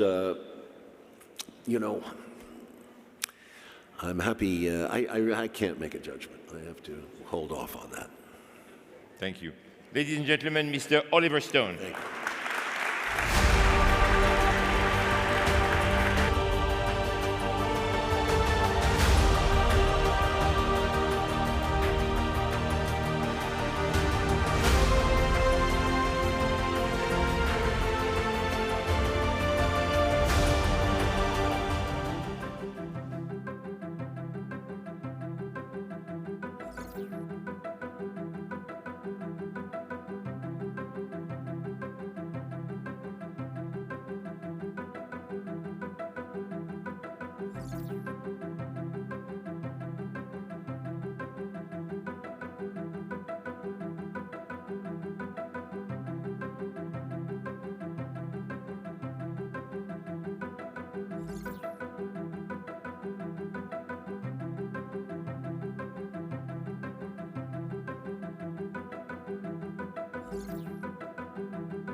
Ladies and gentlemen, please welcome to the stage the founder of the Goodvertising Agency, Mr. Thomas Kolster.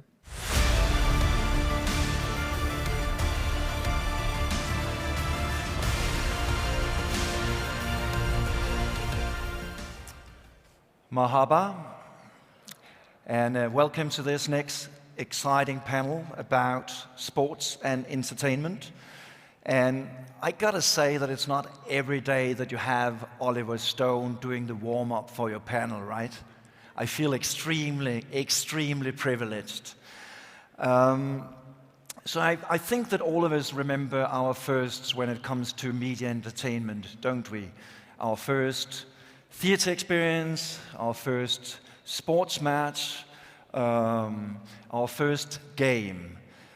Personally, as you can see, I'm kind of a 70s kid, so my first movie theater experience was actually Star Wars. Do we have any Star Wars fans in the crowd? Anybody? Yeah, a bit of Star Wars? Good, a few Star Wars fans, that's good. I mean, no doubt about it, entertainment and sports is something that catches the imagination. There's not a lot of other products that can make us cry, that can make us laugh, that can make us fall in love.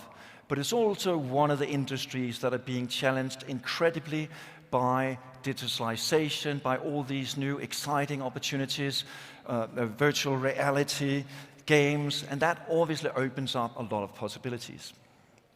At the same time, audiences are becoming more and more media savvy. They're becoming more and more used to exciting experiences.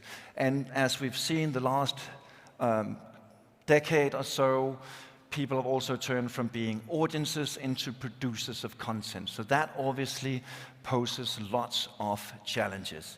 And to explore these challenges, we have almost like an Avengers-like superstar panel, and I'm going to bring each one of them on stage individually, and then we are going to gather in the last 20 minutes to have a conversation about some of those opportunities in this exciting space.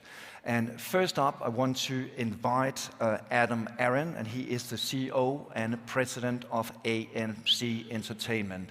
So give Adam a big round of applause, please.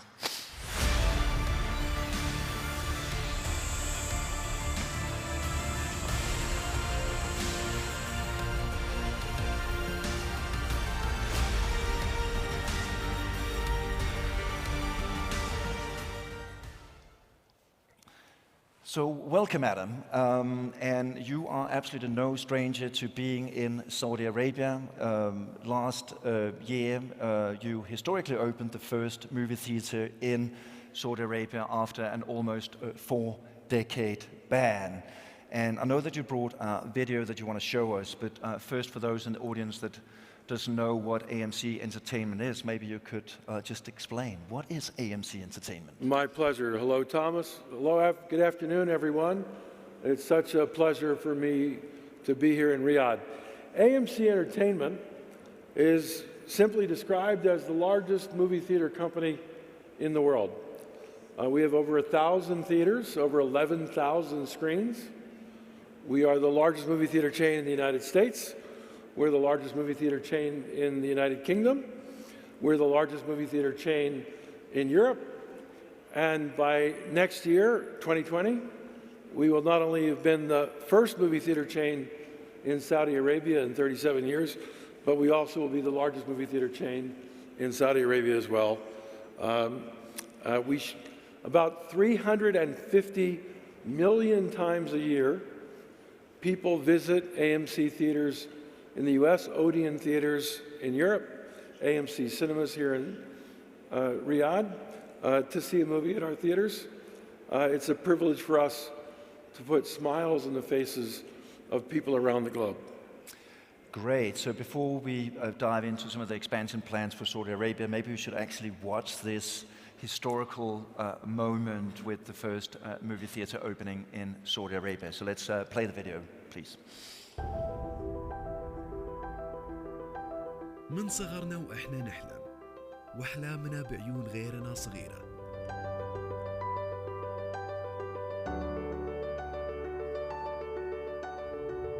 كبرنا وكل شيء تمنيناه تحقق. ولأننا وطن طموح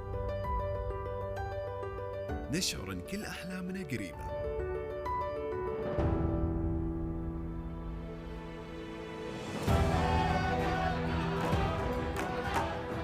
وفي هالعام من يومنا الوطني 88 نحتفل بأول يوم وطني في أول صالة سينما في المملكة.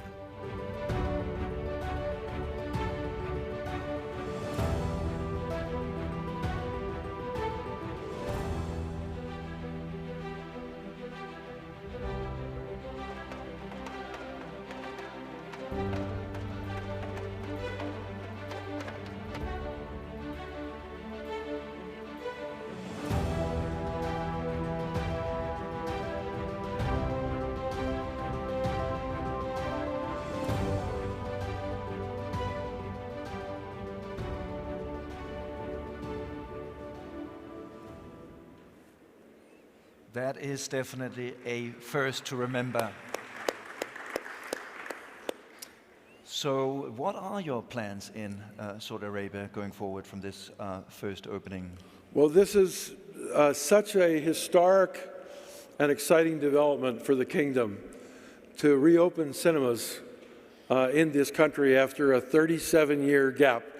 I was here at that evening, April 18th of 2018, when we opened our first theater in the King Abdullah Financial District. If any of you have been there, we are ripping out all the uncomfortable seats starting this week and replacing them with luxurious reclining leather seats where you bring your feet all the way up and your back all the way back. We will open our second theater on December 15th, just 6 weeks from now. I'm going to come back for the opening of that theater at the Panorama Mall here in Riyadh. We have already signed 17 leases with another 13 in the works. Our goal is to open 50 cinemas across the kingdom in the first 3 or 4 years. We have a very fine local partner. The Public Investment Fund is our partner, and working together, the Public Investment Fund and AMC are going to bring movie theaters all across the kingdom.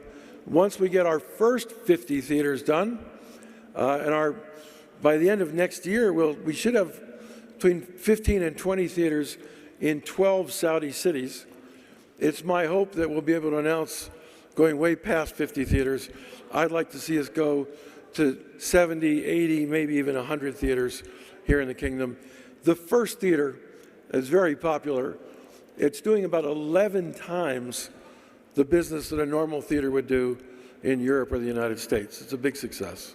Great, I'm happy to say that, Adam, because let's move on from the local context to a more global context, because I'm from Denmark and obviously living in an extremely cold country and with a very big flat screen on my wall. What can pull me down to a movie theater in Denmark, and what are some of the challenges that you're seeing in the global markets in terms of the theater business? So, you know, it's interesting because here in Saudi, so many people for decades now have been watching movies at home, but we're not able to go to theater. If you read the world's press, they often talk about the competition that theaters face, because now there are so many ways to watch content. Yeah. You can watch on your home television, you can watch on an iPad, you can watch on your telephone. And yet the amazing thing is how big the theatrical business really is. The movie theater business worldwide each year is a $35 billion industry. Just in the United States, it's an $11 billion industry. And the reason so many people still go to the theater is because there's nothing like watching a film on a giant screen. And we have theaters where we have screens as big as 30 meters across. And we're investing heavily in the best movie technology, so the brightest pictures, the liveliest sound, the most comfortable seats. We've now installed recliner seats, again, where your feet come up, your back lays back almost flat, sort of like taking the old-fashioned theater, which was like on an airplane economy class with no legroom and sitting up straight, and turning it into like international first class on an airplane, where you've lots of room and your feet come up and you're sitting up. My biggest problem when I sit in these luxurious seats is staying awake for 2 hours to watch the movie, because I always fall asleep for 5 minutes in the middle. We're also making our food and beverage options so much better. And when you make your product better, when you give consumers reasons to leave the home, they do. And as I said, they're going to cinemas several billion times a year. Great. So what are some of the challenges you're seeing in coming from the digital space and some of the digital opportunities that you're starting to embrace? I know that you have rolled out more communication with the audiences just before and after the cinema experience. Sure. Our view is it's very important to engage with the audience, not just when they're in our theater, but at home before they get to the theater, of course at the theater, and at home again after they leave. So we have a big loyalty program in the US and another one across Europe. We're communicating with all of our guests almost every week about the movies that are playing, the movies that are coming out. And we also are digitally engaged. Now, if you go in the United States, for example, just last week, for the first time, we rolled out a new product where if you would like to watch a movie at home, you can do that on the AMC website or the AMC smartphone app. Perfect. So lots of exciting challenges. We will see you back in a little while, Adam, and then I'll invite our next exciting panelist on board. Thank you so much. Thank you. And since you're a Star Wars fan, Yeah. I want all them to know that on December 18 at the King Abdullah Financial District and at the Panorama Mall, you can watch Star Wars here in Riyadh. Another at reason to go AMC to the Cinema. theater.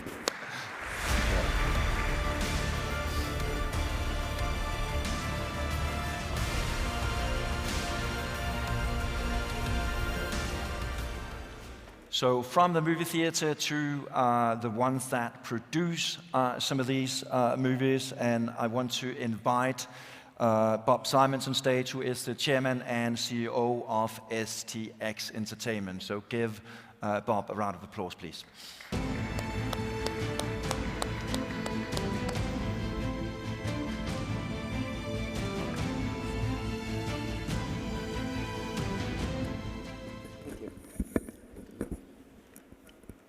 So we talked a little bit about firsts. So Bob, what was your first movie experience? Oh my God! In the cinema, yeah. I Sorry. think that was probably seeing Mary Poppins, and my mother tells me I actually got out of my seat and started dancing in the aisles. Not very, not very respectable, but yeah, it's magical. Good. So probably a lot have happened since Mary Poppins, and especially in the way that you talk about your own media company, because you call it a next generation media company. What do you mean by that? So it's actually interesting. I was listening to Oliver Stone talk backstage, and a lot of the difficulties he was kind of complaining about, which are very real, is that distribution and marketing have become ferociously expensive. So we looked at the landscape and believe that entertainment is one of the greatest opportunities for disruption in any market. And we said, if you're going to build a new media company today, it's not going to look anything like a traditional Warner Brothers or Sony or Paramount. These companies are run by incredibly talented and incredibly smart guys, but they've got a business model that was developed 60, 70 years ago. So they've kept adding on more and more divisions. But ultimately, it's a bit like if I gave you a cruise liner from the 30s and said, here, make this better for today's passenger, there's not a whole lot you could do to retrofit it. But if you started with a blank piece of paper, you'd find yourself being able to build something that, other than the fact that it carries people and travels on water, has nothing to do with the technology, the materials, the design, the anything. So that's how we approached the business. And one of the main things we went after were costs. so that we can actually we can make these movies and tell these stories in a way that makes sense in today's environment. So to put this in perspective, it's kind of working. We're still figuring some stuff out, but it's working. So just this year, we've had 2 movies that have done north of $100 million in the domestic box office. And in perspective, Paramount has sort of 0, and Fox has 0, and Sony has 2, and we're achieving this with literally 1/10 the overhead and 70 to 80% less of the marketing spend.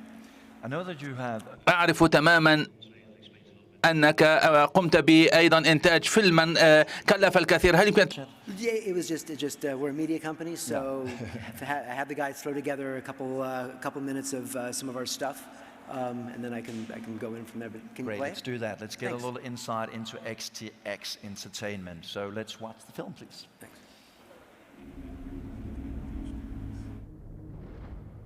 Do you ever look at your life and wonder how you got there?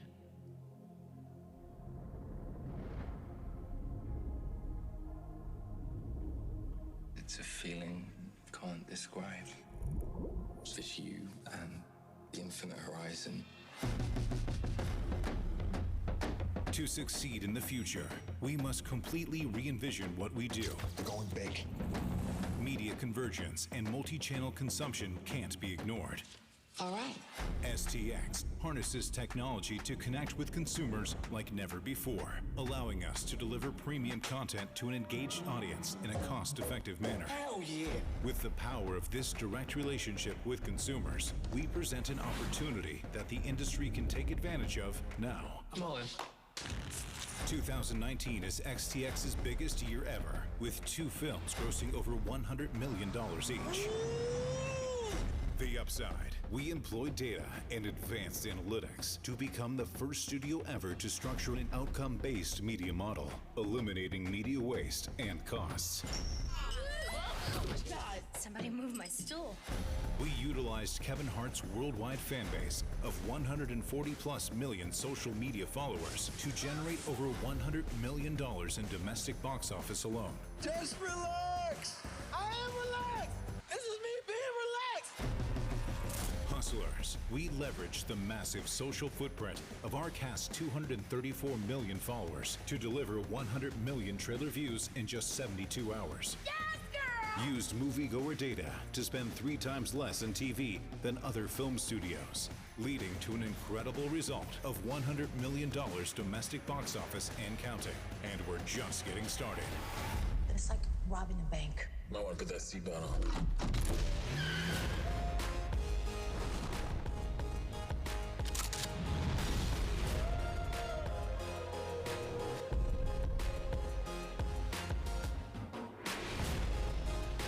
Lovely. I love that.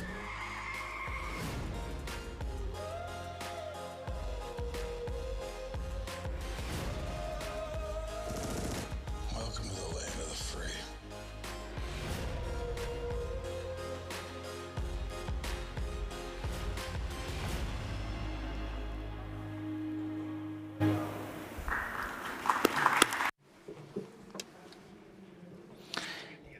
إذا أرجو. 2 other films to add to your list of films to watch this winter, beside apparently Star Wars, so that's good as well. You bring up 2 very interesting aspects. One is data, and the second one is obviously harnessing the amazing talent that you showcase in these films.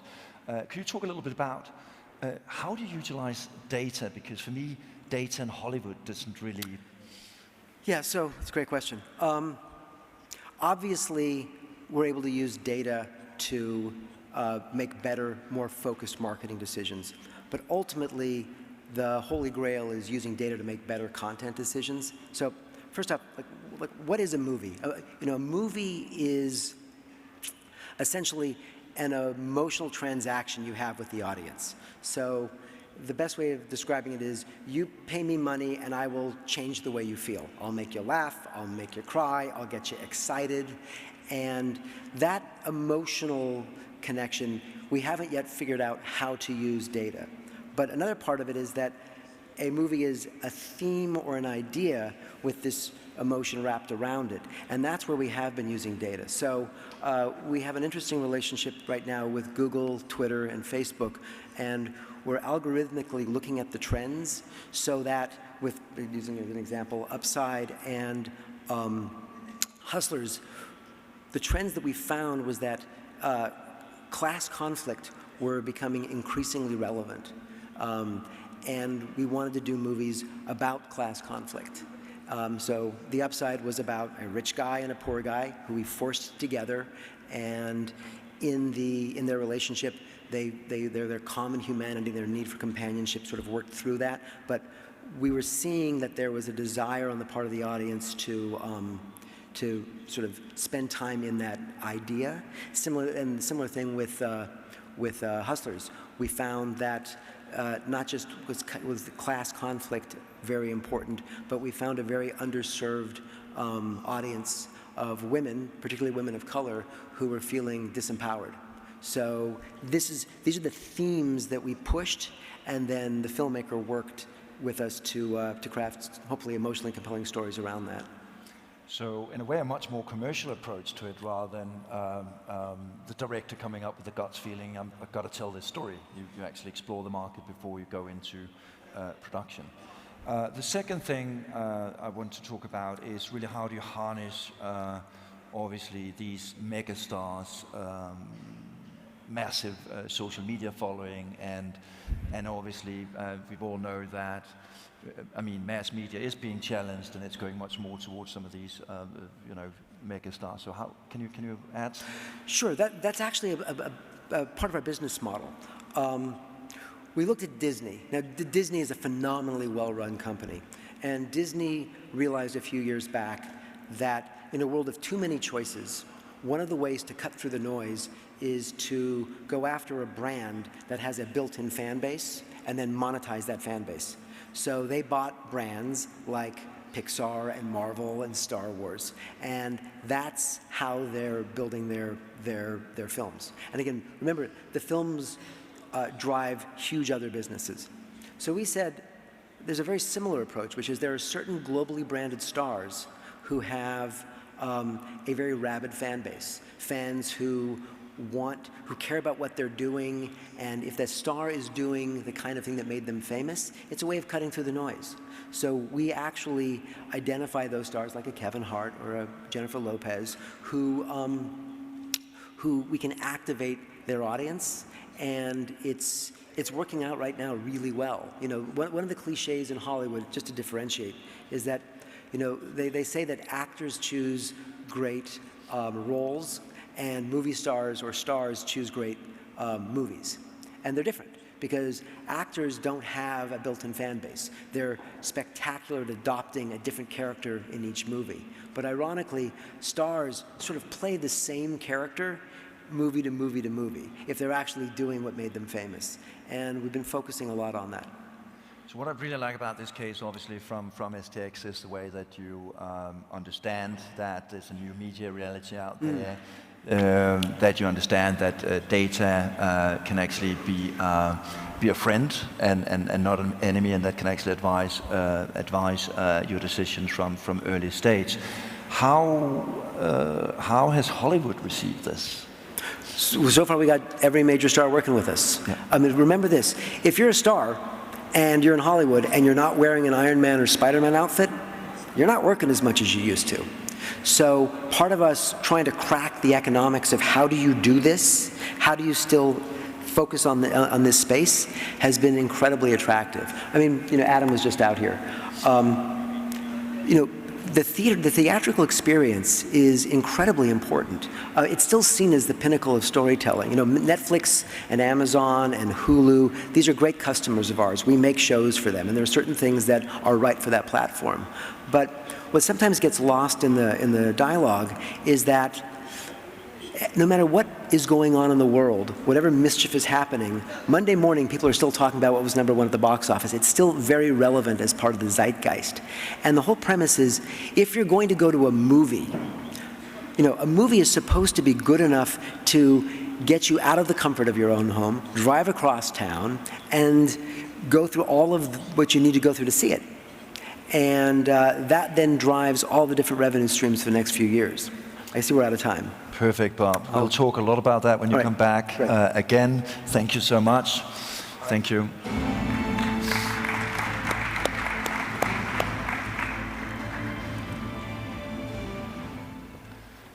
So we might see Oliver Stone look into big data when his next movie is coming.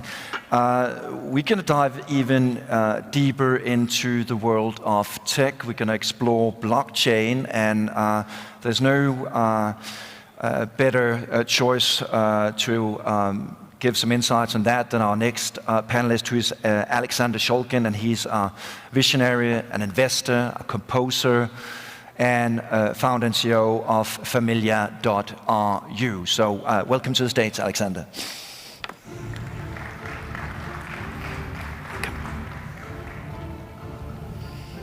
Marhaba. Good evening.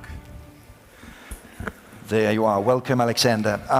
So we're here in a panel about media and entertainment. Why do we need to talk about blockchain technology? And maybe a good idea just to give us an insight into what is a blockchain. What is a blockchain? Yes. I will tell you first what is a Bitcoin, because it's a Bitcoin blockchain. There is only one blockchain, it's a Bitcoin blockchain. And the bit, it's information. And coin, it's some piece asset of information. And Bitcoin blockchain is an electronic cash. But cash don't mean money. Cash is an asset. And asset can be content, can be any transaction of your intangible asset, which is perfectly for entertainment, media, and sport. But more of all, Bitcoin blockchain was created not as for fintech. In 1999, I started to understand about peer-to-peer technology from the first torrents, was Kazaa. They explained me what is a peer-to-peer technology, because music and later video was sharing the peer-to-peer. So the content, media, entertainment was maybe can say it was a father of the decentralized technology. For me, at least, it's new to hear about blockchain and Bitcoin in relations to media entertainment. But so where could you see this apply to the media entertainment industry? Where would this be most effective, so to say? Everywhere. So the nature of blockchain is to disrupt any third party. And then we will talk about this. Any third party, which means platforms, agency, any third party who between a creator and the audience. So, but in the an example of that. I will give it example. I will give it. But then it can be good for identity of the product, identity of the piece of the content, because everything is a piece of the content of this identity. The new way of funding. We know it's like a crowdfunding, but it's a new way of the funding. It will be the people funding of this. The new way of monetization and payments. Access instead of distribution. For example, entertainment. For example, the music, let's say, the new album or new single of, I don't know, the Ed Sheeran or any other big name. Instead of distribute 300 million copies to the fund, they can have access to the file, only one single file. Remember that the term master tape, which is disappear in digital era, because you can make a million of copies with the same quality of the file. But now you can have only one file, so the master tape or master file will reborn, and then this file will be covered by smart contract, and instead of distribution 300 million files, you can give access for 300 million people, and this access will allow you to disrupt a lot of medium platform and give to the creator a huge amount of data. And this data will be very important because the data will become a new fuel for the industrial sectors, which will be like a IoT, autonomous car, industrial IoT, artificial intellect, AI. They will need a data.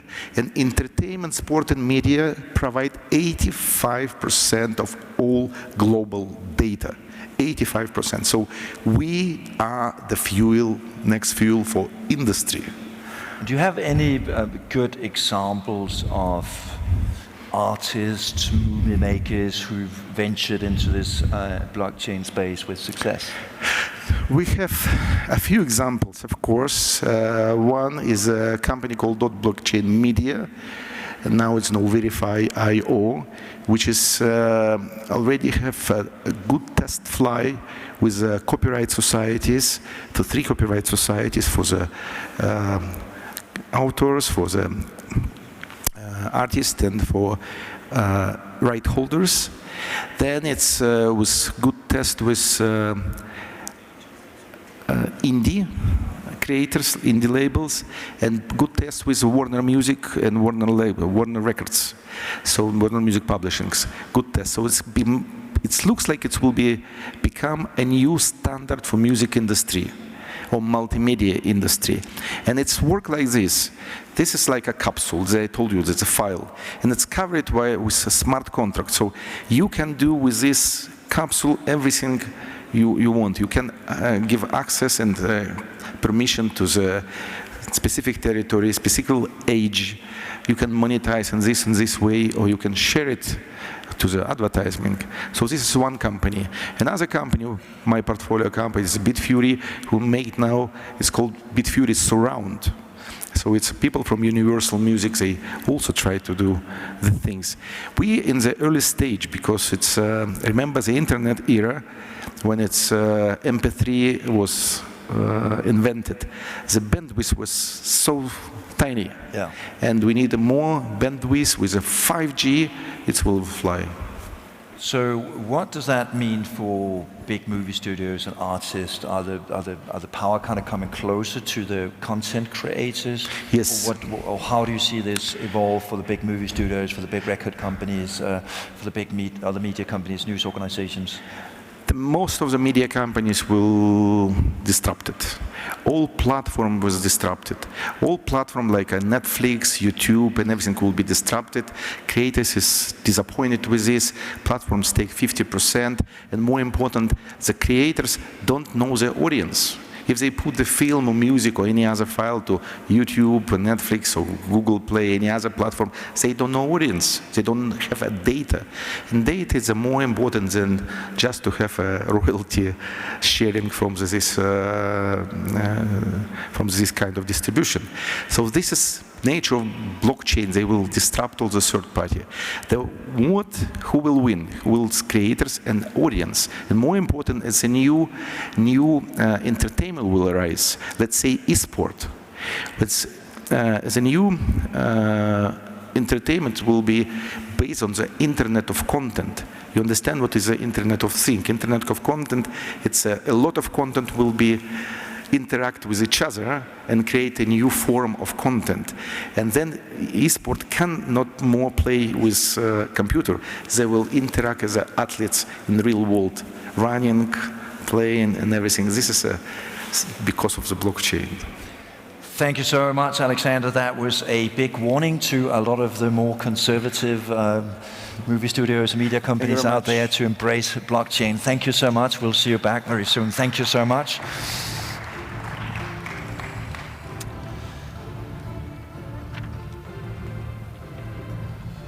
And I'm so happy that Alexander talked about esports, because our next speaker is somebody who knows a lot about esports. It is His Royal Highness Prince Faisal bin Badr bin Sultan Al Saud, and he is the president of the Saudi Arabian Federation for Electronics and Intellectual Sports. Please give His Royal Highness a warm round of applause, please.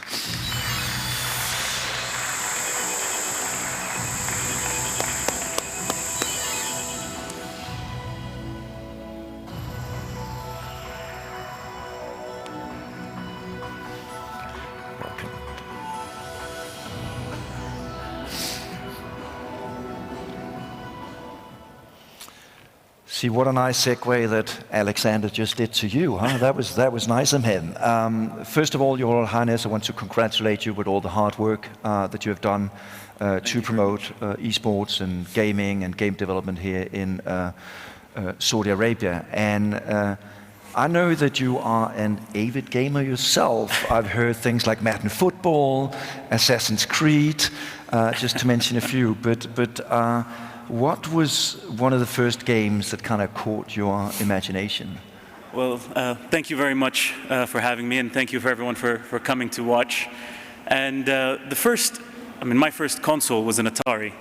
So, playing Pong, and there was a game called Loop de Loop, which has got us interested to begin with. But the switch, what I never made was that switch from casual gaming to professional esports player, which, looking at the numbers now, I wish I had started a little earlier. Great, yes, because obviously, I don't know how much you are in the audience familiar with esports and the growth of esports. So maybe you could give it some insights into why is esports suddenly so interesting, and what are some of the growth potential that you see coming from esports? Well, I was at one of the task forces earlier about champions, and someone said in there something that really caught my attention, saying this hype about esports is not really hype. It's just people who don't play games have realized what the rest of the world is doing. Yeah. So it's grown very quickly, and it's an industry that is the industry of youth. It is the sport of youth. And one of the great things about it is it's changed the whole paradigm. So where people were watching sports on TV, now they're watching sports on their computers, on their phones. And it's a shift in mentality. People are no longer watching movies and things on TV anymore. You're either going for the cinema experience, or you want to watch your streaming, your Netflix, and so on. And for us as a country, everyone knows the numbers, 70% under the age of 30, and what people don't realize is we have over 90% cell phone penetration, over 90% internet penetration. So you couple that with the population that's already there, and it's prime ground for esports to grow. I already feel a little bit old when I talk about esports. What's happening? So traditional sports, you talk about esports as a spectator sport. How is that kind of changing this whole sports landscape? Well, one of the things I get asked quite often is, why is esports a sport? Yeah. Is it a sport? My reply is, there was one of the things that I use as my point of proof. There was a study done by a sports science university in Germany, I think, if I'm not mistaken, based out of Hamburg. And they said during esports events, when those players are on stage, their heart rates reach levels of 160 to 180, which is equivalent to a marathon runner. They have cortisol levels in their blood equivalent to F1 drivers. They have, the mental stress, playing in front of a crowd of sometimes 15,000+. All of these are equivalent to the stresses on someone's body as they're playing a traditional sport. And so one of the things that we tell people is our professionals, the professional esports players, have to focus on their mental, their physical, and their social health as to be a complete athlete, the same way any other athlete does. And that's something we stress very strongly here, and I know my partners in other federations are doing the same. However, what differentiates esports to traditional sports is the engagement, the fan engagement. If you walk into a football stadium, you have your team, you have your fans, you have all of these things. However, with esports, you have a personal interaction. You can sometimes play against these guys online. When you can go to tournaments, they know who you are by your online name. When you join their community, there's shout-outs to particular people, specific people. Oh, so-and-so just joined our group, let's welcome him. And these are people we're talking about 1 million followers on YouTube, whether that's in Saudi or abroad. So it's a completely different paradigm when you talk about the fan engagement, and that's something completely new. So you touched on something there that I found interesting, because when I think about gaming, I think about this most likely guy stuck in his basement playing all by himself, and sports is supposed to bring people together. So togetherness in esports, is that a thing as well? That image of esports is completely outdated at this point. the image of someone sitting in their basement by themselves, overweight, watching TV, no longer applies to the professional esports players and the model that we want for esports professionals. These are guys who are social. They're part of a team. Usually a lot of these games are 6 or more players. You have a coaching staff, you have analytics, you have a community, you have a fan base, you have media days, you have the same things that you go through as any other sport, and they're going through the same training that you're going through as any other sport. And it's that change in mentality that has happened, that has shifted on an athlete level. And what we're trying now is to shift that mentality on a parental level. Sometimes parents don't quite understand, but also shift that as a public perception.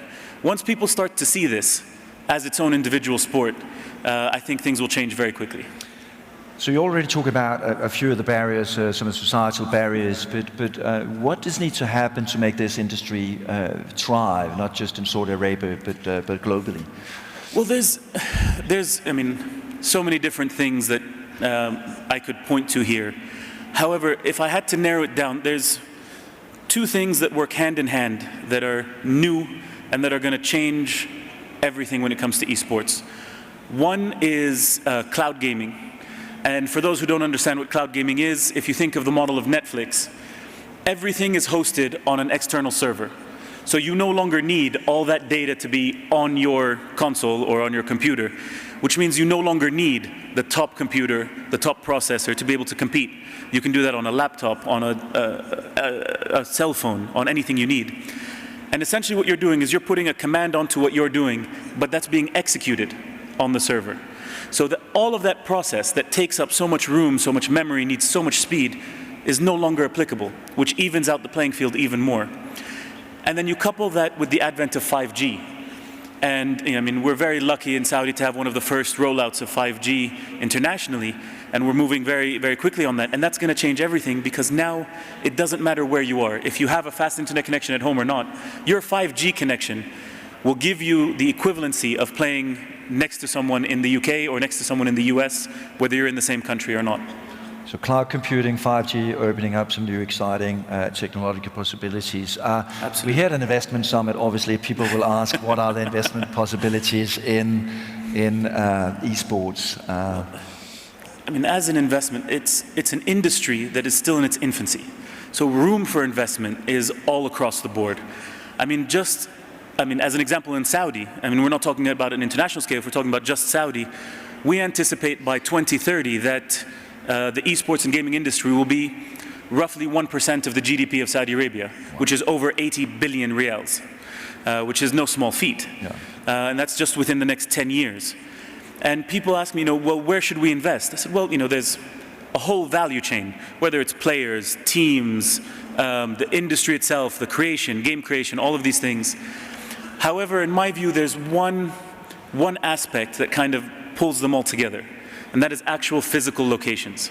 Because despite the previous idea, people want to get together to play. They want that community. They're a very strong community, very close-knit, and they like to get together, whether it's on a gamer level, getting to a cafe, a gaming cafe, getting to an area where they can all come together to play, or whether it's at a team level, having a place to practice, having a place to have tournaments. At an international level, having a place where you can host international tournaments.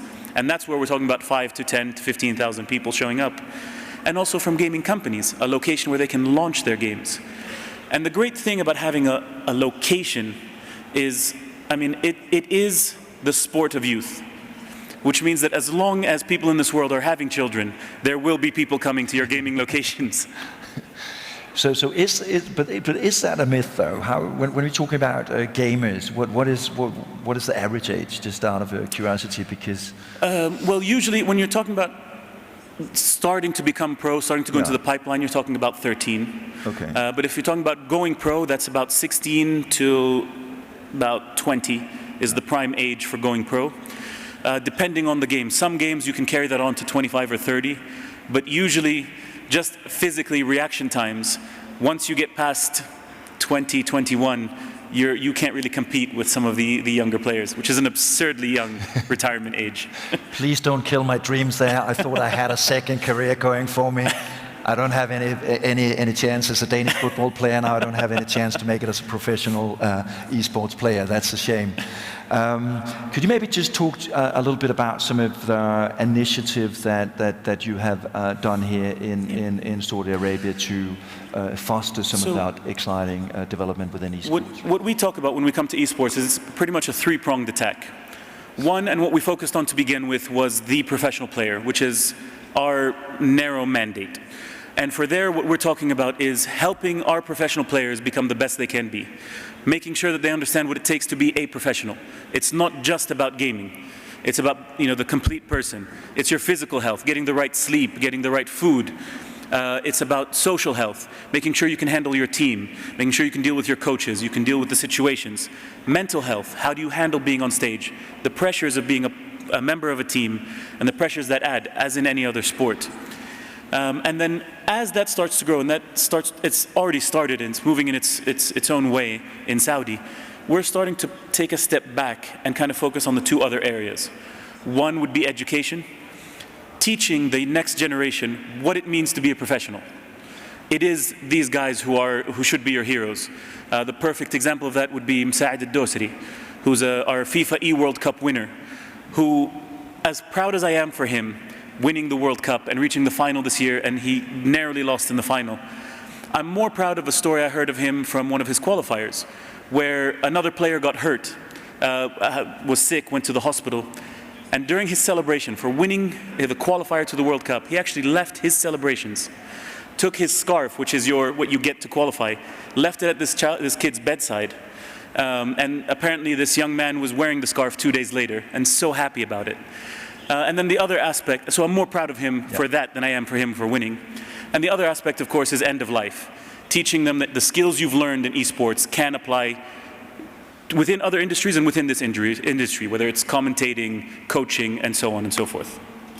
Definitely a very interesting space to keep our eyes on. Thank you so much, Your Royal Highness, for joining us, and we'll see you back very soon. Thank you so much. Thanks.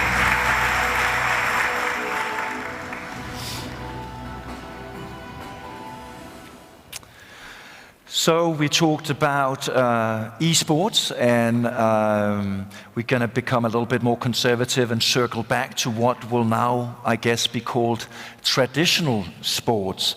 And I'm sure that this next team, at least, doesn't need much of an introduction, but I'd like to invite Richard Arnold, who's the Managing Director of Manchester United, to the stage. Please, Richard.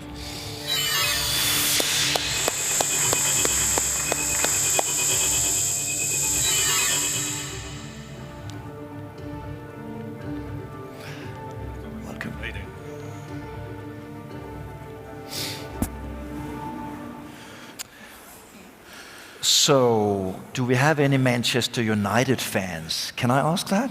Any Manchester United fans? Good, you already got a good fan base. So, esports to sports.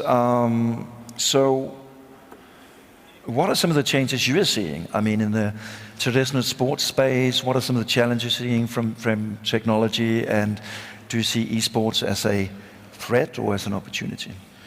So we're no exception to the speed of change that the world is seeing. You know, if you went back to our founding in 1878 with railway workers watching a game on a Saturday morning, they paid on the gate, we didn't know who they are. You compare that to now, we've got over 1 billion fans around the world. Our games are shown on 80% of the world's televisions. And we're directly in touch with over 200 million of those fans and communicate with them. So technology's totally transformed how we engage with the fans that love the club. In terms of esports, it's a really exciting opportunity. Prince Faisal talked about engagement, and one of the most popular games in the world allows players to reenact the games. Over 100 million of our fans, as individuals each year, choose to represent Manchester United on the most popular games. So, for us, that's a huge ability to talk to fans between the actual live games, and I think that's one of the things that technology's really opened up for us. That ability to communicate every second of every day, anywhere in the world with any fan, hear what they've got to say, and engage with them in all different kinds of ways. So I guess it's not an easy feature being a managing director today and having to deal with all this technological change, but obviously it also opens up new, I guess, revenue streams for you as well. I mean, traditionally when I think about soccer or football, it's always been about broadcasting. So what are some of the benefits that you're seeing now from that technological change that you have embraced? Well, the first thing to refer to, you said it's not easy being, it's the best job in the world. I'm really lucky. So, you know, in terms of what technology brings to us, you know, broadcast, that's a case in point. You know, our broadcast figures have grown enormously over the years. Over 3.5 billion people watch our games each year. And that's enabled by technology.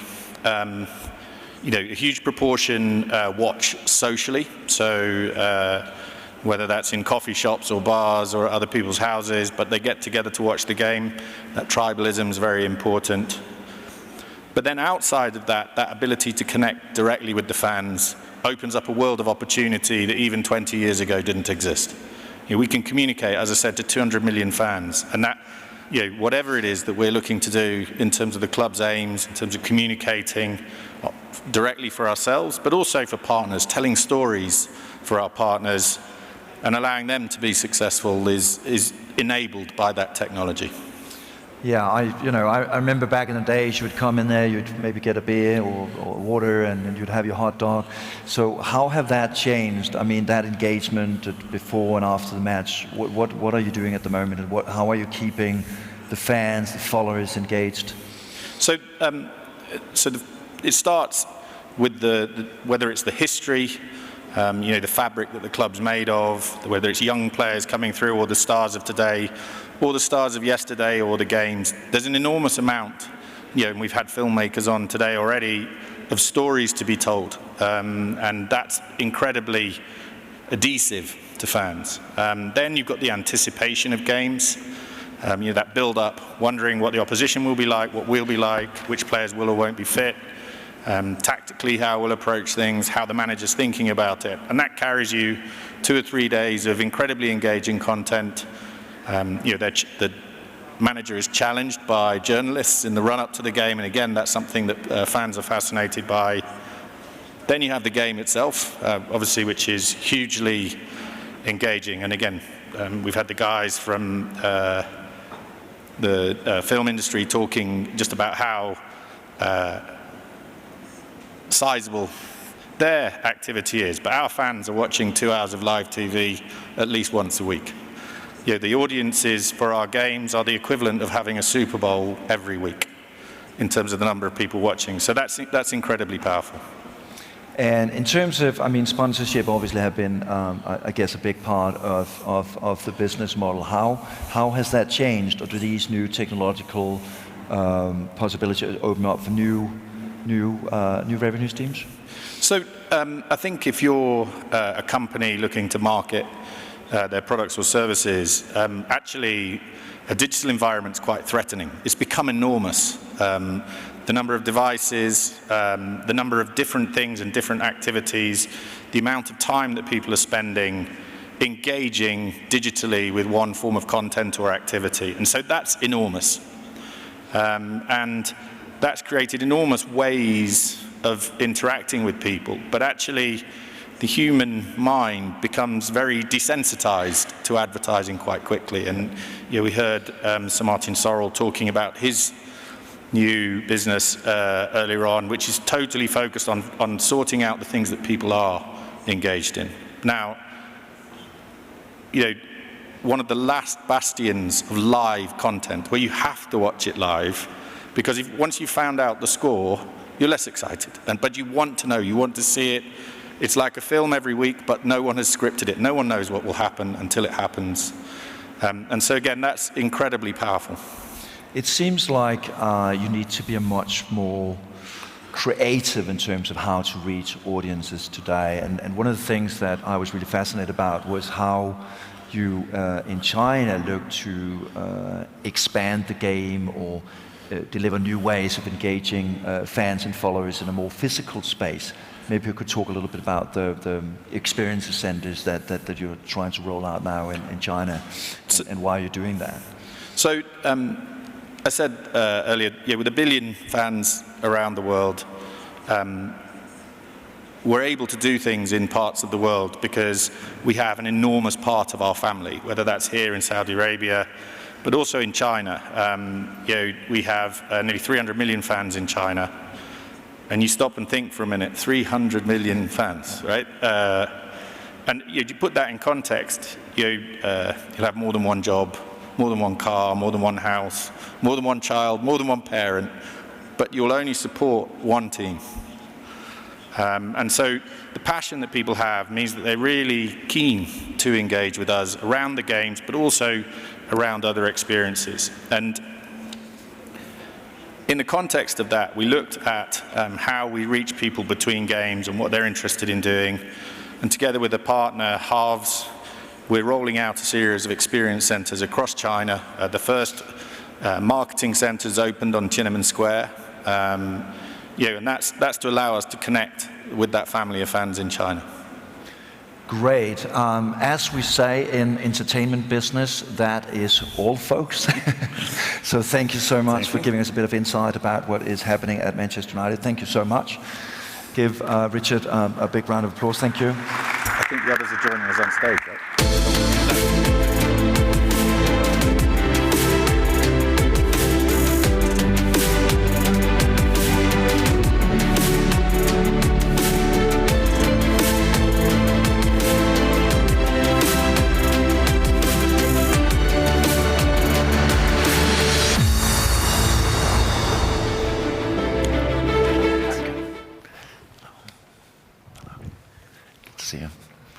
Good to see you. I know you were promised our panelists back, but we've decided to shift things up a little bit and stay in the world of sports for our next little panel called Winning Games, and trying to understand how sports can supercharge investment opportunities and inspire new generations. Things that I think we already discussed a little bit in the earlier panel around obviously the development of esports and some of the challenges and some of the opportunities that Manchester United have been facing. But first of all, I want to introduce this amazing team of panelists. First up, we have His Royal Highness Prince Abdulaziz bin Turki Al Fayed, who's the chairman of the Saudi General Sports Authority. Welcome. Thank you. And we have Nuala Sarkar, who is the founder and executive director of Cosmo, and also the co-founder of Constellation Capital. You will be hearing Cosmos quite a bit, because actually 3 of the panelists, raise your hands, 3 of the panelists are engaged in Cosmos, so it's sort of a 3 musketeers, I guess, each with their background. So one of the Cosmos people are Mike Evans, and he's a special advisor to the CEO of the Miami Marlins, and also our CEO of Timberland Productions, which is music business, right? Yes, it is. Kind of different business. And we have Edmund Chu, who is the MD of Seca and the president of a esports team that some of you, not esports team. Formula E team that actually have been in Saudi this year. Yes. Called... Diaz Tequila. Exactly, yes. And last but not least, we thought it was very important to have a tech guy, a venture capitalist that knows all about what's happening in the technological space. So that is Anil Ranadiv, and he's the managing partner of Soma Capital and also a co-owner of Sacramento Kings. That basically probably makes me the only guy who doesn't own a sports club. So I kind of feel bad about that. I don't. You don't either. No, but so to begin with you though, because you, Your Highness, are a passionate sportsman, and also I've heard quite a good racing driver. And I must congratulate you also with the amazing work you have done here in Saudi Arabia in bringing exciting sports events to the kingdom. So For you, that seems like a personal mission, but why do you think it's so important to pull these sports events to Saudi Arabia? Well, Bismillah ar-Rahman ar-Rahim.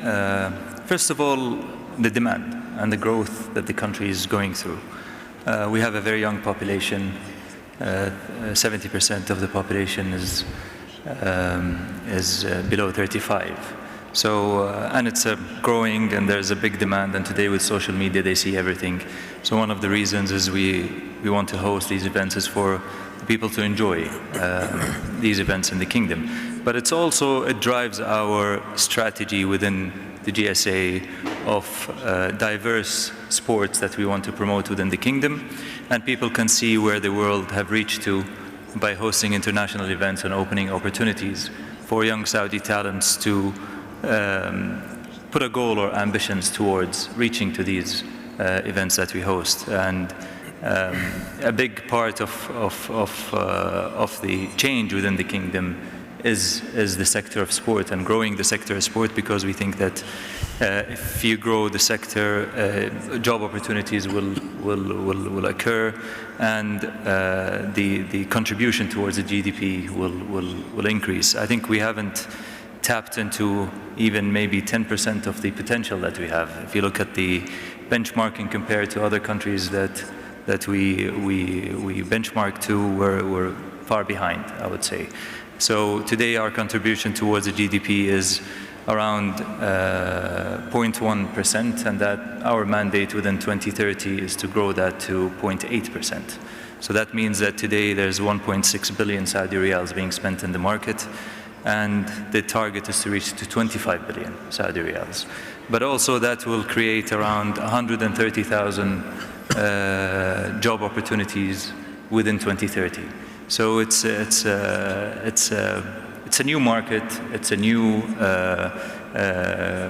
playing field, I would say, for international events to be hosted within the kingdom, but also there's the demand and there's the platform for the growth. If you look at the events that we've already hosted, such as Formula E last year, and it was the first time that we host something as big as that, and even in motorsport, and we had sold out tickets.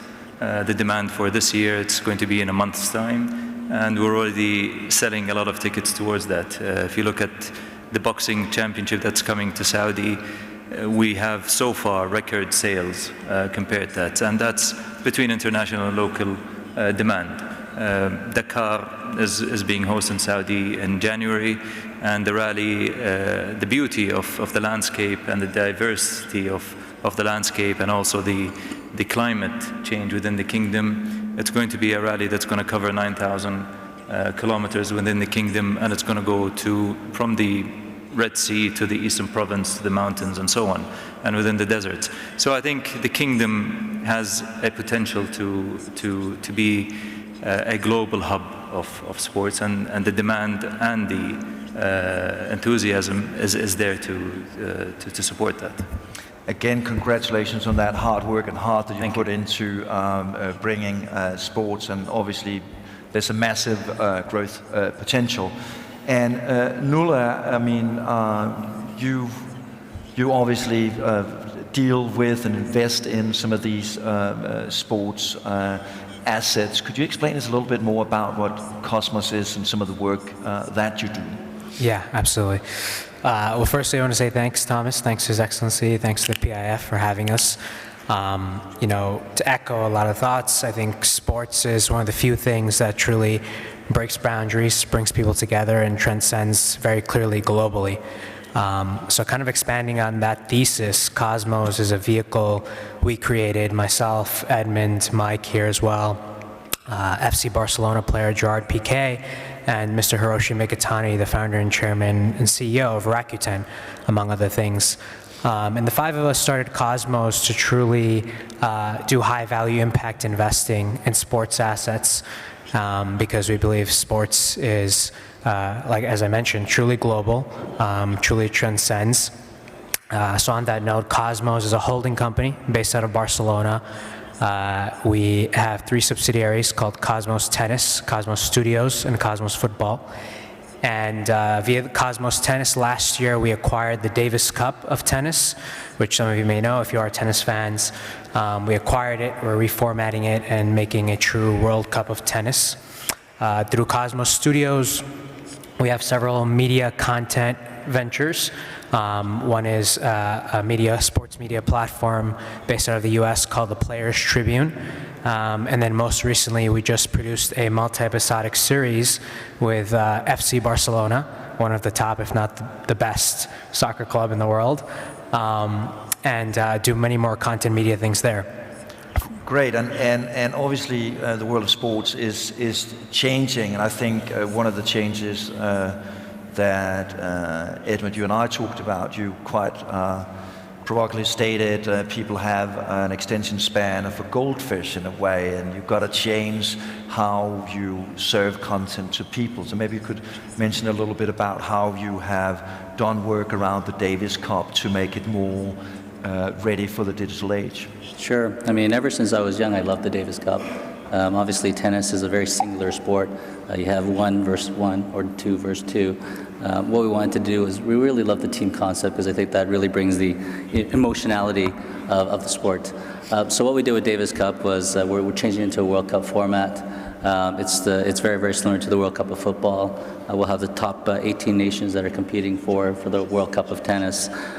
We have made some substantial changes to the format. We're moving from 5 sets to 3 sets.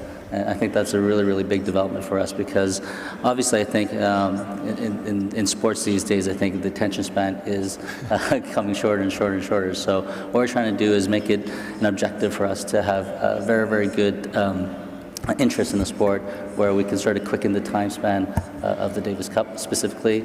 But obviously we think that these changes that we're making will have a huge impact on drawing more and more fans. Great, and one of the things we mentioned in the earlier panel from STX Entertainment was how some of these celebrities, some of these sports stars are moving center stage, and I know, Mike, that's something that you have worked quite a bit with in terms of seeing that change and see how some of these sports stars are becoming media empires in themselves. Yeah, sure. Thanks for having us, Thomas. I appreciate that. Yeah, to speak to Edmund's point, you know, the attention span is really, really low. So you have to have a real fan interaction. And, you know, it's a straight parallel between sports, entertainment. My background is entertainment, obviously. We want to bring the fan experience to the forefront and keep them engaged. And that's why we, you know, when we had the Davis Cup, we wanted to coin it as like, hey, we're bringing like the new Super Bowl. You know, we want to have everybody feel like it's an experience that they can't ever forget. Make it worthwhile. So that's what we're trying to do here. Great, yes. And Anil, to bring technology a little bit into the discussion here, could you just mention the next 20 exciting technological innovations that we're going to be seeing? No, just kidding. If you could just tell us a little about some of the exciting stuff that you've done in terms of expanding the audience experience. I know you've done an exciting job in Sacramento in terms of understanding how do you expand the stadium experience. We talked a little bit about it around Manchester United, but maybe you could share a little bit more about that. Yeah, so maybe just to frame that quickly in background, exactly. So you have an understanding of how we kind of see the lay of the land. Yeah. So from the Silicon Valley, I grew up in the Bay Area, and I've been building startups and investing in tech for the last 13, 14 years, and working closely with my father, who built one of the all-time great enterprise software companies, Tibco Software, which digitized Wall Street in the 90s with a complex event processing back-end infrastructure for banks, airlines, retailers, hotels, grew it to over $1 billion in yearly revenue, took it public, was a public company, very influential software that also gives us CEO relationships with heads of banks, airlines, retailers, hotels. He's also been a legendary investor involved at the early stages with the likes of Google, Yahoo, Salesforce, eBay. There's a famous story where Larry and Sergey met some of their first investors at his Christmas party. So kind of growing up, watching all these things unfold around me, I was always passionate about entrepreneurship and how software can automate things and make people's lives more easy, and how people could build products to touch hundreds of millions to even billions of people globally and push civilization forward. So I got very involved with an accelerator called Y Combinator, which over the last, since they started in 2005, over 150 billion worth of companies has come out of it, from Airbnb to Dropbox, Stripe, Reddit, Instacart, Optimizely. So our view is that there's been trillions of new wealth creation in tech in the just in the last 10 years, and that we're just getting started. And 5 of the most valuable companies in the whole world are tech companies. How do we bring that into sports? How do we bring that into sports? Yeah, so we think as software continues to automate and solve everything, that the opportunity in media, sports, entertainment, and for live content is only going to grow, and that we don't know how we'll consume the content. Maybe it's this, maybe it's through virtual reality, maybe it's contact lenses. But the one thing that we believe will never go away is appetite for sports and live content. And it's our vision to kind of stay at the cutting edge of connecting with fans, enhancing the fan experience, bringing it more international, and so. Yeah, so we think sports will always exist, and there's a shift also. We believe that there's trillions in assets moving into new content, and that consumer behavior is massively changing. And Facebook, for example, disrupting publishing. There was an article that Mark Andreessen published years ago. Software's eating the world. The biggest car company doesn't own any cars. Uber, the biggest hotel company, doesn't own any hotels. Airbnb, the biggest bookstore retailer, doesn't have any inventory. All cars are going to be self-driving. So software is disrupting every single category, and consumer purchasing behavior is also being disrupted. And we think influencers in media, sports, and entertainment are driving a lot of that shift in purchasing behavior. And so being, kind of having our finger on the pulse of many of the biggest athletes in the world through the NBA network, as Cosmos has as well, or entertainers even, that many of which play at our arena that we built, one of the most high-tech arenas in the world that's all solar powered, that uses facial recognition for ticketing, makes use of the blockchain to connect with fans and enhance the fan experience, track and create different loyalty programs. We created a predictive gaming studio, so we're trying to stay on the cutting edge, implement all the most cutting edge technologies. Given my father's background in software, and his partner in the Kings, Paul Jacobs, is the founder of Qualcomm, so we have a kind of software, hardware background to try to stay on the cutting edge of technology and keep creating new ways to connect with fans, enhance the fan experience, and understand where consumer behavior is shifting, where these trillions of dollars are being reallocated into new media companies, often driven by the biggest influencers in sports and media who play at venues like ours.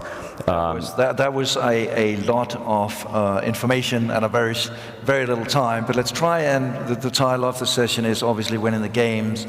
So let's try and dive into some concrete examples of what is needed today to be on top of the world of sports with some of these challenges that you, Anil, brought to the table. So open question to the panel. What are some of the things that needs to be changing? What are some of the things that you need to think about when going into investing in sports today? Open question.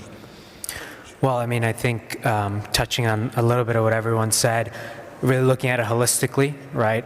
From the technology angle, the entertainment angle, the experience, the consumer trend, all those things need to be taken into consideration heavily, I think, now in sports. Like I said earlier, sports is so global and touches every area. So I think today, the future of sports is very bright, but investing in sports, taking all these touch points into consideration is very important. For example, in the Davis Cup, the format change, the entertainment aspect, the use of technology, in the case of new franchises like the Marlins or the Kings, are good examples.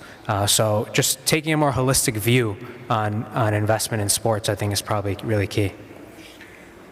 I think there's going to be a big shift towards live streaming, and that's a big field that today you watch everything on tablet. And there are a lot of parts of the world that haven't yet developed towards that. And I think if that develops so much, you'll find much more talent getting into that. But also technology. And if you look at today, for instance, last year when we signed with Formula E, we had the new version of the car that the battery can last for a full race. This year, and I'm happy to announce, Alejandro's here, you're speaking tomorrow, that we're signed with them for Extreme E, and that's the off-road version of an electric race. And 5 years ago, no one would have thought about that. So I think technology is really changing the whole playing field.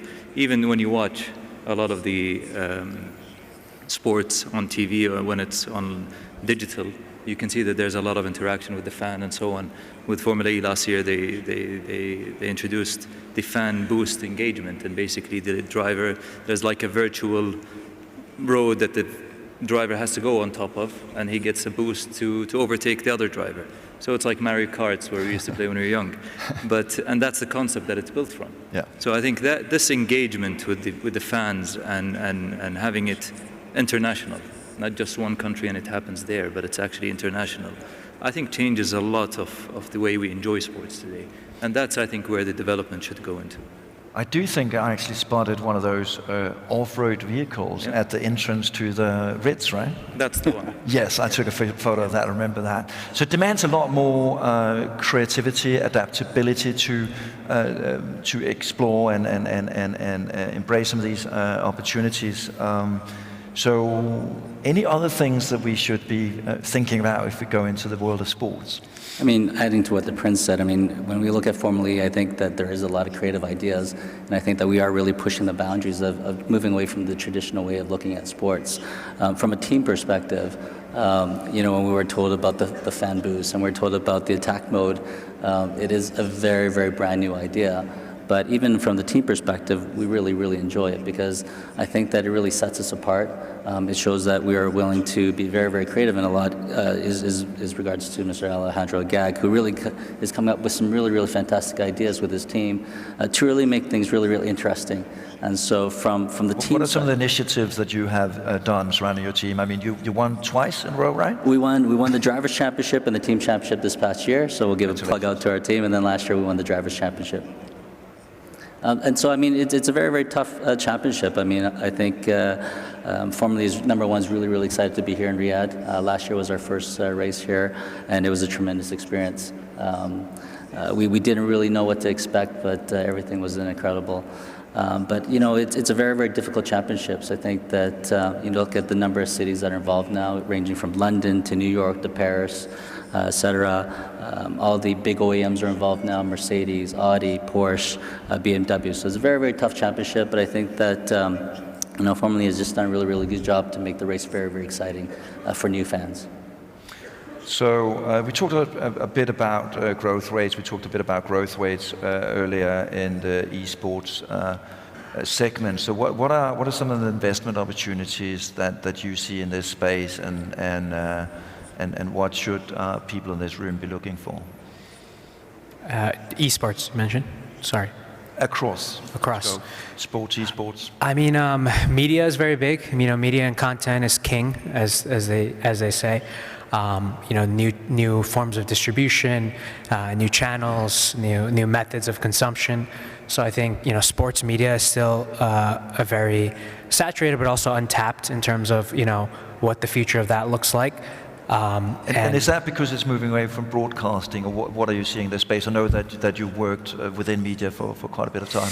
Yeah, I mean, you know, broadcast and is still, you know, one of the biggest economic drivers of most of these sports businesses, and that's where the money is still, a lot of the franchises and the Davis Cup and events. But you know, there's a lot of disruption out there. You know, the early business that several of us were involved in, called the Players Tribune, putting the athlete more in the front. You know, athlete-led businesses, brand-led businesses are increasing. You know, each athlete is becoming their own business in many ways. So, you know, the consumption of content that they create is a good example of that. You know, in the case of Cosmos, we did this multi-episodic series with FC Barcelona. And it was kind of one of the first with the club to go in behind the scenes, in the locker, with the athletes, in the homes. And that's huge. And in the Davis Cup, we're producing a documentary at the moment on the acquisition of that. So content media is a big opportunity still, and it's integral to a lot of the sports businesses we see. Esports, as you touched on earlier, for sure, which is in line with the consumption. What else in technology? I mean, as Anil put it earlier, technology cannot be ignored. It's going to also drive a lot of the changes in the industry. So looking at that and keeping a close ear to that is going to be pivotal. If you allow me, I'd like to be more selfish and talk about investing in Saudi in sports. And, please do. And the numbers are there. I mean, reflecting the numbers that I just said, that means that within 2030 we'll have 16 million people weekly active. And that means that we need more infrastructure, more merchandise, more investment towards, and I'm talking about all sports. So, and the growth that we've seen just by changing some of the regulations that we have already in the kingdom, the growth in gym licensing, for instance, grew in 2017 compared to 2018 by 26%. So that shows you that there's a big interest in that, and the biggest growth went to gym licensing towards female gyms. So the awareness is there, and I think there is the appetite for investing in Saudi in sports.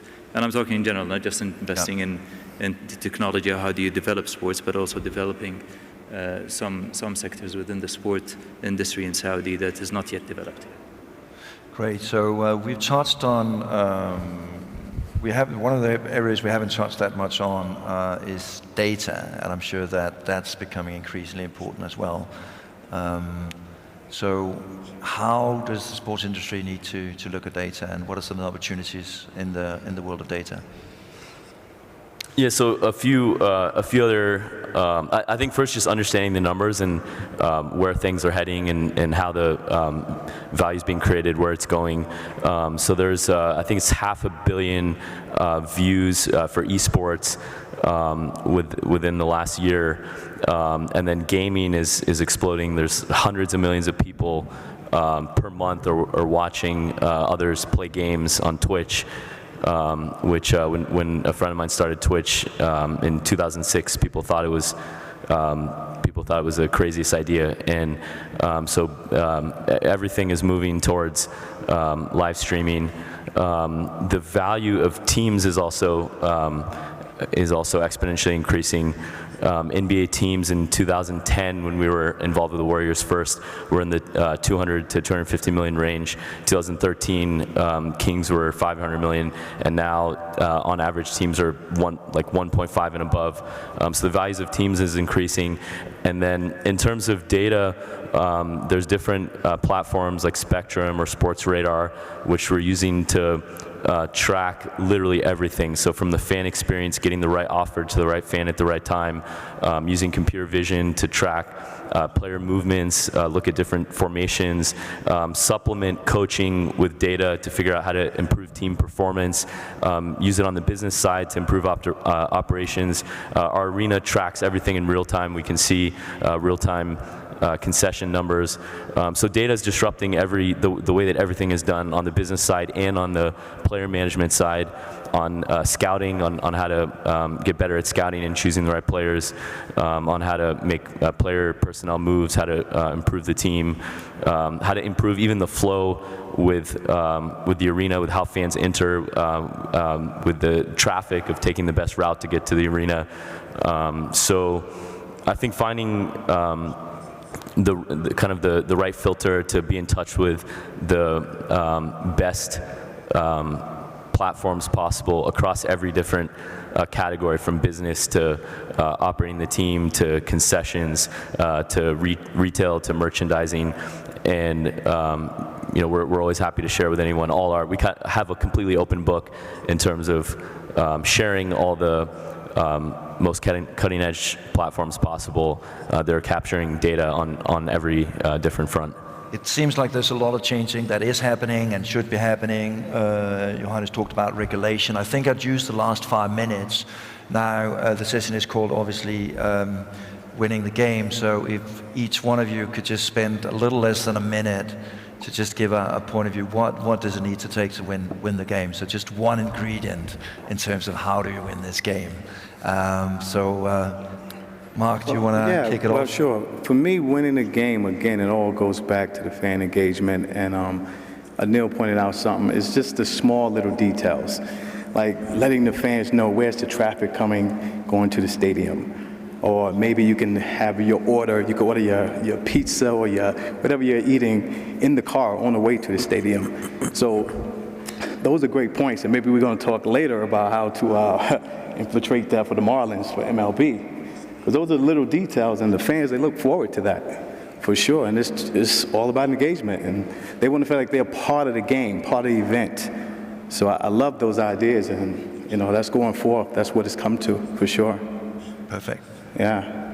Yeah, I think to speak to that, it's empowering the players to be their own brand, be their own platform, build their own business, and then it's empowering the fans on the other side as much as possible to get access to the right content, the right player, the right game, the right experience at the right time.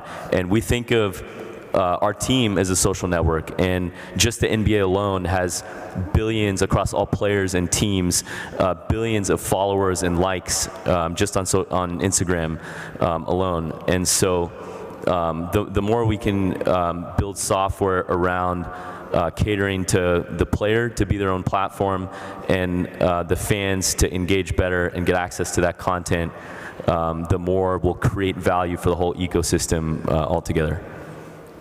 I think as everything becomes so competitive at every level of sports, we from the team side are trying to really push the boundaries. We have a little football team in Portugal that is the most winningest team in Portugal.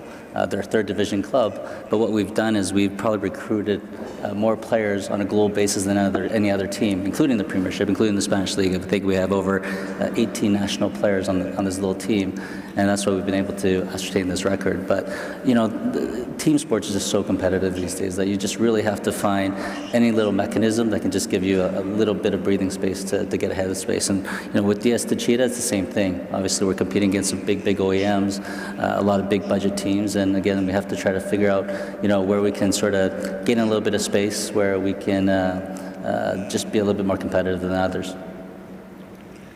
It's opportunity and access, I think.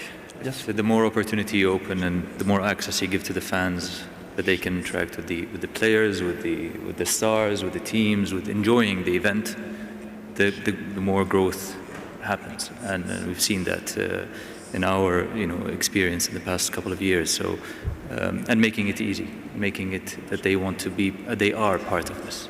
I think that's the most significant thing that we can allow. Nuala? Yeah, no, I think my colleagues touched on most of the technical skill sets and edge required to win the game, as you said. So aside from that, I would leave it by saying, authenticity, community. As we said, sports really brings people together. So I think, that's an important aspect to not ignore the importance of bringing people together and the community aspect. I think that is also an important key to winning the game. Because echoing everything else, access and bringing people closer to it is what is going to drive growth and more success. So we have a new playbook for winning the game. The first one obviously being the fan engagement, the next one being turning the player into the platform, third one reinventing competition, a very important message from Johannes about opportunity, opening up access, and last but not least, sport brings people together, and I think that's why we're all very engaged and loving when it comes to sport. It is about bringing people together. And thank you so much for each one of you for sharing those important insights, and for all of you, you have an interesting playbook to look at. Thank you so much. Thank you. Thank you.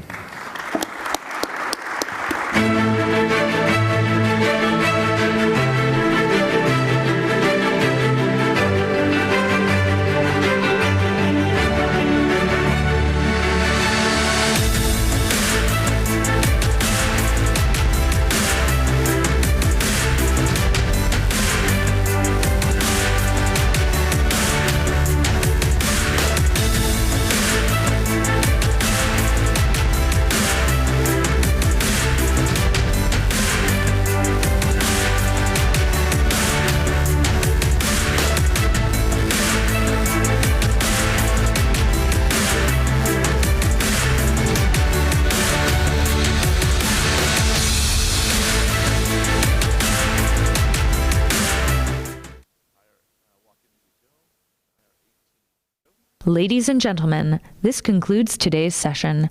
Please join us tomorrow at 9 a.m. in the King Abdulaziz Center. Thank you.